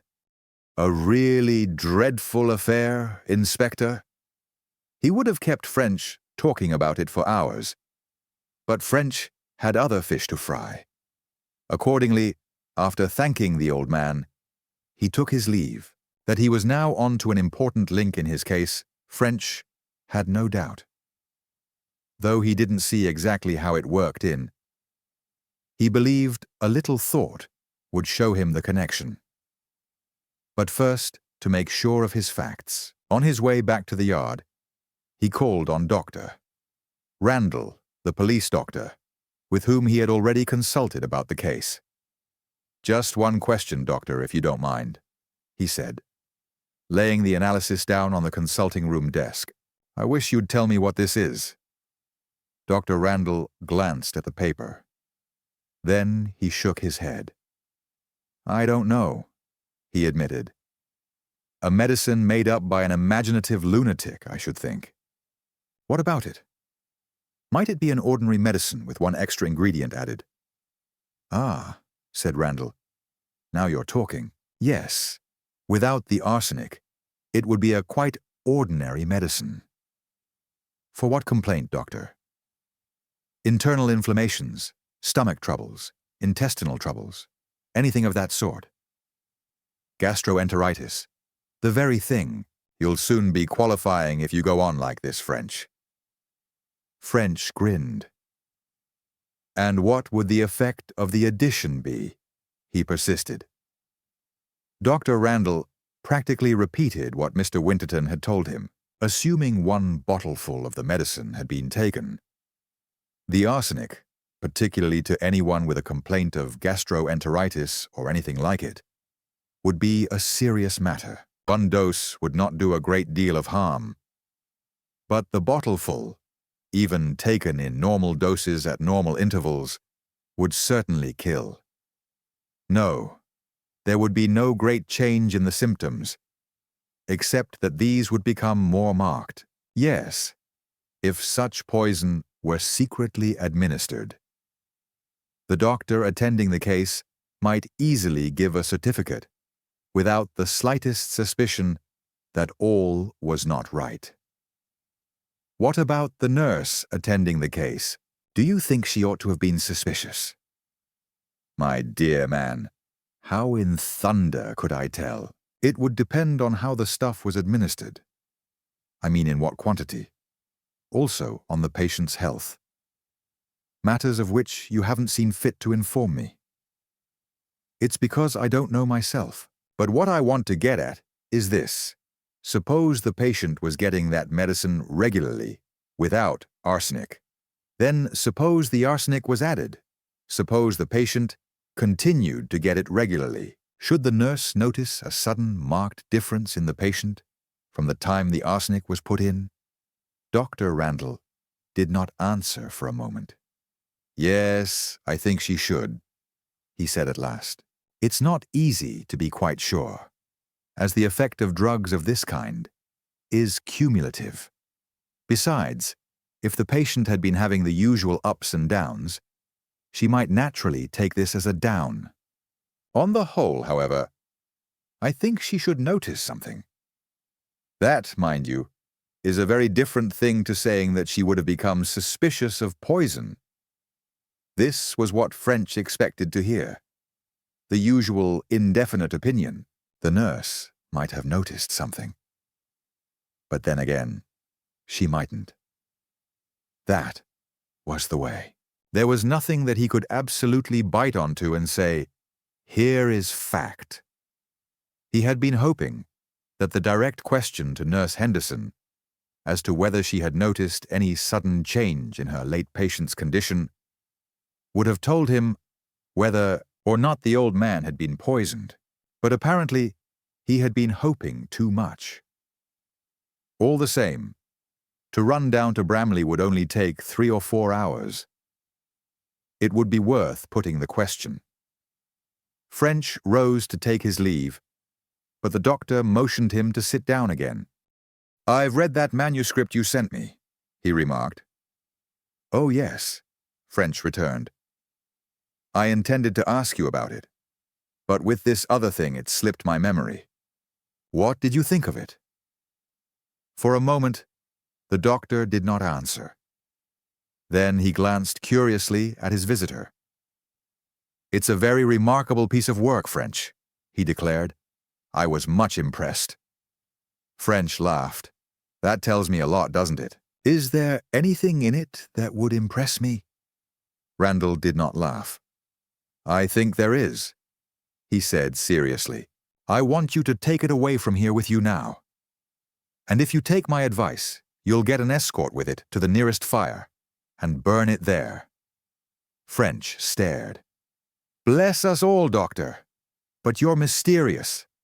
What's wrong with the darned thing?" "Just this," Randall said grimly. "Do you know that that manuscript is nothing more nor less than a child's guide to murder? Real murder. Murder that could never be found out. It's a remarkable piece of work, very original and clever, but very dangerous." French whistled. Then he swore. Then he asked for further explanations. "Well," Dr. Randall answered, "it's very simple to talk about. This Earle has found a way of simplifying the making of cultures. Cultures of the bacilli of fatal diseases, so as to bring this within the reach of any intelligent layman. With this book in his hand, practically anyone could produce a serum which, when injected, would cause death. Death, that is, through the ordinary medium of disease. How the disease was contracted would no doubt remain a puzzle, but there would be nothing to arouse suspicion." "Good Lord, Doctor! But how could such a book be published?" "That's more than I can tell you, but do you know Earle meant to publish it?" "Well, there's not much use in writing a book just for the fun of it." "I'm not so sure," the doctor said slowly. "People do queer things. However, didn't Earle take precautions it shouldn't get into anyone else's hands? I think you mentioned something of that kind." French slapped his thigh. "You've got it, Doctor. I never thought of it. That's what the safe was for. You know, he had a secret safe hidden behind oak paneling. Regular medieval affair with sliding panel and all the rest of it. As secret as you like. And behind the panel, a modern steel safe. That's it. That's it, as you so truly say. The man would recognize that he had only to be a bit careless with his keys, and an ordinary safe would become no further protection. The secret panel idea was good, and in my opinion, justified. Here was the answer to one of those minor problems which had worried French in his conduct of the case. He had been bothered as to whether, owing to the time at which the safe had been put in, Earle's disappearance had been due to some long-standing secret. Now, this was cleared up. The safe had been put in to hold the manuscript, and the manuscript had nothing to do with Earle's decease. Presumably, he had simply taken advantage of the existence of this very secret receptacle, the only really safe place in the house, to hide the proofs of Fraser's murder. With an effort, French switched his thoughts back to his motive in calling on Dr. Randall. The death of Fraser. His next step was to see that nurse at Bramley. Well, he must get on with it. He traveled down to Bramley, found Nurse Henderson, and put his question. "Tell me," he said, "did you notice any more or less sudden change in the old man's condition? Suppose he had been going on what I might call a certain level of ill health. Did he suddenly drop to a lower level and continue on it? Tell me anything you can about his variations of health." The nurse didn't know that she could do that. As she was sure the inspector knew, invalids were variable in health. They had good days and bad. There was no accounting for these changes. "You can't remember the changes in the case of Mr. Fraser?" She was afraid not. Mr. Fraser had been going on the level, as the inspector had put it. And he certainly had suddenly changed for the worse. Then he had seemed to go rapidly down the hill, and his death followed quickly. This was more than French had expected. He thought quickly, then very impressively swore the girl to silence. Suppose, he said, that Mr. Fraser had been given a course of arsenic. Would that account for his varying condition? Nurse Henderson was very much excited and upset at the idea. At first, she denied the possibility of poison. Then, gradually came round to the idea and admitted that French's suggestion might well be the truth. Was Mr. Fraser quite clear mentally up to the end? He was as clear as you or I, till he got that change for the worse. After that, he got duller, and finally became unconscious. Clear, that is, until he was given the poison, if my suspicion is correct. Tell me, nurse, who dispensed the medicine? Malcolmson, the chemist in Guildford. French decided to return to Farnham via Guildford, and call on Malcolmson. He saw Mr. Malcolmson, who produced Campion's prescription for the medicine. This was in accordance with Morgan and Winterton's analysis. Except that, as might be expected, there was no mention of arsenic. As might be expected also, Mr. Malcolmson was positive that there was no arsenic in the medicine when it left his shop. Both the receipt of the prescription and the dispatch of the medicine had been by post. From this, it seemed to follow that the arsenic had been put in by some member of the Fraser household. As he drove in a bus to Farnham, French tried to modify his theory of the case to include all these new facts. Suppose Nurse Nankerville had noticed that Fraser's condition varied according to whether he did or did not take certain medicine. If she had become suspicious, she might have experimented by giving him the medicine or withholding it. Suppose she had withheld it and had sent the equivalent doses to Morgan and Winterton for analysis. She had received in reply the proof that the medicine did contain arsenic. Very well. What would she do then? Ah, but wait a moment. That wouldn't work. The medicine had been sent to Morgan and Winterton on the 29th of September, exactly a week after Fraser had died. Why should it have been sent then? If the nurse had been suspicious, it must surely have been during the old man's lifetime. If she was not suspicious then, why should she have become so after his death? Had this medicine, after all, any connection with the Fraser case? Then French saw that it almost certainly had. Morgan and Winterton's reply was posted on the 3rd of October, which meant that the nurse received it on that day or the next. But the 5th of October, 2 days later, was the day on which she had received the telephone message to which she had replied, "Well, I'll arrange it somehow. 12:30. That message was obviously from Earle, arranging the Staines trip. It looked uncommonly as if Nurse Nankerville had written to Earle on receipt of the analysis, asking for an appointment. When French reached the hotel, he sat down to try to get the dates straightened out on paper. He was pleased with the result, which he thought promising. Thursday, 22nd September, Fraser dies. Friday, 23rd September, Nurse Nankerville leaves Polperro. Saturday, 24th September, nurse goes to Bryanston Square. Tuesday, 27th September, Fraser's funeral. Wednesday, 28th September, Mrs. Carling writes to nurse. Thursday, 29th September, nurse receives Mrs. Carling's letter and sends medicine to analysts. Friday, 30th September, Winterton receives medicine. Monday, 3rd October, Winterton posts analysis. Tuesday, 4th October, nurse receives analysis and presumably writes Earle. Wednesday, 5th October, Nurse receives Earle's telephone. Thursday, 6th October. Nurse and Earle at Staines. Saturday, 8 October. Nurse receives telegram to go to Hogsback on Sunday. Sunday, September 9th. Nurse goes to Hogsback and is murdered. These dates seemed to French fairly well to clear up what had occurred. His tentative theory now stood as follows.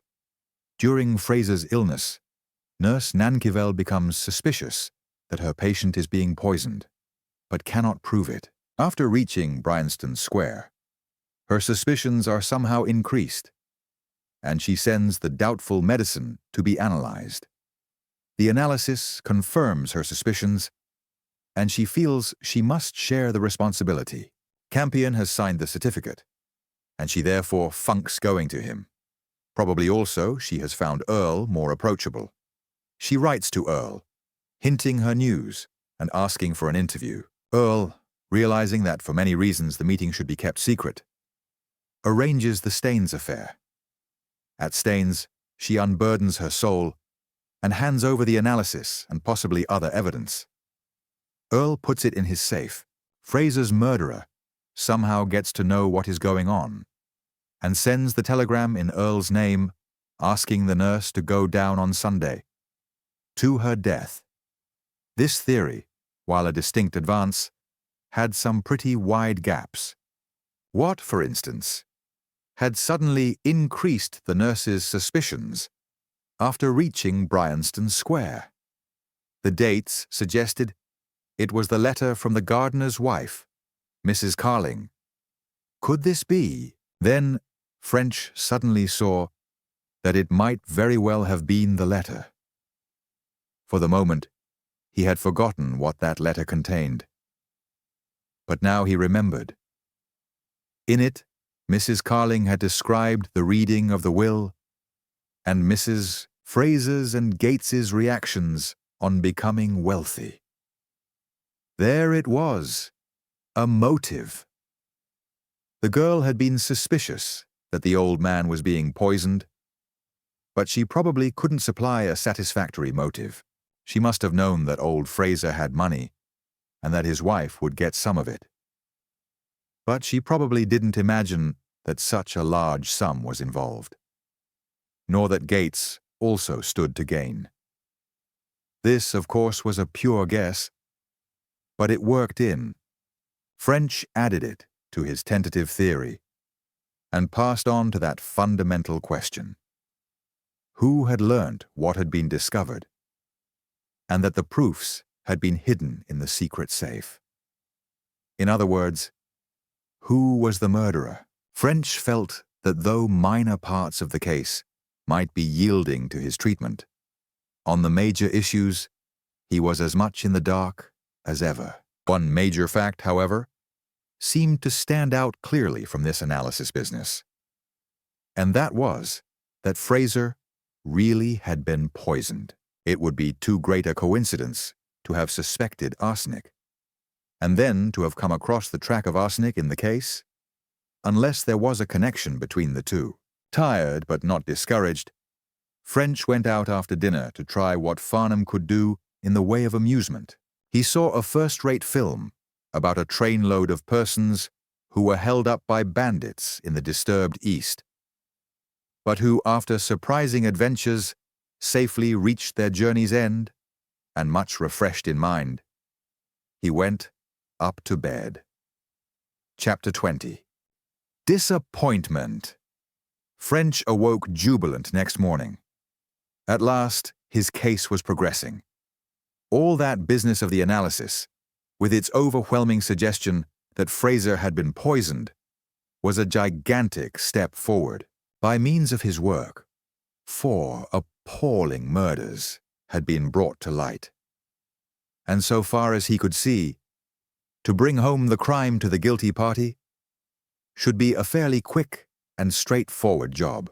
But this matter of the arsenic raised urgently a very delicate question. Should the manner of Fraser's death not be placed beyond the possibility of doubt? In other words, should his body not be exhumed French went in and discussed it with Sheaf. Sheaf, though impressed with French's discoveries, was unwilling to apply for an exhumation order unless absolutely unavoidable. "Suppose you're wrong," he urged. "Where would I come in? You know it's a serious matter to exhume a body, particularly the body of a man of Fraser's position. If we make a bungle over it, what's going to happen to me?" French pointed out that the same considerations applied to himself, but urged that neither he nor Sheaf had anything to fear. He argued that it was inconceivable that the medicine analyzed could have been other than Fraser's, and if so, that poison had not been used. Finally, he declared that failure to exhume would hold up the case. Sheaf could not refute his arguments, so much so that then and there he rang up his chief constable and asked him if he could see him on the matter.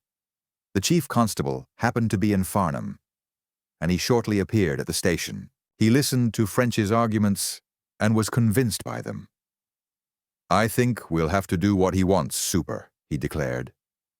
"We're human beings and can only do our best.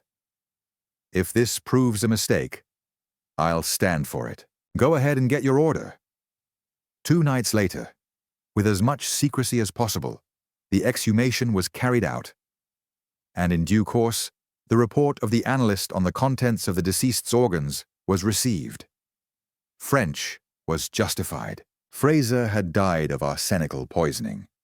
French, in this case, thought little of the dreadfulness of murder.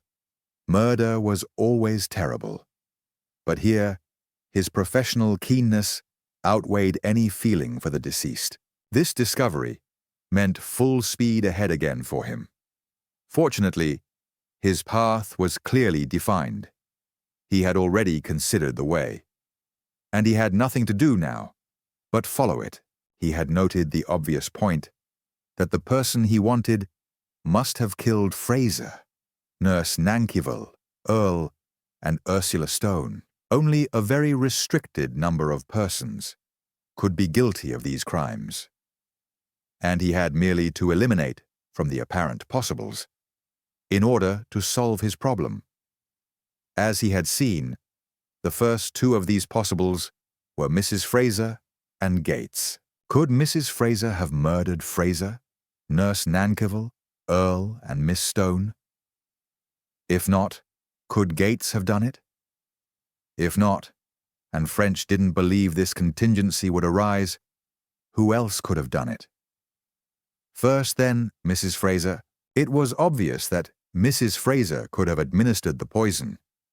She usually sat with her husband while Nurse Nankyville was out, and nothing would have been easier than to slip the arsenic into the medicine. Moreover, she worked in the garden, where there was any amount of arsenical weed killer. So far as Fraser was concerned then, Mrs. Fraser remained a possible. Next came Nurse Nankyville. Could Mrs. Fraser have murdered the nurse? French soon learned that on the Sunday of Earle's and Nurse Nankyville's murders, Mrs. Fraser was at Budley Salterton in Devon. On that day fortnight, when unhappy Ursula Stone met her death, Mrs. Fraser's cousin, Mrs. Hampton, had been staying in the house, and the 2 ladies had spent the afternoon and evening together.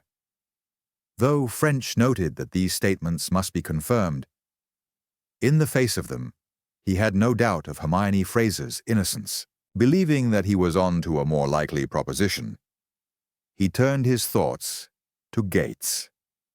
So far as the murder of Fraser was concerned, Gates was quite as much a possible as Mrs. Fraser. His motive was just as strong, or stronger, and his opportunities of obtaining and administering the poison equally good. He also sat occasionally with his uncle during the nurse's afternoon walk, and he was actually in charge of the gardens. The test of Gates's guilt would lie rather with the other 3 cases. French had not succeeded in finding out where Gates had been on the 2 Sundays in question, and he saw that his first job must be to do so. With a definite program in his mind, therefore, he set off after breakfast for Polperro. Gates, he had learnt from judicious pumping of the butler, had acted as a sort of agent for his uncle. He had supervised what farming was done on the little estate, looked after the tenants and their properties, kept a general eye over the gardeners and other outdoor servants, and attended to the old man's correspondence. He was down now at the farm buildings, where French could see him. He didn't seem to be doing very much when French found him. All the same, French apologized courteously for interrupting his business. French had been bothered by the question of how to approach Gates. He could not very well ask him to account for his time at the critical periods without giving away that the police had connected in their minds all these 4 murders, which he didn't wish to do. He therefore determined to bluff. "It's just a little matter of routine," he went on. "A little misunderstanding or error on someone's part, which, as a matter of routine, must be cleared up. You can do it for me, I have no doubt, in a moment. The point is this. On that Sunday, when Nurse Nankivel and Dr. Earle disappeared, well, sir, not to put too fine a point on it, you are supposed to have been seen with a car, meeting the nurse on the Hog's Back. That was about 6 o'clock in the evening. Now, sir," he held up his hand as Gates would have spoken, "I do not believe this story, because I feel sure that if you had seen her, you would have come forward and said so. At the same time, there is the statement, and it has got to be met. I want you, sir, to be good enough to meet it for me."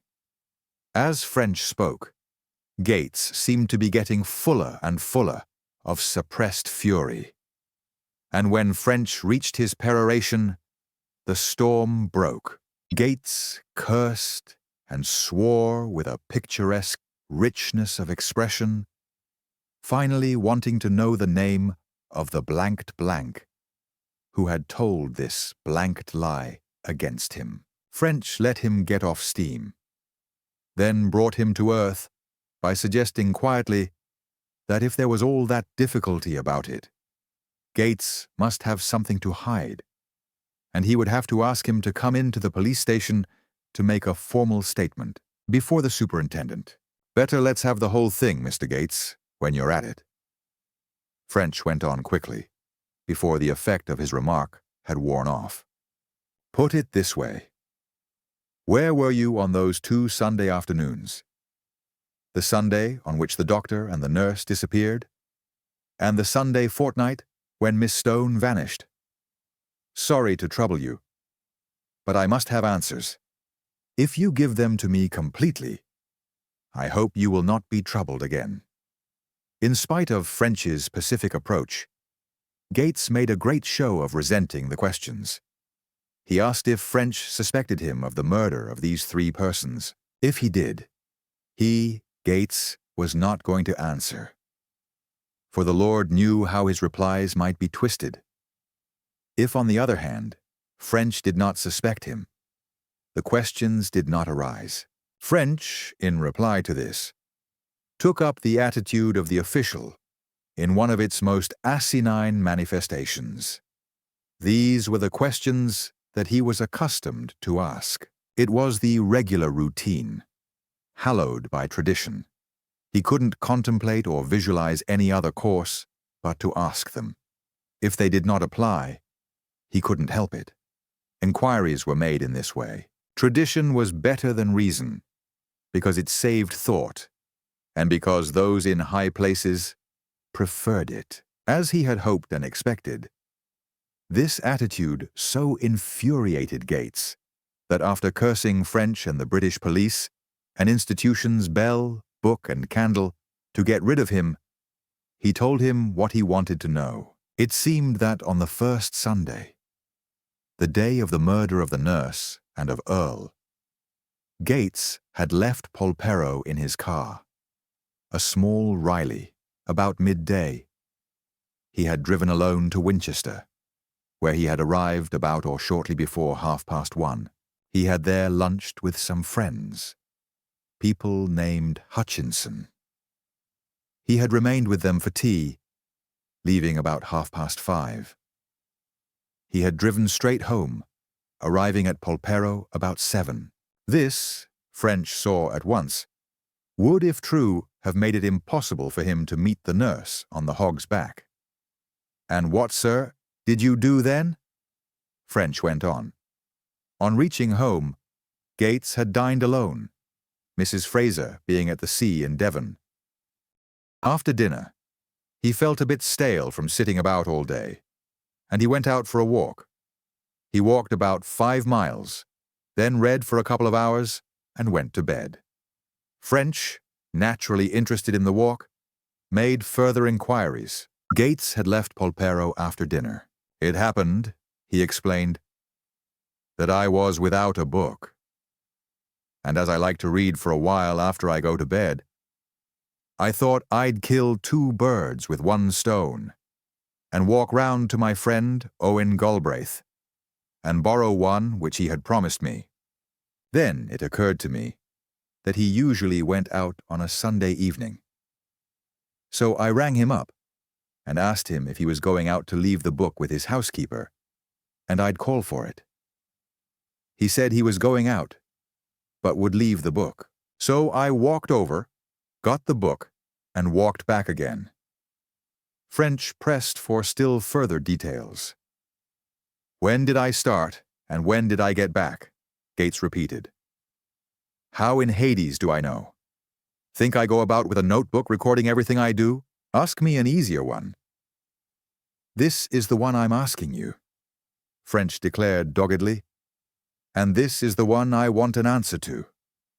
Come on, Mr. Gates. Put your mind into it, and no doubt you'll get it all right." After some more blasphemy, which seemed to be the normal accompaniment of his conversation, Gates put his mind into it. As a result, he was able to state the times fairly accurately. He had dined at 7:30. He was a quick eater, especially when alone, and he had finished before 8. He went out as soon as he had rung up Galbraith. If the time were fixed at 8 o'clock, it couldn't be more than a minute or 2 wrong. As to the hour of his return, he was not so certain. He would say about 9:30. The butler might possibly be able to help there, for the first thing he did on reaching home was to ring for a whiskey and soda.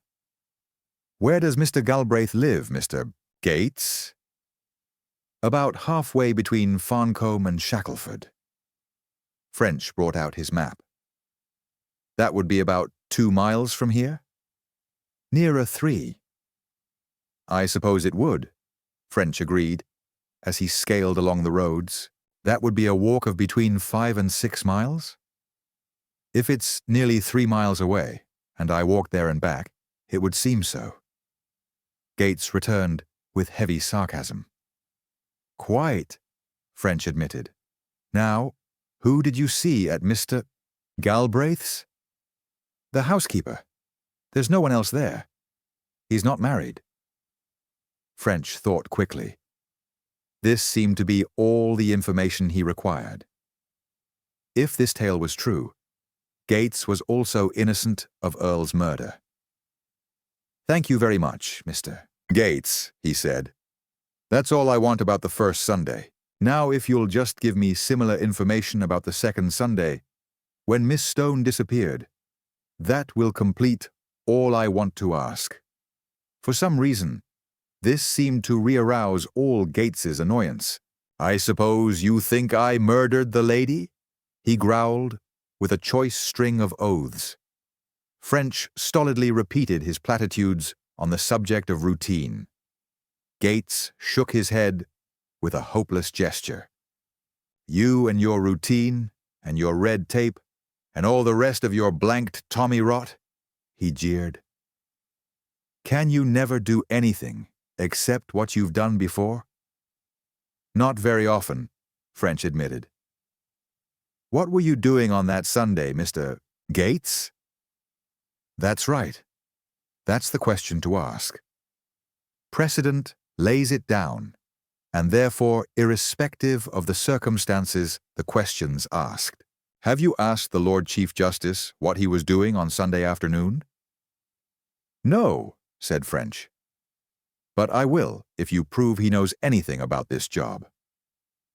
Why drag that in? Gates returned with bitter scorn. What has knowing anything about the thing got to do with it? He knows as much about it as I do. I don't see why you don't go up to town and ask him now. After a good deal of rather stupid blustering, Gates came to earth sufficiently to answer French's question. It seemed that after lunch on that second Sunday, he had read the Sunday Times, enjoying a little sleep at intervals. Shortly after 4, he had tea with Mrs. Fraser and her cousin, who was staying in the house. He went out for a walk, getting back about 6:30. From then till dinner, he sat with the ladies. After dinner, he took a gentle stroll in the grounds, while smoking a pipe. Say from 8:30 till 9, or thereabouts. Pressed for details of his afternoon walk, he gave with unwillingness the itinerary. He had taken a round, out along the Hog's Back and home by Puttenham and Compton. The distance was about 5 miles. In accordance with precedent, the usual search for confirmation followed. French took the first Sunday first. A visit to Winchester confirmed beyond question Gates' statement about his call on the Hutchinsons. The man, therefore, was definitely innocent of the murder of the nurse. The critical time in the case of Earle was in the evening, the doctor having disappeared about 8:40. Gates's statement was that he left Polperro about 8 o'clock, returning about 9:30. If Gates had not walked to Galbraith in that period, he might have committed the murder. Was his statement true? From the butler, French learned that dinner on that first Sunday had been at 7:30, and that Gates had eaten it quickly, as was his habit when alone, and had gone out after it. The butler had heard him telephoning before he did so. He didn't know what the conversation was about, but he had overheard Gates say, "Well, leave it with the housekeeper and I'll call for it." Gates had returned at or before 9:30. The butler did not hear him coming in, but he had rung for a whiskey and soda, and 9:30 had struck while the butler was crossing the hall. So far, so good. The next question was, had Gates really walked as he said, or had he taken out a car? French went out to the yard and saw the chauffeur. This man, Potter, was not nearly so communicative as the butler. But French gradually overcame his scruples, and at last he answered his questions. Just as at the Daggerslade establishment, there were 3 cars, a large and a small one belonging to Mrs. Fraser, and Gates's Riley. On that first Sunday of Earle's and the nurse's death, Mrs. Fraser had taken the small car to Devon, driving herself and her cousin. The large one had not been out. Gates's Riley had been ordered for 12 o'clock, and Potter had taken it round to the front door at that hour. Gates had brought it back about 7, and it had not been out again on that day. Oh, yes. Potter was positive of that. Like the Dagger's chauffeur, he lived beside the garage, and he was absolutely certain that neither car had been out on that Sunday evening. There then remained the question of whether Gates had really walked to Galbraith's house. This would be French's next inquiry. Then French became doubtful that this information was really required. If Gates had not had a car on that Sunday night, he could not have run Earle's body to the bypass. There was a bicycle in the establishment, certainly. He had seen it in the yard. But even with a bicycle, he could not have carried the remains. Moreover, that bicycle, though obtainable in the daytime, was locked up in the yard about 7:30, and the chauffeur declared it had so been locked up on that Sunday evening. However, to put the thing beyond doubt, he would go over and see this housekeeper of Galbraith's. It occurred to him that when he was about it, he should confirm the time it took to walk the distance. He therefore left the sergeant's bicycle at Polperro and set off on foot. A delightful walk he found it, and a base temptation assailed him to forget the sergeant's bicycle when he came into these parts in future, so as to have more walks. He had no difficulty in finding his objective, and soon he was knocking at Mr. Galbraith's door. It was opened by a little white-haired old woman with a pair of the most intelligent eyes French ever remembered to have seen. A determined little woman, too, from the strength of her jaw and the set of her features. She looked at French dubiously. "Can I see Mr. Galbraith?" he asked. Mr. Galbraith was at his business in Godalming, and would not be home till the evening.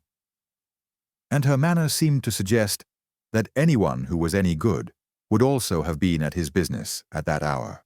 "Perhaps then, madam, you could tell me what I want to know." French went on, producing his official card. "You'd better come in," she said, leading the way to an aggressively tidy sitting room and pointing to a chair. French sat down. The old lady made no difficulty about answering his questions. Yes, she was Mr. Galbraith's housekeeper. Mr. Galbraith was a lawyer in Godalming and lived here alone. Yes, she remembered the Sunday night of Dr. Earle's disappearance. Mr. Galbraith usually went out on Sunday evenings to play cards with some friends. She didn't hold with cards, particularly on a Sunday evening. However, that wasn't what the inspector wanted to know. Before Mr. Galbraith went out, he gave her a book. One of those trashy novels it was, and told her that Mr. Gates would call for it later. Mr. Gates did call, and she gave it to him. She went then to bed at her usual time, but before she was asleep, she heard Mr. Galbraith letting himself in with his latchkey.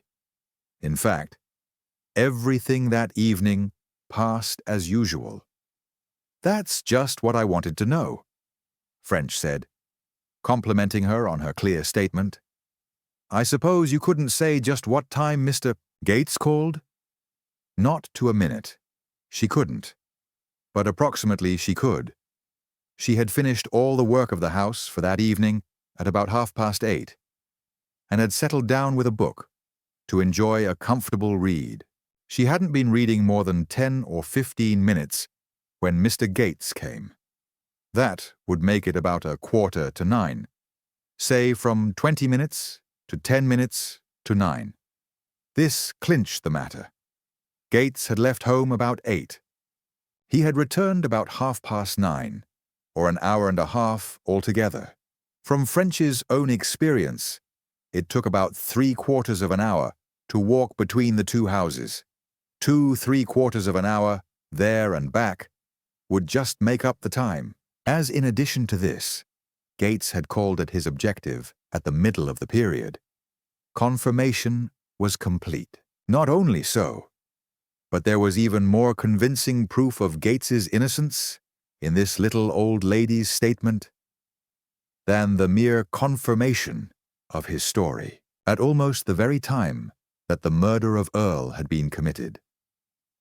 Gates was on the doorstep of Galbraith's house, some 4 miles away. French was by this time tired of Gates and all his works, as he had worn round to the belief that he was not his man. However, there still remained the checking of Gates's statement as to how he had spent the second Sunday, the Sunday of Ursula Stone's death. French felt a little inclined to get these 2 Sunday afternoons mixed up, and he therefore consulted his notebook to make sure he was clear on the matter. On that second Sunday, Gates had stated he had gone out for a walk immediately after tea, which he had with Mrs. Fraser and her cousin.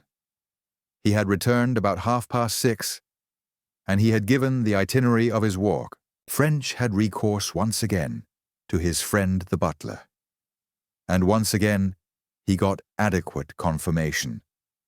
The man distinctly remembered Gates having tea with the two ladies on Sunday. Tea was at 4:15, a little earlier than usual, as supper was earlier on Sundays. He had not seen Gates after tea till about 6:30, when the man had come in. As to Gates's statement that he went for a stroll in the grounds after dinner, the butler was able to confirm that he was out for certainly not more than an hour. The chauffeur stated definitely that on that Sunday none of the cars were out. French sighed as he turned away. He had now checked up his two most promising suspects, and in each case he had drawn a blank. At least he had no doubt he would do so, for he had yet to confirm the visit of Hermione Fraser to Budleigh Salterton. This, however, was soon accomplished. A run down to Devon, armed with a description and photograph, set the matter at rest. Mrs. Fraser had unquestionably stayed there during the critical weekend. Once again, feeling rather up against it, French sat down in the hotel to post his notes to date. Chapter 21. Action at last. French was getting tired of working in that bedroom at the hotel, not so much tired either of the room itself, nor yet of work, of which he was not afraid, but tired of the thankless and unprofitable and unsuccessful work with which the room had become associated. Now, as he turned once again to this problem, which had so long baffled him, he vowed he would not stop wrestling with it until it had yielded up its secret, or if not its whole secret, at least some vital part of it. During the progress of the case, he had successively suspected and acquitted in his mind no less than 6 persons: Julia, Marjorie, Slade, Campion, Mrs. Fraser, and Gates. Beyond these 6, he had been unable to think of anyone who might be guilty. And now, reconsidering the point, he found himself still unable to do so. Going slowly over the names of all the other persons he had come in contact with since his arrival, he felt satisfied that not one of them could be involved. He felt thrown back, therefore, on his 6 former suspects. Had he made a mistake? Could it be that one or more were guilty after all? As a sort of desperate last resource, he decided he would once again go over the case against these 6 and satisfy himself absolutely of their innocence. However, second thoughts left him precisely where he was before. So far as he could still see, not one of the 6 could be guilty. It was out of the question that either Julia Earle or Marjorie Laws could have poisoned old Fraser, though conceivably, but most improbably, they might have been guilty of the other 3 crimes. French did not for a moment believe they were guilty of even these, but of Fraser's death they were innocent beyond yea or nay. Slade was the next possibility. French had not been thinking so much of Slade lately, owing to his preoccupation with the Fraser affair.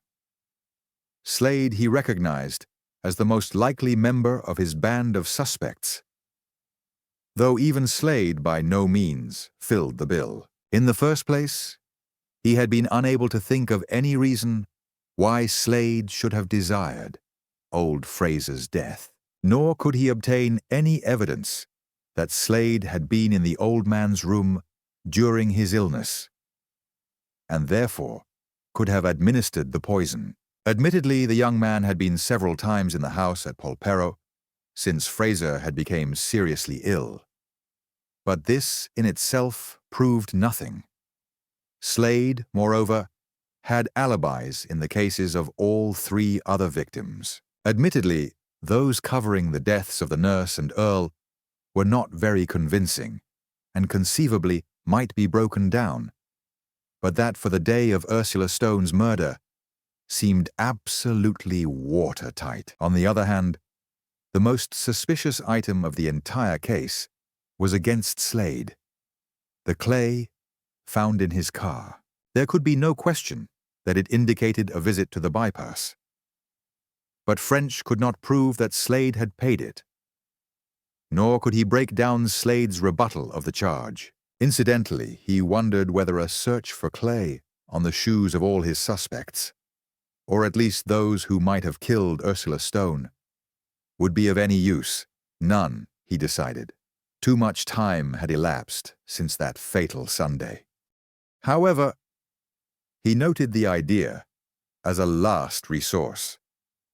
Deeply dissatisfied as to the part Slade had played in the affair, French turned to his next possibility, Campion. Campion he had suspected of stealing the manuscript of Earle's book, and of murdering Earle to allow him to obtain the benefits and fame of Earle's discoveries. But the case against Campion had broken down for 5 reasons. 1. The book had not been stolen. 2. Campion was with his womenfolk at the time, or almost at the time, of Earle's disappearance. Moondrum. Campion was with his womenfolk all the afternoon and evening of Ursula Stone's disappearance, and could not conceivably have murdered her. Nangaவது. Though Campion could have met the nurse on the Hog's Back, he could not possibly have had time to bury the body. ஐந்தாவது. Campion might conceivably have sent the nurse out of the room during a visit to Fraser, while he put arsenic into his patient's medicine.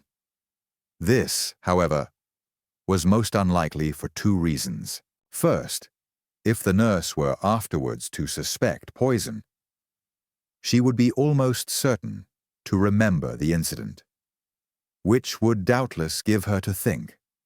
Second, it looked as if before taking the poison, Fraser's faculties were quite clear, and if so, it would be impossible for Campion to tamper with the medicine unknown to him. French saw that Campion might be ruled out. Since the book theory had collapsed, there was no reason to suspect him, while there was definite proof of his innocence of at least 2 of the murders. His next suspect had been Mrs. Fraser. She could have poisoned her husband, and might, though it was most unlikely, have murdered Ursula Stone. But she was unquestionably innocent of the deaths of Nurse Nankerville and Earle. Lastly, French had suspected Gates. Gates could have poisoned old Fraser, and might, though again it was most unlikely, have murdered Ursula Stone. But he could not have killed either the nurse or Earle. Not one of his suspects could possibly have killed all 4 victims, nor could any combination of them have done so. For so far as he could see, none of them could have killed Earle. And once again, if these 6 were innocent, he couldn't think of anyone else who might be guilty. All that evening, his difficulties weighed on French's mind. He tried very hard to dismiss the case from his mind while he was dining, but found that even then he could not do so. And when, after the meal was over, he withdrew to the lounge, he remained silent from preoccupation. Morose, his manner was considered by certain other visitors who essayed light conversation. Bankrupt. That was the proper word for his condition. All the promising strings he had had to his bow had failed him, and he was left without any. He simply did not know where to turn, or what further investigations to make. It was not good enough, he told himself. The thing had an explanation. He was not like an inventor working on what might really be an insoluble problem. He was more like a man trying to solve a crossword puzzle. The antecedent condition of his work being that the puzzle had a solution. Equally certainly, this case had a solution. More certainly, in fact, because in the crossword, there was always the possibility of a misprint. In real life, there was no possibility of error, unless such error as he had made himself. His stalemate worried him terribly, though he kept on trying to assure himself that the affair was taking its normal course. Other cases he had been held up in, many of them, but always temporarily, or very nearly always. But he could not afford to be held up in this. It was an important case. It had fired the imagination, not only of the British people, but of those of the continent and America.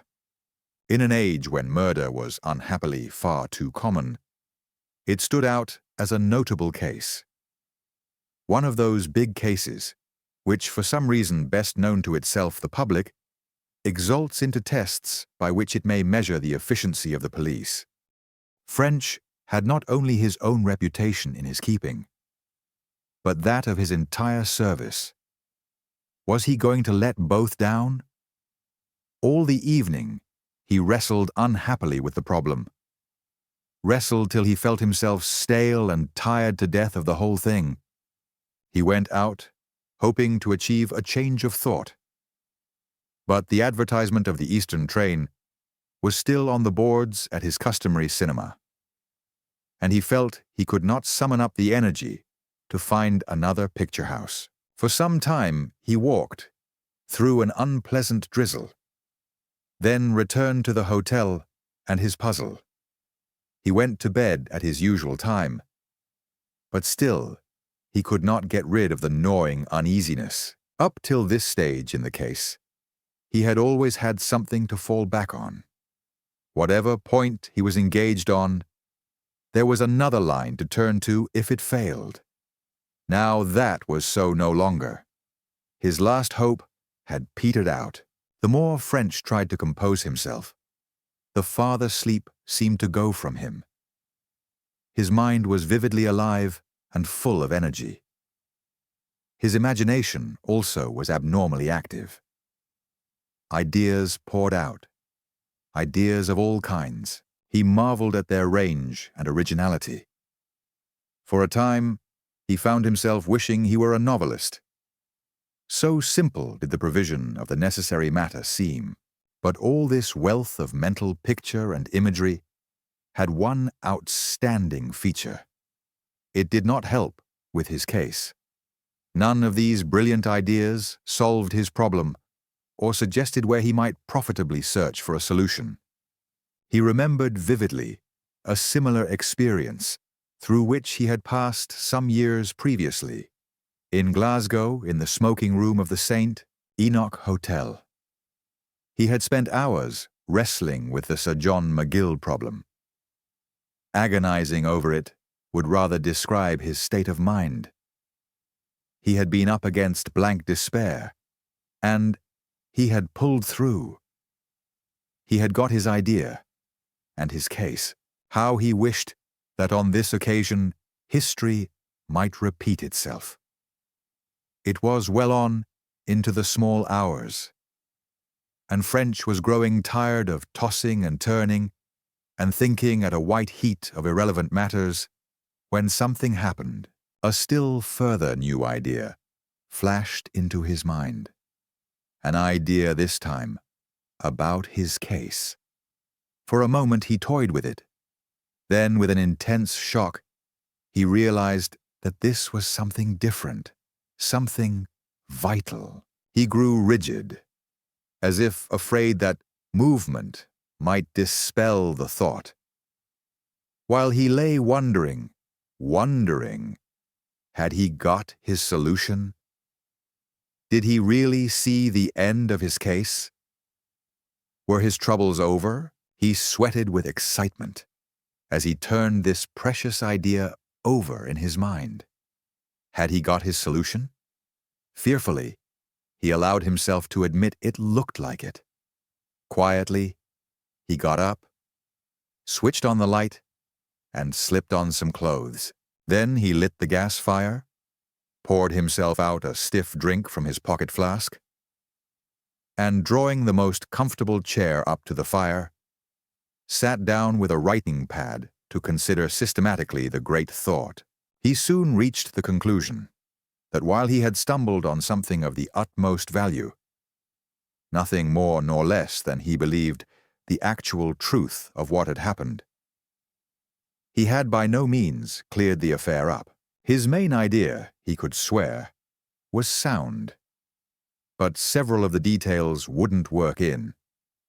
There were discrepancies and there were contradictions, fundamental discrepancies and contradictions which he couldn't reconcile. He made a list of these so far as he could visualize them. After continuing his broad survey of the case till he thought he had extracted from it everything that it could be made to yield, he changed his method. Taking up the difficulties one after another, he began trying to find ways of overcoming them. In this, it must be admitted, he had little success. About 4:30, he suddenly grew sleepy. Well satisfied with what he had accomplished, he got into bed again, and a few minutes later, he was slumbering as peacefully as an infant. Next morning, he settled down with the dossier to consider systematically the difficulties of his new theory. He was a profound believer in the motto, "Take care of the cons, and the pros will take care of themselves." Obviously, on its objections, the theory would stand or fall. Hour after hour, he sat racking his brains, turning the facts about, looking up details of time or place or action from the dossier, considering possibilities and alternatives, and generally going through the slow, tedious work of those who solve problems, but all without result. Presently, feeling stale, he went out for a sharp walk. Then, after a light lunch with plenty of strong coffee, he set to work again. For 2 more hours he worked. Then suddenly his experience of the night was repeated. His first difficulty was no difficulty at all. There was a solution to it, an obvious solution, so simple that he was now lost in amazement that it should have baffled him so long.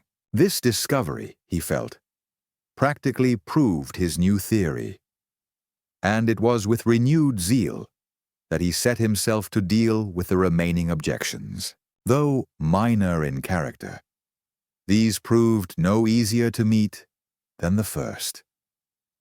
And night came before he had any more progress to record. However, he was now convinced that success was merely a matter of time.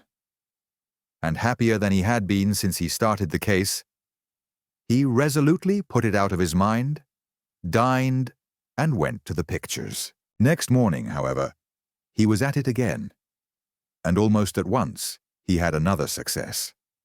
A second difficulty was overcome. The clearing away of this second difficulty seemed to have removed the dam which was holding up the stream, and with an ease and speed which delighted French, further fact after further fact dropped into place.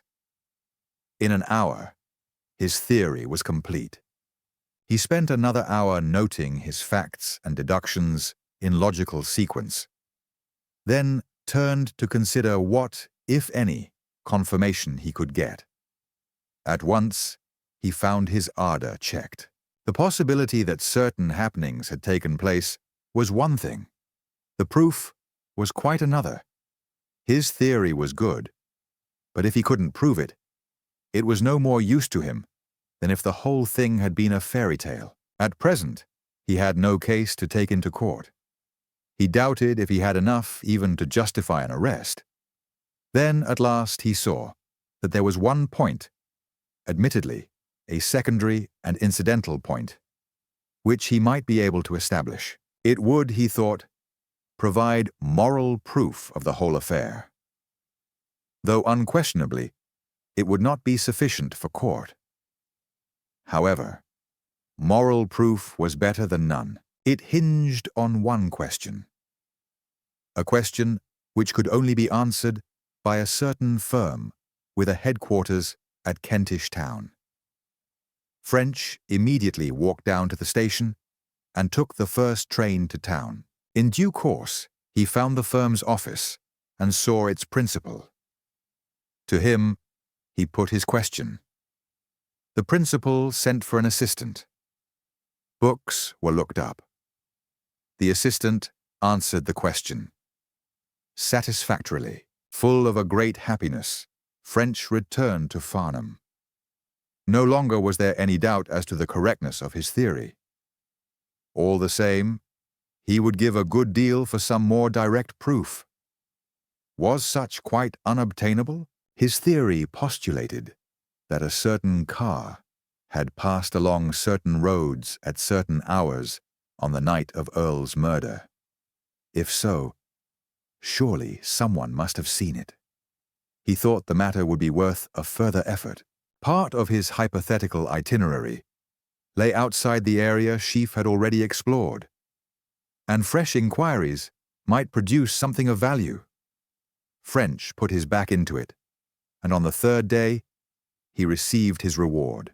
He found a young man who had been keeping a tryst behind some bushes along one of the roads in question. This man had seen a car, the car. He had noted its number, drive up and stop 50 yards beyond the gate of a certain house. A man, whom he believed he had recognized, had alighted and gone up to the house, returning in 3 or 4 minutes and driving away. This French considered complete confirmation, though still he knew his case was thin for court. However, he had no doubt that further proof would become available. With deep satisfaction, he walked to the station and called on Sheaf. Sheaf would be a surprised man. On the last occasion on which they had discussed the case, French had been unable to hide his despondency. Sheaf, French knew, believed that he, French, was going to fail in the case. How delightfully his mind would be disabused. French was looking forward to the interview with delight. Sheaf nodded his greeting as French entered. "I'm glad you came in," he said. "I wanted to talk to you about 1 or 2 things. But take your own business first. You wanted to see me?" "As a matter of fact, I did. Super. I've got something to tell you." Sheaf looked up, struck by something in French's manner. "Well?" He grunted distrustfully, the result of 2 days and 2 nights of solid thinking. I should say, just sweating myself with thought. No sleep and all that sort of thing. French grinned. "Do you know, Super, that I had in my possession every single bit of information that was required to solve this problem? And until a couple of days ago, I didn't know it. And what's more, Super, from my reports, you have in your possession at this moment every single bit of information that you require to solve it too. And as for proof, I went up to a certain firm in town and asked them a question, and the answer gave me all the proof I wanted. More than that, a certain car was seen in a certain place at a certain time, which clinches the thing." Sheaf stared as if he couldn't believe his ears. He blinked at French. Then he said heavily, "But I don't know your question and its answer, nor yet about your car. So these won't help me. You've enough without them to work out what must have happened. You'll then think of the question and want to ask it yourself. And when I tell you now that the answer is satisfactory, you'll know what it is. Same about the car." French paused for a moment, grinning. Listen to me, super. He bent forward and began to speak rapidly and in a low tone, as if imparting the most profound secret. Sheaf, disparaging at first, grew more and more interested as the tale progressed, until finally a suspicion of actual excitement appeared on his somewhat heavy features. I declare French, he said at last, with a strange but efficient-sounding oath. That's a neat bit of work. You're right. You've got the thing at last. And you're right also, that I knew everything you've used to get it. Everyone connected with the case knew it, but we just didn't think of what the facts involved. Congratulations, and all that. Just a bit of luck, super. I got it because I had nothing to do but think of it, while you and the others were busy with your ordinary work. However, we're not out of the wood yet. I take it. You've got to decide now what you're going to do. I guess, returned Sheaf, I know what I'm going to do. I'm going to act. With all that information of yours, I daren't do anything else. French nodded. I hoped you would take that view. You realize that my proof would scarcely do for court. You'll get the rest. What about going out as soon as possible? I'm on. Then I'll get some men and we'll go. Sheaf looked as nearly excited as French believed he had it in him. This'll cause a sensation, French, he declared. I tell you it will. He pressed his bell and gave some orders. That'll do, he went on. I'll get the papers. Well, French, the sooner we get started, the sooner we'll be there. What about 10 o'clock from here? Right, super. I'll be ready. It was with difficulty that French possessed his soul in patience while Sheaf was making his arrangements. He hated what was coming, and yet it was an experience with which he was only too familiar. Many a time, the climax of a case had come under more difficult and dramatic circumstances. He recalled his expedition up the Cave Hill with the Belfast police on that dreadful night of storm, when in the inky darkness of the dripping trees, he and his friends fought for their lives against the Sir John McGill gang. He remembered also standing in the saloon of a launch in New Haven Harbor, in an atmosphere charged with petrol vapor, expecting every moment that a shot from his quarry's automatic pistol would turn the whole air into flame. And he seemed even yet to feel the desperation with which he had clung to a Mills bomb, from which the pin had been extracted, while the wanted man struggled further to dislodge his grip so that both might be blown to atoms. Tonight, there would be nothing of this kind. What they had to do would be done quietly, if equally relentlessly. 10 o'clock arrived at last, and presently 2 cars left the police station at Farnham. In the first were French and Sheaf. In the second, Sheepshanks and 3 men. All were in plain clothes, and all were excited and on the stretch. Though French did not lack the courage of his convictions, his excitement was not unmixed with uneasiness. This expedition was being undertaken at his suggestion, and though the final decision necessarily lay with Sheaf, it was French who would be primarily held responsible if anything were to go wrong. He was the expert. He had advised Sheaf, and Sheaf was only carrying out his advice. Sheaf also felt doubts gnawing at his mind. French's theory sounded well and was probably true, but Sheaf was now realizing more and more that it hadn't been proved. And well, unless a thing is absolutely proven, there is always the chance of error. And if error occurred, it would not help with that promotion to which Sheaf was so anxiously looking forward. The night was dark, but fine, as they took the now familiar road along the Hog's Back. French sat watching the black road as it streamed towards them in the beam of the headlights. To the left, the white concrete curb and the grass edging quivered as they rushed past.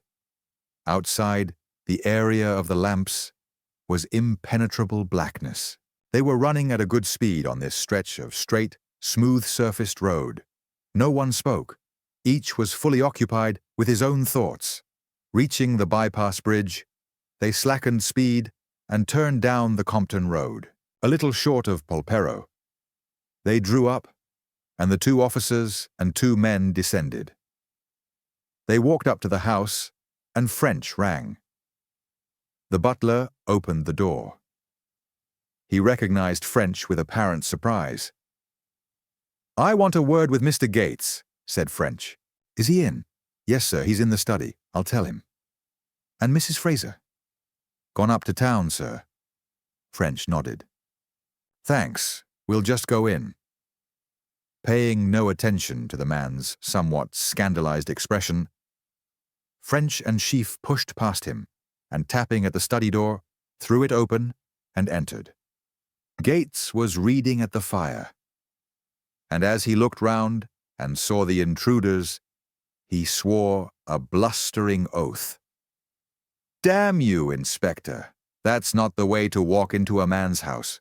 What in hell do you mean? And who's this you've got with you?" He rose slowly to his feet and scowled at them. Sheaf stepped forward closely, followed by French, while the forms of police constables became visible in the hall. "Arthur Gates," Sheaf said solemnly. "I am a police officer. I hold a warrant for your arrest on a charge of conspiring to murder John Duncan Fraser, Helen Nankerville, James Earle, and Ursula Stone on the 22nd of September and the 9th and 23rd of October, respectively. And I have to caution you that anything you say will be used in evidence. Be a wise man, Mr. Gates, and come with us quietly. There are 4 of us here."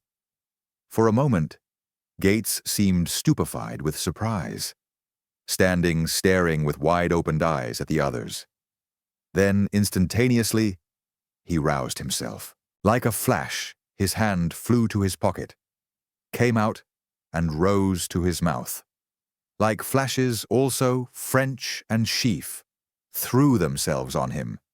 French gripped his wrist in both hands, while Sheaf, throwing his arms round him from behind, sought to pinion him. Gates, however, had the strength of a giant. He shook Sheaf off, big man as the superintendent was, and turned to grapple with French. But French held his grip of the wrist, and before Gates could transfer what he held to the other hand, Sheaf was onto him again. At the same moment, a constable laid hold, and in a few seconds, Gates was handcuffed and helpless.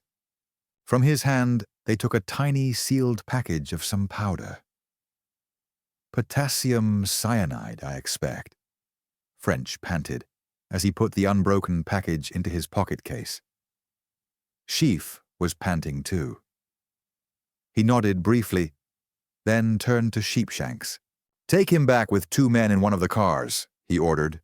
"The inspector and I want the other." Gates, now pale and broken, was led out. French called the butler. "Tell Mrs. Fraser, will you?"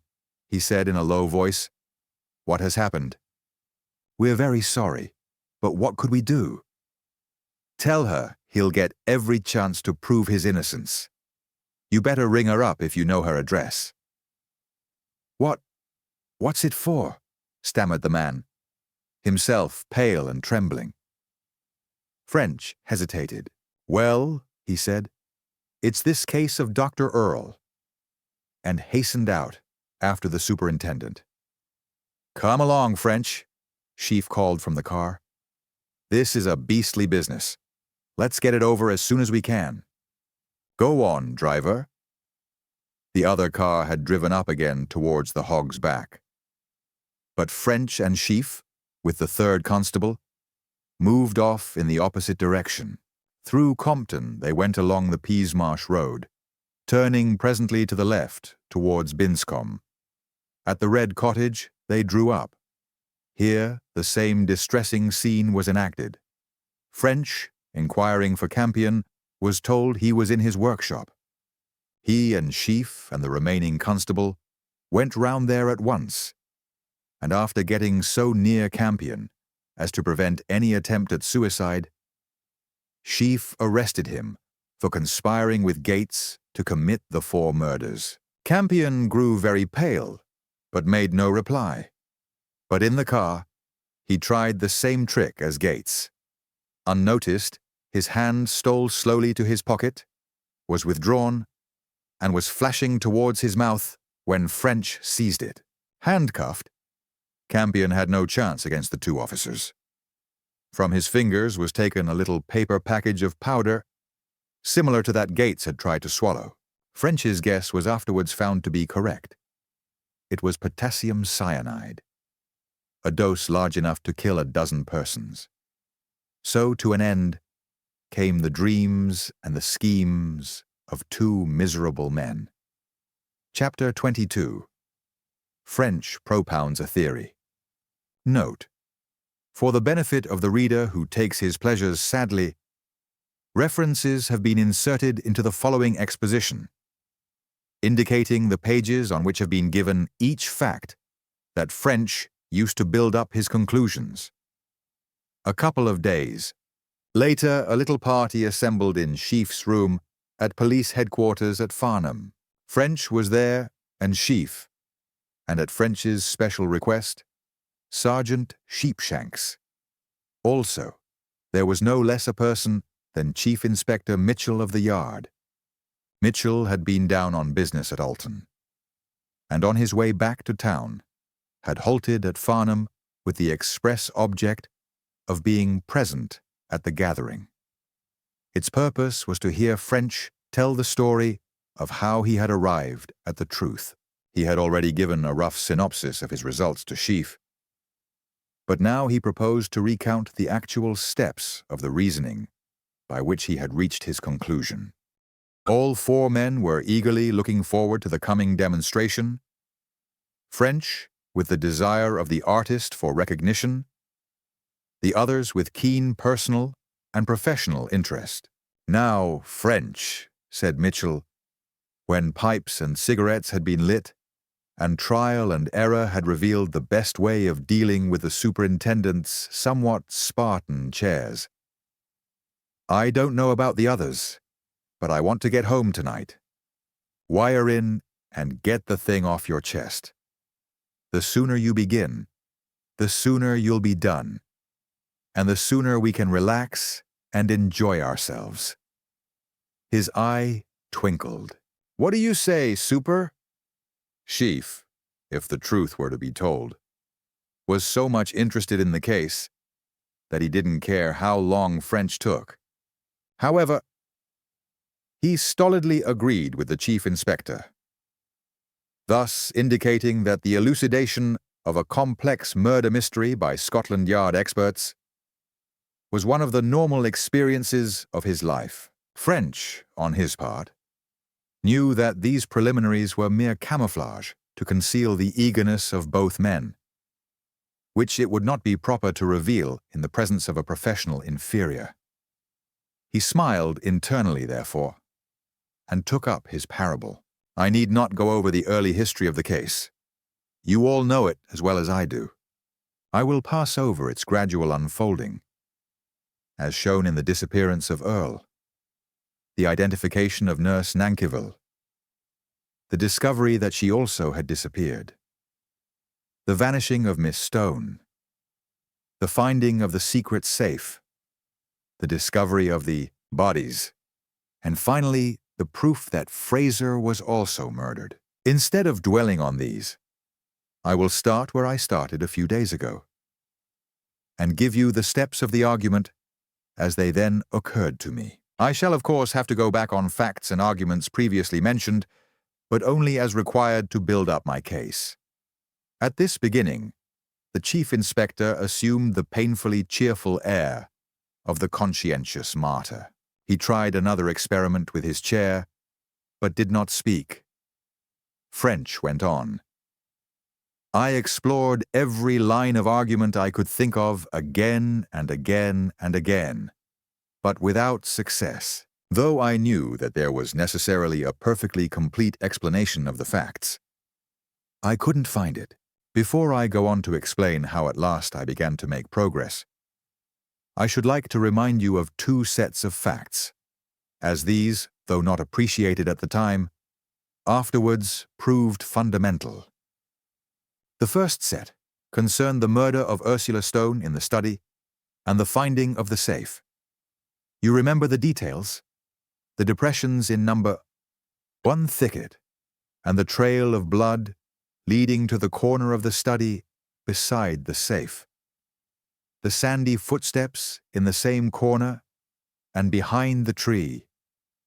The fact that from Miss Stone's window, a watcher behind the bush could be seen from the house, the finding of the safe, and finally of number 2 depression and the marks of the car in the road nearby.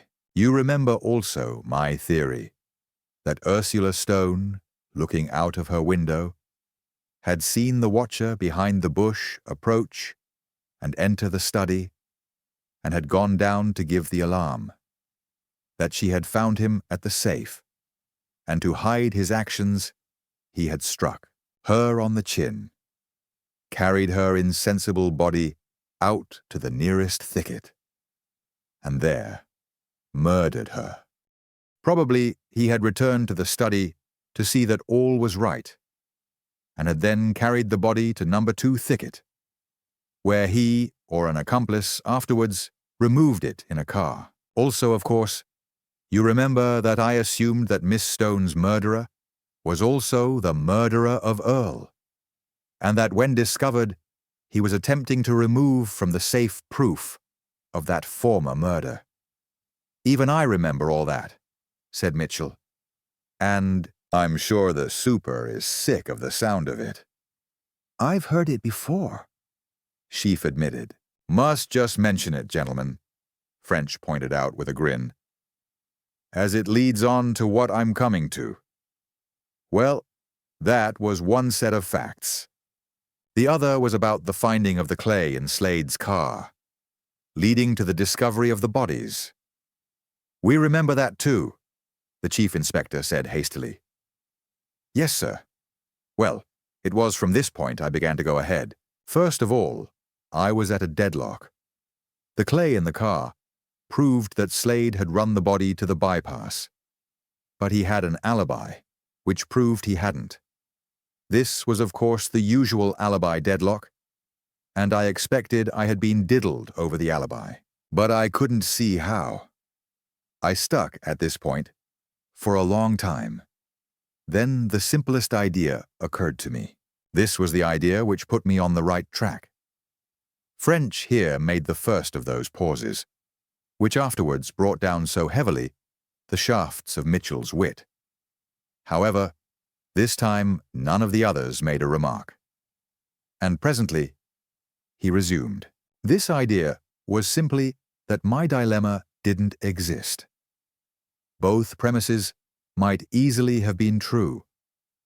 That the body had been carried to the bypass in Slade's car, and that Slade's alibi was sound.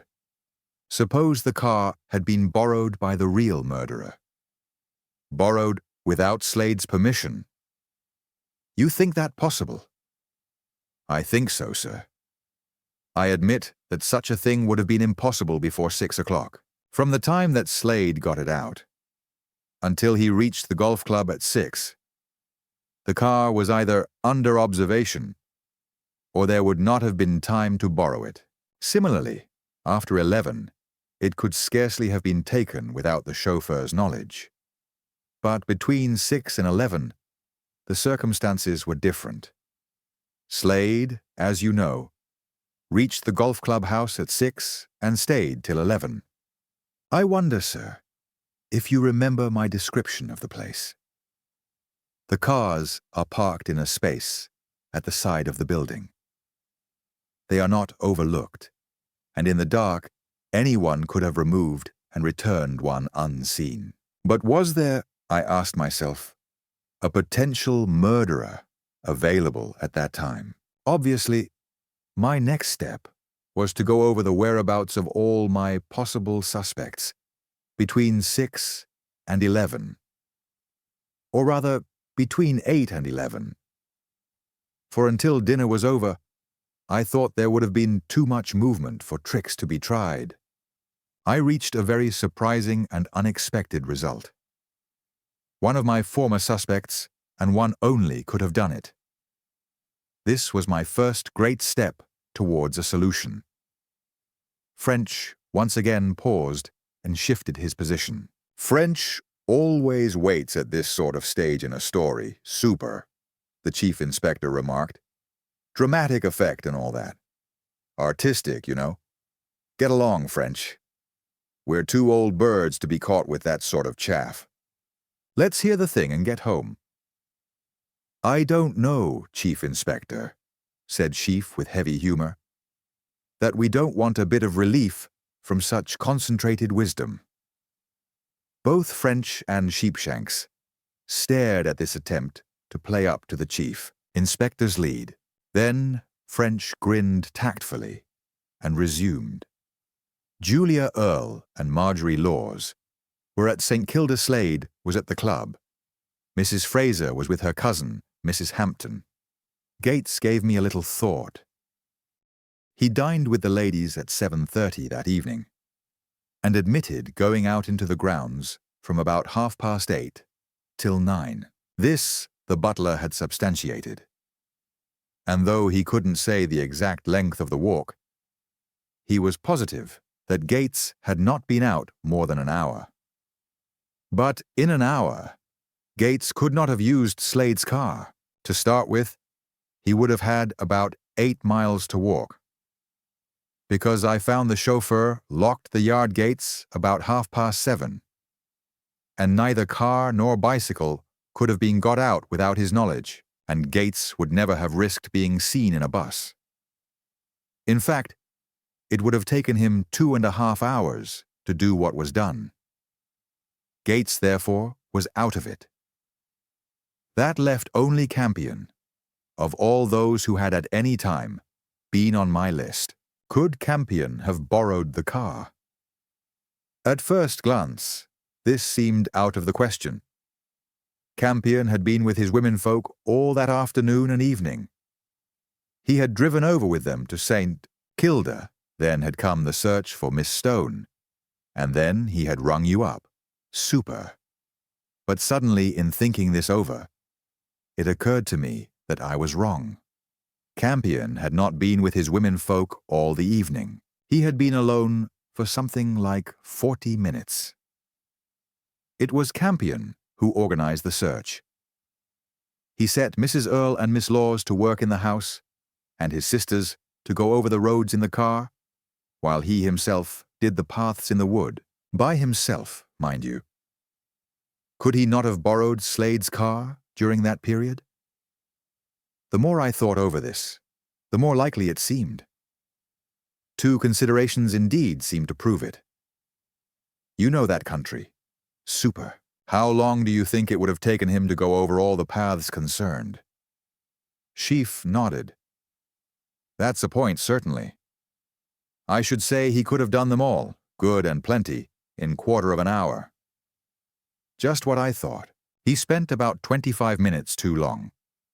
That's the first consideration, and the second's the converse.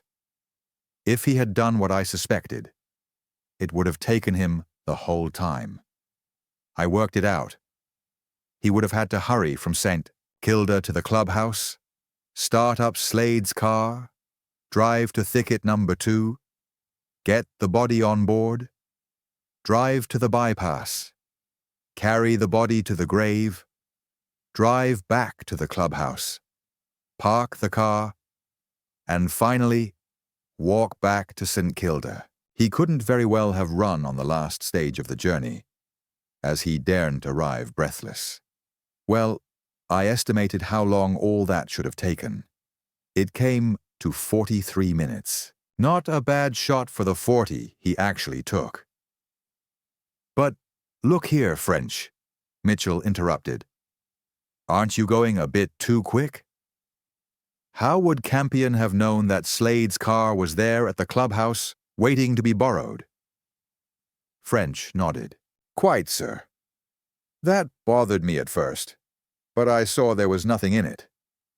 Campion was a member of the club, and on his way home with the ladies from having tea at St. Kilda, he called there to see a man about going up to town on the following morning. He spoke to the secretary, who was at the door. As it happened, at that moment, Slade drove up. Slade called to the secretary that he had come for an evening's bridge, and Campion must have heard him. He would know then that the car was to be had. And you think he would have taken all that risk with another man's car, when he had his own available? I suggest, sir, that his own was not available. I suggest that one of the ladies insisted on accompanying him in it, so that both sides of the road should be examined. You remember they did this in Earle's case. If so, Campion couldn't refuse without rousing suspicion. I suggest he acted on a brilliant inspiration. Of course, this is guesswork, and I don't insist on it. My case is simply that he took Slade's car. Very well, we'll pass that. But Campion couldn't have committed the murder. Nor could he have buried the body. He could only have supplied transport? Quite. But my point is that no one but he could have supplied transport. The thing at least was suspicious. Suspicious enough to make me concentrate on Campion. I switched off to consider again whether he could have taken any part in the other murders. I did not see how he could possibly have killed Fraser without arousing suspicion. But it was clear that if someone else had put the poison into the old man's medicine, Campion could have played an equally vital part in the murder. He could have prevented suspicion arising by treating the death as natural and signing the certificate. There was, of course, no proof that he had done so. Fraudulently, of course, I mean. On the other hand, there was nothing inconsistent in it. The suspicions of the nurse, the analysis, the interview at Staines, and the locking of the evidence in the safe.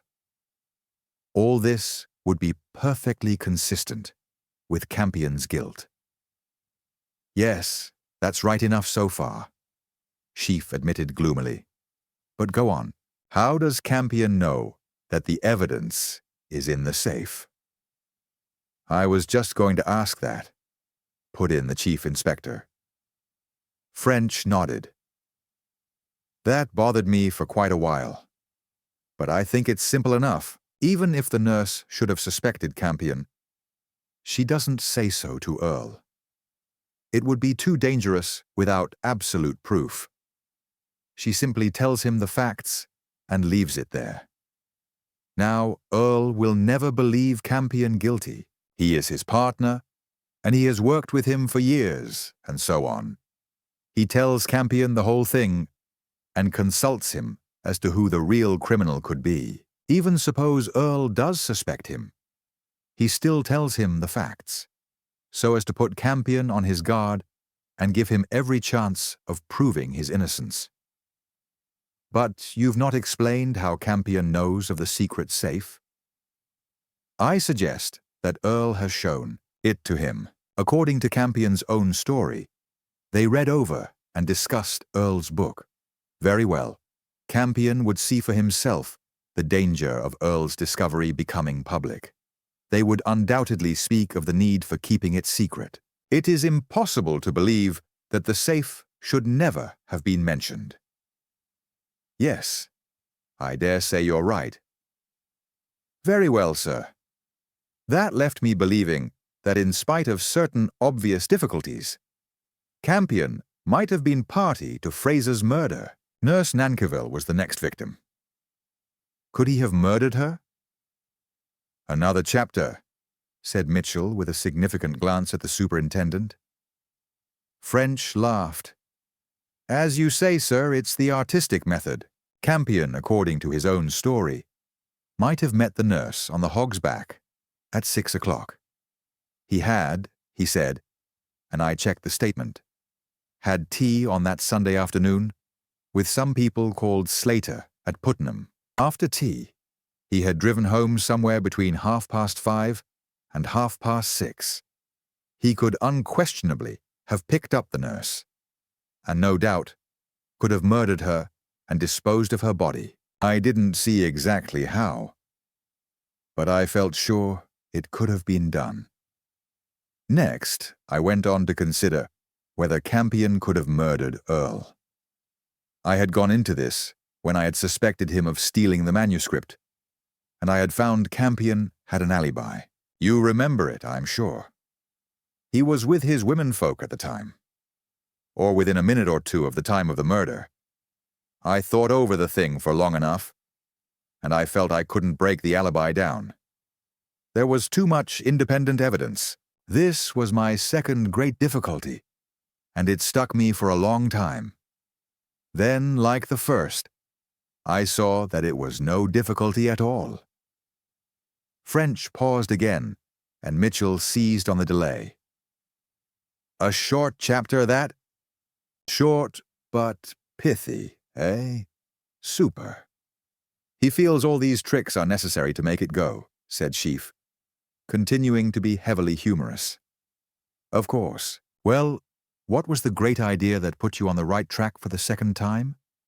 Simply, French went on, that again there wasn't any contradiction. I'll tell you how I got onto that. I dropped this question of Earle's murder and went back to that of Ursula Stone. Now, in Ursula Stone's case, Campion could have provided transport, but could neither have committed the murder nor buried the body. Hence, obviously, Campion must have had an accomplice. Now I asked myself, could this accomplice have murdered Earle?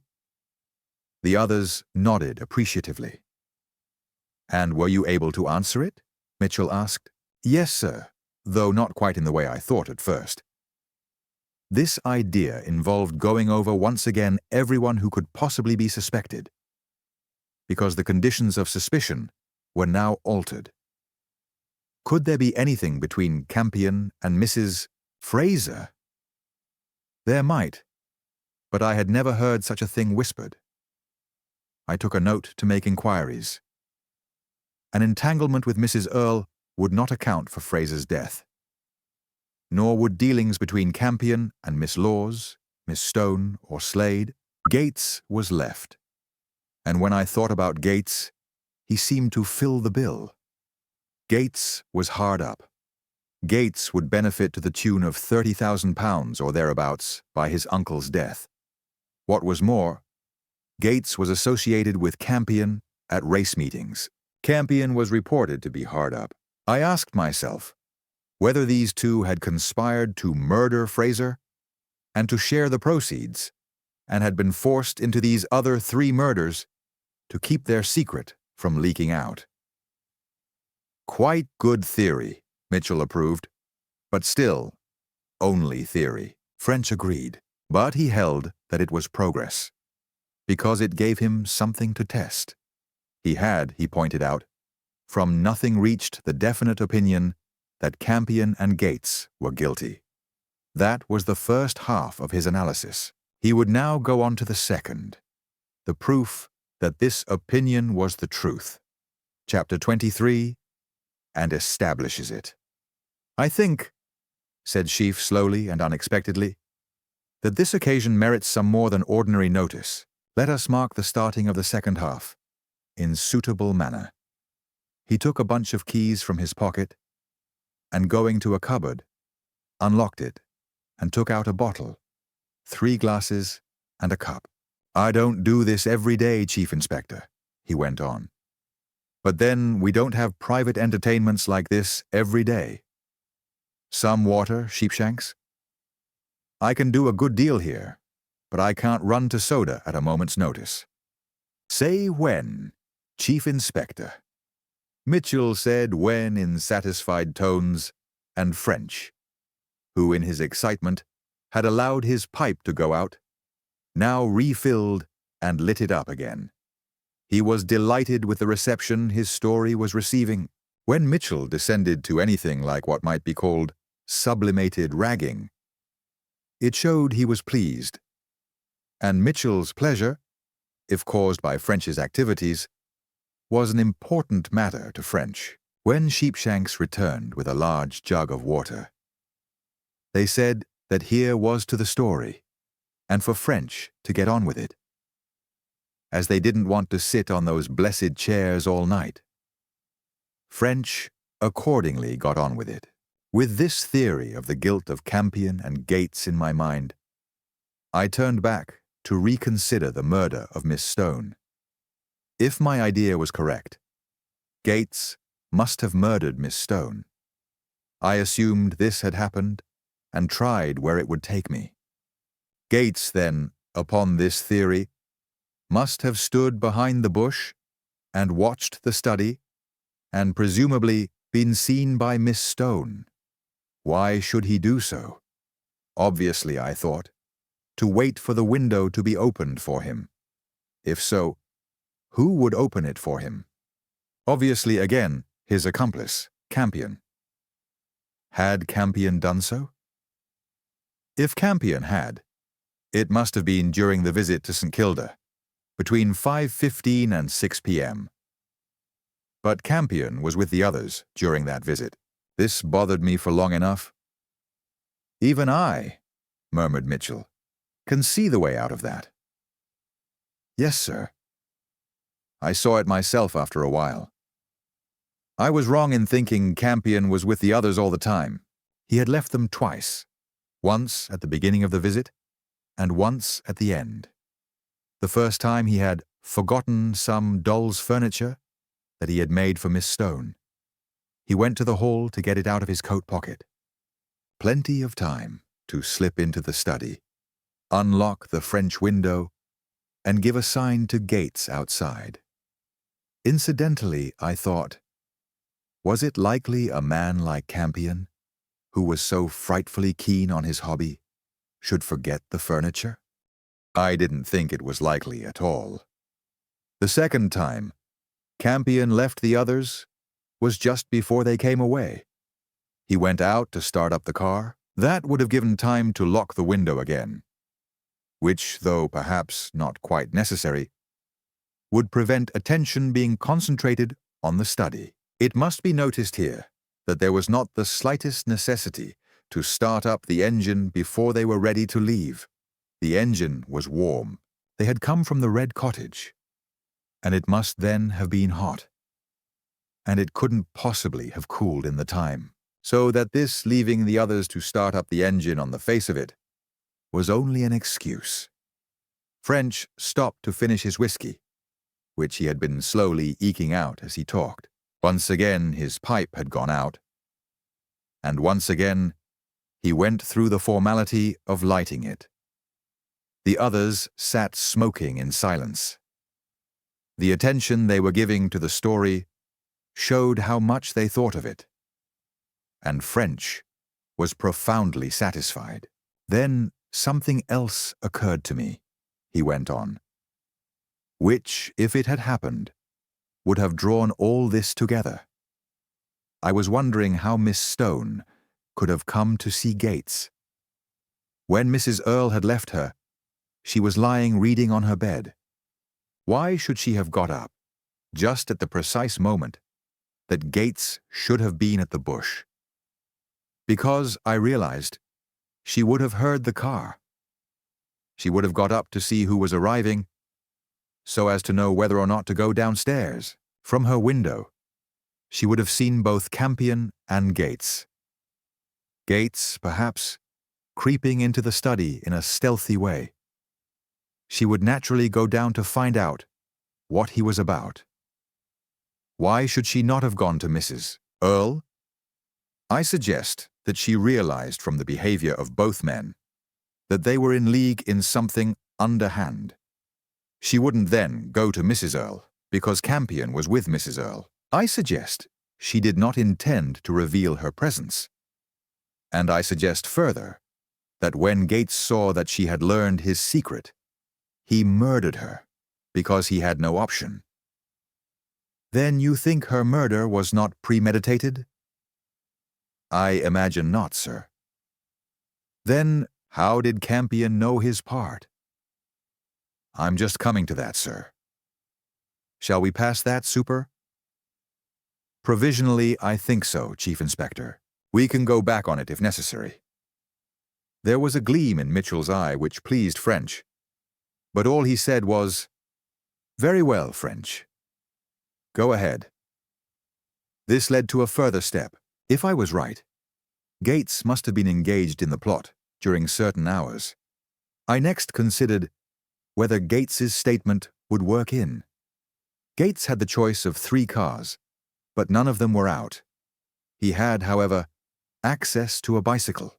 The use of this bicycle seemed to make the thing possible. According to the theory, Gates must have reached St. Kilda about 5:10 or 5:15. At, say, 12 miles an hour, he would therefore have had to leave his own house, Polperro, about 4:40. And this was just about the time he said he had done so. He would have entered the study, rifled the safe, murdered Miss Stone, and carried the body away. Then he would be faced with a nasty problem. Here was the body on his hands. How was he to get rid of it? He would instantly think of the bypass, as presumably he had helped to bury Earle there. But how was he to get the body to the bypass? Campion's car would be needed. He must therefore see Campion. I suggest he put the body down in the first secluded place he came to, thicket number 1, and then hurried back to St. Kilda in the hope of being able to communicate with Campion. Whether or not he did so there, I don't know. But it seems evident that he saw him before supper. He might have ridden to the Red Cottage and seen him there. At all events, he saw Campion, fixed up a plan with him, went back to the wood, moved the body to thicket number 2, where it could be easily picked up by Campion, and rode home. Here again, I worked out how long all this should take. I made it a little short of 2 hours. And a little short of 2 hours was exactly the time Gates said he spent on his walk. So that, again, worked in. And you remember also that no proof that he took that walk was forthcoming. Mitchell moved sharply. "But look here, French," he interrupted. "Earle was murdered on Sunday, the 9th of October. Why did those two wait a whole fortnight to get the analysis? Wasn't that running rather a risk?" "Yes, sir. Very much so. It was important that the safe should be cleared at the first possible moment. And so it was. But it wasn't. I don't see that." "It was, sir. You're evidently not aware that Gates was ill during that whole fortnight. An attack of bronchitis. Sunday was the first day since Earle's murder that they could have tried the safe. It had to be a Sunday, owing to the servant being out. I thought that important, because it also worked in." Mitchell nodded. "I believe I did read your note about Gates's illness." "Yes, that's all right.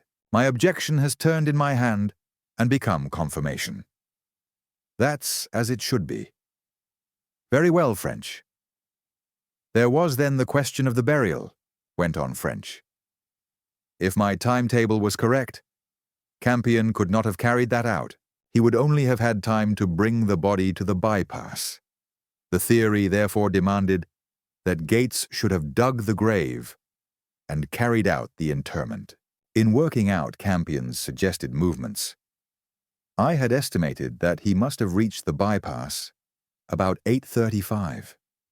Now Gates admitted leaving his house about 8:30 and returning about 9.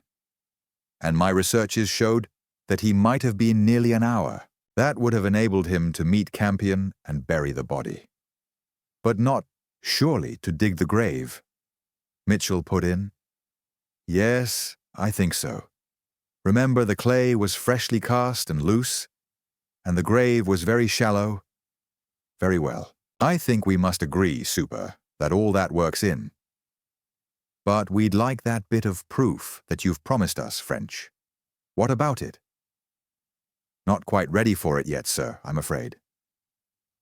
Did you ever hear what hope deferred does to the heart? Ah, well, we can't help it. We'll enjoy it all the more when it comes. French dutifully grinned. He gave a hurried glance at his notebook, then went on. I think that given an adequate motive in the papers in the safe, that covers the murder of Ursula Stone. And it's obvious that Campion and Gates in partnership could have murdered Fraser. But there were a good many points about the murders of Earle and Nurse Nankerville still to be cleared up. Of the two, the case of the nurse seemed easier, and I took it first. It began with the telegram she received, asking her to go to the Hog's Back on the Sunday evening. As you remember, the message and money was dropped into a letterbox at Hampton Common. It was not taken to the post office. Obviously, either Campion or Gates could have dropped it in. Now we know that the nurse reached the bypass bridge at 6 o'clock, the hour of the rendezvous, and drove off in a saloon car. We know also that she was buried that night or shortly afterwards. Further, we know. How do you know when she was buried? Chief Inspector Mitchell interrupted. I'll prove presently, sir, that Earle's body was buried that Sunday evening. The nurse's was in the same grave. Hence, must have been buried at the same time. Besides, the position in the bank proves it approximately. Both bodies were just below the surface of where the tip extended to on that evening. Very good. Go ahead. As I've already stated, Campion could have met the nurse on the Hog's Back at 6 o'clock, murdered her, and hid her body. I cannot prove he did so. I simply show that he could have, and let the proof hinge on the general circumstances of the other murders. Where could he have hidden the body? In the bushes between the road and the bypass. I've been over the ground, and there are lots of suitable places. Remember, it was dark about 6, and the burial must have taken place about 9. The body would only have to remain hidden for about 3 hours. It's certainly possible. I suppose we might provisionally pass that, Super? Pending the proof we're waiting for, I think so. Ah, yes. We must have that proof. Well, French, let's hear what you have to say about Earle. I found the murder of Earle a much tougher proposition, because both Campion and Gates had alibis, and I had tested those alibis and found them watertight. I started working at them again, and the more I thought of them, the more watertight they seemed. You remember, sir, what they were? Campion was actually in the presence of his womenfolk and Miss Stone all the evening, except for a short time he spent in his workshop building a doll's house. And the whole of the time he spent on the work would have been required for it. Besides that, at the actual hour of the murder, or within a minute or two of it, he was in the drawing room with the 3 ladies. Of this, there was ample confirmation. Then, as to Gates. Gates walked from his own house to Galbraith's and back. The time he took would all have been required for the walk. Moreover, he actually was at the door of Mr. Galbraith's house at or within a minute or two of the hour of the murder. It seemed impossible that either of these two could have been guilty. However, by this time, I was satisfied that somehow or other, both alibis had been faked. And I felt it was up to me to find out how. The first thing I went into was the question, must the hour of the murder necessarily correspond with that of the disappearance? I came to the conclusion that it must. It seemed to me to be proved by Earle's clothes. If he had been going any distance to keep an appointment, he would have put on outdoor shoes and a coat and hat. He went out of the sitting room, I felt sure, because someone came to the window and beckoned him. And I felt equally certain he had then been knocked senseless. Obviously, he had expected to be out for a moment only. There was then no relief from the difficulty that way, and I just settled down to it. I took Campion first, and at once I saw a difference in what I might call the strength of his alibi at various times. Before 8 o'clock on that Sunday night, Campion was at dinner with his household. After 9:20, he was again with the three ladies. Also, for 5 minutes, from about 8:30 till about 8:35, the same thing applied. This alibi, I felt, simply could not be broken. All three ladies were sure of the facts. But I saw that the alibi for the intermediate periods was not so overwhelming. From 8 till 8:30, and from 8:35 till 9:20, Campion was not actually in anyone's presence. He was alone, ostensibly in his workshop, making a doll's house. The only proof he had of this presence there was that it would have taken him all the time to carry out the work. It therefore occurred to me to wonder, had he done the work at that time? I concentrated on this doll's house affair, and presently 2 things occurred to me which made me suspect I was on the right track. The first was that the thing was entirely Campion's own suggestion. Nothing had occurred to lead up to his offer, and there was no real reason why he should have done the work then. The house could have been sent after Miss Stone. Admittedly, Campion himself had given me a reason, that he was tired of the ladies' society and wanted an excuse to get away from them, and this, of course, might be true. At the same time, the mere fact that he had thought it necessary to give me this explanation was in itself suspicious. The other consideration was more convincing. Campion had first shown the separate parts to Miss Stone, as they had arrived from the handicrafts people. He had then brought the partially assembled house into the drawing room at 8:30, when he went in ostensibly to consult Miss Stone on the outside finish. And finally, of course, he had taken the completed house to St. Kilda when they went to run Miss Stone back. Did this, I asked myself, not show evidences of design? Was it not done to establish the fact that that work at the house had really been in progress at that period? I thought it looked fishy, and I noted incidentally that the conversation about Miss Stone's returning in the bus looked very like an attempt to fix the hour at which he had been in the drawing room. French made his little pause, but none of the others commented. They were indeed paying him the compliment of a very close and undivided attention. French began to experience the first fruits of his reward. By this time, I had no doubt at all that I was on the right track, though I still couldn't see how to break down the alibi.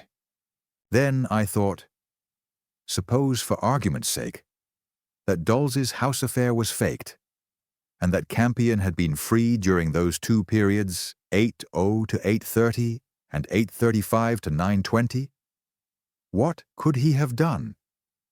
Obviously, he could not have murdered Earle. Earle was murdered at 8:40, and Campion couldn't possibly have got to St. Kilda in time. Assume, therefore, that Gates, in spite of his alibi, had carried out the actual murder. How could Campion have helped? This bothered me for long enough, Then I thought I saw it. Transport again. Gates was at his house at 8 o'clock, and if he was to get to St. Kilda in time, he must have been taken there in a car. Wait a minute, Sheaf interrupted. What about the bicycle? I thought of that. Super, French answered. In the first place, the bicycle was locked up at that hour. But there was more in it than that. The body had to be taken back to the bypass, and that could not have been done on the bicycle. It meant a car. But if a car was going with the body in any case, wouldn't Gates also go in the car? For this hurry job, to get the body buried before about 9:30, the bicycle would be too slow. Therefore, Gates couldn't have taken the bicycle to St. Kilda, as he would have had no way of getting it back. Therefore, he would have needed a car. Could Campion, I thought at last, in his first workshop period, have run Gates to St. Kilda, and in his second, have run both Gates and Earle's body to the bypass? Here at once I was onto a snag. It was impossible to take the car out of the garage at the Red Cottage without its being heard from the house. I cursed over this for a while. And then I remembered that the drive was level, and that it would be possible with the Campion's light car to push it in and out of the garage by hand. Sheaf made a movement. I think this tale deserves another toast, he rumbled. Say when, Chief Inspector. When, said Mitchell, again in satisfied tones. Then to French. 'Pon my soul, French, it's going like a Sexton Blake. What do you say, Super? He should give up his job and take to writing for the films, Sheaf said heavily. More money in it than working for the yard anyhow, Chief Inspector? There could scarcely be less, Mitchell agreed smoothly. Well, French, what about the next chapter? Fortified by another taunt, French went on with his tale. Thinking over the thing in detail, I saw that Campion would just have had time to take out the car, pick up Gates near Polperro, run him to near St. Kilda, return to the Red Cottage, park the car somewhere close by, and take the doll's house to the drawing room. I estimated that he could do it in 28 minutes, and he actually had occupied half an hour. After Campion then had made his alibi, he would have taken the car again, gone back to near St. Kilda, picked up Gates and the body, run them to the bypass, and returned home. Was there time for this? I went into it as carefully as I could, and I found myself bothered by something quite unexpected. Campion had occupied too much time. Not a great deal, of course, about 5 minutes. But I thought that where every minute would count, a discrepancy of this kind meant something. I puzzled over it for some time, and then, suddenly I saw it. I think I see it too, Mitchell put in. But I admit only because of all you've said. I didn't see it till you led up to it. You see it, Super? I see it now, Sheaf returned. You mean Gates's alibi? Of course. That's what you're coming to, isn't it, French? Yes, sir. Well, go on in your own way. Tell us as if we didn't know. We may have overlooked some point. I saw after a long time what you and the Super have seen in a moment, French resumed tactfully. That 5 minutes would have enabled Gates's alibi to have been established. Gates, of course, could not have called at Galbraith's house, but Campion could. The house was actually on his way from the Red Cottage to St. Kilda. All that was necessary was to stick on a false moustache, pad up his clothes, and speak in a low rumble. His height was about right. It was dark. Galbraith would be out so that only the housekeeper would see him. And most important of all, she was expecting Gates to call. I was satisfied Campion could have carried out the deception, and I was just as satisfied he had done so. Quite good, French, Mitchell approved. You deserve a leather medal. Now let's see if I've got it all right. Campion and Gates start from their respective homes at the same time. Campion in a car and Gates walking. They meet somewhere near Gates's home. Campion picks up Gates, drives to near St. Kilda, and sets him down there. Campion drives home, establishes his own alibi in his drawing room, starts off again, establishes Gates's alibi at Galbraith's, and drives back to near St. Kilda and picks up Gates. Gates, in the meantime, has enticed Earle out of St. Kilda, murdered him, and got the body placed ready to put in the car. The two men drive with the body to the bypass, and while Campion goes home, Gates buries the body. That right? Dead right, sir. I've got out a little statement, which I think makes it pretty clear. French handed over a sheet, reproduced here, and the other pored over it. The sketch is not to scale, French explained, but the positions are roughly as shown. Ah, yes, said Mitchell, this is it exactly. He pondered over the document. Campion and Gates. Alibi, time, Campion, Gates, 8 o'clock, reaches workshop. Leaves home to walk to Compton Corner. 8 February. Leaves workshop. Pushes out car. August 8th. Starts car. 8.10. Picks up Gates at Compton Corner. Is picked up by Campion at Compton Corner. 8:15. Sets down Gates at Tarn Corner. Is set down by Campion at Tarn Corner. 8.24. Reaches the Red Cottage and parks car. 8.27. செய்து 8 மணி நேரம். Kilda and awaits opportunity. 8.28. Regains workshop. 8:30. Enters drawing room, completing own alibi. 8:35. Leaves drawing room. Makes up as Gates. 8.38. Leaves workshop. 8:40. Commits murder. 8:41. Starts car. 8:44. Calls at Galbraith's. 8.48. Completes faking of Gates's alibi. Has body on road, ready to load up. 8.56. Picks up Gates and body near St. Kilda. Is picked up with body by Campion. September 8th. Leaves body in grave. Assists to leave body in grave. 9:14. Reaches the Red Cottage and puts car in garage. 9:20. Reaches drawing room. 9:30. Reaches Polperro after burying body. 8:40. Time of Earle's disappearance. Murder. Campion's alibi. 8:30 to 8:35. Is in drawing room with ladies. Gates's alibi. 8:44 to 8:48. Is at Galbraith's door. That's quite good, French, Mitchell commented, handing back the paper. Now I wonder if I've got your theory of the entire crime. Just let's see. Campion and Gates, a pretty pair of scoundrels, get into financial difficulties by backing their ill luck on the racecourse. They thereupon get together and devise a scheme to repair their fortunes.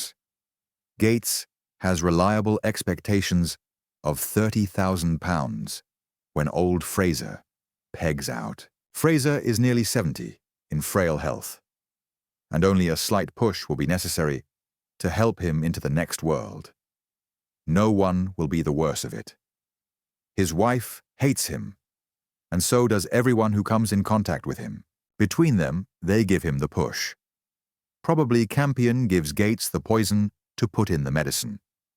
Or Gates gets it from the weed killer, which he could easily do. Campion's job is to sign the certificate. Somehow, we may take it. The responsibility is divided. This all works very well, and Fraser is got rid of. Unfortunately for our friends, however, the nurse is too wide awake. She suspects, abstracts some of the doubtful medicine, has it analyzed, thus having her suspicions confirmed. She tells Earle, very naturally. Who else can she tell? But then what happens? Earle, as you suggest, tells Campion the whole story. Campion is naturally upset. He induces Earle not to make an immediate move. Then he meets Gates and fixes up his plan, which he has probably worked out beforehand as a precautionary measure. Campion sends the telegram to the nurse, meets her on the Hog's Back, murders her, and hides her body. The murder of Earle is carried out as you have described. Everything, then, is complete and satisfactory, except for the destruction of the dangerous evidence. Now, French, here's a point. Why didn't Campion, as Earle's partner, simply go to the study in St. Kilda on the plea of looking for papers concerning the practice? I thought of that, sir, French answered. From what I have seen of Mrs. Earle, I doubt if she would have allowed any investigation at which she was not present. And I suggest Campion realized this. Campion might have proposed conducting a secret search, but if the lady demurred, he could not press his request without suspicion. Very well. Campion had to wait for Gates's assistance, and Gates was ill. Then came the distressing advent of Ursula Stone to the study at the critical moment, and the necessity for silencing her. I'm sure your reconstruction of what happened is the truth. Now, for the third and last time of asking, your proof. French moved uneasily. I hope you gentlemen will consider it sufficient when you hear it. It's twofold, and the first point is about the doll's house. As I pointed out, the construction of the doll's house was Campion's proof that he had been in his workshop all the time he was away from the ladies. Well, I guessed he might have tried an old trick, and I went up to town and called on the manager of Handicrafts Limited. Inquiries proved that on Saturday, the 8th of October, the day before Earle's death, a man called at the shop and bought 3 sets of parts for this particular house. The assistant remembered the affair because there were only 2 sets in stock of the house the customer had asked for, and rather than wait while a 3rd set was being obtained, the man had taken 3 sets of a quite different pattern. This was all right. But I was better pleased still when the assistant picked out the customer's photograph from a bundle I gave him. It was Campion. Good, said the others in a breath. The defense will find it hard to explain that. Campion had the 3 sets prepared beforehand? That's what I'm going on, sir. As I understand it, Earle got to know of the Fraser affair on the Thursday, and told Campion either that evening or next day. Campion saw Gates and fixed up his plan on the Friday, going up on the Saturday morning for the houses. Before the Sunday evening, he had prepared them, leaving 1 set untouched, half finishing another, and completely finishing a 3rd. He showed the appropriate set at the time required, and when the murder was over, destroyed the first 2. And this very day, French added triumphantly, in the ashes in the fireplace in Campion's workshop, I found the little door hinges and other metal parts of these 2 extra sets. The second part of my proof was connected with the car. I could not believe that Campion had done all that running without being seen by someone. I worked on this, and at last I found a young fellow who, on the night in question, had waited for his girl close to Galbraith's house. While there he saw Campion's car drive up. He was a native of Binscombe and knew the number. And he observed a man whom he thought was Campion get out, call at the house for 3 or 4 minutes, and then drive off, That, gentlemen, was just at 9:15, and it seems to me to clinch the entire case. With the air of a man who has worthily completed that which he set out to do, French drained his whiskey. He was exultant, not only in his own achievement, but in the approval of his companions. Mitchell, indeed, directly congratulated him. "Not bad that for proof, I will say," he declared. "The more you think of those 2 points, the more convincing they become." Then, however, he took a little of the wind out of French's sails by adding, "Now that's all excellent, and you've justified the arrests. But I'd like something more for court. You'll have to go ahead and scrape up some more direct proof." As a matter of fact, only a very few days later, French succeeded in obtaining what he wanted.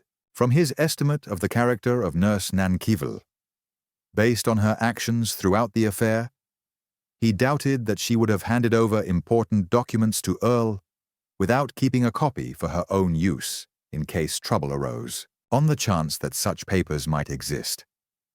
He called first at Bryanston Square, then at the nursing home, to re-examine the deceased's rooms, going on to her home near Redruth, where her effects had been sent. It was in Cornwall he made his discovery. In the lining of the nurse's somewhat antique suitcase, there was a tear, a frayed slit, which might easily have come through use.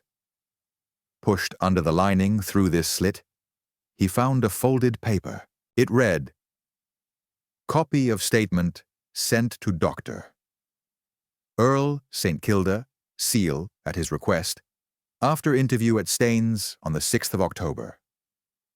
Dear Doctor, Earle, in accordance with your request, I am putting in writing what I told you today at Staines.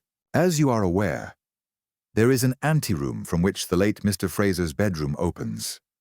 On the wall of this anteroom hangs a mirror, and it just happens that if the door between the 2 rooms is open, a person entering the anteroom from the lobby can see through the mirror into the bedroom.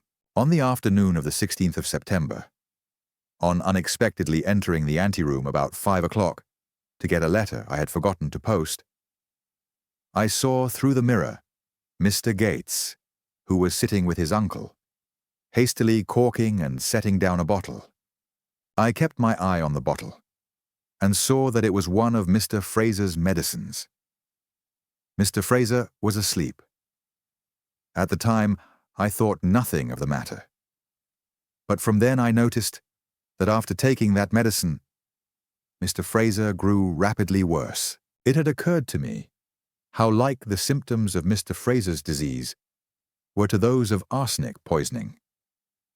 And though I didn't exactly suspect anything, I experimented with the medicine. Once or twice I didn't give it, pouring the doses into another bottle, which I determined to keep for analysis, should such seem necessary. On these occasions, Mr. Fraser seemed better than when he had the medicine. I didn't know what to do, and was very unhappy. Then, before I could do anything, Mr. Fraser died. Again, I didn't know what to do. I suspected, but I wasn't sure, and to make a mistake in such a thing would have ruined me. I did nothing. Perhaps I was wrong. I'm not trying to justify myself, only to say what happened. Dr. Campion gave the certificate, and I left Polperro and got another job. On Thursday, 29th September, I had a letter from the gardener's wife, with whom I had made friends. Among other things, she told me Mr. Gates was reputed to have come in for £30,000.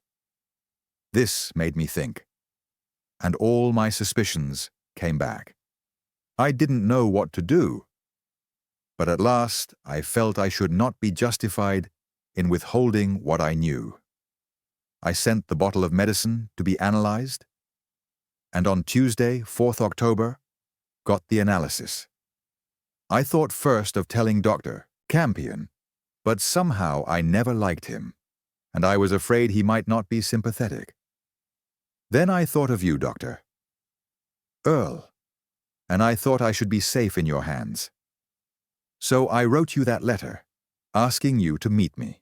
This, I think, covers all I told you. And I am sure that if you take any action, you won't let it injure me. Yours sincerely, Helen Nankivel. But one more incident remains to be told. An incident which gave the authorities any further proof they required, and incidentally demonstrated the true nature of Howard Campion.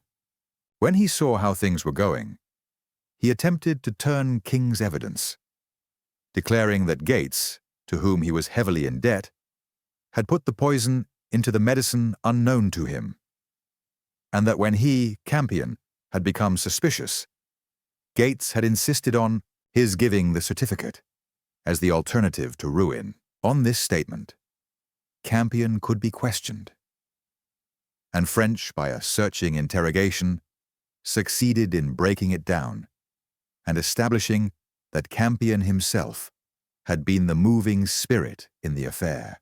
Campion had used arsenic, partly because the symptoms fitted in with the disease Fraser actually had, but also because in case of discovery, the use of this poison would not be attributed to a doctor, but probably to Gates, who had ready access to the weed killer. Actually, he had given the arsenic to Gates, who in his turn had put it into the medicine. Campion's attempt to save himself at the expense of his accomplice therefore failed.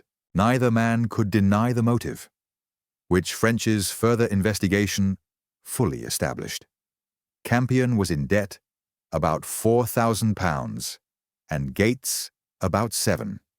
The scheme to murder Fraser had been broached in a conversation on their joint troubles. Neither man, however, felt he could carry through the affair alone, and they formed a criminal conspiracy to commit the deed, sharing the spoils. After a trial of worldwide interest, both men suffered the extreme penalty of the law. As a result of the case, two unexpected alliances materialized. Mrs. Fraser, seized with a loathing of Polperro and everything connected with it, sold it and went to the Argentine, taking with her as companion no less a person than Alice Campion. Alice had always hated her brother and had kept house for him solely for financial reasons. Julia Earle, much softened by what she had gone through, married Slade and went after them. For French, what remained? At first, he thought the consciousness of work well done, but then came congratulations from his chief and friend, Sir Mortimer Ellison, Assistant Commissioner at the Yard, with, no, it couldn't be, a hint that the next vacancy. But it was the end.